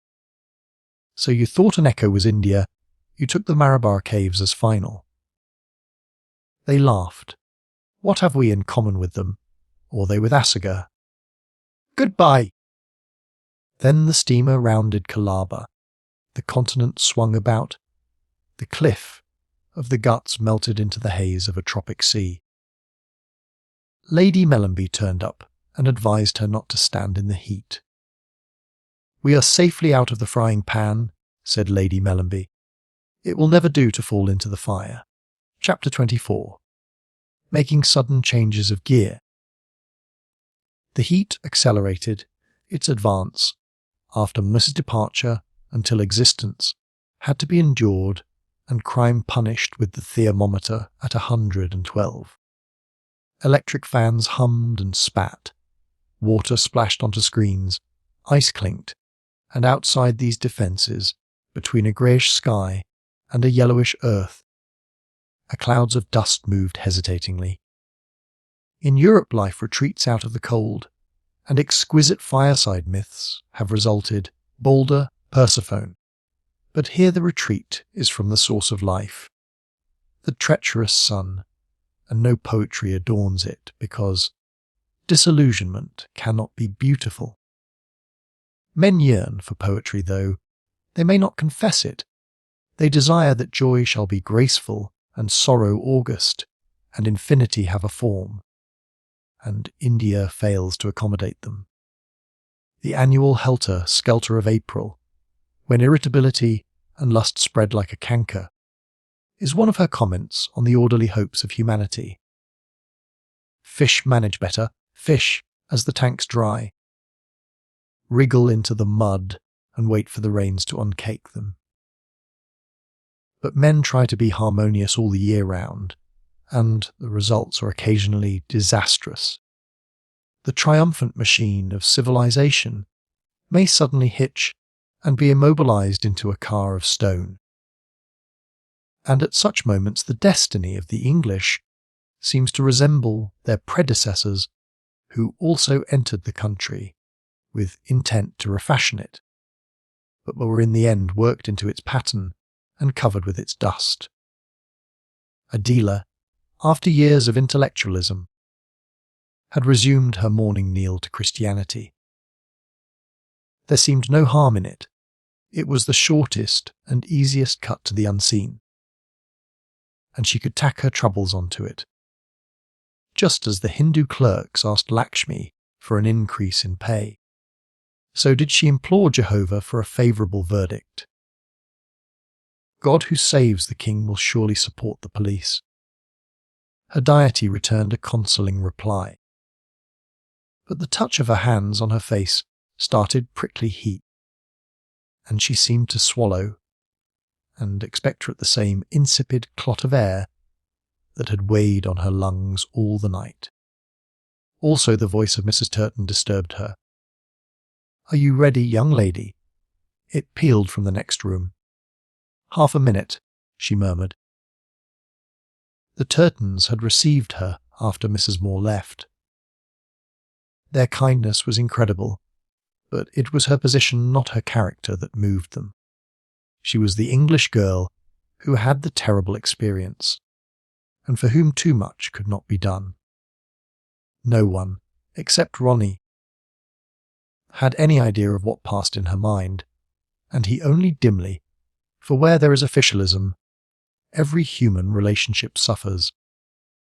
In her sadness, she said to him, "I bring you nothing but trouble. I was right on the Maidan. We had better just be friends." But he protested. For the more she suffered, the more highly he valued her. Did she love him? This question was somehow draggled up with the Marabar. It had been in her mind as she entered the fatal cave. Was she capable of loving anyone? Misquested, Adela, what do I call yourself? It's 7:30. We ought to think of starting for that court when you feel inclined. She's saying her prayers, came the collector's voice. Sorry. My dear, take your time. Was your chota hazri all right? I can't eat. Might I have a little brandy? She asked, deserting Jehovah. When it was brought, she shuddered and said she was ready to go. Drink it up, not a bad notion, a peg. I don't think it'll really help me, Burra Sahib. You sent brandy down to the court, didn't you, Mary? I should think I did, champagne too. I'll thank you this evening. I'm all to pieces now, said the girl, forming each syllable carefully as if her trouble would diminish if it were accurately defined. She was afraid of reticence, in case something that she herself did not perceive took shape beneath it, and she had rehearsed with Mr. Macbride in an ode, mincing away her terrible adventure in the cave, how the man had never actually touched her, but dragged her about, and so on. Her aim this morning was to announce, meticulously, that the strain was appalling, and she would probably break down under Mr. Mritro's cross examination and disgrace her friends. My echo has come back again badly, she told them. How about aspirin? It is not a headitch, it is an echo. Unable to dispel the buzzing in her ears, Major Colander had diagnosed it as a fancy, which must not be encouraged. So the Turtons changed the subject. The cool little lick of the breeze was passing over the earth, dividing night from day. It would fail in 10 minutes, but they might profit by it for their drive down into the city. I am sure to break down, she repeated. You won't, said the collector, his voice full of tenderness. Of course she won't, she's a real sport. But Mrs. Turton, yes, my dear child, if I do break down, it is of no consequence. It would matter in some trials, not in this. I put it to myself in the following way. I can really behave as I like, cry, be absurd. I am sure to get my verdict, unless Mr. Das is most frightfully unjust. You're bound to win, he said calmly, and did not remind her that there was bound to be an appeal. The Nawab Bahadur had financed the defence, and would ruin himself sooner than let an innocent Moslem perish, and other interests, less reputable, were in the background too. The case might go up from court to court, with consequences that no official could foresee. Under his very eyes, the temper of Chandrapur was altering as his car turned out of the compound. There was a tap of silly anger on its paint, a pebble thrown by a child. Some larger stones were dropped near the mosque. In the Maidan, a squad of native police on motorcycles waited to escort them through the bazaars. The collector was irritated and muttered, "Mac brides an old woman." But Mrs. Turton said, "Really, after Muharram, a show of force will do no harm. It's ridiculous to pretend they don't hate us. Do give up that farce." He replied in an odd, sad voice, "I don't hate them. I don't know why." And he didn't hate them, for if he did, he would have had to condemn his career as a bad investment. He retained a contemptuous affection for the pawns he had moved about for so many years. They must be worth his pains. After all, it's our women who make everything more difficult out here, was his inmost thought, as he caught sight of some obscenities upon a long blank wall, and, beneath his chivalry, to misquested resentment lurked, waiting its day. Perhaps there is a grain of resentment in all chivalry. Some students had gathered in front of the city magistrate's court. Hysterical boys whom he would have faced if alone, but he told the driver to work round to the rear of the building. The students jeered, and Rafi, hiding behind a comrade that he might not be identified, called out the English were cowards. They gained Ronnie's private room, where a group of their own sort had collected. None were cowardly, all nervy, for queer reports kept coming in. The sweepers had just struck, and half the commodes of Chandrapur remained desolate in consequence. Only half, and sweepers from the district, who felt less strongly about the innocence of Dr. Aziz, would arrive in the afternoon and break the strike. But why should the grotesque incident occur? And a number of Mohammedan ladies had sworn to take no food until the prisoner was acquitted. Their death would make little difference, indeed, being invisible. They seemed dead already, nevertheless it was disquieting. A new spirit seemed abroad. A rearrangement which no one in the stern little band of whites could explain. There was a tendency to see Fielding at the back of it. The idea that he was weak and cranky had been dropped. They abused Fielding vigorously. He had been seen driving up with the two councils. Amrit Rao and Mahmoud Ali, he encouraged the Boy Scout movement for seditious reasons. He received letters with foreign stamps on them, and was probably a Japanese spy. This morning's verdict would break the renegade, but he had done his country and the empire incalculable disservice. While they denounced him, Miss Quested lay back with her hands on the arms of her chair and her eyes closed, reserving her strength. They noticed her after a time and felt ashamed of making so much noise. "Can we do nothing for you?" Miss Derrick said. "I don't think so, Nancy, and I seem able to do nothing for myself." "But you're strictly forbidden to talk like that. You're wonderful." "Yes, indeed," came the reverent chorus. "My old Das is all right," said Ronnie, starting a new subject in low tones. "Not one of them's all right," contradicted Major Calendar. "Das is, really." "You mean he's more frightened of acquitting than convicting, because if he acquits he'll lose his job," said Leslie, with a clever little laugh. Ronnie did mean that, but he cherished illusions about his own subordinates, following the finer traditions of his service here, and he liked to maintain that his old Das really did possess moral courage of the public school brand. He pointed out that, From one point of view, it was good that an Indian was taking the case.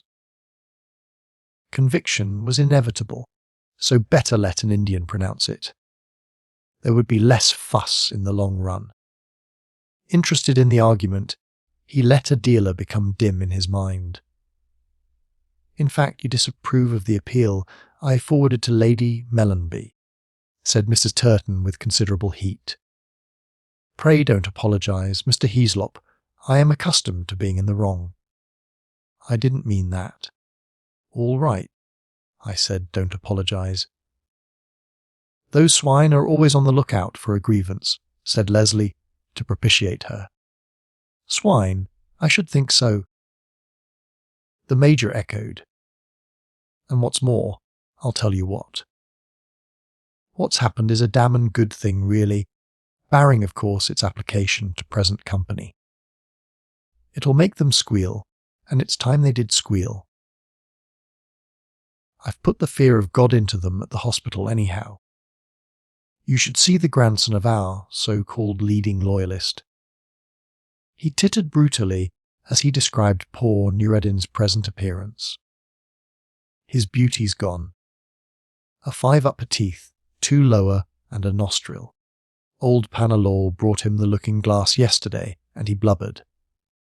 I laughed, I tell you. And so would you. That used to be one of these buck niggers. I thought now, he's all septic. Damn him. Blast his soul. I believe he was unspeakably immoral.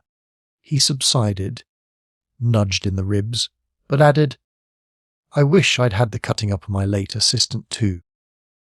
Nothing's too bad for these people. At last some sense is being talked, Mrs. Turton cried, much to her husband's discomfort. That's what I say. I say there's not such a thing as cruelty after a thing like this. Exactly, and remember it afterwards, you men. You're weak. Why? They ought to crawl from here to the caves on their hands and knees whenever an English woman's in sight. They oughtn't to be spoken to. They ought to be spat at. They ought to be ground into the dust. We've been far too kind with our bridge parties and the rest. She paused. Profiting by her wrath, the heat had invaded her. She subsided into a lemon squash and continued between the sips to murmur, weak. And the process was repeated. The issues Miss Quested had raised were so much more important than she was herself that people inevitably forgot her. Presently, the case was called.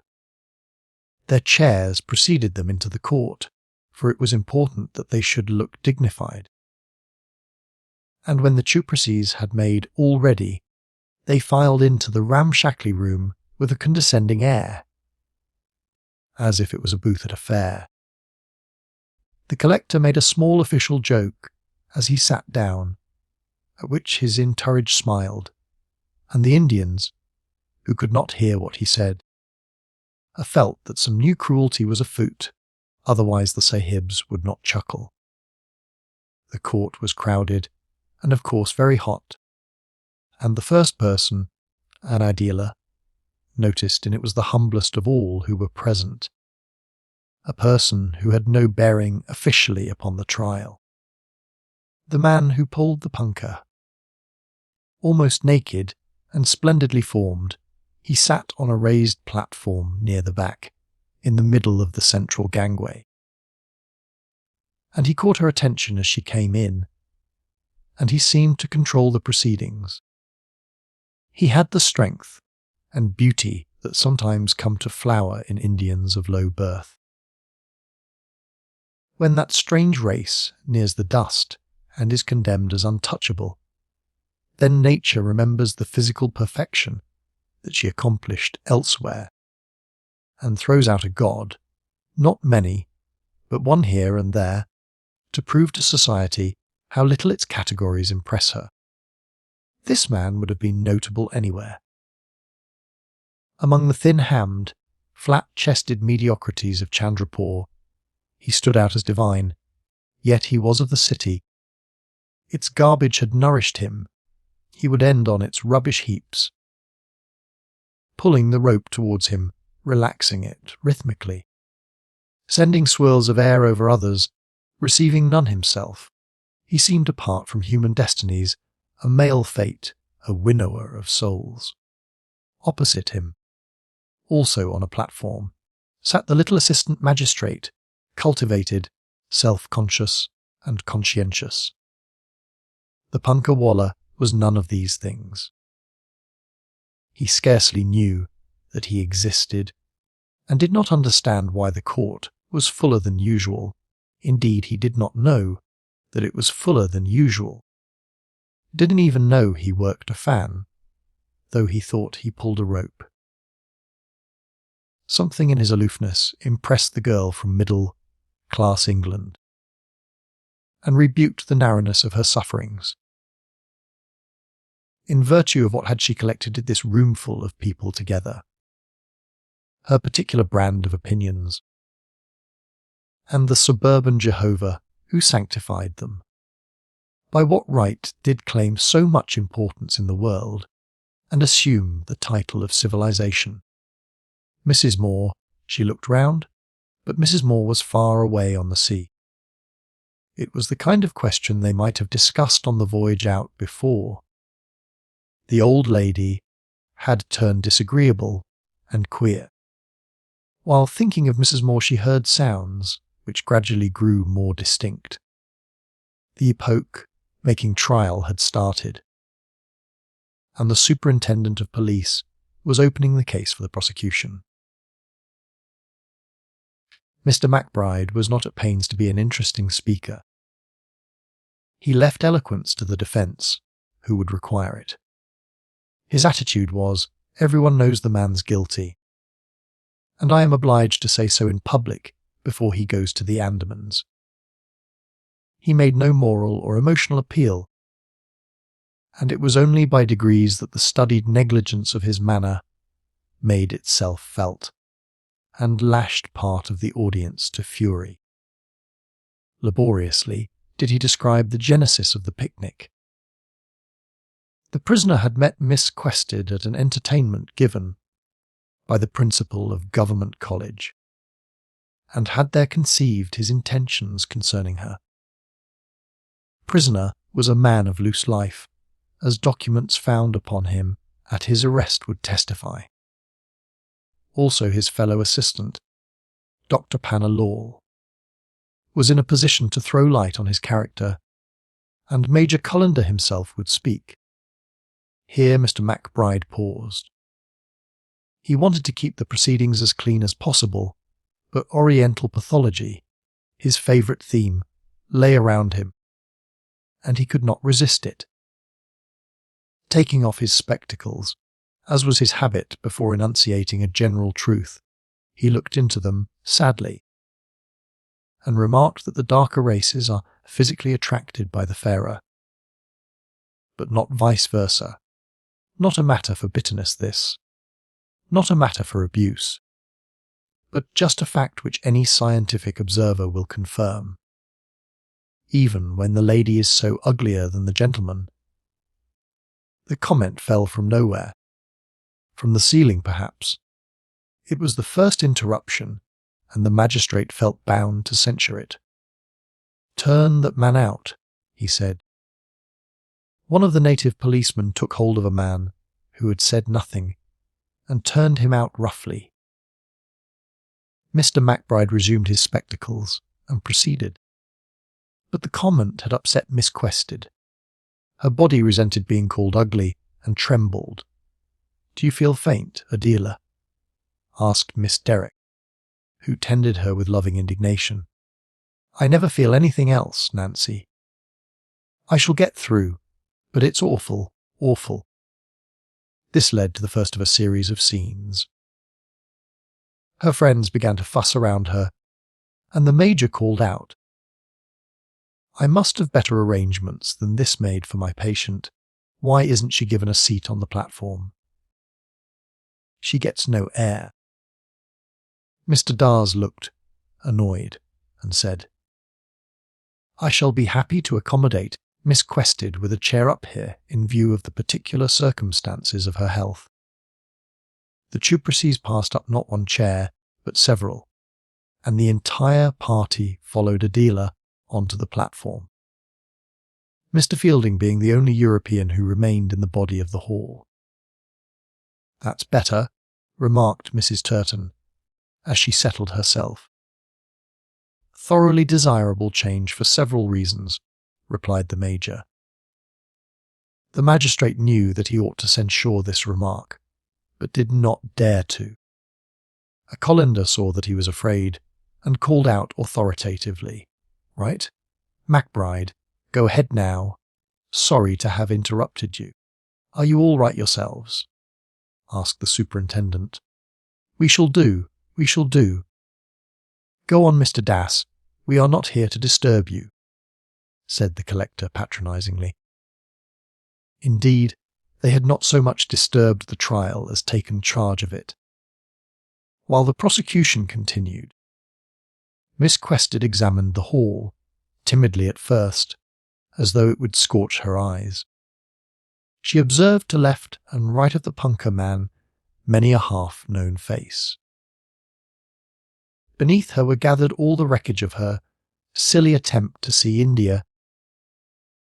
The people she had met at the bridge party, the man and his wife who hadn't sent their carriage, the old man who would lend his car, various servants, villagers, officials, and the prisoner himself. There he sat, strong, neat little Indian with very black hair and pliant hands. She viewed him without special emotion. Since they last met, she had elevated him into a principle of evil, but now he seemed to be what he had always been, a slight acquaintance. He was negligible, devoid of significance, dry like a bone, and though he was guilty, no atmosphere of sin surrounded him. I suppose he is guilty. Can I possibly have made a mistake? She thought. For this question still occurred to her intellect, though since Mrs. Moore's departure it had ceased to trouble her conscience. Pleader Mahmud Ali now arose, and asked with ponderous and ill-judged irony whether his client could be accommodated on the platform too.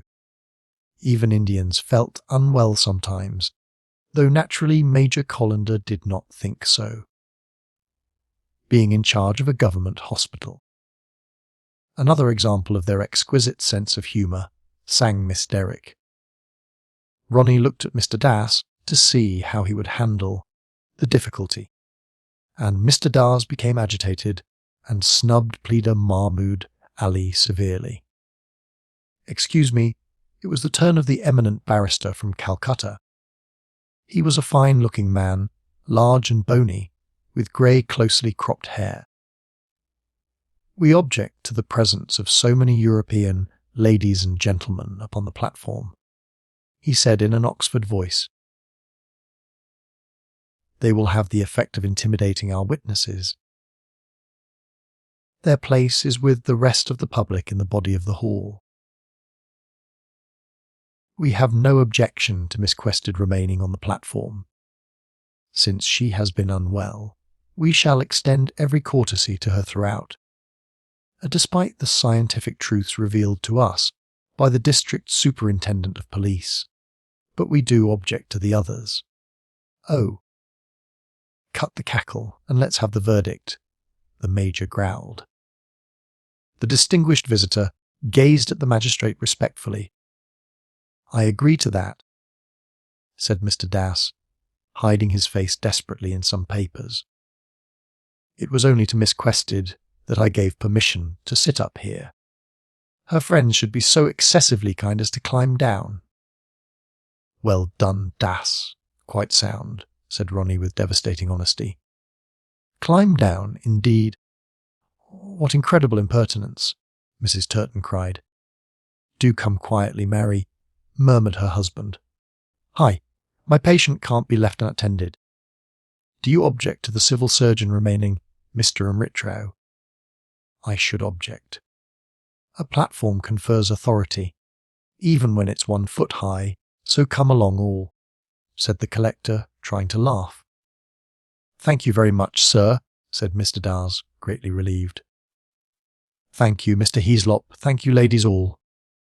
And the party, including Miss Quested, descended from its rash eminence.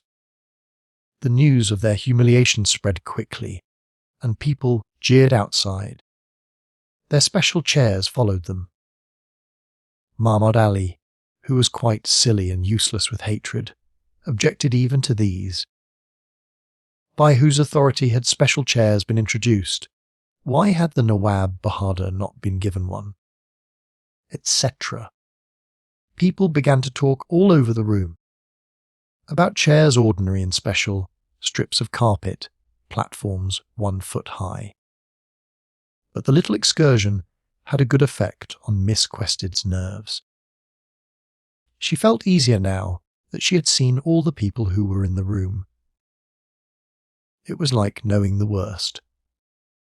She was sure now that she should come through. All right, that is to say, without spiritual disgrace, and she passed the good news on to Ronnie and Mrs. Turton. They were too much agitated with the defeat to British prestige to be interested. From where she sat, she could see the renegade Mr. Fielding. She had had a better view of him from the platform, and knew that an Indian child perched on his knee. He was watching the proceedings, watching her. When their eyes met, he turned his away, as if direct intercourse was of no interest to him. The magistrate was also happier. He had won the battle of the platform and gained confidence. Intelligent and impartial, he continued to listen to the evidence, and tried to forget that later on he should have to pronounce a verdict in accordance with it. The superintendent trundled steadily forward. He had expected these outbursts of insolence. They are the natural gestures of an inferior race, and he betrayed no hatred of Aziz, merely an abysmal contempt. The speech dealt at length with the prisoners' dupes, as they were called, Fielding, the servant Anthony, the Nawab Bahadur. This aspect of the case had always seemed dubious to Miss Quested, and she had asked the police not to develop it. But they were playing for a heavy sentence, and wanted to prove that the assault was premeditated. And in order to illustrate the strategy, they produced a plan of the Marabar Hills, showing the route that the party had taken, and the tank of the dagger where they had camped. The magistrate displayed interest in archaeology. An elevation of a specimen cave was produced. It was lettered Buddhist cave. Not Buddhist, I think, Jain. In which cave is the offence alleged, the Buddhist or the Jain? Asked Mahmud Ali, with the air of unmasking a conspiracy. All the Marabar caves are Jain. Yes, sir. Then in which Jain cave? You will have an opportunity of putting such questions later. Mr. MacBride smiled faintly at their fatuity. Indians invariably collapse over some such point as this. He knew that the defence had some wild hope of establishing an alibi, that they had tried, unsuccessfully, to identify the guide, and that Fielding and Hamidullah had gone out to the Kawa Dole and paced and measured all one moonlit night. Mr. Leslie says they're Buddhist, and he ought to know if anyone does. But may I call attention to the shape? And he described what had occurred there. Then he spoke of Miss Derrick's arrival, of the scramble down the gully, of the return of the two ladies to Chandrapur, and of the document Miss Quested signed on her arrival, in which mention was made of the field glasses. And then came the culminating evidence. The discovery of the field glasses on the prisoner. I have nothing to add at the present, he concluded, removing his spectacles. I will now call my witnesses. The facts will speak for themselves. The prisoner is one of those individuals who have led a double life. I dare say his degeneracy gained upon him gradually. He has been very cunning at concealing, as is usual with the type, and pretending to be a respectable member of society, getting a government position even. He is now entirely vicious and beyond redemption, I am afraid. He behaved most cruelly, most brutally, to another of his guests, another English lady. In order to get rid of her and leave him free for his crime, he crushed her into a cave among his servants. However, that is by the way. But his last words brought on another storm, and suddenly a new name. Mrs. Moore burst on the court like a whirlwind. Mahmoud Ali had been enraged, his nerves snapped. He shrieked like a maniac, and asked whether his client was charged with murder as well as rape. And who was this second English lady? I don't propose to call her. You don't because you can't. You have smuggled her out of the country. She is Mrs. Moore. She would have proved his innocence. She was on our side. She was poor Indian's friend. You could have called her yourself, cried the magistrate. Neither side called her. Neither must quote her as evidence. She was kept from us until too late. I learned too late. This is English justice. Here is your British rage. Give us back Mrs. Moore for 5 minutes only. And she will save my friend. She will save the name of his sons. Don't rule her out. Mr. Das, take back those words as you yourself are a father. Tell me where they have put her. Oh, Mrs. Moore. If the point is of any interest. My mother should have reached Aden, said Ronnie dryly. He ought not to have intervened, but the onslaught had startled him. Imprisoned by you there because she knew the truth. He was almost out of his mind, and could be heard saying above the tumult, I ruined my career, no matter. We are all to be ruined one by one. This is no way to defend your case, counselled the magistrate. I am not defending a case, nor are you trying one. We are both of us slaves. Mr. Mahmoud Ali, I have already warned you, and unless you sit down I shall exercise my authority. Do so. This trial is a farce. I am going. And he handed his papers to Umritro and left, a calling from the door histrionically yet with intense passion, Aziz, Aziz, farewell for ever. The tumult increased. The invocation of Mrs. Moore continued. And people who did not know what the syllables meant repeated them like a charm. They became Indianized into Miss Esmore. They were taken up in the street outside. In vain the magistrate threatened and expelled. Until the magic exhausted itself, he was powerless. Unexpected, remarked Mr. Turton. Ronnie furnished the explanation. Before she sailed, his mother had taken to talk about the Marabar in her sleep, especially in the afternoon when servants were on the veranda, and her disjointed remarks on Aziz had doubtless been sold to Mahmoud Ali for a few annas. That kind of thing never ceases in the East. I thought they'd try something of the sort. Ingenious. He looked into their wide-open mouths. They get just like over their religion, he added calmly. Start and can't stop. I'm sorry for your old Das. He's not getting much of a show. Mr. Heaslop, how disgraceful dragging in your dear mother, said Miss Derrick, bending forward. It's just a trick, and they happen to pull it off. Now one sees why they had Mahmoud Ali, just to make a scene on the chance. It is his speciality. But he disliked it more than he showed. It was revolting to hear his mother travestied into as Miss Esmore, a Hindu goddess. As Miss Esmore, as Miss Esmore, as Miss Esmore, as Miss Esmore. Ronnie, yes, old girl, isn't it all queer? I'm afraid it's very upsetting for you. Not the least. I don't mind it. Well, that's good. She had spoken more naturally and healthily than usual. Bending into the middle of her friends, she said, "Don't worry about me. I'm much better than I was. I don't feel the least faint.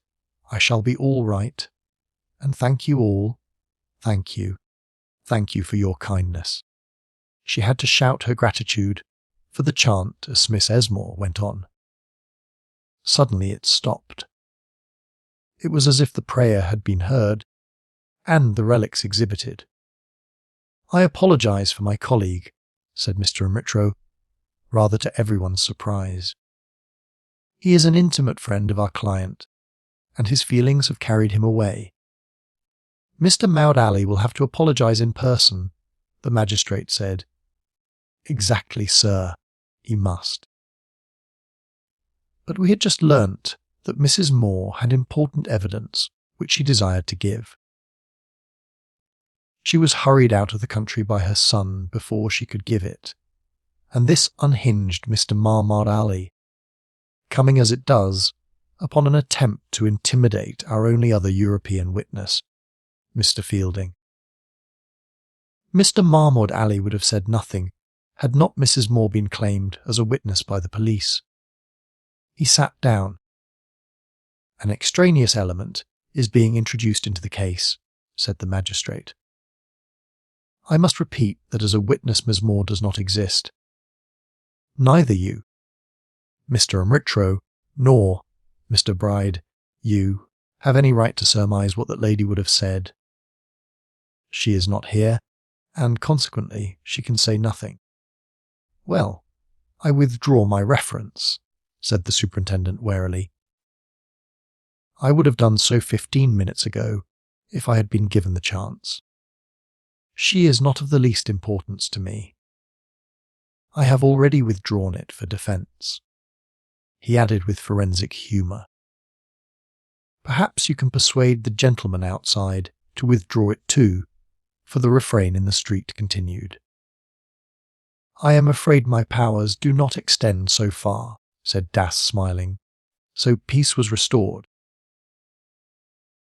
And when Adela came to give her evidence, the atmosphere was quieter than it had been since the beginning of the trial. Experts were not surprised. There is no stay in your native. He blazes up over a minor point and has nothing left for the crisis. What he seeks is a grievance, and this he had found in the supposed abduction of an old lady. He would now be less aggrieved when Aziz was deported, but the crisis was still to come. Adela had always meant to tell the truth, and nothing but the truth. And she had rehearsed this as a difficult task. Difficult because her disaster in the cave was connected, though by a thread, with another part of her life, her engagement to Ronnie. She had thought of love just before she went in, and had innocently asked Aziz what marriage was like. And she supposed that her question had roused evil in him. To recount this would have been incredibly painful. It was the one point she wanted to keep obscure. She was willing to give details that would have distressed other girls. But this story of her private failure she dared not allude to, and she dreaded being examined in public in case something came out. But as soon as she rose to reply, and heard the sound of her own voice, she feared not even that. A new and unknown sensation protected her, like magnificent armour. She didn't think what had happened, or even remember in the ordinary way of memory, but she returned to the Marabar Hills, and spoke from them across a sort of darkness to Mr. MacBride. The fatal day recurred in every detail. But now she was of it, and not of it at the same time, and this double relation gave it indescribable splendour. Why had she thought the expedition dull? Now the sun rose again. The elephant waited. The pale masses of the rock flowed round her, and presented the first cave. She entered, and a match was reflected in the polished walls, all beautiful and significant, though she had been blind to it at the time. Questions were asked, and to each she found the exact reply. Yes, she had noticed the tank of the dagger, but not known its name. Yes. Mrs. Moore had been tired after the first cave and sat in the shadow of a great rock, near the dried-up mud. Smoothly the voice in the distance proceeded, leading along the paths of truth, and the airs from the punkah behind her wafted her on. The prisoner and the guide took you on to the Kawadol, no one else being present, the most wonderfully shaped of those hills. Yes, as she spoke, she created the Kawadol, saw the niches up the curve of the stone, and felt the heat strike her face. And something caused her to add, "No one else was present to my knowledge." We appeared to be alone. "Very well, there is a ledge halfway up the hill, or broken ground, rather with caves scattered near the beginning of a nullah. I know where you mean. You went alone into one of those caves. That is quite correct. And the prisoner followed you. Now we've got him from the Major." She was silent. The court, the place of question, awaited her reply, but she could not give it until Aziz entered the place of answer. "The prisoner followed you, didn't he?" He repeated in the monotonous tones that they both used. They were employing agreed words throughout, so that this part of the proceedings held no surprises. "May I have half a minute before I reply to that, Mr. MacBride?" "Certainly." Her vision was of several caves. She saw herself in one, and she was also outside it, watching its entrance, for Aziz to pass in. She failed to locate him. It was the doubt that had often visited her, but solid and attractive like the hills. "I am not." Speech was more difficult than vision. "I am not quite sure." "I beg your pardon," said the superintendent of police. "I cannot be sure." "I didn't catch that answer." He looked scared, his mouth shut with a snap. "You are on that landing, or whatever we term it, and you have entered a cave. I suggest to you that the prisoner followed you." She shook her head. "What do you mean, please?" "No," she said in a flat, unattractive voice. Slight noises began in various parts of the room, but no one yet understood what was occurring except Fielding. He saw that she was going to have a nervous breakdown and that his friend was saved. "What is that? What are you saying? Speak up, please." The magistrate bent forward. "I'm afraid I have made a mistake." "What nature of mistake?" "Dr. Aziz never followed me into the cave." The superintendent slammed down his papers, then picked them up and said calmly, "Now, Miss Quested, let us go on. I will read you the words of the deposition which you signed 2 hours later in my bungalow." "Excuse me, Mr. MacBride, you cannot go on. I am speaking to the witness myself, and the public will be silent. If it continues to talk, I have the court cleared. Miss Quested, address your remarks to me, who am the magistrate in charge of the case, and realise their extreme gravity. Remember you speak on oath, Miss Quested." "Dr. Aziz never. I stopped these proceedings on medical grounds," cried the Major on a word from Turton, and all the English rose from their chairs at once. Large white figures behind which the little magistrate was hidden. The Indians rose too, Hundreds of things went on at once, so that afterwards each person gave a different account of the catastrophe. You withdraw the charge. Answer me, shrieked the representative of justice. Something that she did not understand took hold of the girl and pulled her through. Though the vision was over, and she had returned to the insipidity of the world, she remembered what she had learnt. Atonement and confession, they could wait. It was in hard prosaic tones that she said, "I withdraw everything." Enough, sit down. Mr. McBride, do you wish to continue in the face of this? The superintendent gazed at his witness as if she was a broken machine and said, "Are you mad?" "Don't question her, sir. You have no longer the right." "Give me time to consider. Sahib, you will have to withdraw. This becomes a scandal," boomed the Nawab Bahadur suddenly from the back of the court. "He shall not," shouted Mrs. Turton against the gathering tumult. "Call the other witnesses. We're none of us safe."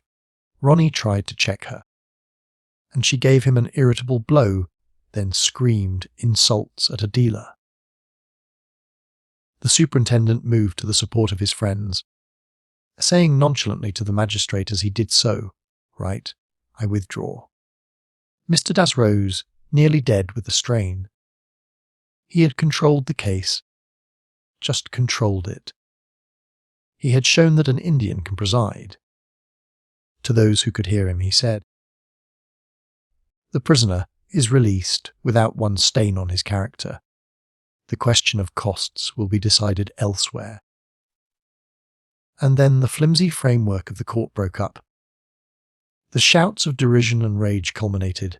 People screamed and cursed, kissed one another. He wept passionately. Here were the English, whom their servants protected. Their Aziz fainted in Hamidella's arms. Victory on this side, defeat on that. Complete for one moment was the antithesis. Then life returned to its complexities. Person after person struggled out of the room to their various purposes, and before long no one remained on the scene of the fantasy but the beautiful naked god.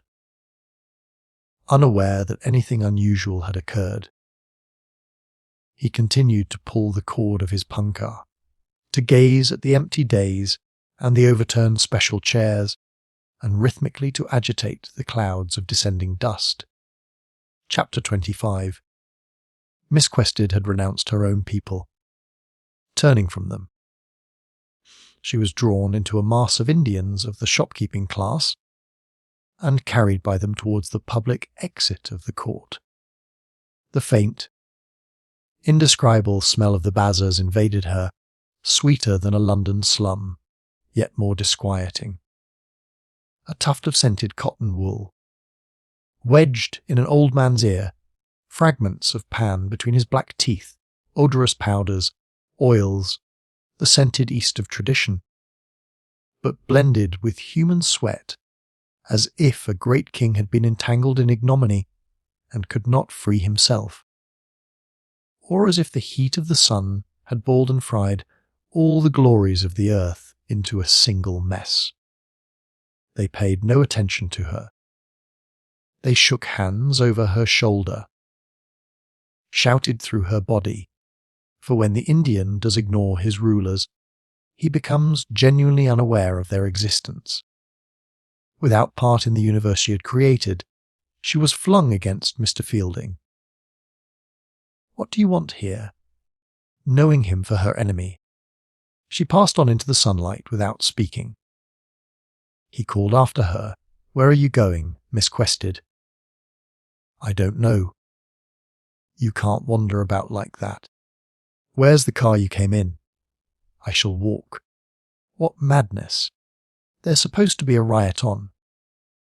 The police have struck. No one knows what will happen next. Why don't you keep to your own people?" "Ought I to join them?" she said, without emotion. She felt emptied, valueless. There was no more virtue in her. You can't, it's too late. How are you to get round to the private entrance now? Come this way with me, quick. I'll put you into my carriage. Cyril, Cyril, don't leave me, called the shattered voice of Aziz. I'm coming back. This way, and don't argue. He gripped her arm. Excuse manners. But I don't know anyone's position.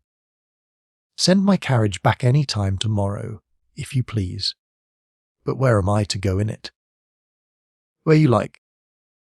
How should I know your arrangements? The Victoria was safe in a quiet side lane, but there were no horses, for the Says, not expecting the trial would end so abruptly, had led them away to visit a friend. She got into it obediently. The man could not leave her, for the confusion increased, and spots of it sounded fanatical. The main road through the bazaars was blocked, and the English were gaining the civil station by ways. They were caught like caterpillars, and could have been killed off easily. What have you been doing? He cried suddenly. Playing a game, studying life, or what? Sir, I intend these for you, sir, interrupted a student, running down the lane with a garland of jasmine on his arm. I don't want the rubbish. Get out. Sir, I am a horse. We shall be your horses. Another cried as he lifted the shafts of the Victoria into the air. Fetch, my Says, Raffy.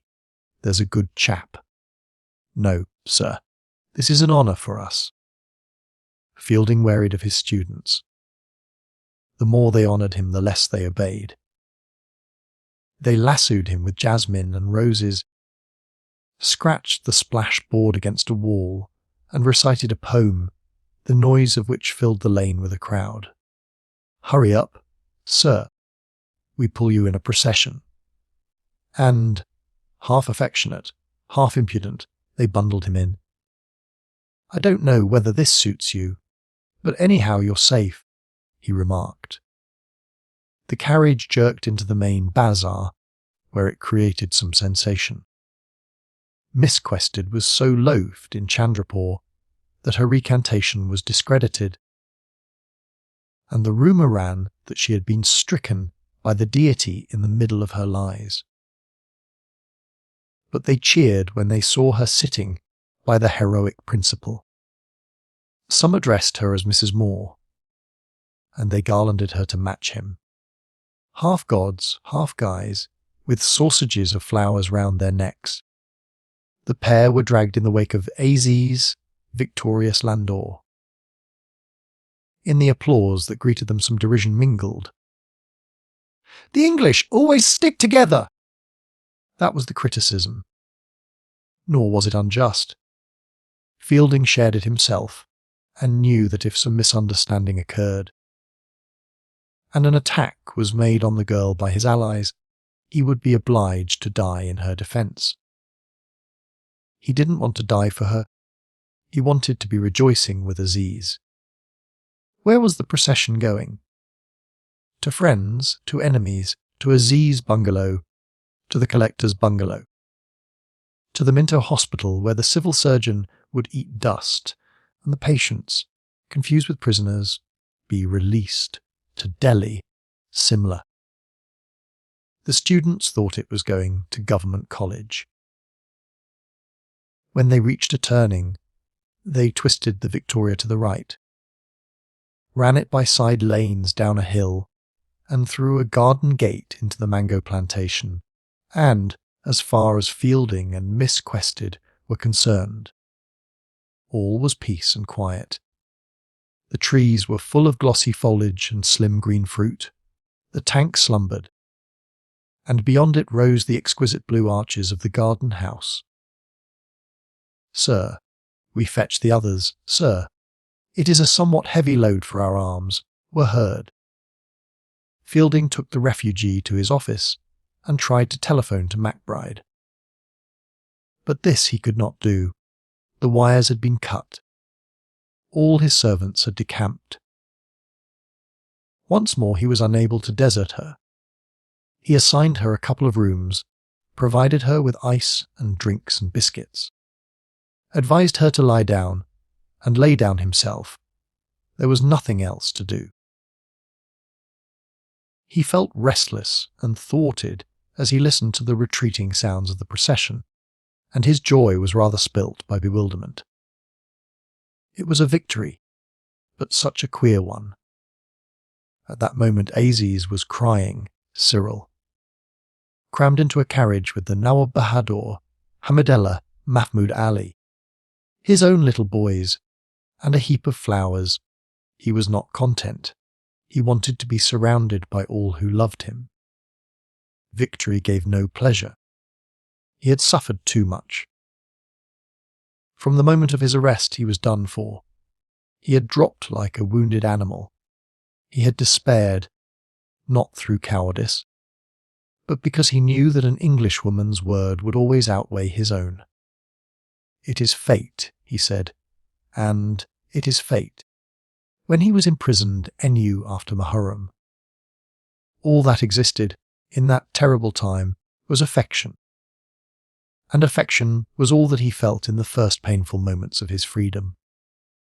Why isn't Cyril following? Let us turn back. But the procession could not turn back. Like a snake in a drain, it advanced down the narrow bazaar towards the basin of the Maidan, where it would turn about itself and decide on its prix. Forward, forward, shrieked Mahmud Ali, whose every utterance had become a yell. Down with the collector, down with the superintendent of police. Mr. Mahmud Ali, this is not wise, implored the Nawab Bahadur. He knew that nothing was gained by attacking the English, who had fallen into their own pit, and had better be left there. Moreover, he had great possessions and deprecated anarchy. "Cyril, again you desert," cried Aziz. "Yet some orderly demonstration is necessary," said Hamidullah. "Otherwise they will still think we are afraid. Down with the civil surgeon. Rescue Nureddin. Nureddin! They are torturing him. Oh my God! For this, too, was a friend. They are not. I will not have my grandson made an excuse for an attack on the hospital," the old man protested. They are. A calendar boasted so before the trial. "I heard through the tatties," he said, "I have tortured that nigger." Oh, my God, my God. He called him a nigger. Did he? They put pepper instead of antiseptic on the wounds. Mr. Mahmud Ali. Impossible. A little roughness will not hurt the boy. He needs discipline. A pepper. Civil surgeon said so. They hope to destroy us one by one. They shall fail. The new injury lashed the crowd to fury. It had been aimless hitherto, and had lacked a grievance. When they reached the Maidan and saw the sallow arcades of the Minter, they shambled towards it howling.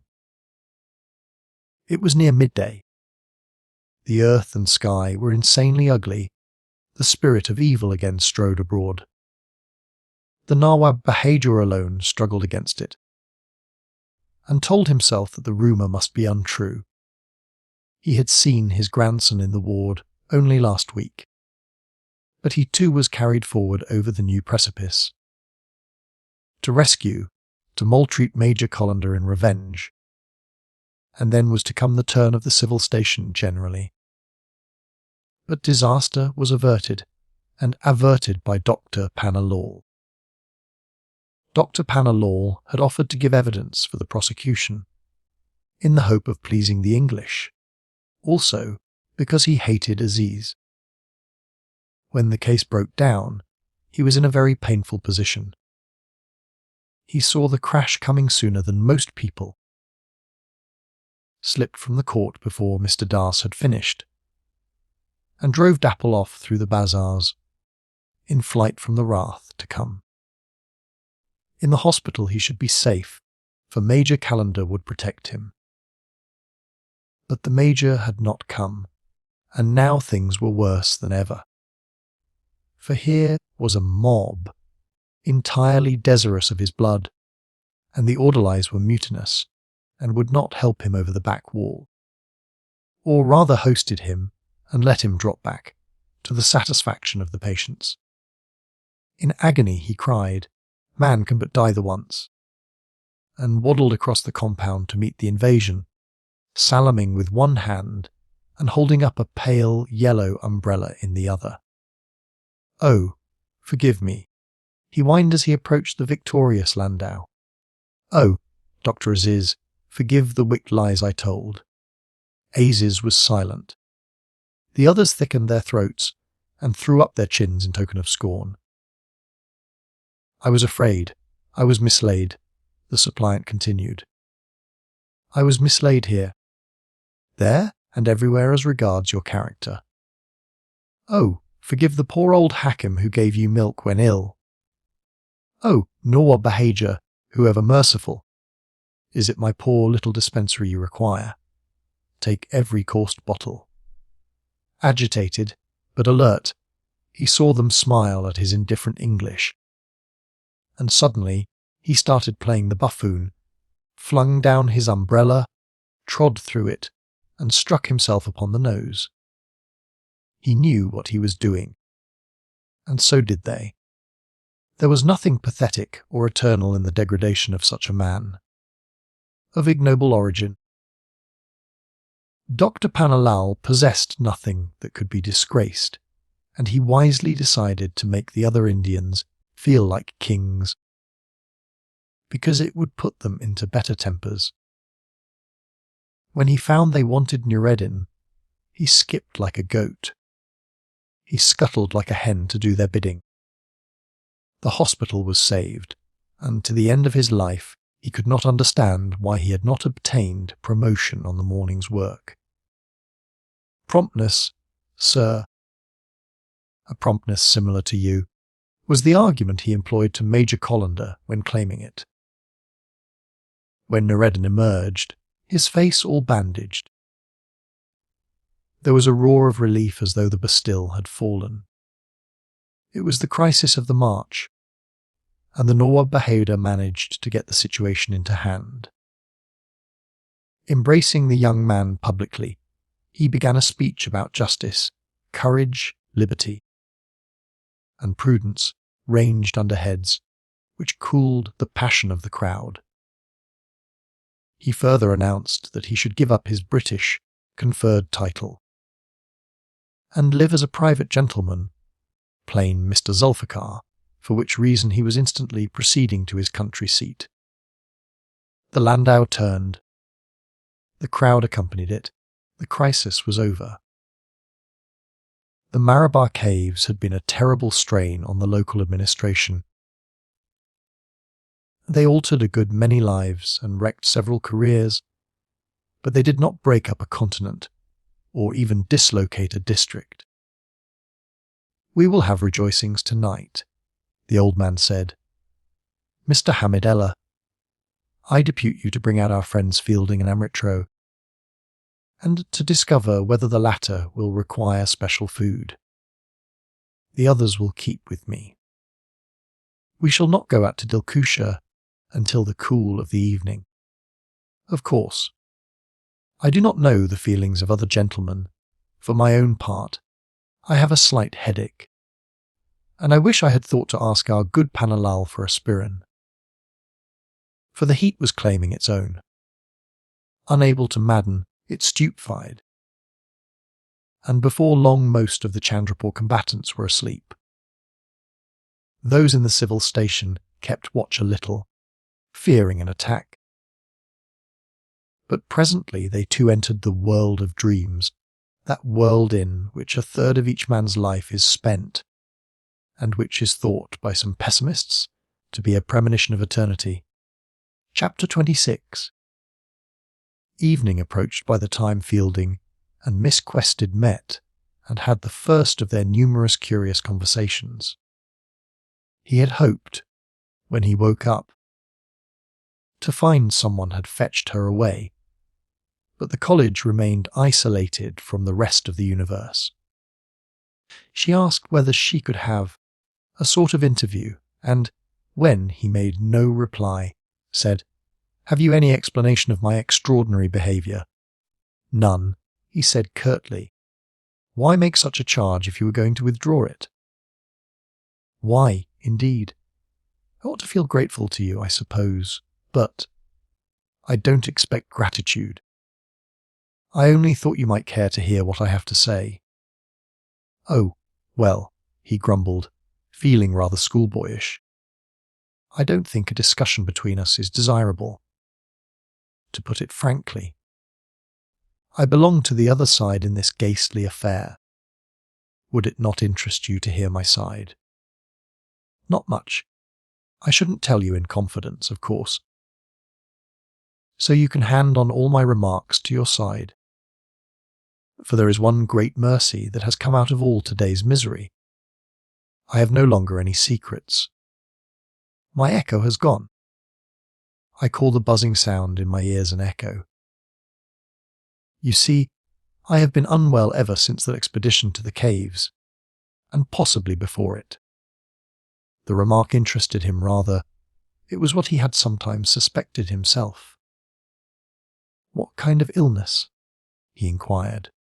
She touched her head at the side, then shook it. "That was my first thought, the day of the arrest. Hallucination. Do you think that would be so?" she asked with great humility. "What should have given me an hallucination?" "One of three things certainly happened in the Marabar," he said. "A getting drawn into a discussion against his will. One of four things. Either Aziz is guilty, which is what your friends think, or you invented the charge out of malice, which is what my friends think, or you have had an hallucination. I'm very much inclined." Getting up and striding about. "Now that you tell me that you felt unwell before the expedition, it's an important piece of evidence. I believe that you yourself broke the strap of the field glasses. You were alone in that cave the whole time." "Perhaps. Can you remember when you first felt out of sorts? When I came to tea with you there, in that garden house? A somewhat unlucky party. Aziz and old Godball were both ill after it too. I was not ill. It is far too vague to mention. It is all mixed up with my private affairs. I enjoyed the singing. But just about then a sort of sadness began that I couldn't detect at the time. No, nothing as solid as sadness. Living at half pressure expresses it best. Half pressure. I remember going on to polo with Mr. Heslop at the Maidan. Various other things happened. It doesn't matter what, but I was under par for all of them. I was certainly in that state when I saw the caves, and you suggest nothing shocks or hurts me. You suggest that I had an hallucination there, the sort of thing, though in awful form. That makes some women think they've had an offer of marriage when none was made. You put it honestly, anyhow. I was brought up to be honest. The trouble is it gets me nowhere." Liking her better, he smiled and said, "It'll get us to heaven." "Will it? If heaven existed?" "Do you not believe in heaven, Mr. Fielding, may I ask?" she said, looking at him shyly. "I do not. Yet I believe that honesty gets us there. How can that be? Let us go back to hallucinations. I was watching you carefully through your evidence this morning, and if I'm right, the hallucination, what you call half pressure, quite as good a word, disappeared suddenly." She tried to remember what she had felt in court, but could not. The vision disappeared whenever she wished to interpret it. Events presented themselves to me in their logical sequence, was what she said, but it hadn't been that at all. My belief, and of course I was listening carefully, in hope you would make some slip. My belief is that poor MacBride exercised you.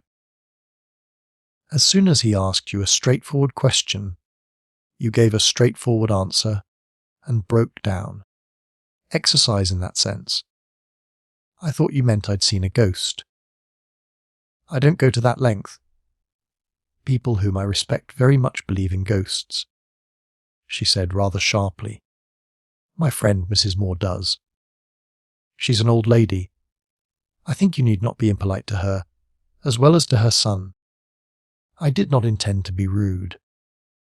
I only meant it is difficult, as we get on in life, to resist the supernatural. I've felt it coming on me myself. I still jog on without it. But what a temptation, at 45, to pretend that the dead live again, one's own dead, no one else's matter, because the dead don't live again. I fear not.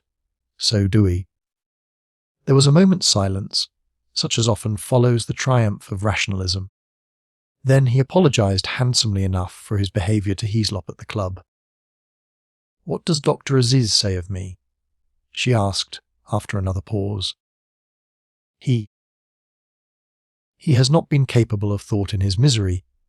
Naturally, he's very bitter, said Fielding, a little awkward, because such remarks as Aziz had made were not merely bitter, they were fool. The underlying notion was, it disgraces me to have been mentioned in connection with such a hag.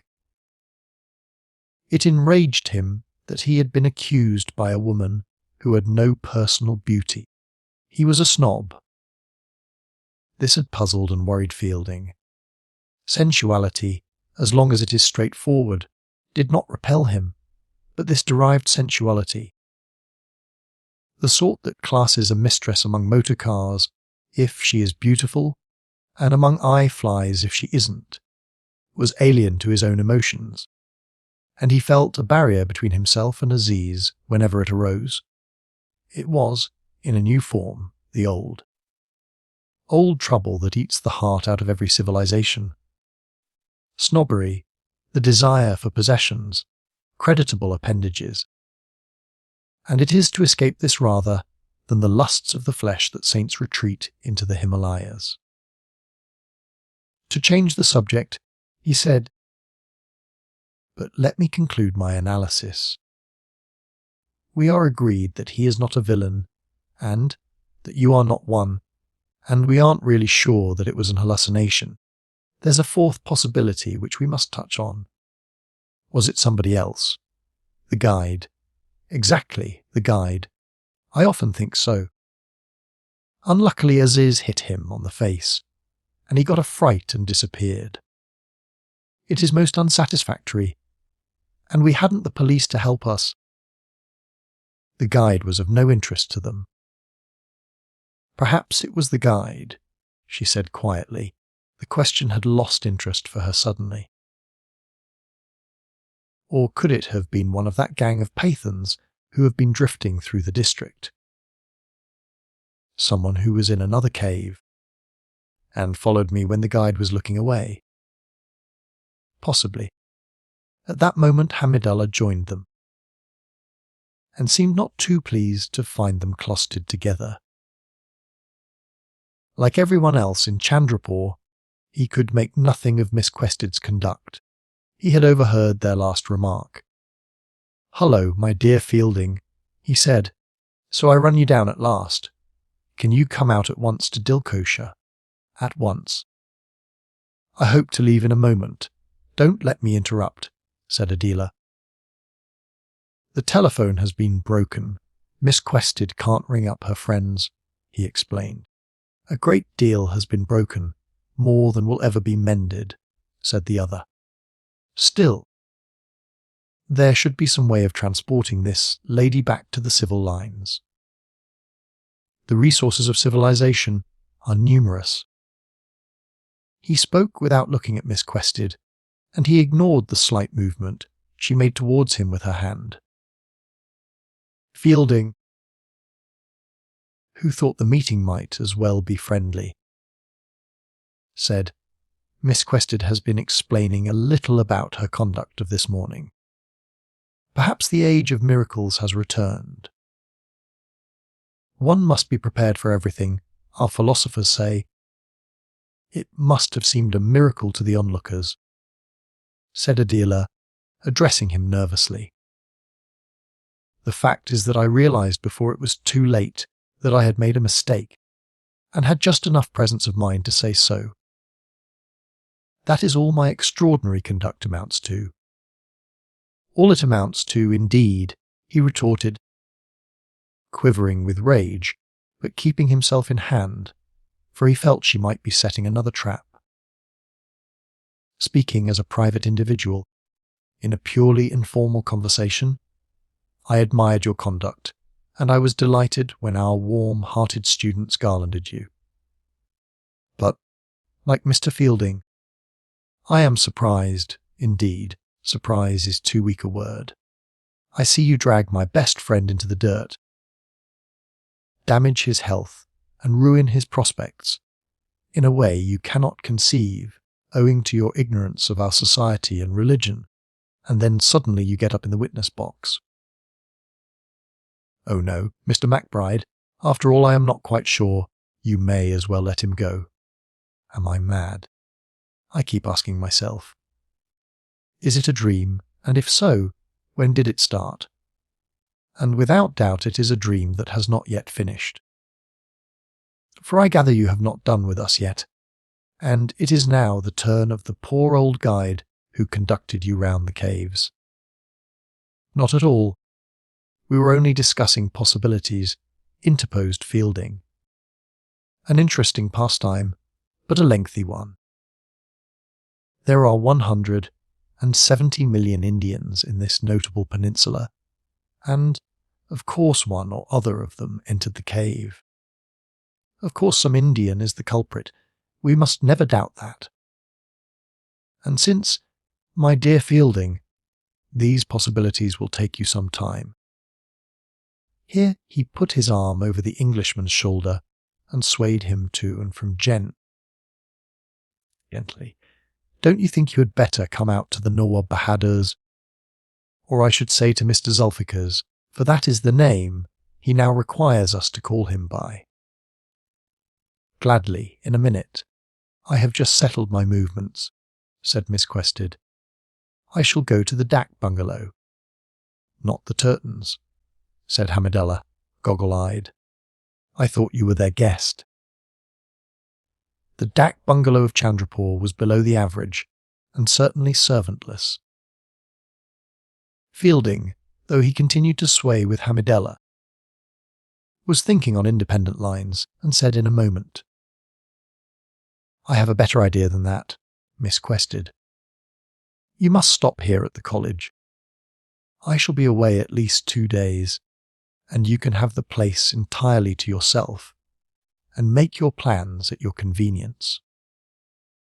I don't agree at all, said Hamidullah, with every symptom of dismay. The idea is a thoroughly bad one. There may quite well be another demonstration tonight, and suppose an attack is made on the college. You would be held responsible for this lady's safety. My dear fellow, they might equally attack the Dak bungalow. Exactly, but the responsibility there ceases to be yours. Quite so. I have given trouble enough. Do you hear? The lady admits it herself. It's not an attack from our people I fear. You should see their orderly conduct at the hospital. What we must guard against is an attack secretly arranged by the police for the purpose of discrediting you. MacBride keeps plenty of roughs for this purpose, and this would be the very opportunity for him. Never mind. She is not going to the Dak bungalow, said Fielding. He had a natural sympathy for the downtrodden. That was partly why he rallied from Aziz, and had become determined not to leave the poor girl in the lurch. Also, he had a newborn respect for her, consequent on their talk. Although her hard schoolmistressy manner remained, she was no longer examining life, but being examined by it, she had become a real person. Then where is she to go? We shall never have done with her. For Miss Quested had not appealed to Hamidella. If she had shown emotion in court, broke down, beat her breast, and invoked the name of God, she would have summoned forth his imagination and generosity. He had plenty of both. But while relieving the Oriental mind, she had chilled it, with the result that he could scarcely believe she was sincere, and indeed from his standpoint she was not. For her behaviour rested on cold justice and honesty. She had felt, while she recanted, no passion of love for those whom she had wronged. Truth is not truth in that exacting land, unless there go with it kindness, and more kindness, and kindness again. Unless the word that was with God also is God. And the girl's sacrifice, so creditable according to Western notions, was rightly rejected, because, though it came from her heart, it did not include her heart. A few garlands from students was all that India ever gave her in return. But where is she to have her dinner? Where is she to sleep? I say here. Here, and if she is hit on the head by roughs, she is hit on the head. That is my contribution. Well, Miss Quested, you are very kind. I should have said yes, I think, but I agree with Mr. Hamidella. I must give no more trouble to you. I believe my best plan is to return to the Turtons, and see if they will allow me to sleep. And if they turn me away, I must go to the DAC. The collector would take me in, I know, but Mrs. Turton said this morning that she would never see me again. She spoke without bitterness, or, as Hamidella thought, without proper pride. Her aim was to cause the minimum of annoyance. Far better stop here than expose yourself to insults from that preposterous woman. Do you find her preposterous? I used to. I don't now. Well, here's our solution, said the barrister, who had terminated his slightly minatory caress and strolled to the window.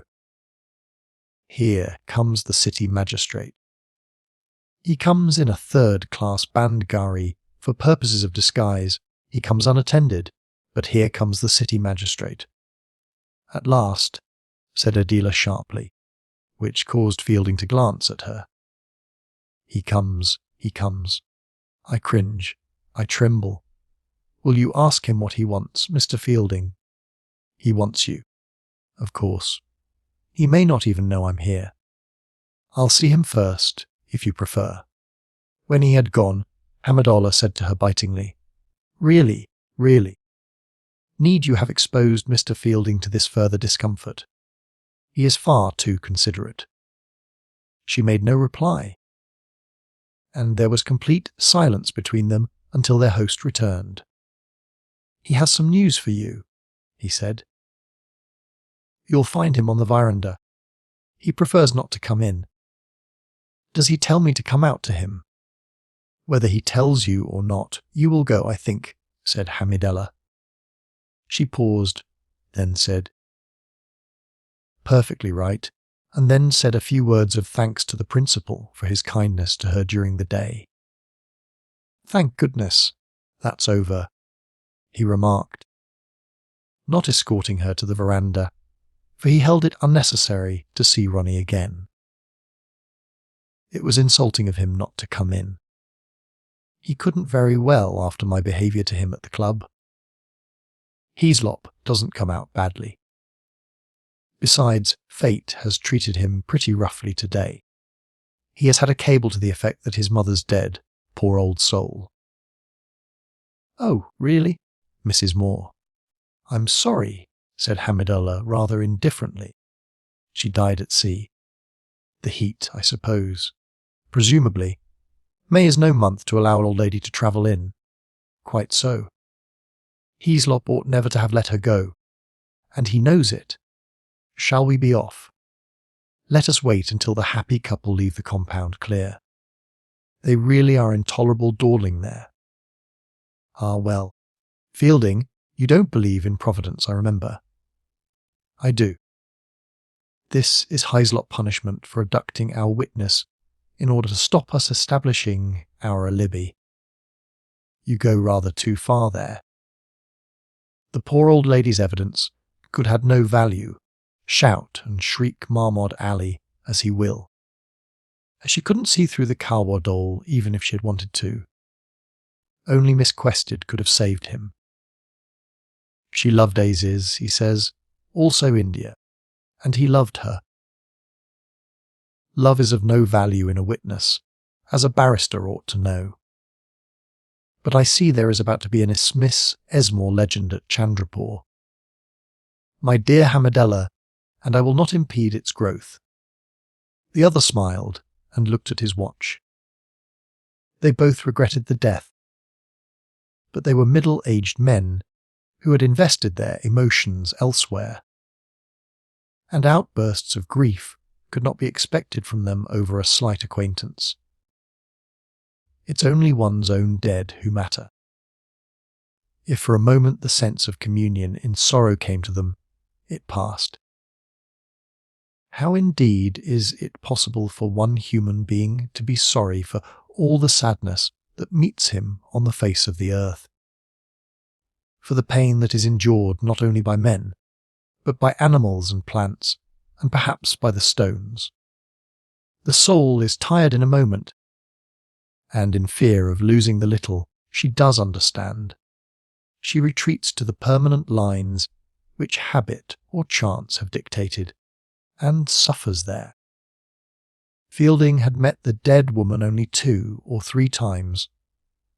Hamidella had seen her in the distance once, and they were far more occupied with the coming gathering at Dilkusha, the victory dinner for which they would be most victoriously late. They agreed not to tell Aziz about Mrs. Moore till the morrow, because he was fond of her, and the bad news might spoil his fun. "Oh, this is unbearable," muttered Hamidella. For Miss Quested was back again. "Mr. Fielding, has Ronnie told you of this new misfortune?" He bowed. "Me." She sat down, and seemed to stiffen into a monument. "Hislop is waiting for you, I think. I do so long to be alone. She was my best friend, far more to me than to him. I can't bear to be with Ronnie. I can't explain. Could you do me the very great kindness of letting me stop after all?" Hamidullah swore violently in the vernacular. "I should be pleased, but does Mr. Hislop wish it?" "I didn't ask him. We are too much upset. It's so complex. Not like what unhappiness is supposed to be. Each of us ought to be alone and think. Do come and see Ronnie again.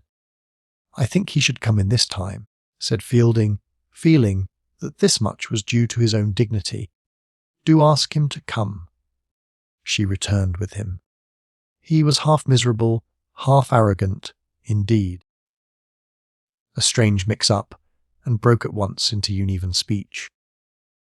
"I came to bring Miss Quested away, but her visit to the Turtons has ended, and there is no other arrangement so far. Mine are bachelor quarters now." Fielding stopped him cautiously. "Say no more. Miss Quested stops here. I only wanted to be assured of your approval. Miss Quested, you had better send for your own servant, if he can be found. But I will leave orders with mine to do all they can for you.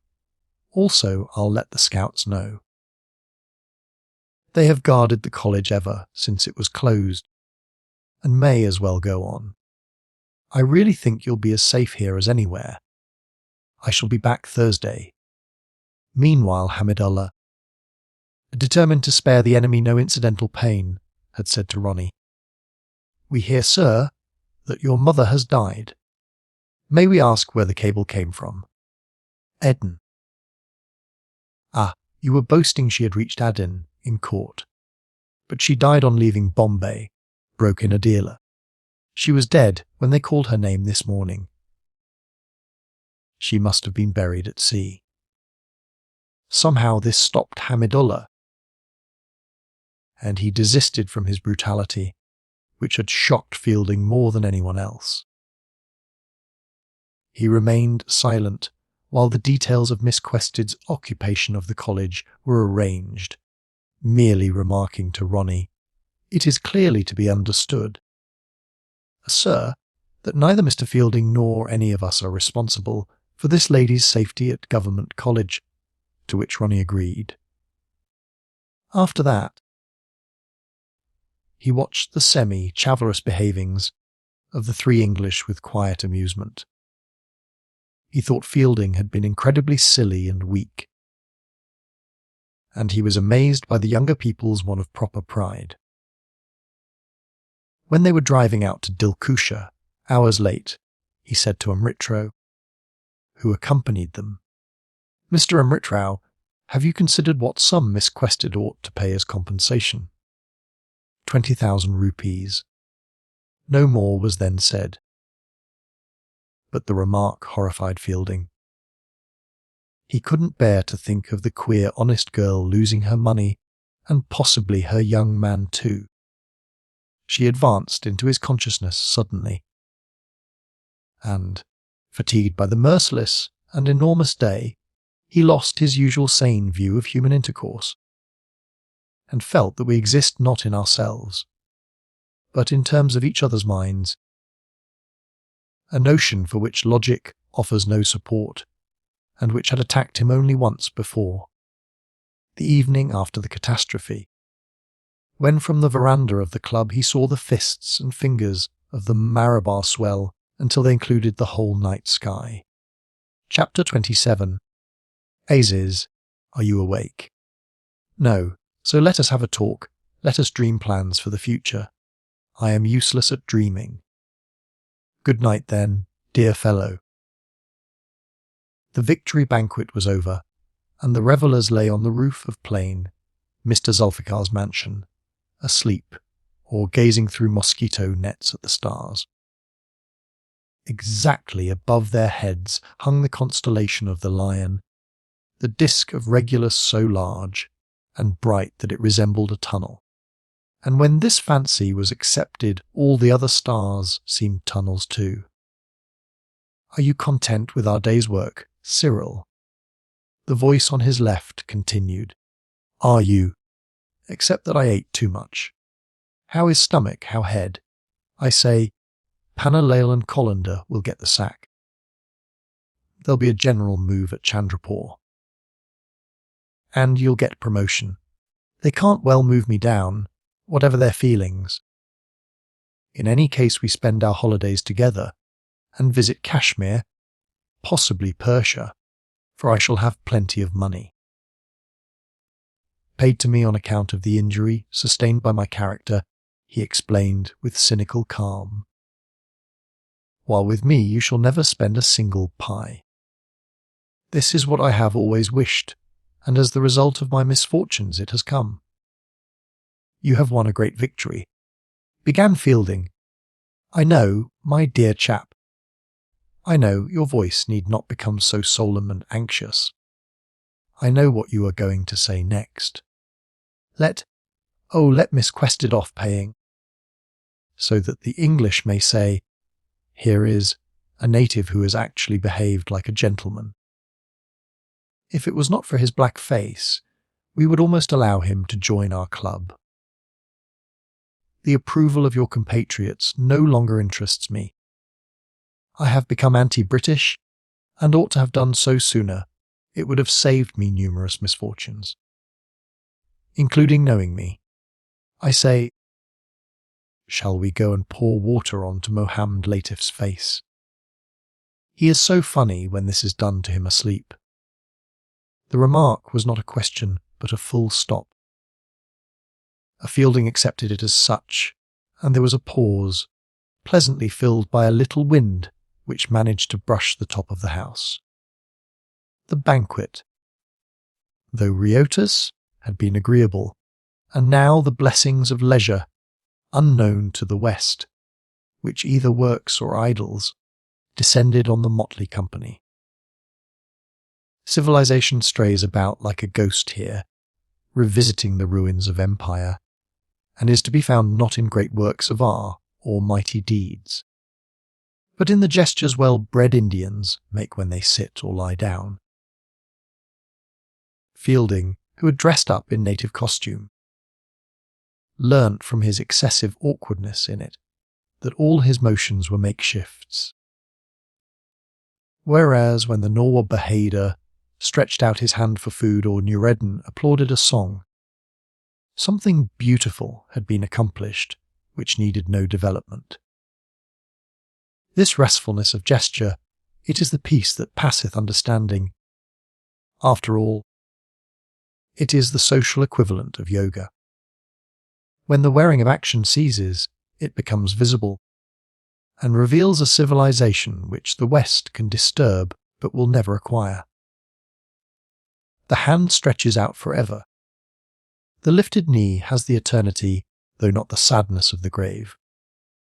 Aziz was full of civilization this evening, complete, dignified, rather hard, and it was with diffidence that the other said, "Yes, certainly you must let off Miss Quested easily. She must pay all your costs, that is only fair, but do not treat her like a conquered enemy. Is she wealthy? I depute you to find out.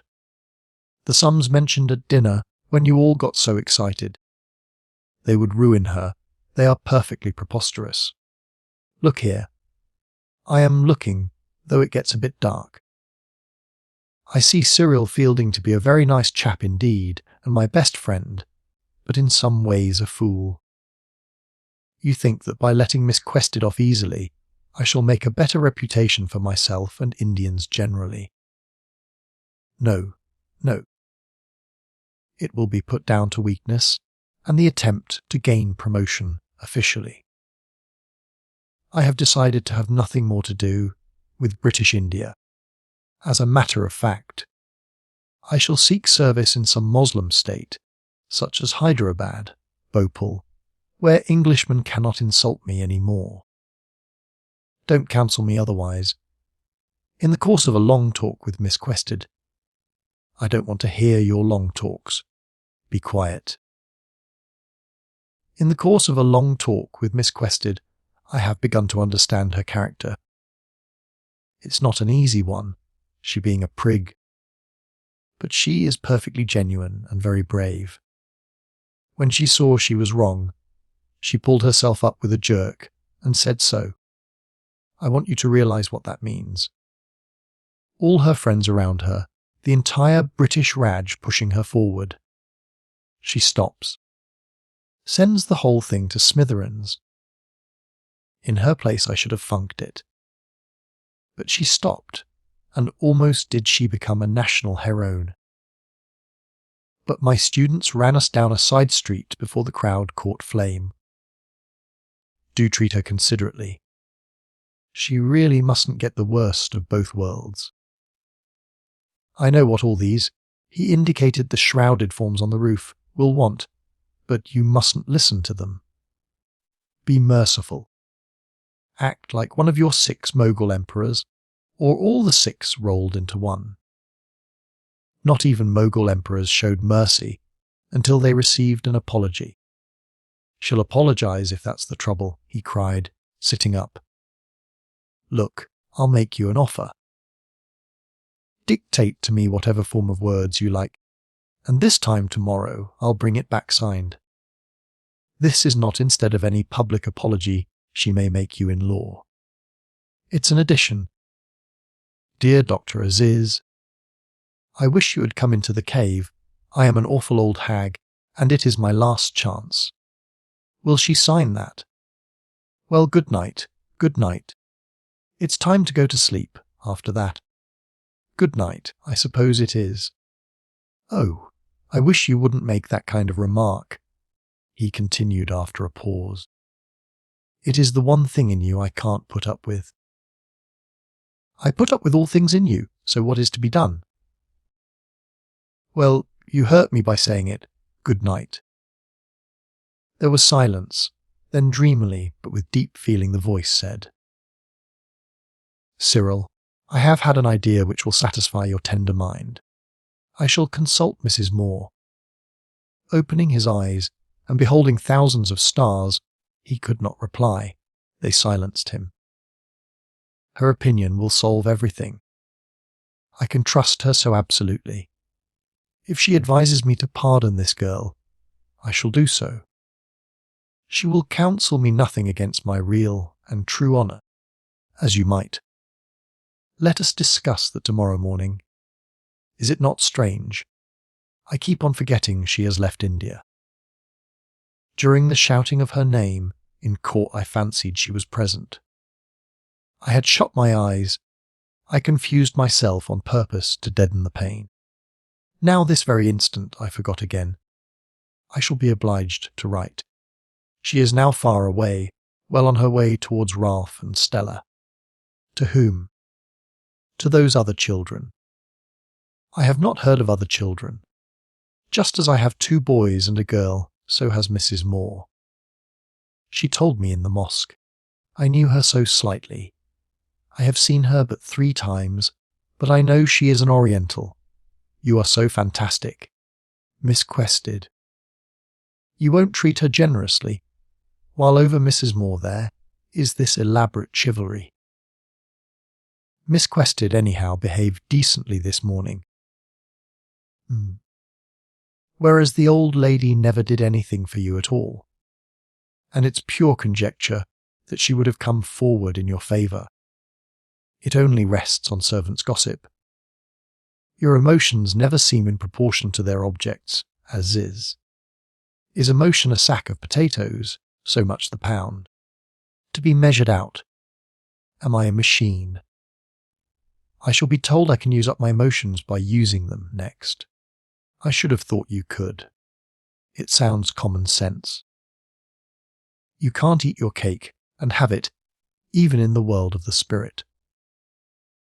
If you are right, there is no point in any friendship. It all comes down to give and take, or give and return, which is disgusting, and we had better all leap over this parapet and kill ourselves. Is anything wrong with you this evening that you grow so materialistic? Your unfairness is worse than my materialism. I see. Anything further to complain of? He was good-tempered and affectionate, but a little formidable. Imprisonment had made channels for his character, which would never fluctuate as widely now as in the past. Because it is far better you put all your difficulties before me, if we are to be friends forever. You do not like Mrs. Moore, and are annoyed because I do, however. You will like her in time. When a person, really dead, is supposed to be alive, an unhealthiness infects the conversation. Fielding could not stand the tension any longer and blurted out. I'm sorry to say Mrs. Moore's dead. But Hamidella, who had been listening to all their talk, and did not want the festive evening spoilt, cried from the adjoining bed, Aziz, he is trying to pull your leg. Don't believe him, the villain. I do not believe him, said Aziz. He was inured to practical jokes, even of this type. Fielding said no more. Facts are facts, and everyone would learn of Mrs. Moore's death in the morning. But it struck him that people are not really dead until they are felt to be dead.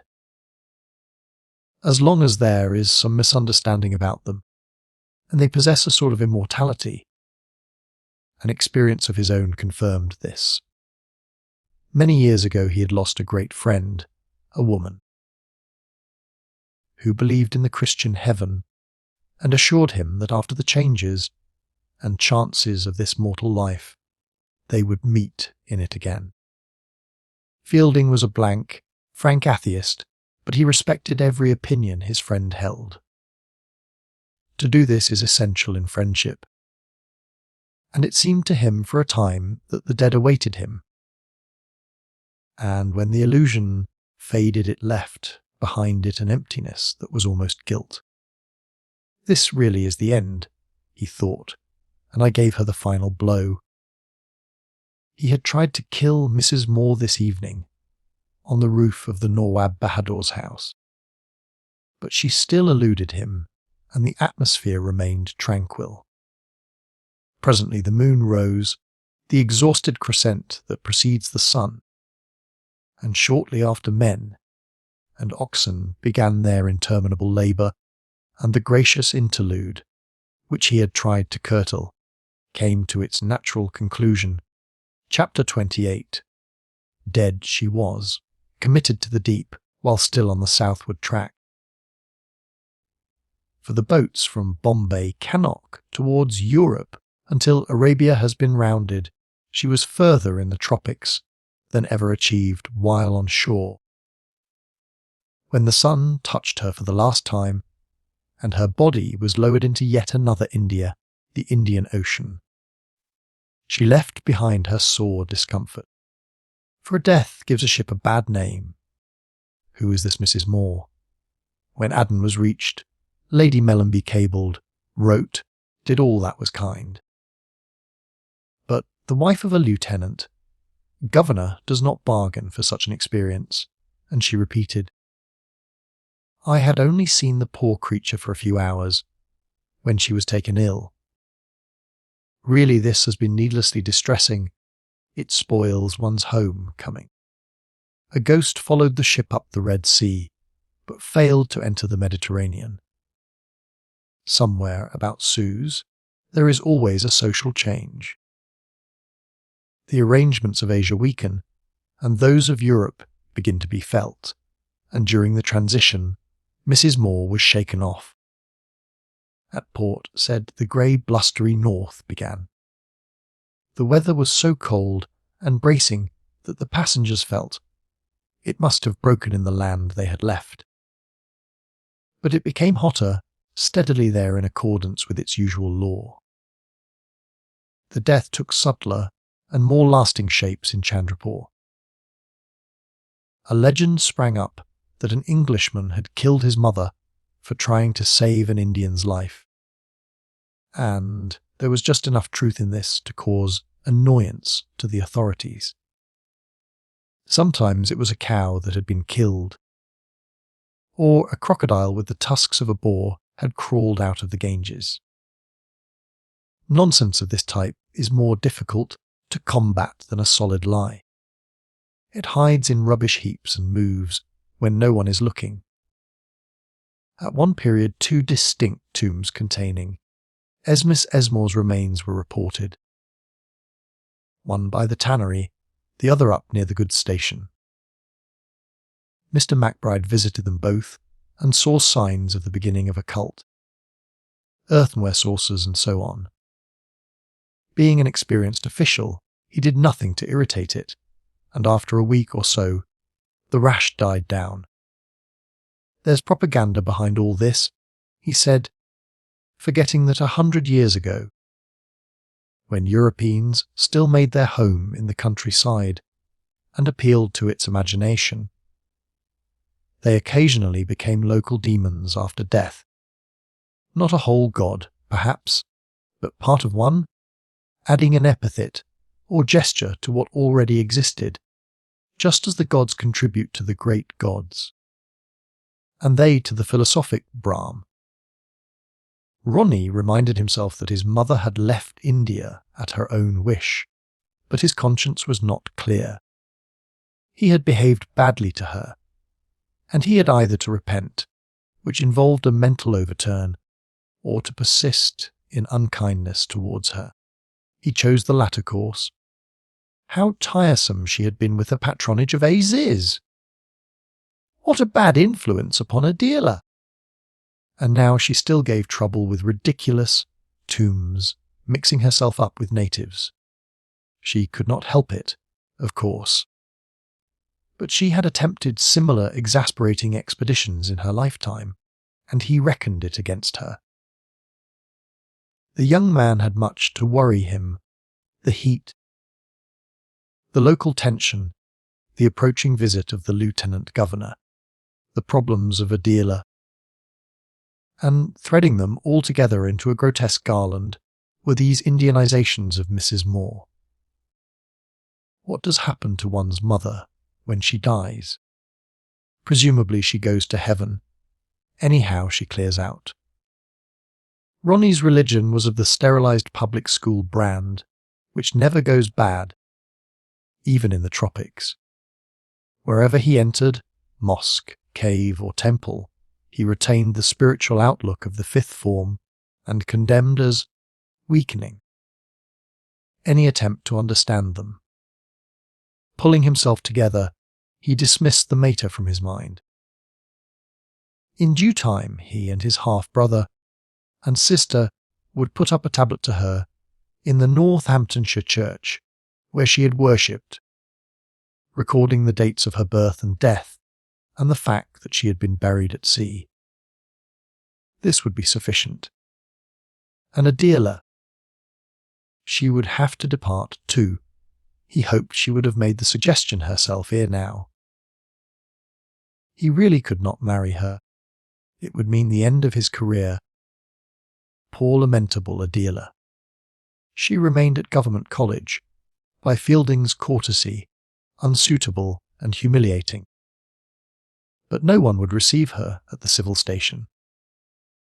He postponed all private talk until the award against her was decided. Aziz was suing her for damages in the sub-judge's court. Then he would ask her to release him. She had killed his love, and it had never been very robust. They would never have achieved betrothal, but for the accident to the Nawab Bahadur's car. She belonged to the callow academic period of his life, which he had outgrown, Grasmere, serious talks and walks, that sort of thing. Chapter 29. The visit of the lieutenant governor of the province formed the next stage in the decomposition of the Marabar. Sir Gilbert, though not an enlightened man, held enlightened opinions. Exempted by a long career in the Secretariat from personal contact with the peoples of India, he was able to speak of them urbanly and to deplore racial prejudice. He applauded the outcome of the trial and congratulated Fielding on having taken the broad, the sensible, the only possible charitable view from the first. Speaking confidentially, he proceeded. Fielding deprecated confidences, but Sir Gilbert insisted on imparting them. The affair had been mishandled by certain of our friends up the hill, who did not realise that the hands of the clock move forward, not back, etc., etc. One thing he could guarantee: the principal would receive a most cordial invitation to rejoin the club, and he begged, nay commanded him, to accept. He returned to his Himalayan altitudes, well satisfied. The amount of money Miss Quested would have to pay. The precise nature of what had happened in the caves, these were local details, and did not concern him. Fielding found himself drawn more and more into Miss Quested's affairs. The college remained closed, and he ate and slept at Hamadella's, so there was no reason she should not stop on if she wished.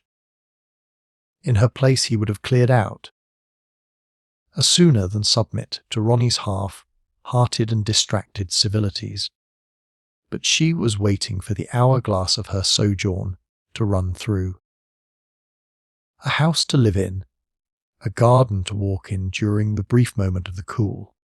That was all she asked, and he was able to provide them.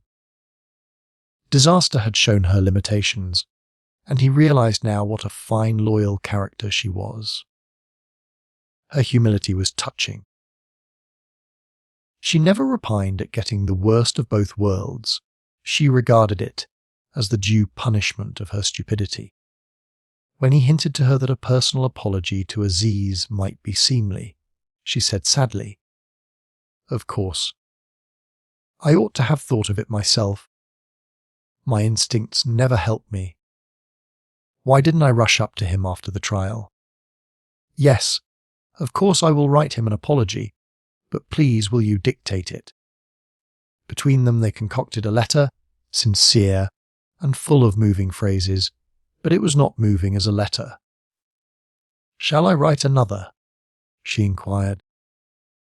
Nothing matters if I can undo the harm I have caused.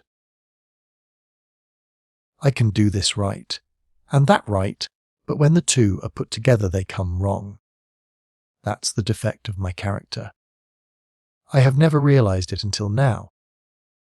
I thought that if I was just and asked questions I would come through every difficulty. He replied, Our letter is a failure for a simple reason which we had better face. You have no real affection for Aziz or Indians generally. She assented. The first time I saw you, you were wanting to see India, not Indians, and it occurred to me. That won't take us far. Indians know whether they are liked or not. They cannot be fooled here. Justice never satisfies them, and that is why the British Empire rests on sand. Then she said, Do I like anyone, though? Presumably she liked Hyslop, and he changed the subject, for this side of her life did not concern him. His Indian friends were, on the other hand, a bit above themselves. Victory, which would have made the English sanctimonious, made them aggressive. They wanted to develop an offensive, and tried to do so by discovering new grievances and wrongs, many of which had no existence. They suffered from the usual disillusion that attends warfare. The aims of battle and the fruits of conquest are never the same.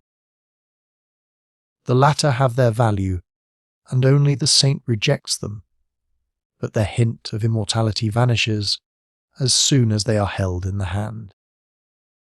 Although Sir Gilbert had been cautious, almost obsequious, the fabric he represented had in no wise bowed its head.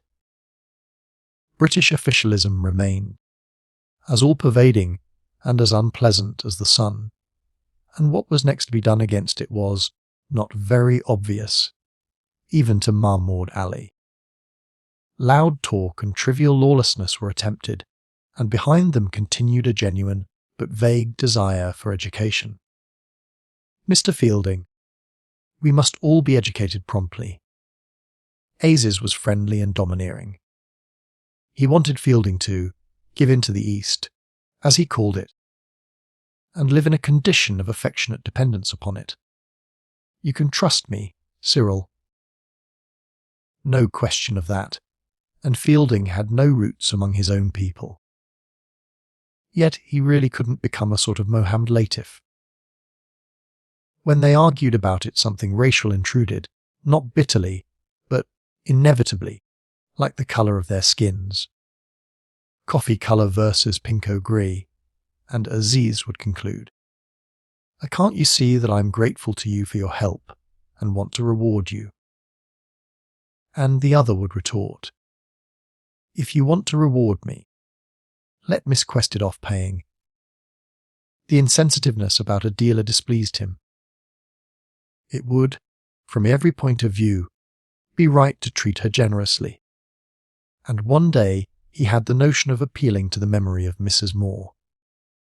Aziz had this high and fantastic estimate of Mrs. Moore.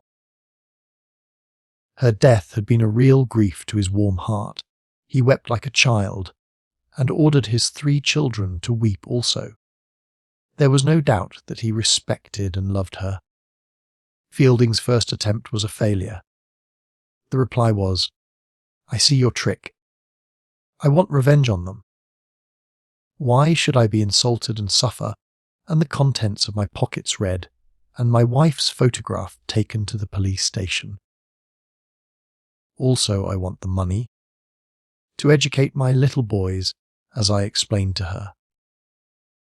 But he began to weaken, and Fielding was not ashamed to practice a little necromancy.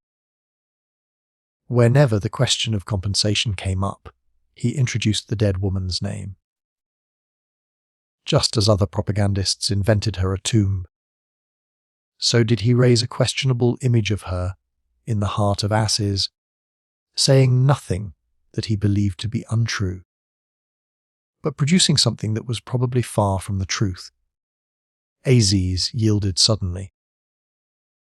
He felt it was Mrs. Moore's wish that he should spare the woman who was about to marry her son, that it was the only honour he could pay her, and he renounced with a passionate and beautiful outburst the whole of the compensation money, claiming only costs. It was fine of him, and, as he foresaw, it won him no credit with the English. They still believed he was guilty. They believed it to the end of their careers, and retired Anglo-Indians in Tunbridge Wells or Cheltenham still murmur to each other.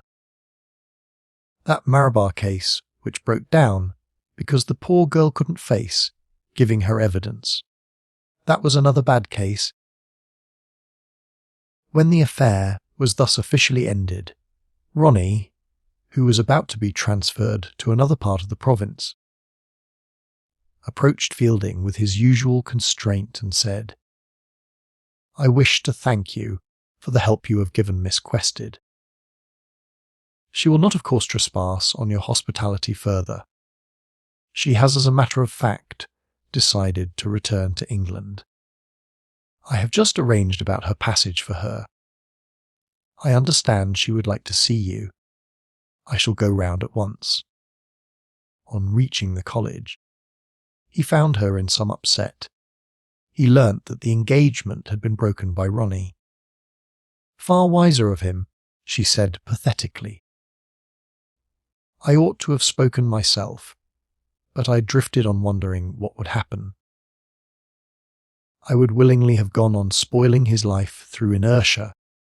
One has nothing to do, one belongs nowhere, and becomes a public nuisance without realizing it." "In order to reassure him," she added. "I speak only of India. I am not astray in England. I fit in there, no, don't think I shall do harm in England. When I am forced back there, I shall settle down to some career. I have sufficient money left to start myself and heaps of friends of my own type. I shall be quite all right." Then sighing, "But oh, the trouble I've brought on everyone here. I can never get over it. My carefulness as to whether we should marry or not. And in the end, Ronnie and I part, and aren't even sorry. We ought never to have thought of marriage. Weren't you amazed when our engagement was originally announced? Not much. At my age one's seldom amazed," he said, smiling. "Marriage is too absurd in any case. It begins and continues for such very slight reasons. The social business props it up on one side, and the theological business on the other, but neither of them are marriage, are they? I've friends who can't remember why they married. No more can their wives. I suspect that it mostly happens haphazard, though afterwards various noble reasons are invented. About marriage I am cynical. I am not. This false start has been all my own fault. I was bringing to Ronnie nothing that ought to be brought. That was why he rejected me really. I entered that cave thinking, am I fond of him? I have not yet told you that, Mr. Fielding. I didn't feel justified. Tenderness, respect. Personal intercourse.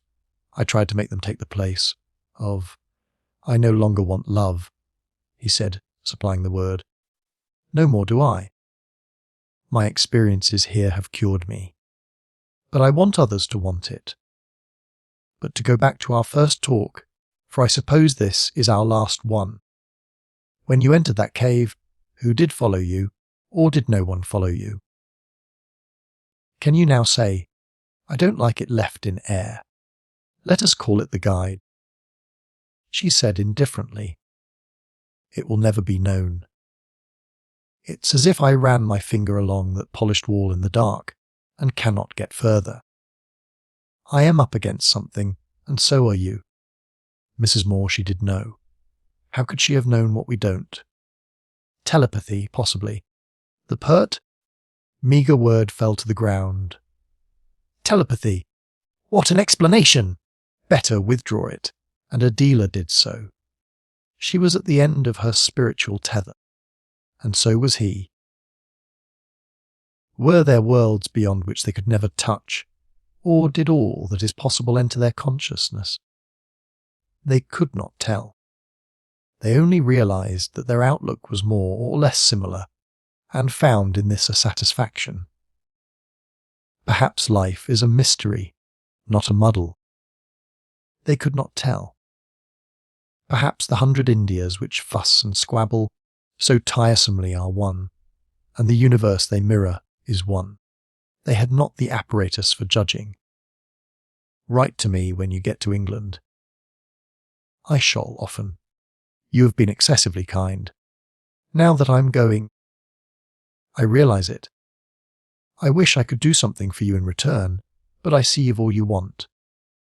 I think so, he replied after a pause. I have never felt more happy and secure out here. I really do get on with Indians, and they do trust me. It's pleasant that I haven't had to resign my job. It's pleasant to be praised by an LG. Until the next earthquake I remain as I am. Of course this death has been troubling me. Aziz was so fond of her too. But it has made me remember that we must all die. All these personal relations we try to live by are temporary. I used to feel death selected people. It is a notion one gets from novels, because some of the characters are usually left talking at the end. Now death spares no one begins to be real. Don't let it become too real, or you'll die yourself. That is the objection to meditating upon death. We are subdued to what we work in. I have felt the same temptation, and had to sheer off. I want to go on living a bit. So do I. A friendliness, as of dwarfs shaking hands, was in the air. Both man and woman were at the height of their powers, sensible, honest, even subtle. They spoke the same language, and held the same opinions, and the variety of age and gender did not divide them. Yet they were dissatisfied. When they agreed, I want to go on living a bit, or I don't believe in God. The words were followed by a curious backwash, as though the universe had displaced itself to fill up a tiny void, or as though they had seen their own gestures from an immense height. Dwarfs talking, shaking hands and assuring each other that they stood on the same footing of insight. They did not think they were wrong, because as soon as honest people think they are wrong, instability sets up. Not for them was an infinite goal behind the stars, and they never sought it. But wistfulness descended on them now. As on other occasions, the shadow of a dream fell over their clear, cut interests, and objects never seen again seemed messages from another world. And I do like you so very much, if I may say so, he affirmed. I'm glad, for I like you. Let's meet again. We will, in England, if I ever take home leave. But I suppose you're not likely to do that yet. Quite a chance. I have a scheme on now, as a matter of fact. Oh, that would be very nice. So it petered out. 10 days later Adela went off, by the same route as her dead friend. The final beat-up before the monsoon had come. The country was stricken and blurred. Its houses, trees and fields were all modelled out of the same brown paste, and the sea at Bombay slid about like broth against the quays. Her last Indian adventure was with Anthony, who followed her onto the boat and tried to blackmail her. She had been Mr. Fielding's mistress, Anthony said. Perhaps Anthony was discontented with his tip, She rang the cabin bell and had him turned out, but his statement created rather a scandal, and people did not speak to her much during the first part of the voyage. Through the Indian Ocean and the Red Sea, she was left to herself, and to the dregs of Chandrapur. With Egypt the atmosphere altered. The clean sands, heaped on each side of the canal, seemed to wipe off everything that was difficult and equivocal, and even Port said looked pure and charming in the light of a rose-grey morning. She went on shore there with an American missionary. They walked out to the Lesseps statue. They drank the tonic air of the Levant. To what duties? Miss Quested, are you returning in your own country after your taste of the tropics? The missionary asked. Observe, I don't say to what do you turn, but to what do you return? Every life ought to contain both a turn and a return. This celebrated pioneer, he pointed to the statue, will make my question clear. He turns to the east, he turns to the west. You can see it from the cute position of his hands, one of which holds a string of sausages. The missionary looked at her humorously. In order to cover the emptiness of his mind, he had no idea what he meant by turn and return, but he often used words in pairs for the sake of moral brightness. I see, she replied. Suddenly, in the Mediterranean clarity, she had seen. Her first duty on returning to England was to look up those other children of Mrs. Moore's, Ralph and Stella. Then she would turn to her profession. Mrs. Moore had tended to keep the products of her 2 marriages apart, and Adela had not come across the younger branch so far. Chapter 30. Another local consequence of the trial was a Hindu-Moslem intent. Loud protestations of amity were exchanged by prominent citizens, and there went with them a genuine desire for a good understanding. Aziz, when he was at the hospital one day, received a visit from rather a sympathetic figure. Mr. Das. The magistrate sought 2 favours from him, a remedy for shingles and a poem for his brother in Law's New Monthly Magazine. He accorded both. My dear Das, why, when you tried to send me to prison, should I try to send Mr. Bhattacharya a poem? That is naturally entirely a joke. I will write him the best I can. But I thought your magazine was for Hindus. It is not for Hindus, but Indians generally, he said timidly. There is no such person in existence as the general Indian. There was not, but there may be when you have written a poem. You are our hero. The whole city is behind you, irrespective of creed. I know, but will it last? I fear not, said Das, who had much mental clearness. And for that reason, if I may say so, do not introduce too many Persian expressions into the poem, and not too much about the bulbul. Half a sec, said Aziz, biting his pencil. He was writing out a prescription. Here you are.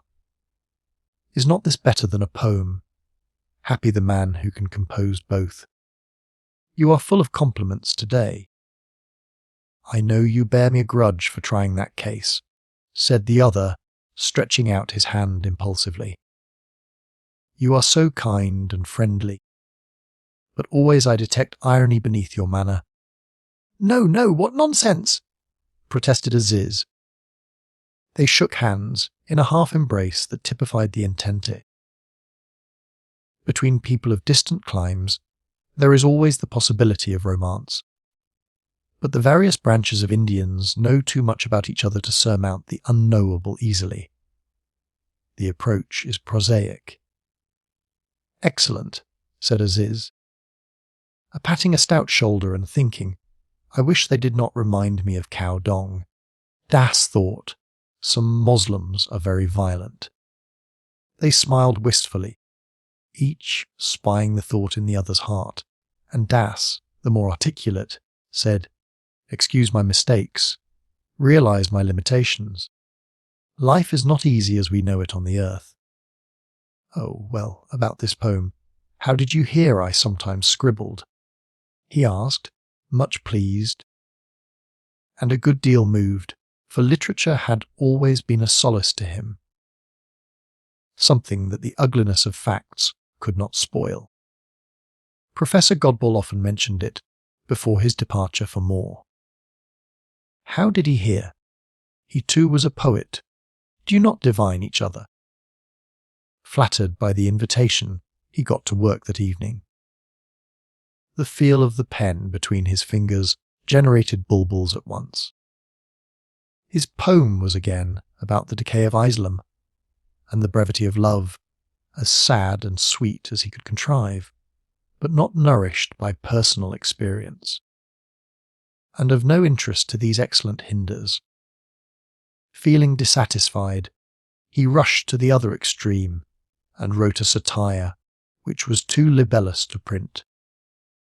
He could only express pathos or venom, though most of his life had no concern with either. He loved poetry. Science was merely an acquisition, which he laid aside when unobserved like his European dress. And this evening he longed to compose a new song, which should be acclaimed by multitudes, and even sung in the fields. In what language shall it be written? And what shall it announce? He vowed to see more of Indians who were not Mohammedans, and never to look backward. It is the only healthy course. Of what help in this latitude and hour are the glories of Cordova and Samarkand? They have gone, and while we lament them, the English occupy Delhi and exclude us from East Africa. Islam itself, though true, throws cross lights over the path to freedom. The song of the future must transcend creed. The poem for Mr. Bhattacharya never got written, but it had an effect. It led him towards the vague and bulky figure of a motherland. He was without natural affection for the land of his birth, but the Malabar hills drove him to it. Half closing his eyes, he attempted to love India. She must imitate Japan. Not until she is a nation will her sons be treated with respect. He grew harder and less approachable. The English, whom he had laughed at or ignored, persecuted him everywhere. They had even thrown nets over his dreams. "My great mistake has been taking our rulers as a joke," he said to Hamidullah next day, who replied with a sigh, "It is far the wisest way to take them, but not possible in the long run. Sooner or later a disaster such as yours occurs, and reveals their secret thoughts about our character. If God himself descended from heaven into their club and said, 'You were innocent,' they would disbelieve him. Now you see why Maud Ali and Self waste so much time over intrigues and associate with creatures like Ram Chand. I cannot endure committees. I shall go right away. Where to? Turtons and Burtons, all are the same, but not in an Indian state. I believe the politicals are obliged to have better manners. It amounts to no more. I do want to get away from British India, even to a poor job. I think I could write poetry there. I wish I had lived in Baber's time and fought and written for him. Gone, and not even any use to say, gone, for it weakens us while we say it. We need a king, Hamidullah. It would make our lives easier. As it is, we must try to appreciate these quaint Hindus. My notion now is to try for some post as doctor in one of their states. Oh, that is going much too far. It is not going as far as to Ramchand. But the money, they will never pay an adequate salary, those savage Rajas. I shall never be rich anywhere, It is outside my character.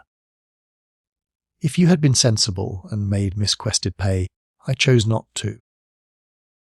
Discussion of the past is useless, he said, with sudden sharpness of tone. I have allowed her to keep her fortune and buy herself a husband in England, for which it will be very necessary. Don't mention the matter again. Very well, but your life must continue a poor man's. No holidays in Kashmir for you yet.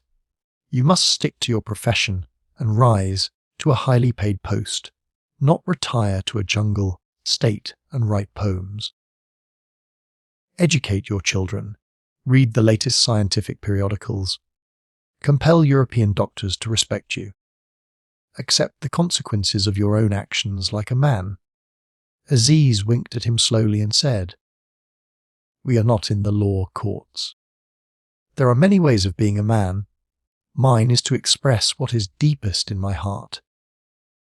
To such a remark there is certainly no reply, said Hamidullah, moved.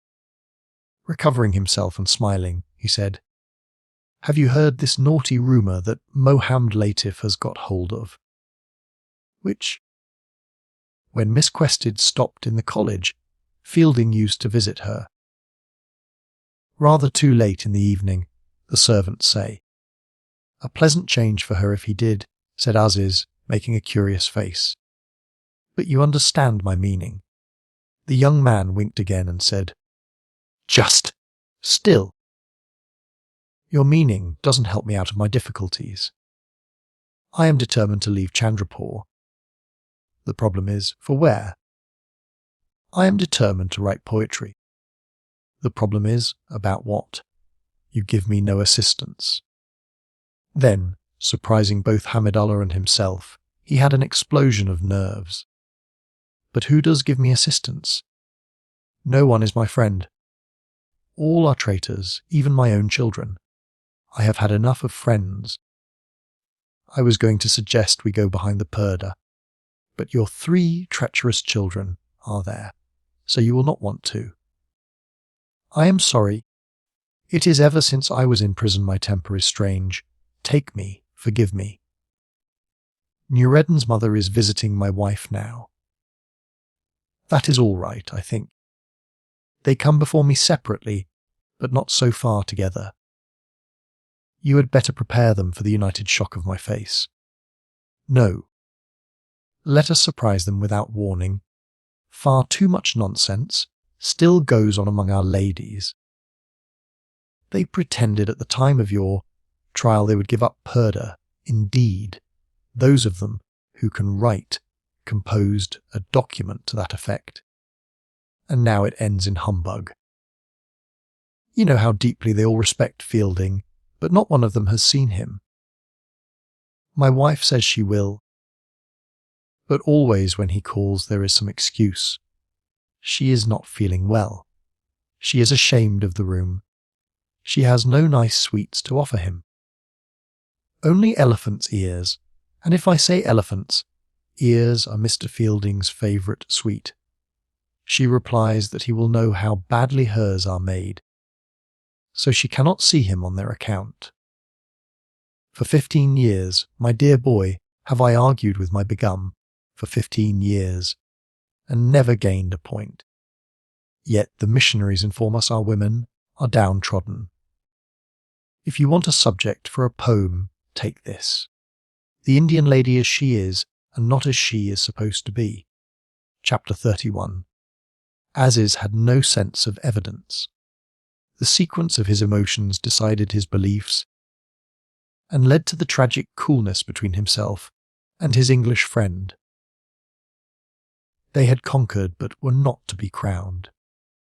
Fielding was away at a conference, and after the rumour about Miss Quested had been with him undisturbed for a few days, he assumed it was true.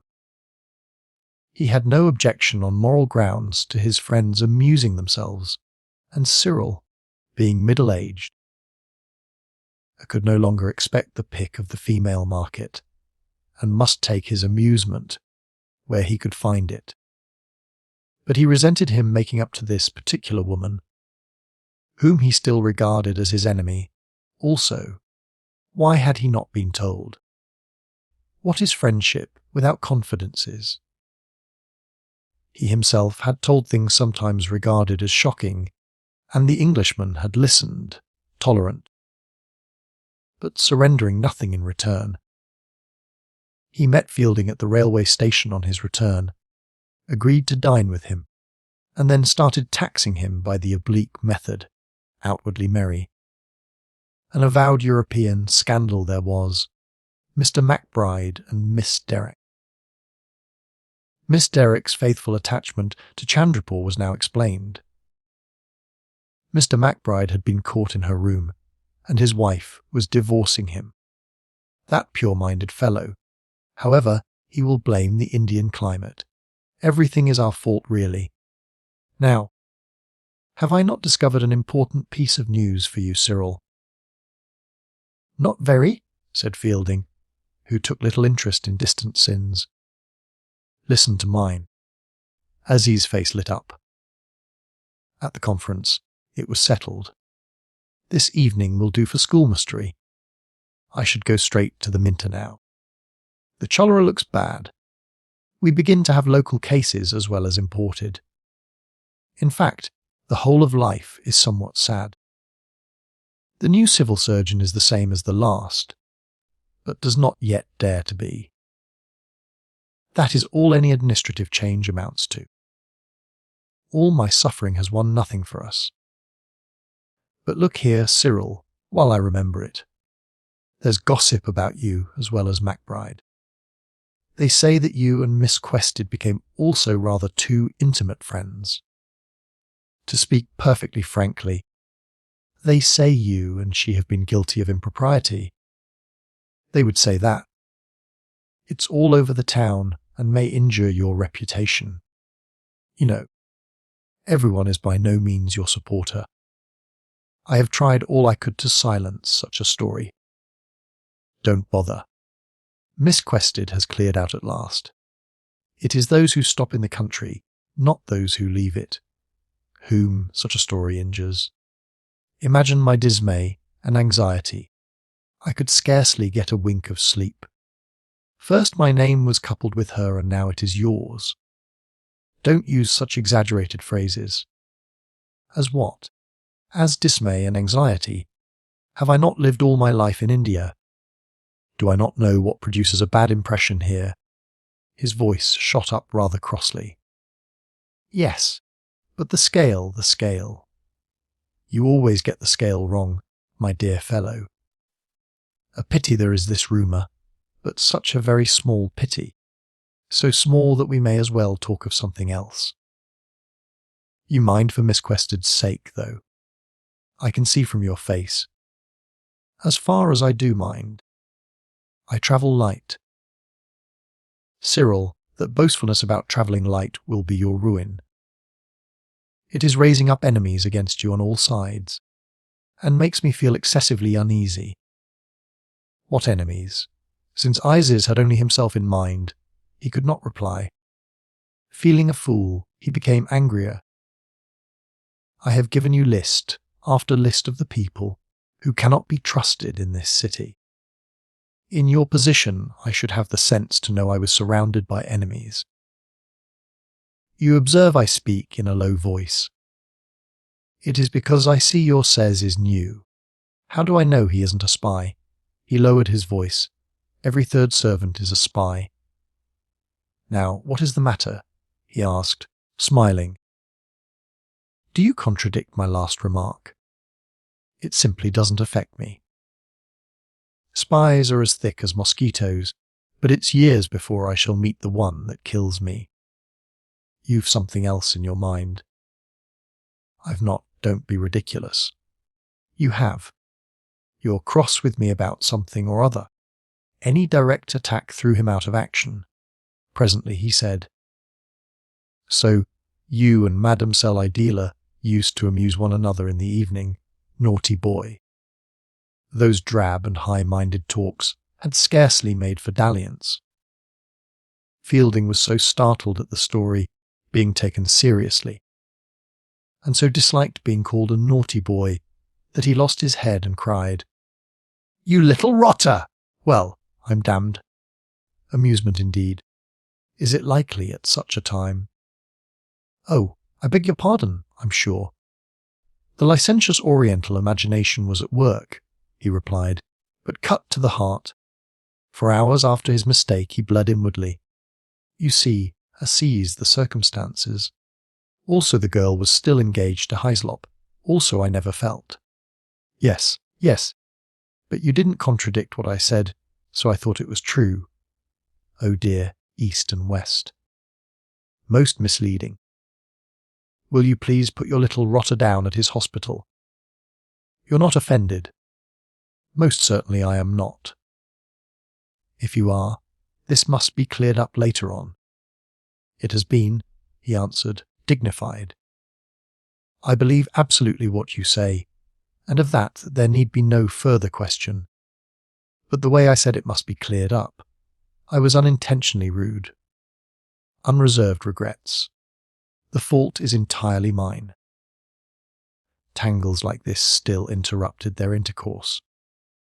A pause in the wrong place, an intonation misunderstood, and a whole conversation went awry. Fielding had been startled, not shocked, but how convey the difference? There is always trouble when two people do not think of emotions at the same moment, always mutual resentment and surprise. Even when the two people are of the same race, he began to recapitulate his feelings about Miss Quested. Aziz cut him short with, "But I believe you, I believe.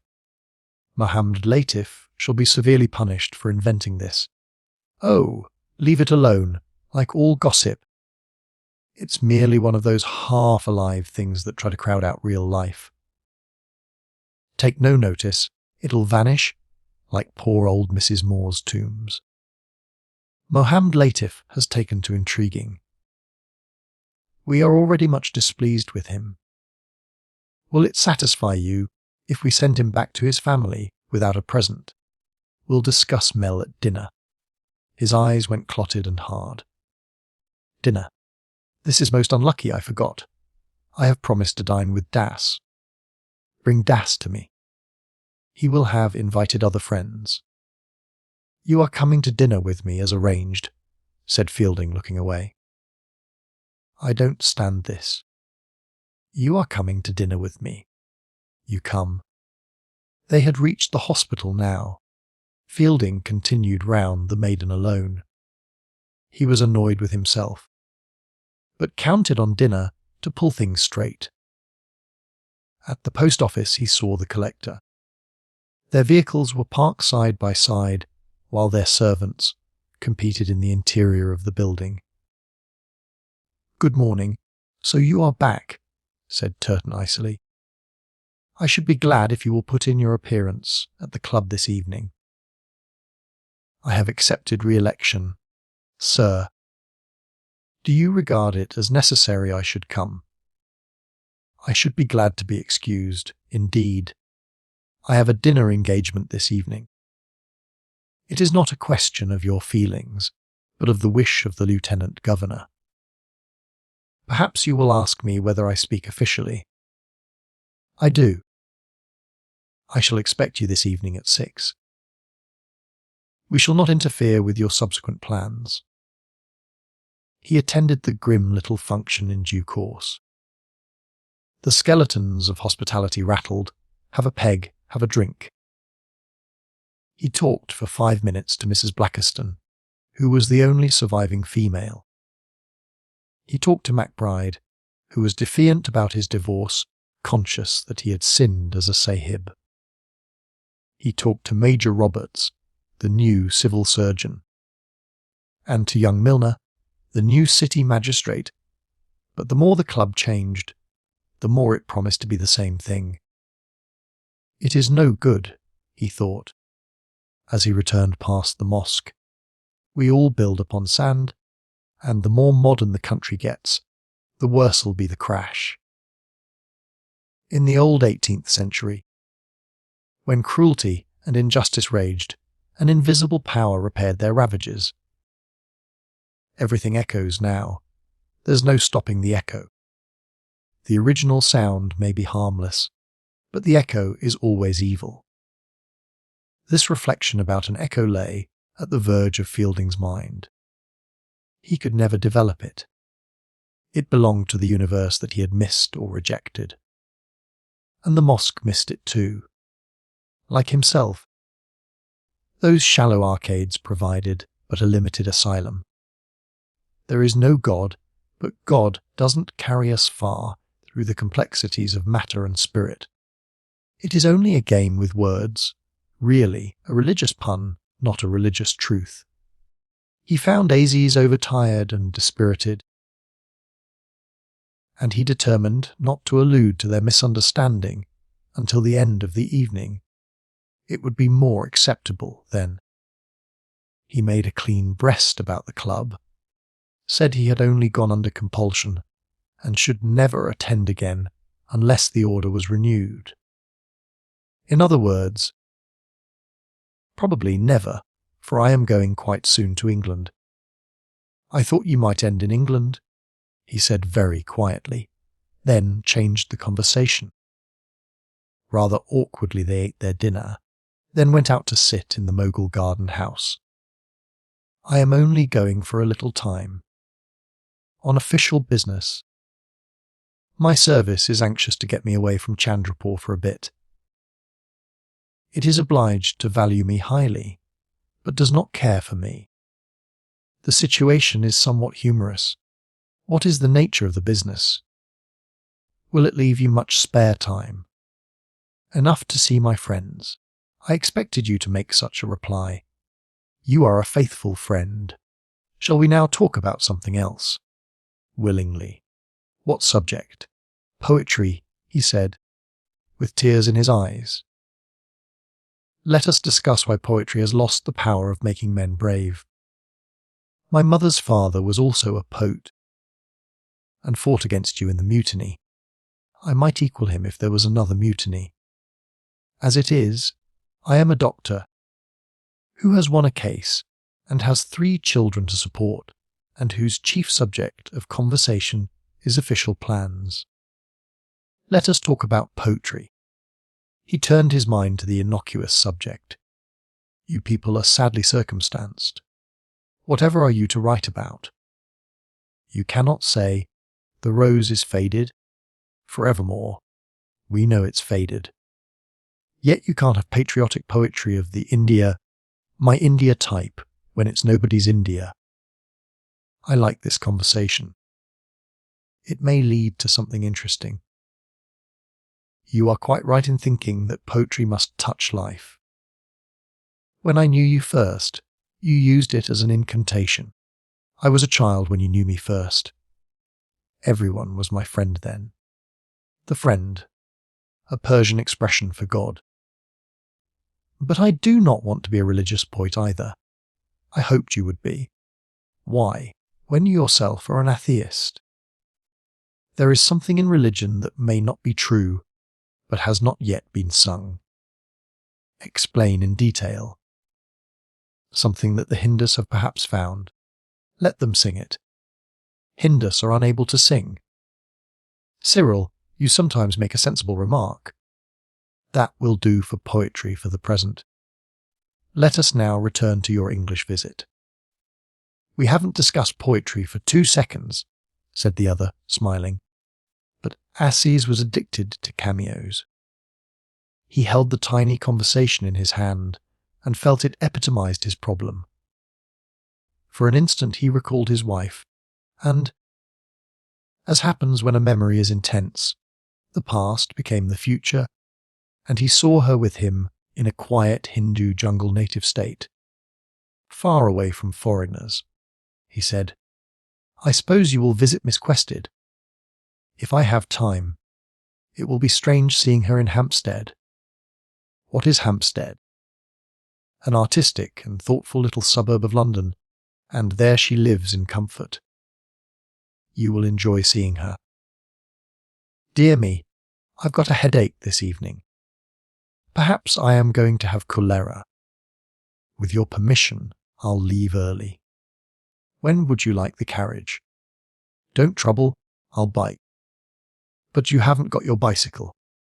My carriage fetched you, let it take you away. Sound reasoning, he said.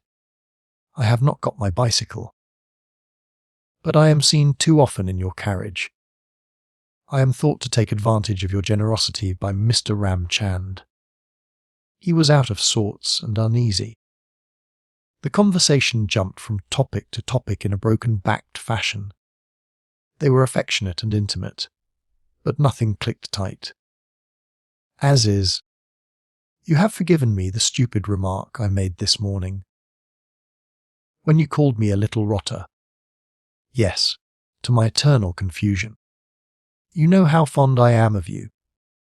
That is nothing, of course. We all of us make mistakes.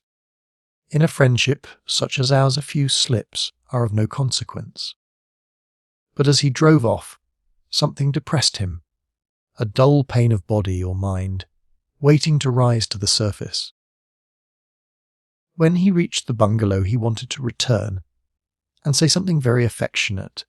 Instead, he gave the Sez a heavy tip and sat down gloomily on the bed, and Hassan massaged him incompetently. The eye flies had colonized the top of an almirah. The red stains on the durry were thicker, for Mohammed Latif had slept here during his imprisonment and spat a good deal. The table drawer was scarred where the police had forced it open.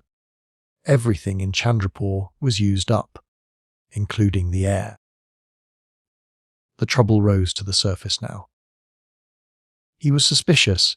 He suspected his friend of intending to marry Miss Quested for the sake of her money, and of going to England for that purpose. Huzor, for he had muttered, "Look at those flies on the ceiling. Why have you not drowned them?"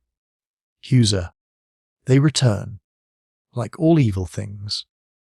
To divert the conversation, Hassan related how the kitchen boy had killed a snake. Good, but killed it by cutting it in two. Bad, because it becomes two snakes. When he breaks a plate, does it become two plates? Glasses and a new teapot will similarly be required, also for myself a coat. Aziz sighed, each for himself. One man needs a coat, another a rich wife. Each approaches his goal by a clever detour.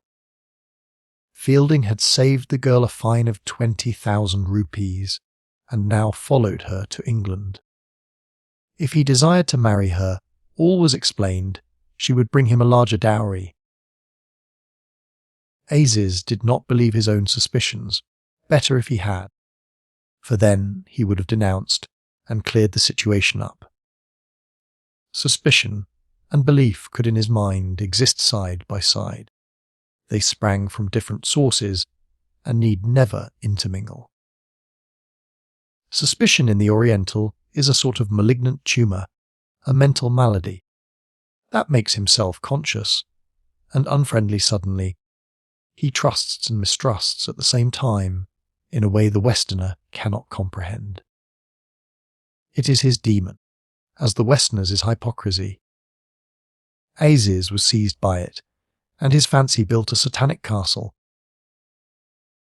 of which the foundation had been laid when he talked at Dilkasha under the stars.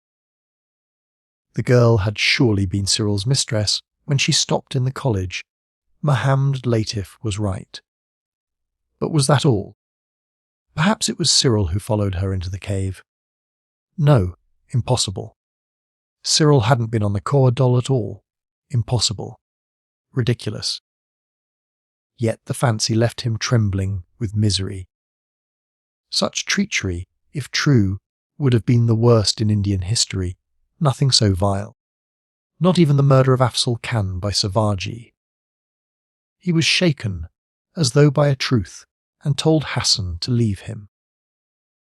Next day, he decided to take his children back to Mussoorie. They had come down for the trial, that he might bid them farewell, and had stayed on at Hamidullah's for the rejoicings. Major Roberts would give him leave, and during his absence Fielding would go off to England. The idea suited both his beliefs and his suspicions. Events would prove which was right, and preserve, in either case, his dignity. Fielding was conscious of something hostile, and because he was really fond of Aziz, his optimism failed him. Travelling light is less easy as soon as affection is involved. Unable to jog forward in the serene hope that all would come right, he wrote an elaborate letter in the rather modern style. It is on my mind that you think me a prude about women. I had rather you thought anything else of me. If I live impeccably now, it is only because I am well on the 40s, a period of revision. In the 80s I shall revise again, and before the 90s come, I shall be revised. But, alive or dead, I am absolutely devoid of morals. Do kindly grasp this about me. Aziz did not care for the letter at all. It hurt his delicacy. He liked confidences, however gross. But generalizations and comparisons always repelled him. Life is not a scientific manual.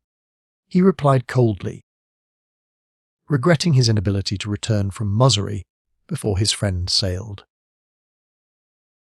But I must take my poor little holiday while I can. All must be economy henceforward. All hopes of Kashmir have vanished for ever and ever. When you return, I shall be slaving far away in some new post. And Fielding went, and in the last gutterings of Chandrapur, heaven and earth both looking like toffee, the Indians' bad fancies were confirmed. His friends encouraged them, for though they had liked the principal, they felt uneasy at his getting to know so much about their private affairs. Mahmud Ali soon declared that treachery was afoot. Hamidullah murmured, certainly of late, he no longer addressed us with his former frankness, and warned Aziz not to expect too much. He and she are, after all, both members of another race. Where are my 20,000 rupees? He thought. He was absolutely indifferent to money, not merely generous with it, but promptly paying his debts when he could remember to do so. Yet these rupees haunted his mind because he had been tricked about them and allowed them to escape overseas, like so much of the wealth of India. Cyril would marry Miss Quested. He grew certain of it, all the unexplained residue of the Marabar contributing. It was the natural conclusion of the horrible senseless picnic, and before long he persuaded himself that the wedding had actually taken place. Chapter 32. Egypt was charming, a green strip of carpet, and walking up and down it 4 sorts of animals and 1 sort of man. Fielding's business took him there for a few days. He re-embarked at Alexandria, bright blue sky, constant wind, clean low coastline, as against the intricacies of Bombay. Crete welcomed him next with the long snowy ridge of its mountains, and then came Venice. As he landed on the piazzetta, a cup of beauty was lifted to his lips, and he drank with a sense of disloyalty.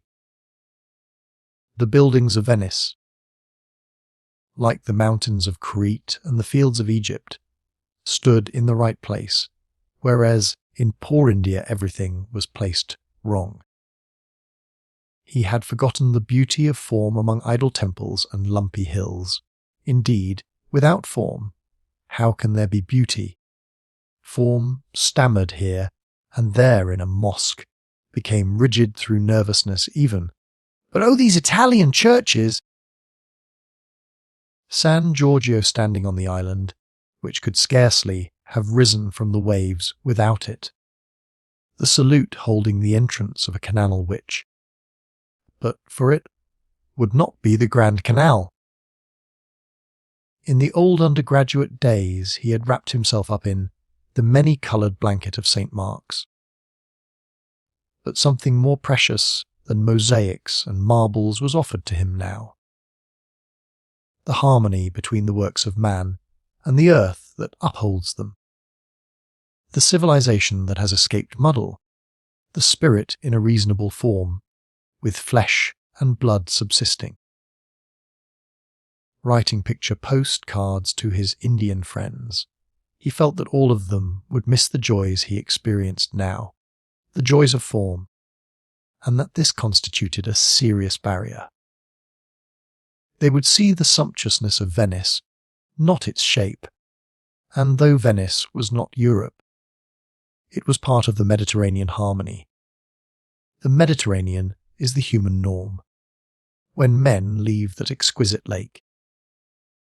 Whether through the Bosphorus or the Pillars of Hercules, they approach the monstrous and extraordinary, and the southern exit leads to the strangest experience of all.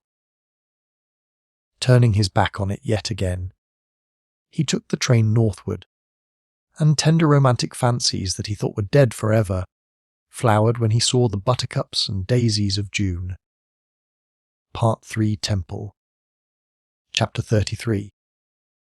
Some hundreds of miles westward of the Malabar Hills, and 2 years later in time, Professor Narayan Godbole stands in the presence of God. A God is not born yet. That will occur at midnight. But he has also been born centuries ago, nor can he ever be born, because he is the Lord of the universe, who transcends human processes. He is, was not, is not, was. He and Professor Godbole stood at opposite ends of the same strip of carpet. Tukaram, Tukaram, you are my father and mother and everybody. Tukaram, Tukaram, you are my father and mother and everybody. Tukaram, Tukaram, you are my father and mother and everybody. Tukaram, Tukaram, you are my father and mother and everybody. Tukaram. This corridor in the palace at Mo opened through other corridors into a courtyard. It was of beautiful hard white stucco, but its pillars and vaulting could scarcely be seen behind coloured rags, iridescent balls, chandeliers of opaque pink glass, and murky photographs framed crookedly. At the end was the small but famous shrine of the dynastic cult, and the god to be born was largely a silver image the size of a teaspoon. Hindus sat on either side of the carpet where they could find room, or overflowed into the adjoining corridors and the courtyard. Hindus only, mild-featured men, mostly villagers, for whom anything outside their villages passed in a dream. They were the toiling riot, whom some call the real India. Mixed with them sat a few tradesmen out of the little town, officials, courtiers, Sushans of the ruling house. Schoolboys kept in efficient order. The assembly was in a tender, happy state unknown to an English crowd. It seethed like a beneficent potion. When the villagers broke cordon for a glimpse of the silver image, a most beautiful and radiant expression came into their faces, a beauty in which there was nothing personal, for it caused them all to resemble one another during the moment of its indwelling, and only when it was withdrawn did they revert to individual clods. And so with the music. Music there was, but from so many sources that the sum total was untrammelled. The braying, banging crooning melted into a single mass which trailed round the palace before joining the thunder. Rain fell at intervals throughout the night. It was the turn of Professor Godbole's chair. As Minister of Education, he gained this special honour. When the previous group of singers dispersed into the crowd, he pressed forward from the back, already in full voice, that the chain of sacred sounds might be uninterrupted. He was barefoot and in white. He wore a pale blue turban. His gold pince-nez had caught in a jasmine garland, and lay sideways down his nose. He and the 6 colleagues who supported him clashed their cymbals, hit small drums, drummed upon a portable harmonium, and sang. Tukaram, Tukaram, you are my father and mother and everybody. Tukaram, Tukaram, you are my father and mother and everybody. Tukaram, Tukaram. They sang not even to the god who confronted them, but to a saint. They did not one thing which the non-Hindu would feel dramatically correct. This approaching triumph of India was a muddle, as we call it, a frustration of reason and form. Where was the god himself, in whose honour the congregation had gathered?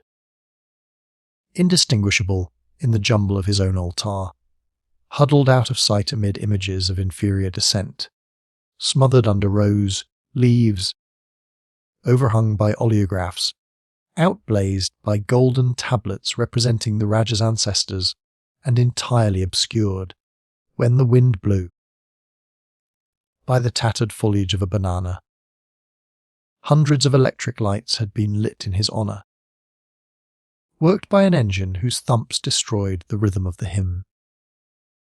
Yet his face could not be seen. Hundreds of his silver dishes were piled around him with the minimum of effect. The inscriptions which the poets of the state had composed were hung where they could not be read, or had twitched their drawing pins out of the stucco. And one of them, composed in English to indicate his universality, consisted, by an unfortunate slip of the draughtsman, of the words, God see love. God see love. Is this the first message of India? Tukaram, Tukaram. Continued the chair, reinforced by a squabble behind the purdah curtain, where 2 mothers tried to push their children at the same moment to the front. A little girl's leg shot out like an eel. In the courtyard, drenched by the rain, the small Europeanized band stumbled off into a waltz.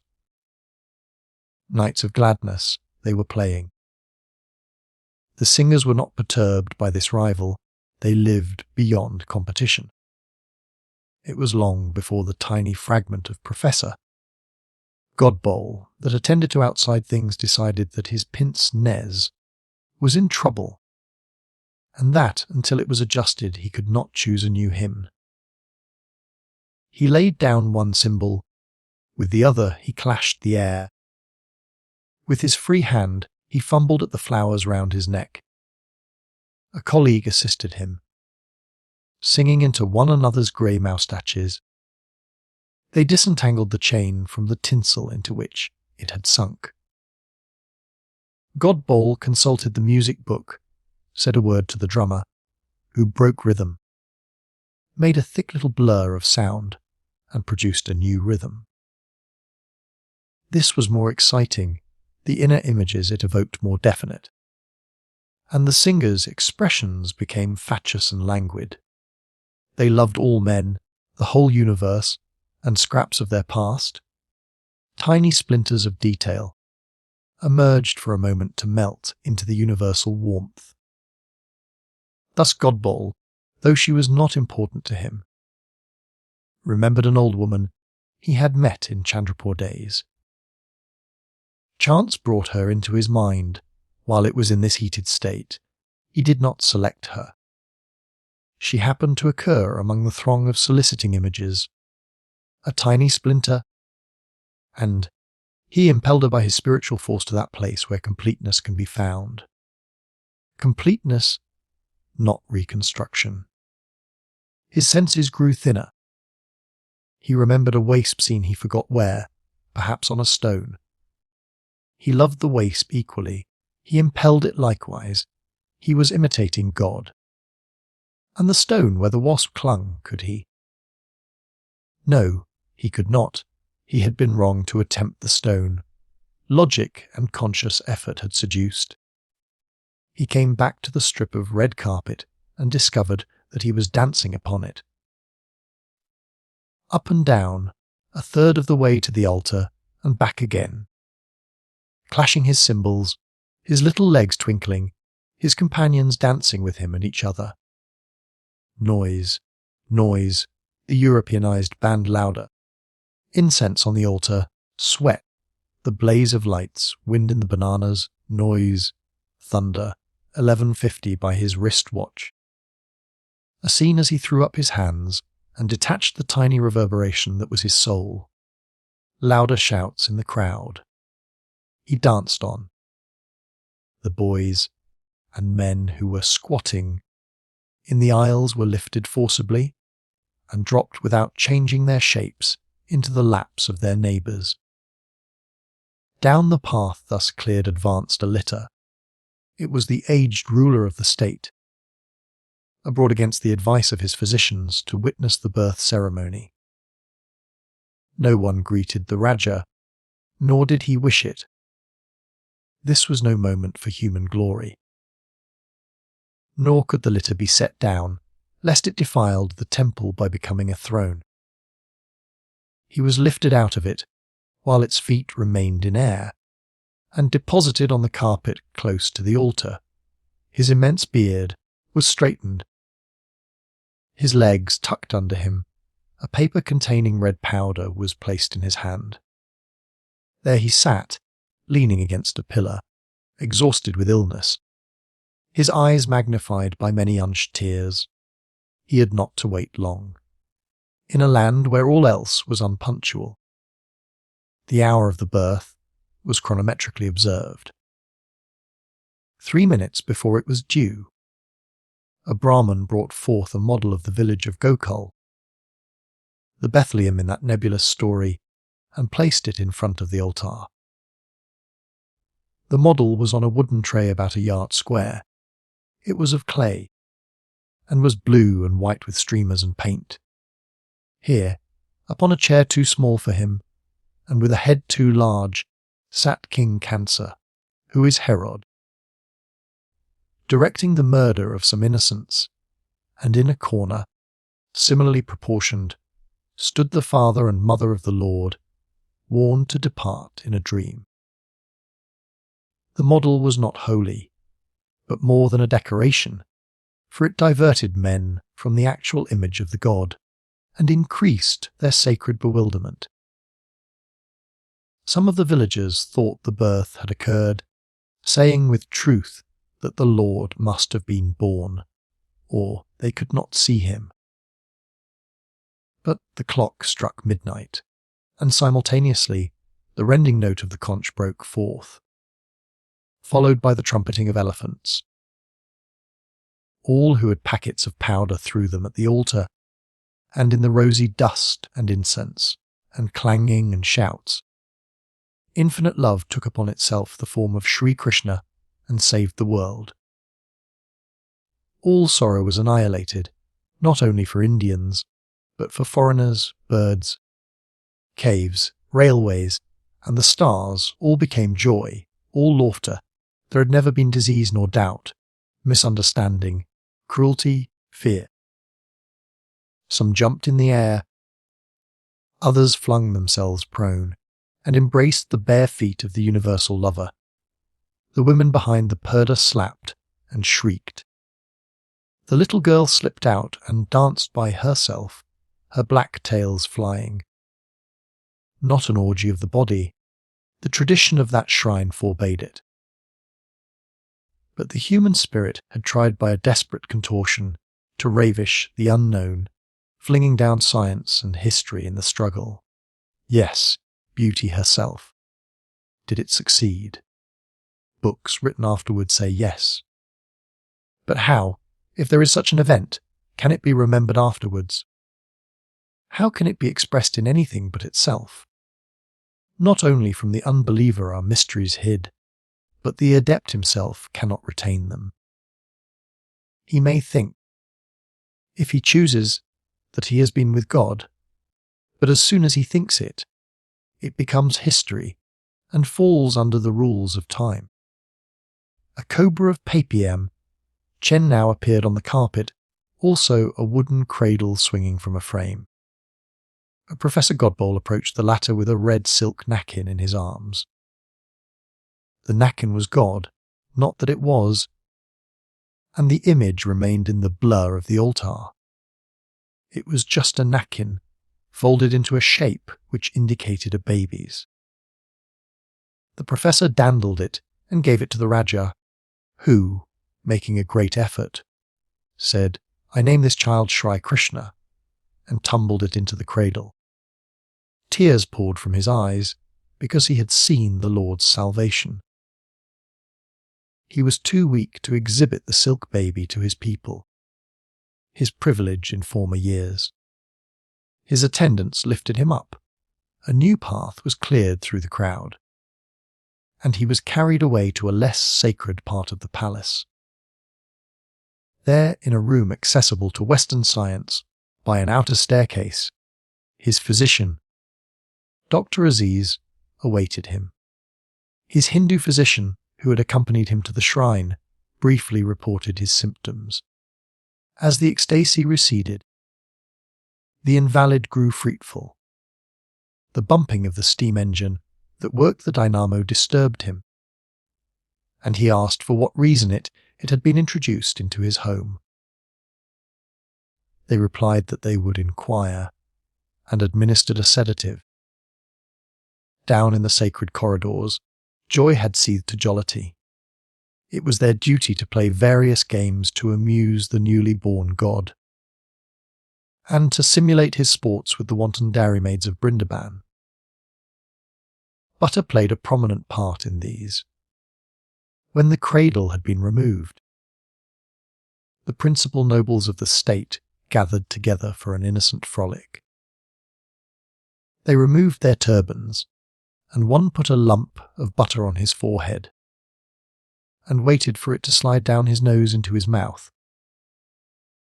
Before it could arrive, another stole up behind him, snatched the melting morsel, and swallowed it himself. All laughed exultantly at discovering that the divine sense of humour coincided with their own. God see love! There is fun in heaven.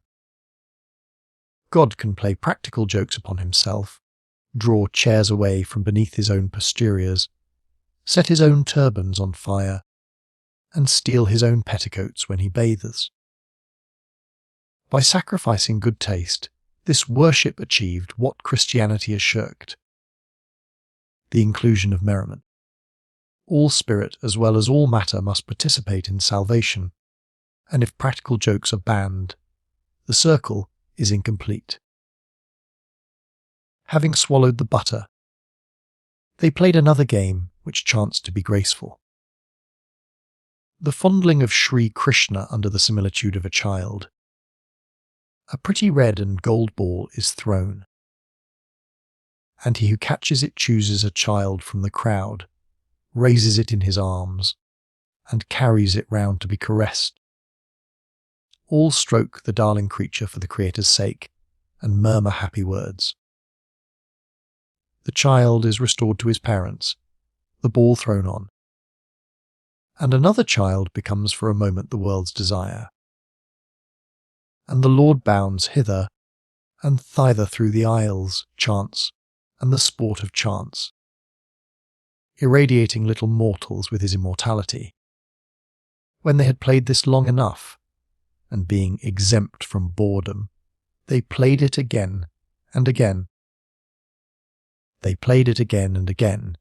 They took many sticks and hit them together, wick, smack, as though they fought the Pandava wars, and threshed and churned with them, and later on they hung from the roof of the temple, in a net, a great black earthenware jar, which was painted here and there with red, and wreathed with dried figs.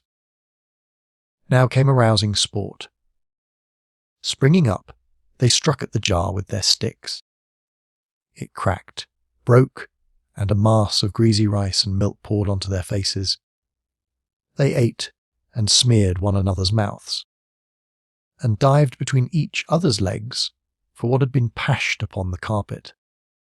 This way and that spread the divine mess, until the line of schoolboys, who had somewhat fended off the crowd, broke for their share, The corridors, the courtyard, were filled with benign confusion.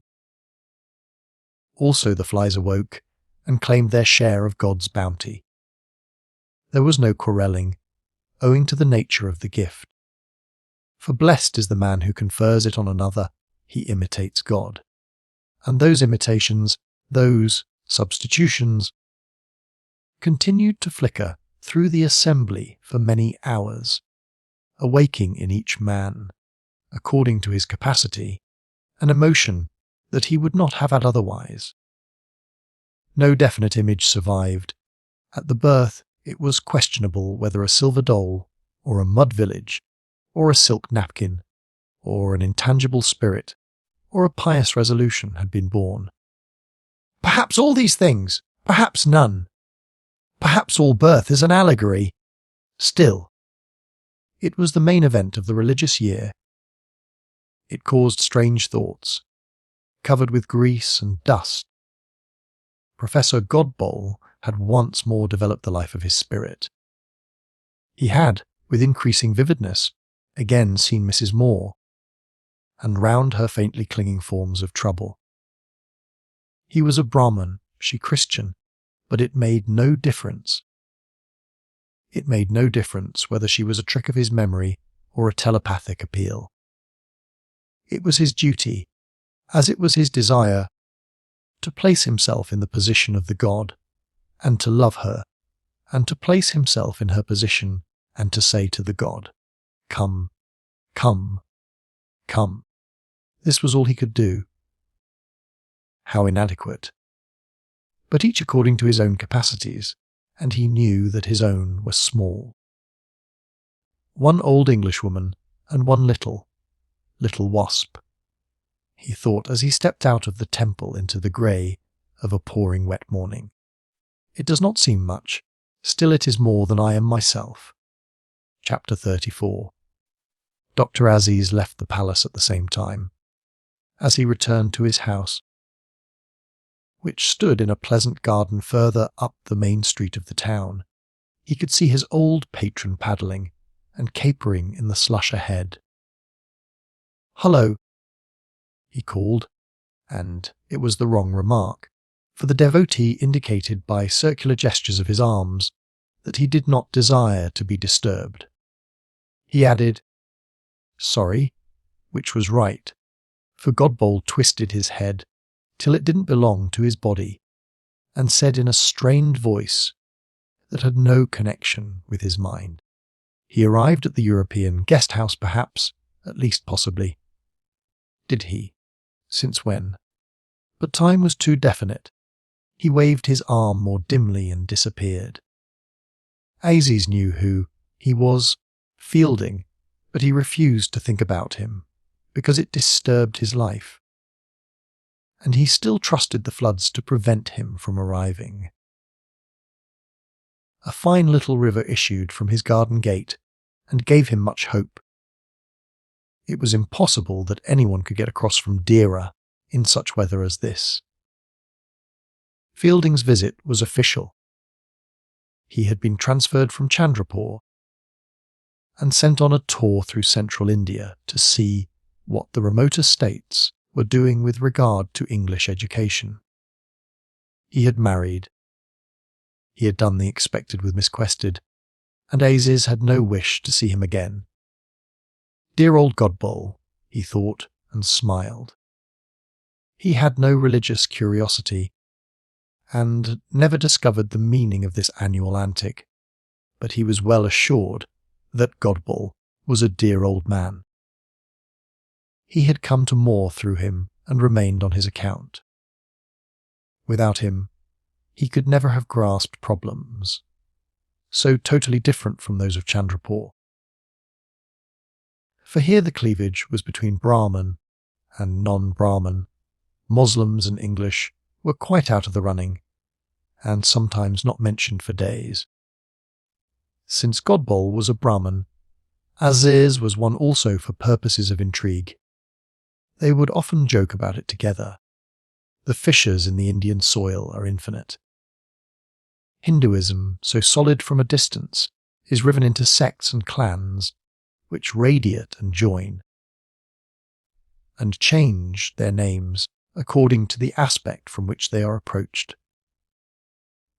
Study it for years with the best teachers, and when you raise your head, nothing they have told you quite fits. Aziz, the day of his inauguration, had remarked, "I study nothing. I respect, making an excellent impression." There was now a minimum of prejudice against him. Nominally under a Hindu doctor, he was really chief medicine man to the court. He had to drop inoculation and such Western whims, but even at Chandrapur his profession had been a game. Centring round the operating table, and here in the backwoods he let his instruments rust, ran his little hospital at half steam, and caused no undue alarm. His impulse to escape from the English was sound. They had frightened him permanently, and there are only two reactions against fright: to kick and scream on committees, or to retreat to a remote jungle where the Sahib seldom comes. His old lawyer friends wanted him to stop in British India and help agitate, and might have prevailed, but for the treachery of Fielding. The news had not surprised him in the least. A rift had opened between them, after the trial when Cyril had not joined in his procession. Those advocacies of the girl had increased it. Then came the postcards from Venice, so cold, so unfriendly that all agreed that something was wrong. And finally, after a silence, the expected letter from Hampstead. Mahmud Ali was with him at the time. "Some news that will surprise you. I am to marry someone whom you know." He did not read further. "Here it comes, answer for me," and he threw it to Mahmud Ali. Subsequent letters he destroyed unopened. It was the end of a foolish experiment. And though sometimes at the back of his mind he felt that Fielding had made sacrifices for him, it was now all confused with his genuine hatred of the English. "I am an Indian at last," he thought, standing motionless in the rain. Life passed pleasantly, the climate was healthy, so that the children could be with him all the year round. And he had married again. Not exactly a marriage, but he liked to regard it as one, and he read his Persian, wrote his poetry, had his horse, and sometimes got some shikar, while the good Hindus looked the other way. His poems were all on one topic, Oriental womanhood. The purdah must go. That was their burden, otherwise we shall never be free. And he declared, fantastically, that India would not have been conquered if women as well as men had fought at Plassey. But we do not show our women to the foreigner. Not explaining how this was to be managed, for he was writing a poem. Bulbuls and roses would still persist. The pathos of defeated Islam remained in his blood, and could not be expelled by modernities. Illogical poems, like their writer, yet they struck a true note. There cannot be a motherland without new homes. In one poem, the only one funny old Godbowl liked, he had skipped over the motherland, whom he did not truly love, and gone straight to internationality. "Ah, that is Bhoti. Ah, my young friend. That is different and very good. Ah, India, who seems not to move, will go straight there while the other nations waste their time." May I translate this particular one into Hindi? In fact, it might be rendered into Sanskrit almost. It is so enlightened. Yes, of course. All your other poems are very good too. His Highness was saying to Colonial Mags, last time he came, that we are proud of you, simpering slightly. A Colonel Mags was the political agent for the neighbourhood, and Aziz, dejected opponent. The Criminal Investigation Department kept an eye on Aziz ever since the trial. They had nothing actionable against him. But Indians who have been unfortunate must be watched, and to the end of his life, he remained under observation, thanks to Miss Quested's mistake. Colonel Maggs learnt with concern that a suspect was coming to Moor, and, adopting a playful manner, rallied the old rager for permitting a Moslem doctor to approach his sacred person. A few years ago, the Raja would have taken the hint. For the political agent then had been a formidable figure, descending with all the thunders of empire when it was most inconvenient, turning the polity inside out, requiring motor cars and tiger hunts, trees cut down that impeded the view from the guest house, cows milked in his presence, and generally arrogating the control of internal affairs. But there had been a change of policy in high quarters. Local thunders were no longer endorsed, and the group of little states that composed the agency discovered this and began comparing notes with fruitful result, to see how much, or how little, Colonel Maggs would stand became an agreeable game at Mao, which was played by all the departments of state. He had to stand the appointment of Dr. Aziz. The Raja did not take the hint, but replied that Hindus were less exclusive than formerly, thanks to the enlightened commands of the Viceroy, and he felt it his duty to move with the times. Yes, all had gone well hitherto, but now, when the rest of the state was plunged in its festival, he had a crisis of a very different sort. A note awaited him at his house. There was no doubt that Fielding had arrived overnight, nor much doubt that Godbole knew of his arrival, for the note was addressed to him, and he had read it before sending it on to Aziz, and had written in the margin, "Is not this delightful news? But unfortunately my religious duties prevent me from taking any action." Fielding announced that he had inspected Muckle, Miss Derrick's former preserve, that he had nearly been drowned at Derra, that he had reached Moor according to timetable, and hoped to remain there 2 days, studying the various educational innovations of his old friend. Nor had he come alone. His wife and her brother accompanied him. And then the note turned into the sort of note that always did arrive from the state guest house. Wanting something, no eggs. Mosquito nets torn. When would they pay their respects to His Highness?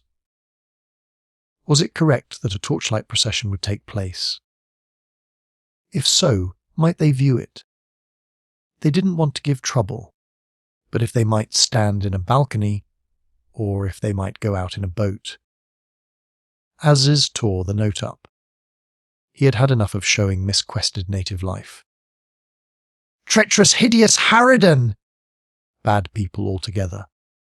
He hoped to avoid them, though this might be difficult, for they would certainly be held up for several days at Moor.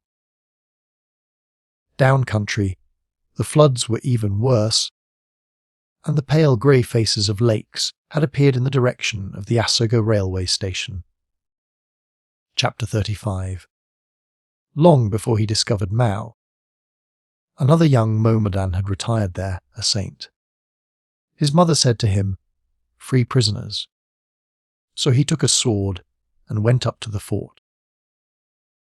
He unlocked a door, and the prisoners streamed out and resumed their previous occupations. But the police were too much annoyed and cut off the young man's head, ignoring its absence. He made his way over the rocks that separate the fort and the town, killing policemen as he went, and he fell outside his mother's house, having accomplished her orders. Consequently, there are 2 shrines to him today, that of the head above, and that of the body below, and they are worshipped by the few Mohammedans who live near, and by Hindus also. There is no God but God. That symmetrical injunction melts in the mild airs of Moore. It belongs to pilgrimages and universities, not to feudalism and agriculture.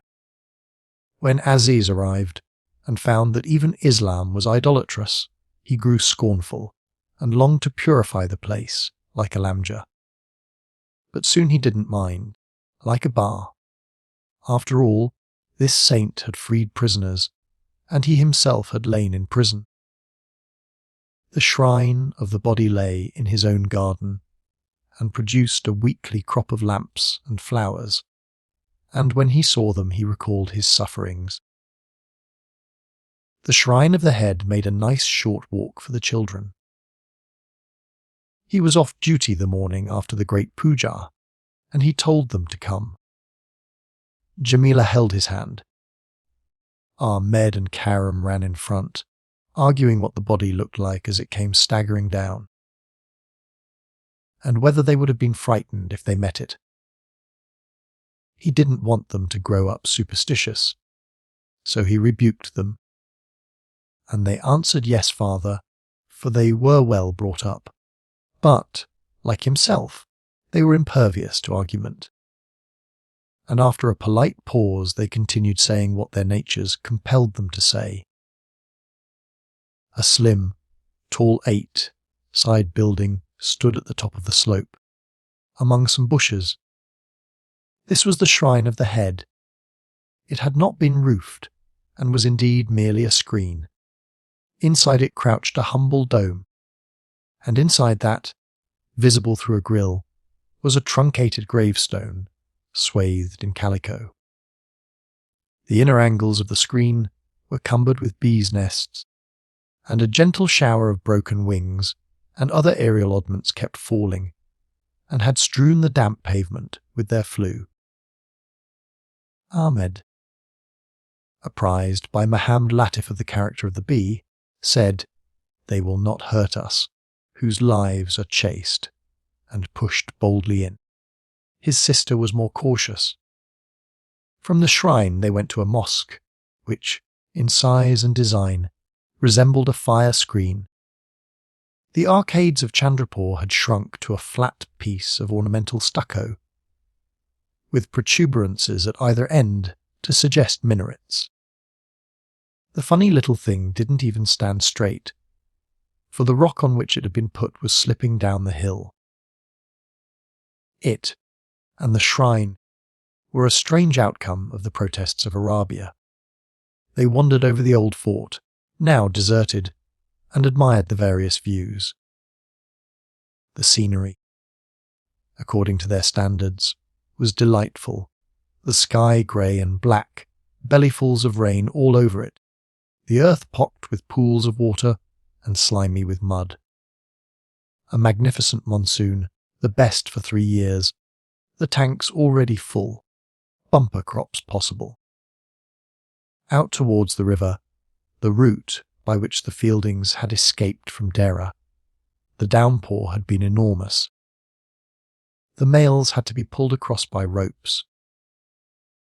They could just see the break in the forest trees where the gorge came through, and the rocks above that marked the site of the diamond mine, glistening with wet. Close beneath was the suburban residence of the junior Rani, isolated by floods, and Her Highness Laxabout Purda, to be seen paddling with her handmaidens in the garden and waving her sari at the monkeys on the roof. But better not look close beneath, perhaps, nor towards the European guest house either. Beyond the guest house rose another grey-green gloom of hills, covered with temples like little white flames. There were over 200 gods in that direction alone, who visited each other constantly, and owned numerous cows, and all the betel leaf industry, besides having shares in the Azaga Motor Omnibus. Many of them were in the palace at this moment, having the time of their lives, others too large or proud to travel, had sent symbols to represent them. The air was thick with religion and rain, their white shirts fluttering.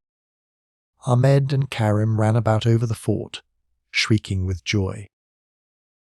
Presently they intersected a line of prisoners, who were looking aimlessly at an old bronze gun.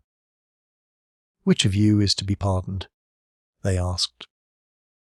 For tonight was the procession of the chief god, when he would leave the palace, escorted by the whole power of the state, and pass by the jail, which stood down in the town now.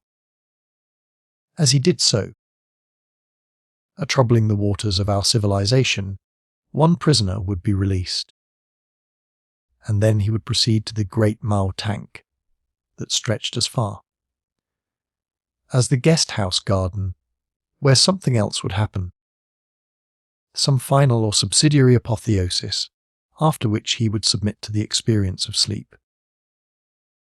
The Aziz family did not grasp as much as this, being Moslem, but the visit to the jail was common knowledge.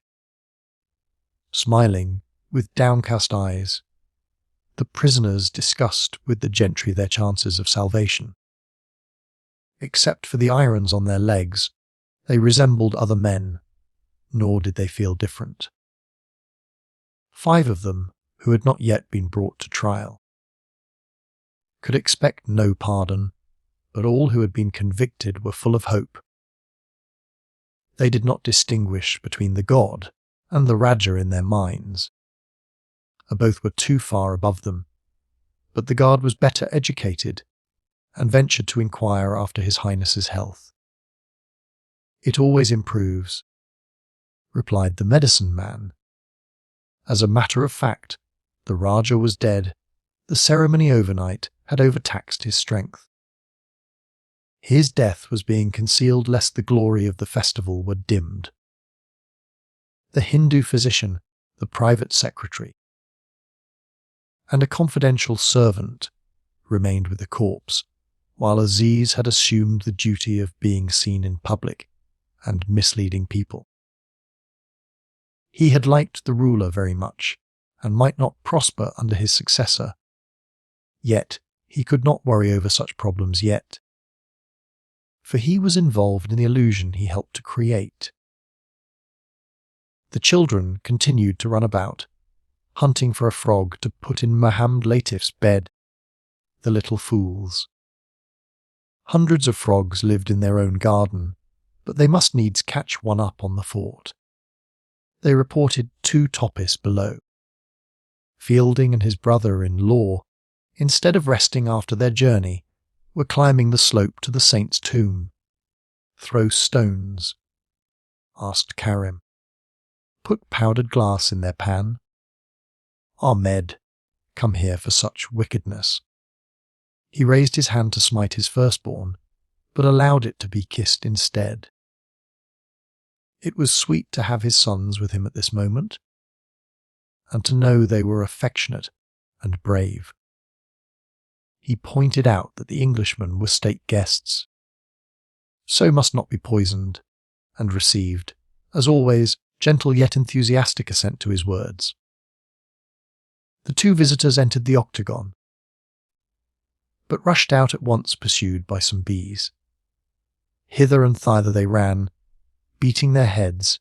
The children shrieked with derision, and out of heaven, as if a plug had been pulled, fell a jolly dollop of rain. Aziz had not meant to greet his former friend, but the incident put him into an excellent temper. He felt compact and strong. He shouted out, "Hullo, gentlemen, are you in trouble?" The brother-in-law exclaimed, a bean had got him. "Lie down in a pool of water, my dear sir, here are plenty. Don't come near me. I cannot control them. They are state bees. Complain to His Highness of their behaviour." There was no real danger, for the rain was increasing. The swarm retired to the shrine. He went up to the stranger and pulled a couple of stings out of his wrist, remarking, "Come, pull yourself together and be a man." "How do you do?" A sizz. After all this time. I heard you were settled in here, Fielding called to him, but not in friendly tones. I suppose a couple of stings don't signify. Not the least. I'll send an embrocation over to the guest house. I heard you were settled in there. Why have you not answered my letters?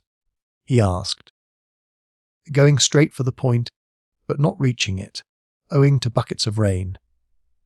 His companion, new to the country, cried, as the drops drummed on his toppy, that the bees were renewing their attack.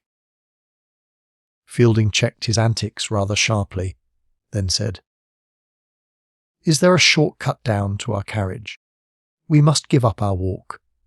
The weather's pestilential." "Yes, that way. Are you not coming down yourself?" Aziz sketched a comic Salem, like all Indians. He was skillful in the slighter impertinences. "I tremble, I obey," the gesture said, and it was not lost upon Fielding. They walked down a rough path to the road, the two men first, the brother-in-law, boy rather than man, next, in a state over his arm, which hurt. The three Indian children last, noisy and impudent, all 6 wet through. "How goes it?" "Aziz. In my usual health." "Are you making anything out of your life here?" "How much do you make out of yours?"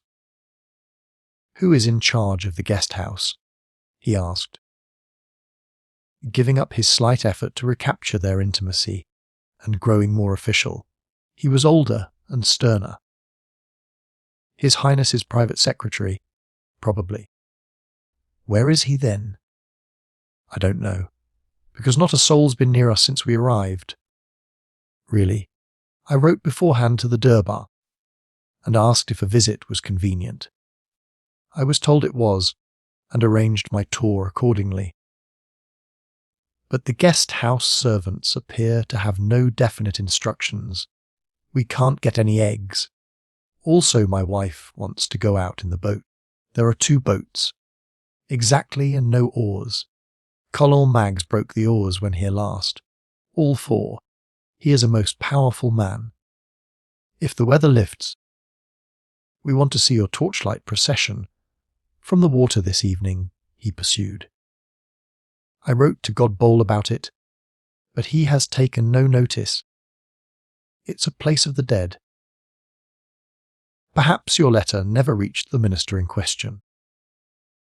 Will there be any objection to English people watching the procession? I know nothing at all about the religion here. I should never think of watching it myself. We had a very different reception, both at Mudcall and Deora. They were kindness itself at Deora. The Maharaja and Maharani wanted us to see everything. You should never have left them." "Jump in, Ralph," they had reached the carriage. "Jump in. Mr. Quested and Mr. Fielding." "Who on earth is Quested? Do I mispronounce that well-known name? Is he not your wife's brother? Who on earth do you suppose I've married?" "I'm only Ralph Moore," said the boy, blushing, and at that moment there fell another pailful of the rain, and made a mist round their feet. Aziz tried to withdraw, but it was too late. Quested. "Don't you know that my wife was Mrs. Moore's daughter?" He trembled and went purplish grey. He hated the news, hated hearing the name Moore. "Perhaps this explains your odd attitude. And pray what is wrong with my attitude?" "The preposterous letter you allowed Mahmud Ali to write for you." "This is a very useless conversation, I consider." "However did you make such a mistake?"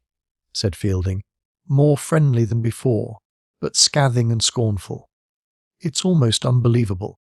I should think I wrote you 6 times, mentioning my wife by name." "Miss Quested! What an extraordinary notion!" From his smile, Aziz guessed that Stella was beautiful. "Miss Quested is our best friend. She introduced us, but—" "What an amazing notion. Aziz." We must thrash this misunderstanding out later on. It is clearly some devilery of Mahmoud Ali's. He knows perfectly well I married Miss Moore. He called her Hyslop's sister in his insolent letter to me. The name woke furies in him. So she is, and here is Hyslop's brother, and you his brother-in-law, and goodbye. Shame turned into a rage that brought back his self-respect. What does it matter to me who you marry? Don't trouble me here at Moore is all I ask. I do not want you. I do not one of you in my private life. With my dying breath I say it. Yes, yes. I made a foolish blunder. Despise me and feel cold. I thought you married my enemy. I never read your letter. Mahmoud Ali deceived me. I thought you'd stolen my money, but he clapped his hands together, and his children gathered round him. It's as if you stole it. I forgive Mahmoud Ali all things, because he loved me. Then pausing, while the rain exploded like pistols, he said, My heart is for my own people henceforward, and turned away. Cyril followed him through the mud, apologizing, laughing a little, wanting to argue and reconstruct, pointing out with irrefragable logic that he had married, not Hyslop's betrothed, but Hyslop's sister. What difference did it make at this hour of the day? He had built his life on a mistake, but he had built it. Speaking in Urdu, that the children might understand, he said, Please do not follow us, whomever you marry. I wish no Englishman or Englishwoman to be my friend. He returned to the house excited and happy. It had been an uneasy, uncanny moment when Mrs. Moore's name was mentioned, stirring memories. As Miss Esmore. As though she was coming to help him. She had always been so good, and that youth whom he had scarcely looked at was her son, Ralph Moore. Stella and Ralph, whom he had promised to be kind to, and Stella had married Cyril. Chapter 36. All the time the palace ceased not to thrum and tum-tum. The revelation was over, but its effect lasted, and its effect was to make men feel that the revelation had not yet come. Hope existed despite fulfillment, as it will be in heaven. Although the God had been born, his procession, loosely supposed by many to be the birth, had not taken place. In normal years, the middle hours of this day were signalized by performances of great beauty in the private apartments of the Raja. He owned a consecrated troop of men and boys, whose duty it was to dance various actions and meditations of his faith before him. Seated at his ease, he could witness the 3 steps by which the Saviour ascended the universe to the discomfiture of Indra, also the death of the dragon, the mountain that turned into an umbrella, and the Sadhu who, with comic results, invoked the god before dining. All culminated in the dance of the milk-maidens before Krishna, and in the still greater dance of Krishna before the milk-maidens. When the music and the musicians swirled through the dark blue robes of the actors into their tinsel crowns, and all became one. The Raja and his guests would then forget that this was a dramatic performance, and would worship the actors. Nothing of the sort could occur today, because death interrupts. It interrupted less here than in Europe. Its pathos was less poignant, its irony less cruel. There were 2 claimants to the throne, unfortunately, who were in the palace now, and suspected what had happened, yet they made no trouble, because religion is a living force to the Hindus, and can at certain moments fling down everything that is petty and temporary in their natures. The festival flowed on, wild and sincere, and all men loved each other, and avoided by instinct whatever could cause inconvenience or pain. Aziz could not understand this any more than an average Christian could. He was puzzled that Mao should suddenly be purged from suspicion and self-seeking.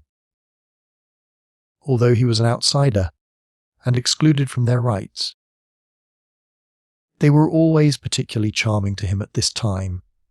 He and his household received small courtesies and presents just because he was outside.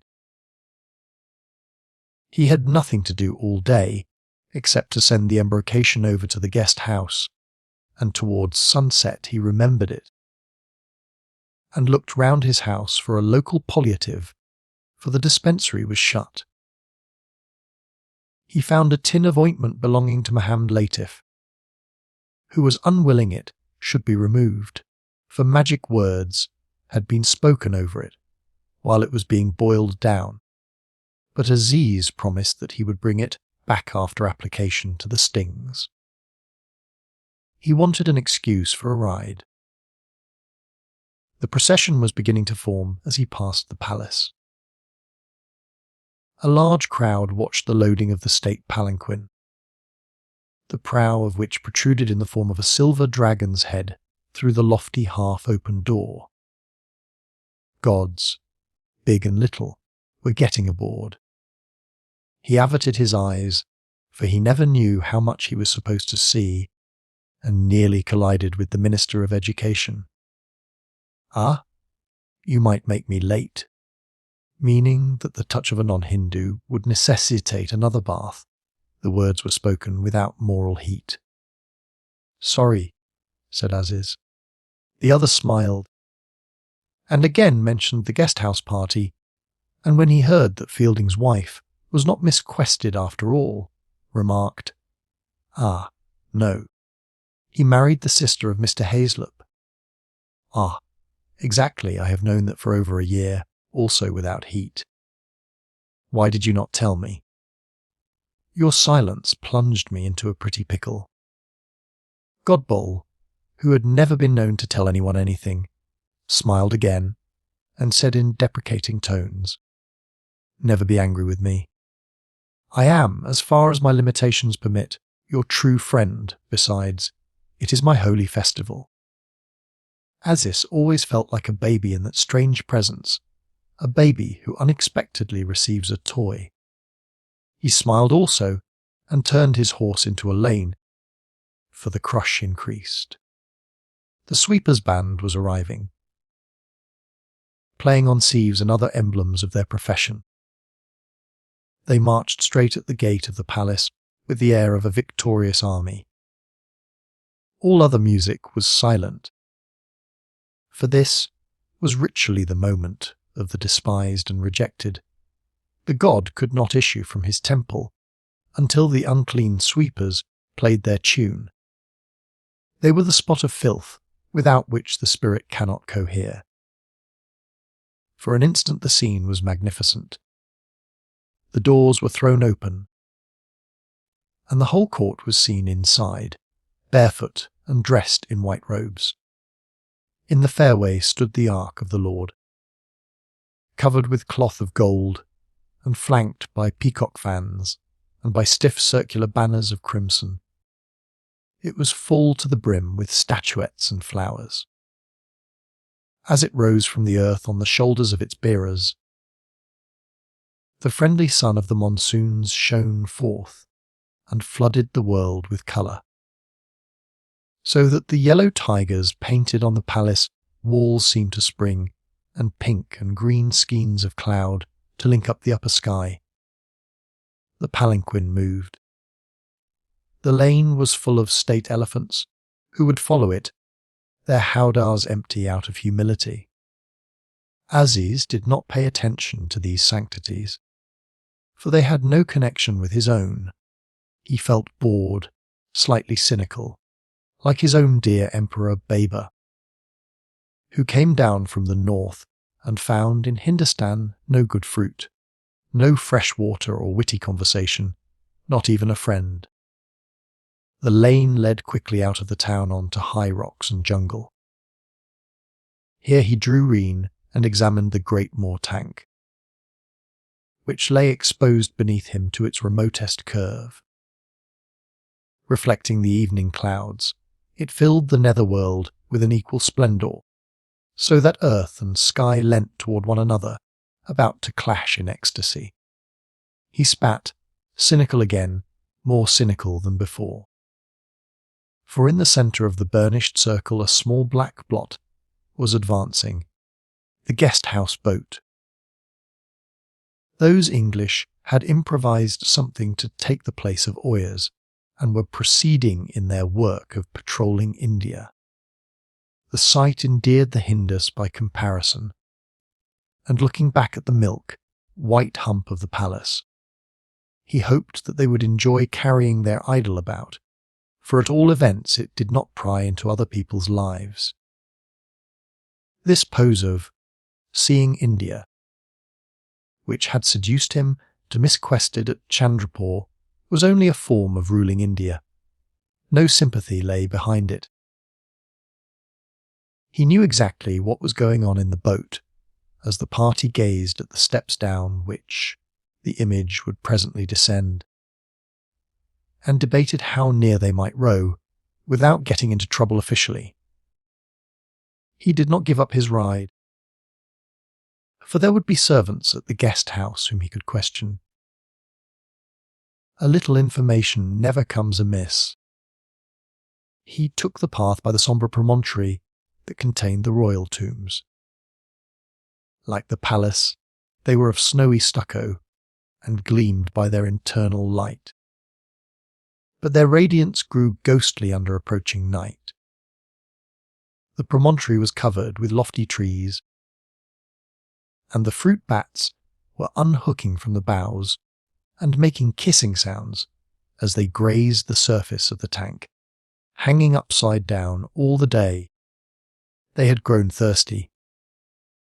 The signs of the contented Indian evening multiplied, frogs on all sides, cow dong burning eternally. A flock of belated hornbills overhead, looking like winged skeletons as they flapped across the gloaming. There was death in the air, but not sadness. A compromise had been made between destiny and desire, and even the heart of man acquiesced. The European guest house stood 200 feet above the water, on the crest of a rocky and wooded spur that jutted from the jungle. By the time Aziz arrived, the water had paled to a film of mauve grey, and the boat vanished entirely. A sentry slept in the guest house porch. Lamps burned in the cruciform of the deserted rooms. He went from one room to another, inquisitive and malicious. 2 letters lying on the piano rewarded him, and he pounced and read them promptly. He was not ashamed to do this. The sanctity of private correspondence has never been ratified by the East. Moreover, Mr. MacBride had read all his letters in the past, and spread their contents. One letter, the more interesting of the 2, was from Heaslop to Fielding. It threw light on the mentality of his former friend, and it hardened him further against him. Much of it was about Ralph Moore, who appeared to be almost an imbecile. Hand on my brother whenever suits you. I write to you because he is sure to make a bad bundibust. Then, I quite agree, life is too short to cherish grievances. Also, I'm relieved you feel able to come into line with the oppressors of India to some extent. We need all the support we can get. I hope that next time Stella comes my way, she will bring you with her, when I will make you as comfortable as a bachelor can. It's certainly time we met. My sister's marriage to you coming after my mother's death, and my own difficulties did upset me. And I was unreasonable. It is about time we made it up properly. As you say, let us leave it at faults on both sides. Glad about your son and here. When next any of you write to a dealer, Do give her some sort of message from me, for I should like to make my peace with her too. You are lucky to be out of British India at the present moment. Incident after incident, all due to propaganda. But we can't lay our hands on the connecting thread. The longer one lives here, the more certain one gets that everything hangs together. My personal opinion is, it's the Jews. Thus far the red-nosed boy. Aziz was distracted for a moment by blurred sounds coming from over the water. The procession was underway. The second letter was from Miss Quested to Mrs. Fielding. It contained 1 or 2 interesting touches. The writer hoped that Ralph will enjoy his India more than I did mine, and appeared to have given him money for this purpose. My debt which I shall never repay in person. What debt did Miss Quested imagine she owed the country? He did not relish the phrase. Talk of Ralph's health. It was all Stella and Ralph, even Cyril and Ronnie, also friendly and sensible, and written in a spirit he could not command. He envied the easy intercourse that is only possible in a nation whose women are free. These 5 people were making up their little difficulties and closing their broken ranks against the alien. Even Heaslop was coming in. Hence the strength of England, and in a spurt of temper he hit the piano. And since the notes had swollen and stuck together in groups of 3s, he produced a remarkable noise. "Oh, who is that?" said a nervous and respectful voice. He could not remember where he had heard its tone before. Something moved in the twilight of an adjoining room. He replied, "State doctor, ridden over to inquire, very little English," slipped the letters into his pocket, and to show that he had free entry to the guest house, struck the piano again. Ralph Moore came into the light. What a strange-looking youth, tall, prematurely aged, the big blue eyes faded with anxiety, the hair impoverished and tousled. Not a type that is often exported imperially. The doctor, in Aziz thought, born of too old a mother, the Pope found him rather beautiful. I was unable to call earlier owing to pressure of work. How are the celebrated bee stings? He asked patronizingly. I was resting. They thought I had better. They throb rather. His timidity and evident newness had complicated effects on the malcontent.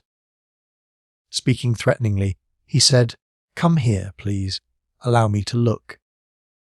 They were practically alone, and he could treat the patient as Colander had treated Nuruddin.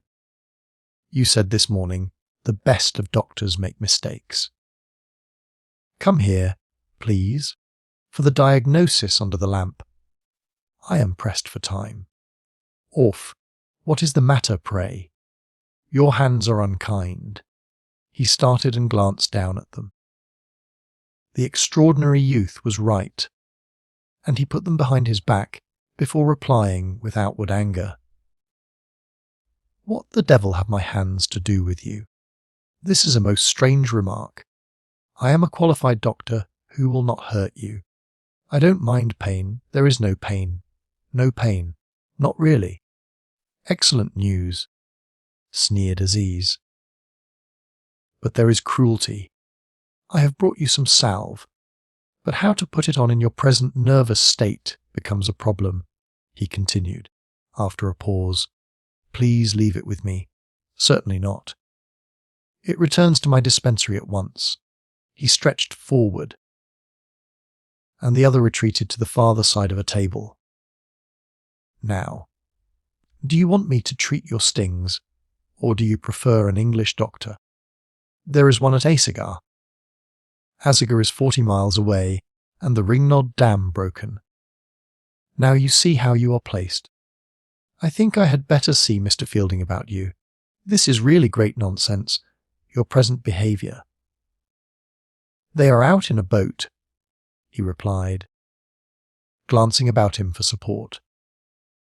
Aziz feigned intense surprise. They have not gone in the direction of more, I hope. On a night like this the people become most fanatical. And, as if to confirm him, there was a sob, as though the lips of a giant had parted. The procession was approaching the jail. "You should not treat us like this," he challenged, and this time Aziz was checked, for the voice, though frightened, was not weak. "Like what, Dr. Aziz? We have done you no harm." "Ah, you know my name, I see." "Yes, I am Aziz." "No. Of course your great friend Miss Quested did me no harm at the Marabar."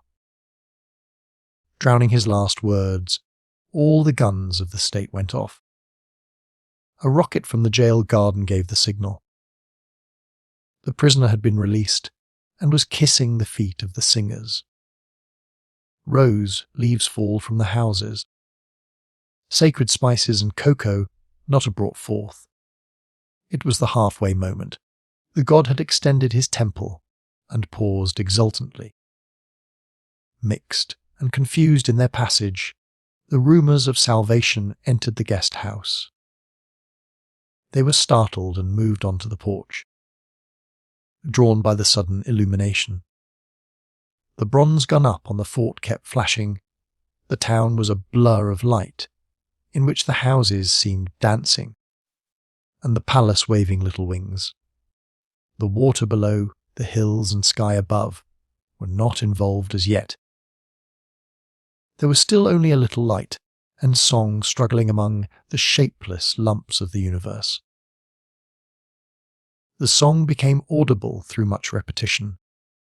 The chair was repeating and inverting the names of deities. Radha Krishna Rakrishna, Radha Krishna Radha Krishna, Krishna Radha Radha Krishna, Rakrishna Radha Krishna.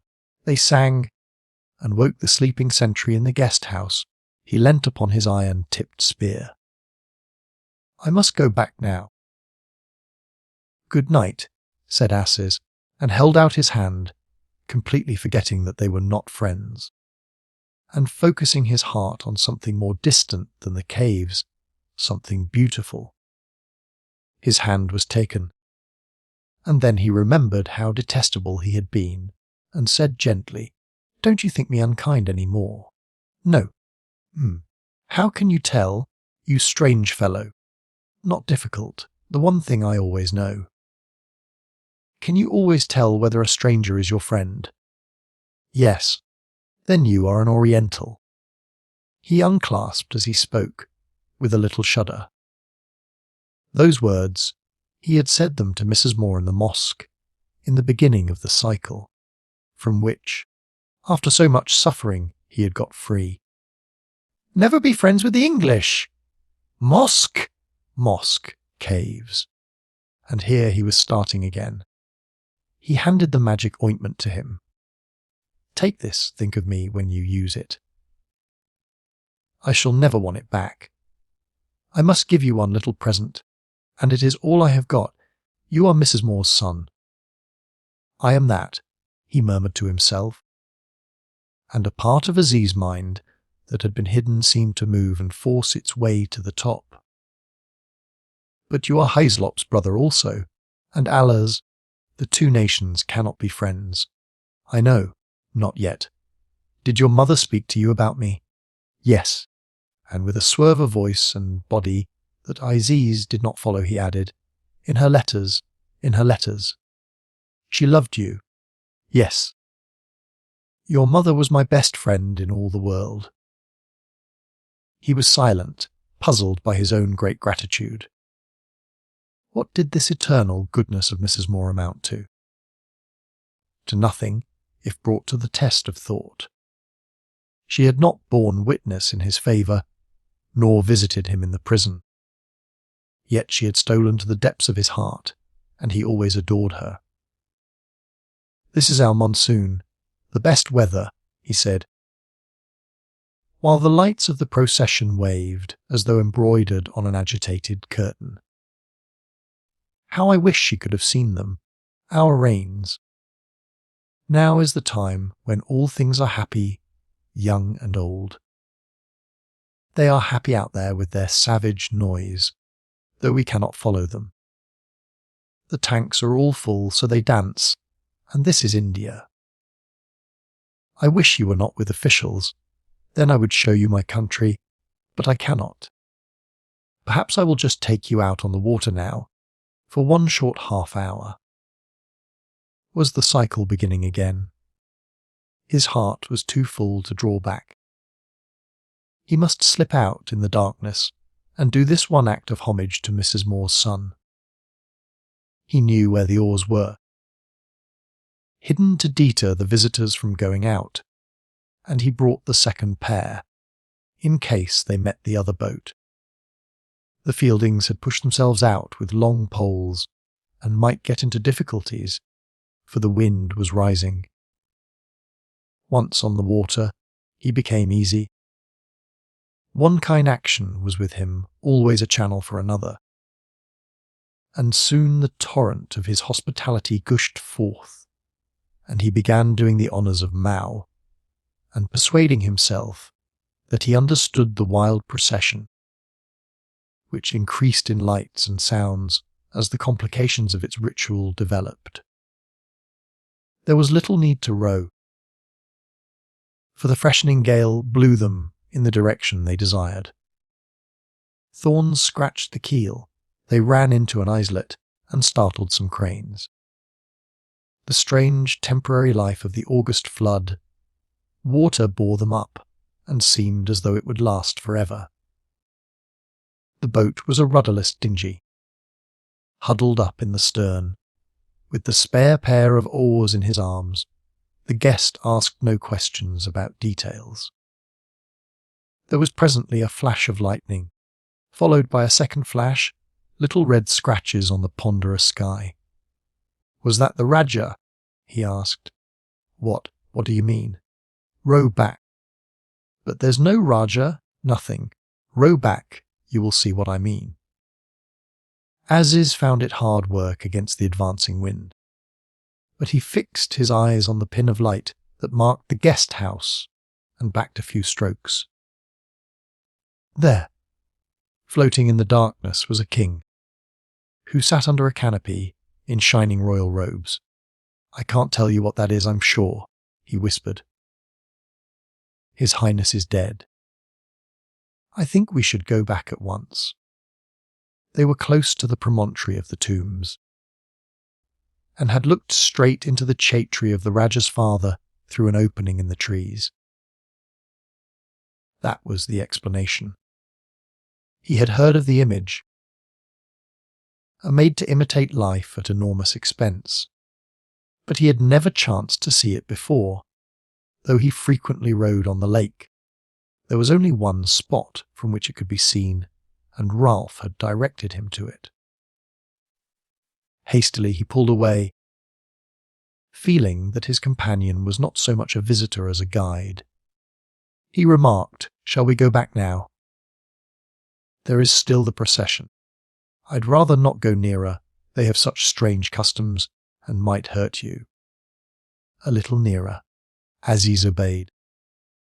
He knew with his heart that this Mrs. Moore's son, and indeed, till his heart was involved he knew nothing.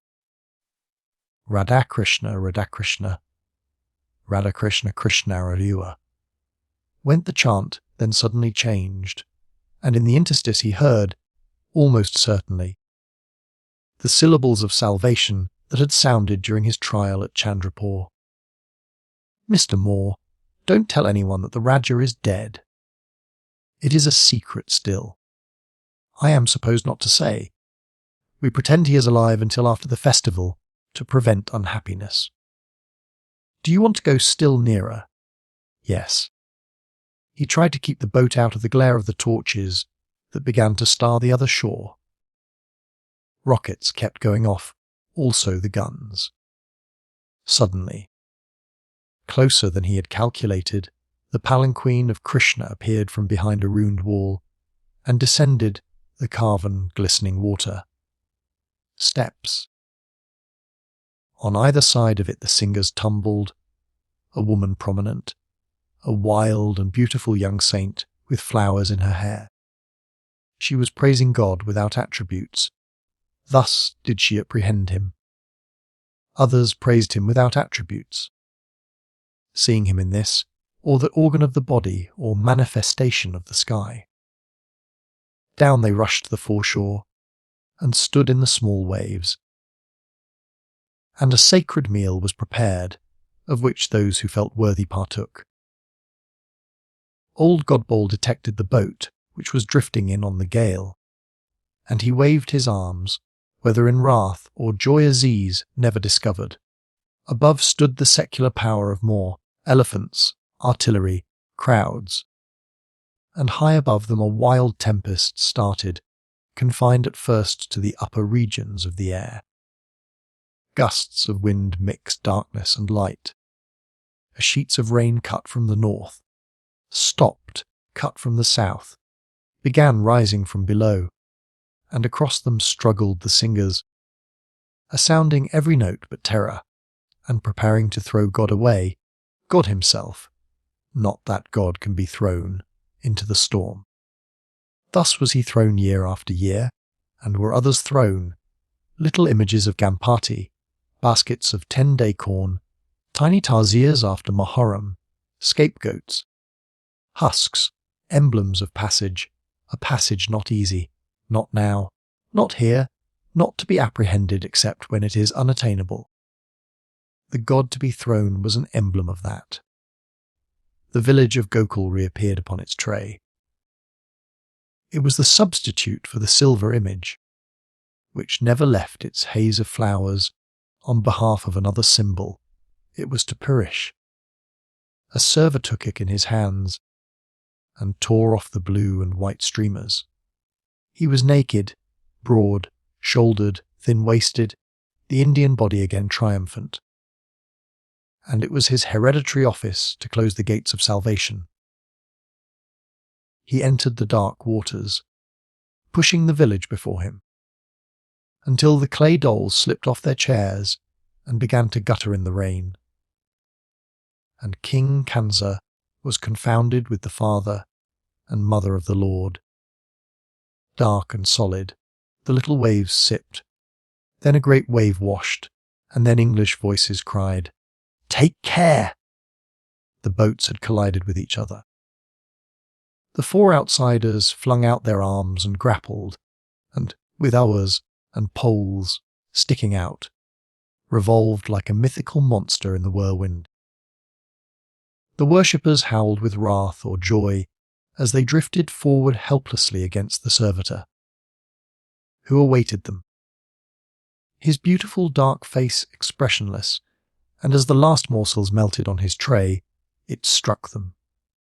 The shock was minute, but Stella, nearest to it, shrank into her husband's arms, then reached forward, then flung herself against Aziz, and her motions capsized them.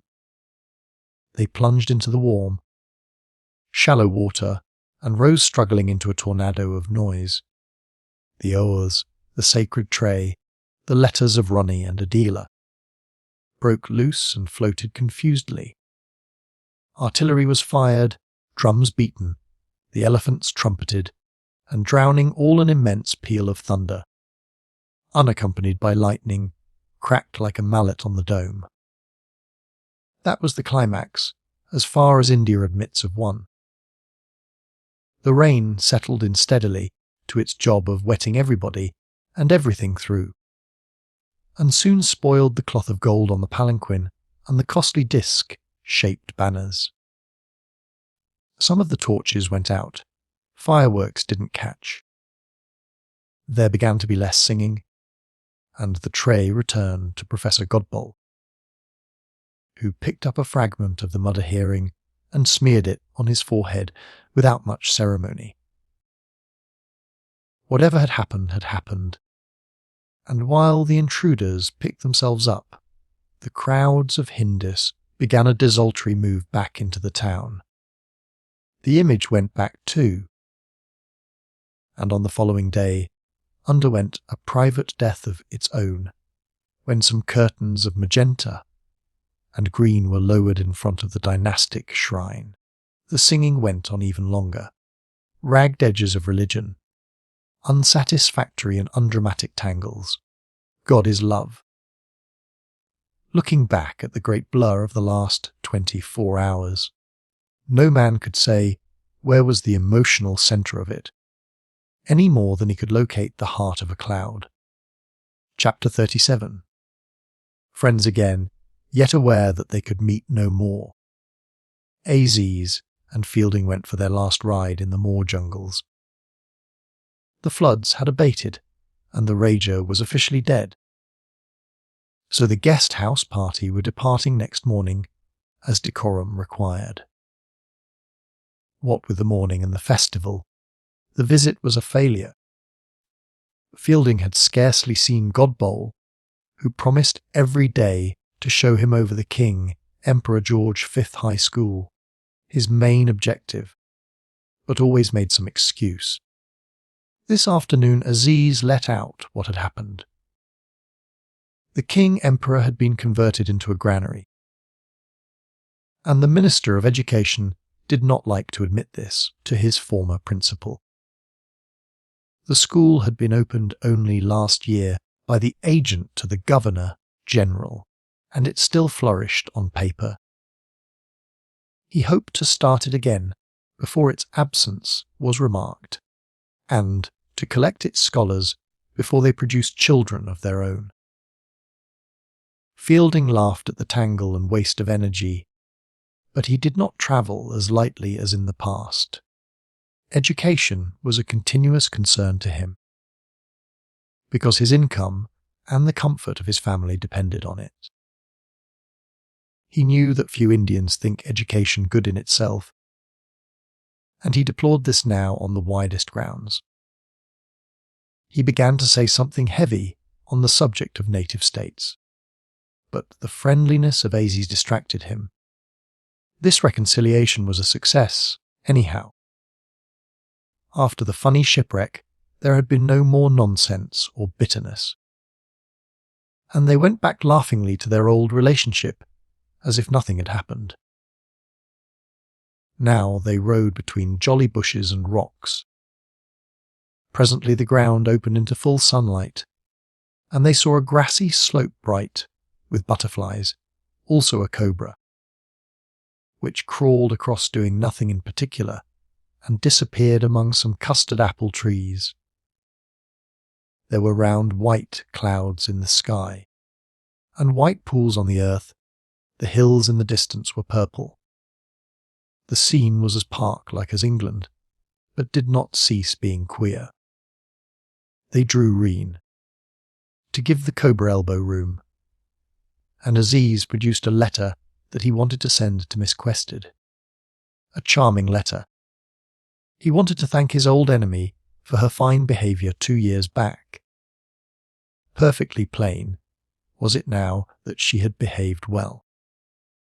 As I fell into our largest Mautank, under circumstances our other friends will relate, I thought how brave Miss Quested was, and decided to tell her so, despite my imperfect English.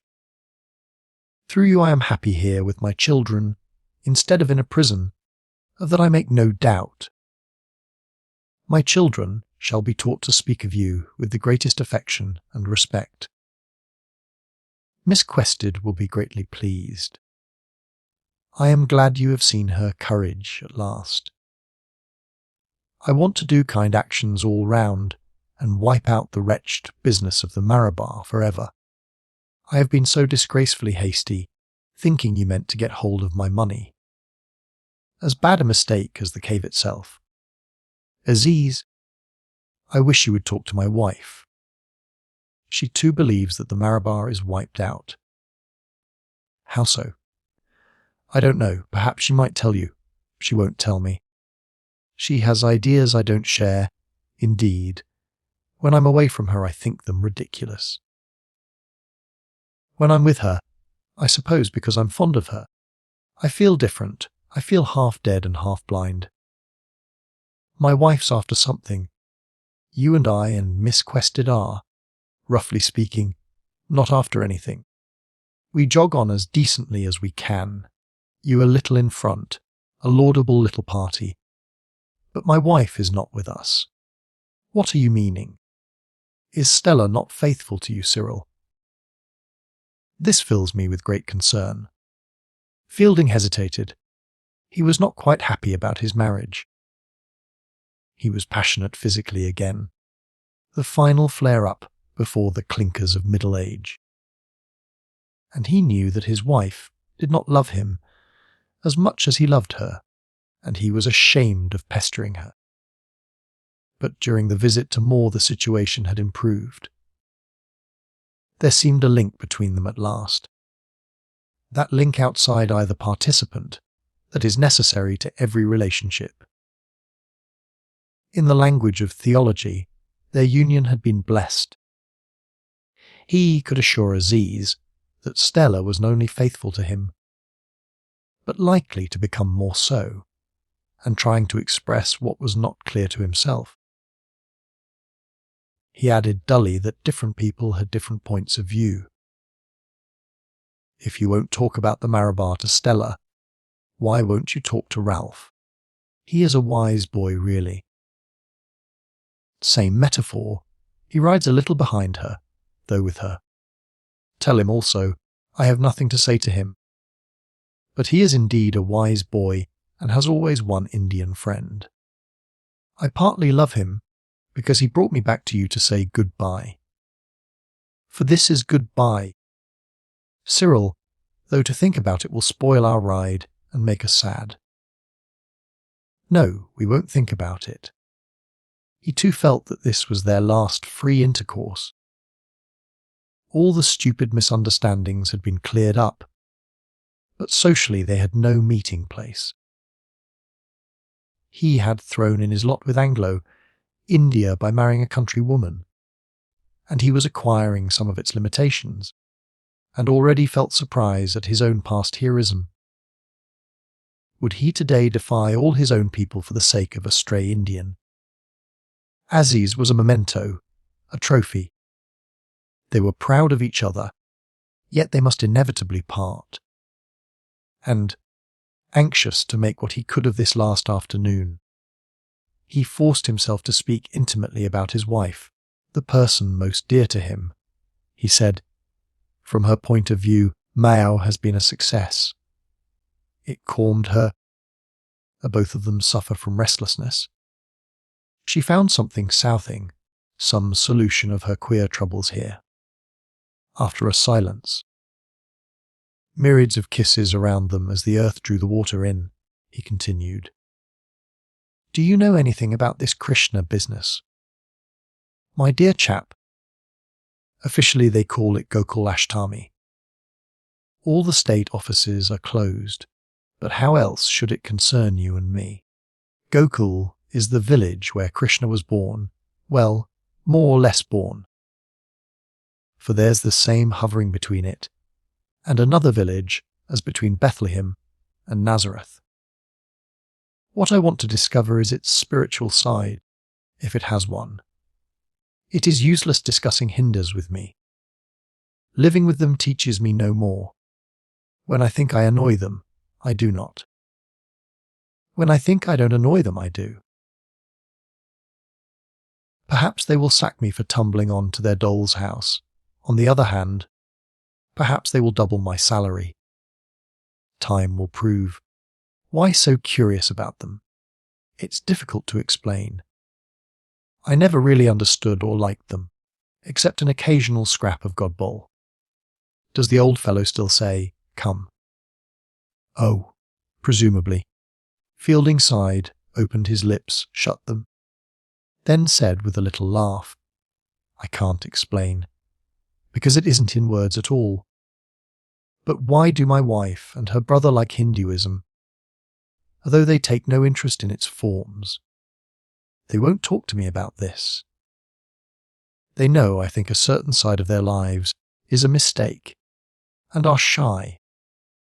That's why I wish you would talk to them, for at all events you're Oriental. Aziz refused to reply. He didn't want to meet Stella and Ralph again. knew they didn't want to meet him, was incurious about their secrets, and felt good old Cyril to be a bit clumsy. Something, not a sight, but a sound, flitted past him and caused him to reread his letter to Miss Quested.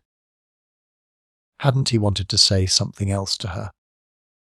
Taking out his pen, he added, "For my own part, I shall henceforth connect you with the name that is very sacred in my mind, namely, Mrs. Moore." When he had finished, the mirror of the scenery was shattered, the meadow disintegrated into butterflies. A poem about Mecca, the Kaaba of Union. The thorn bushes where pilgrims die before they have seen the friend. They flitted. Next, he thought of his wife, and then the whole semi-mystic, semi-sensuous overturn, so characteristic of his spiritual life, came to end like a landslip and rested in its due place. And he found himself riding in the jungle with his dear Cyril. "Oh, shut up," he said. "Don't spoil our last hour with foolish questions. Leave Krishna alone and talk about something sensible." They did. All the way back to Moore they wrangled about politics. Each had hardened since Chandrapur, and a good knockabout proved enjoyable. They trusted each other, although they were going to part. Perhaps because they were going to part. Fielding had no further use for politeness, he said, meaning that the British Empire really can't be abolished because it's rude. Aziz retorted, "Very well, and we have no use for you," and glared at him with abstract hate. Fielding said, "Away from us, Indians go to seed at once." "Look at the King Emperor High School! Look at you! Forgetting your medicine and going back to charms. Look at your poems. Jolly good poems. I'm getting published Bombay side." "Yes, and what do they say?" "Free our women and India will be free." "Try it, my lad. Free your own lady in the first place, and see her wash Ahmed, Karim, and Jamila's faces." "A nice situation." Aziz grew more excited. He rose in his stirrups and pulled at his horse's head in the hope it would rear. Then he should feel in a battle. He cried, "Clear out, all you Turtons and Burtons. We wanted to know you 10 years back. Now it's too late. If we see you and sit on your committees, it's for political reasons. Don't you make any mistake." His horse did rear. Clear out, I say. Why are we put to so much suffering? We used to blame you. Now we blame ourselves. We grow wiser. Until England is in difficulties, we keep silent. But in the next European war, then is our time. He paused, and the scenery, though it smiled, fell like a gravestone on any human hope. They cantered past a temple to Hanuman. God so loved the world that he took monkey's flesh upon him, and past a Save-It temple, which invited to lust, but under the semblance of eternity, its obscenities bearing no relation to those of our flesh and blood. They splashed through butterflies and frogs. Great trees with leaves like plates rose among the brushwood. The divisions of daily life were returning. The shrine had almost shut. Who do you want instead of the English? The Japanese? Jeered Fielding, drawing Reen. No, the Afghans. My own ancestors. Oh, your Hindi friends will like that, won't they? It will be arranged. A conference of Oriental statesmen. It will indeed be arranged. Old story of we will rob every man and kidnap every woman from Peshawar to Calcutta, I suppose, which you get some nobody to repeat, and then quote every week in the Pioneer, in order to frighten us into retaining you. We know. Still he couldn't quite fit in Afghans at Mao, and, finding he was in a corner, made his horse rear again until he remembered that he had. or ought to have, a motherland. Then he shouted, India shall be a nation, no foreigners of any sort. Hindu and Moslem and Sikh, and all shall be one. Hurrah, hurrah for India. Hurrah, hurrah, India a nation. What apotheosis! Last comer to the drab 19th century sisterhood. Waddling in at this hour of the world to take her seat.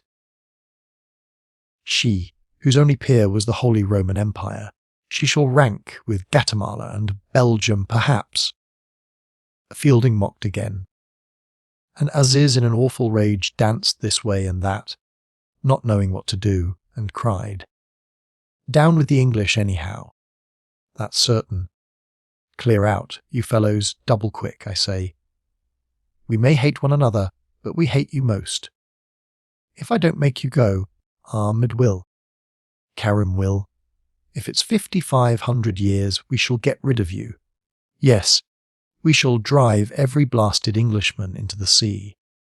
And then, he rode against him furiously, and then, he concluded, half kissing him, you and I shall be friends. Why can't we be friends now? Said the other, holding him affectionately. It's what I want. It's what you want. But the horses didn't want it. They swerved apart. The earth didn't want it, sending up rocks through which riders must pass single file.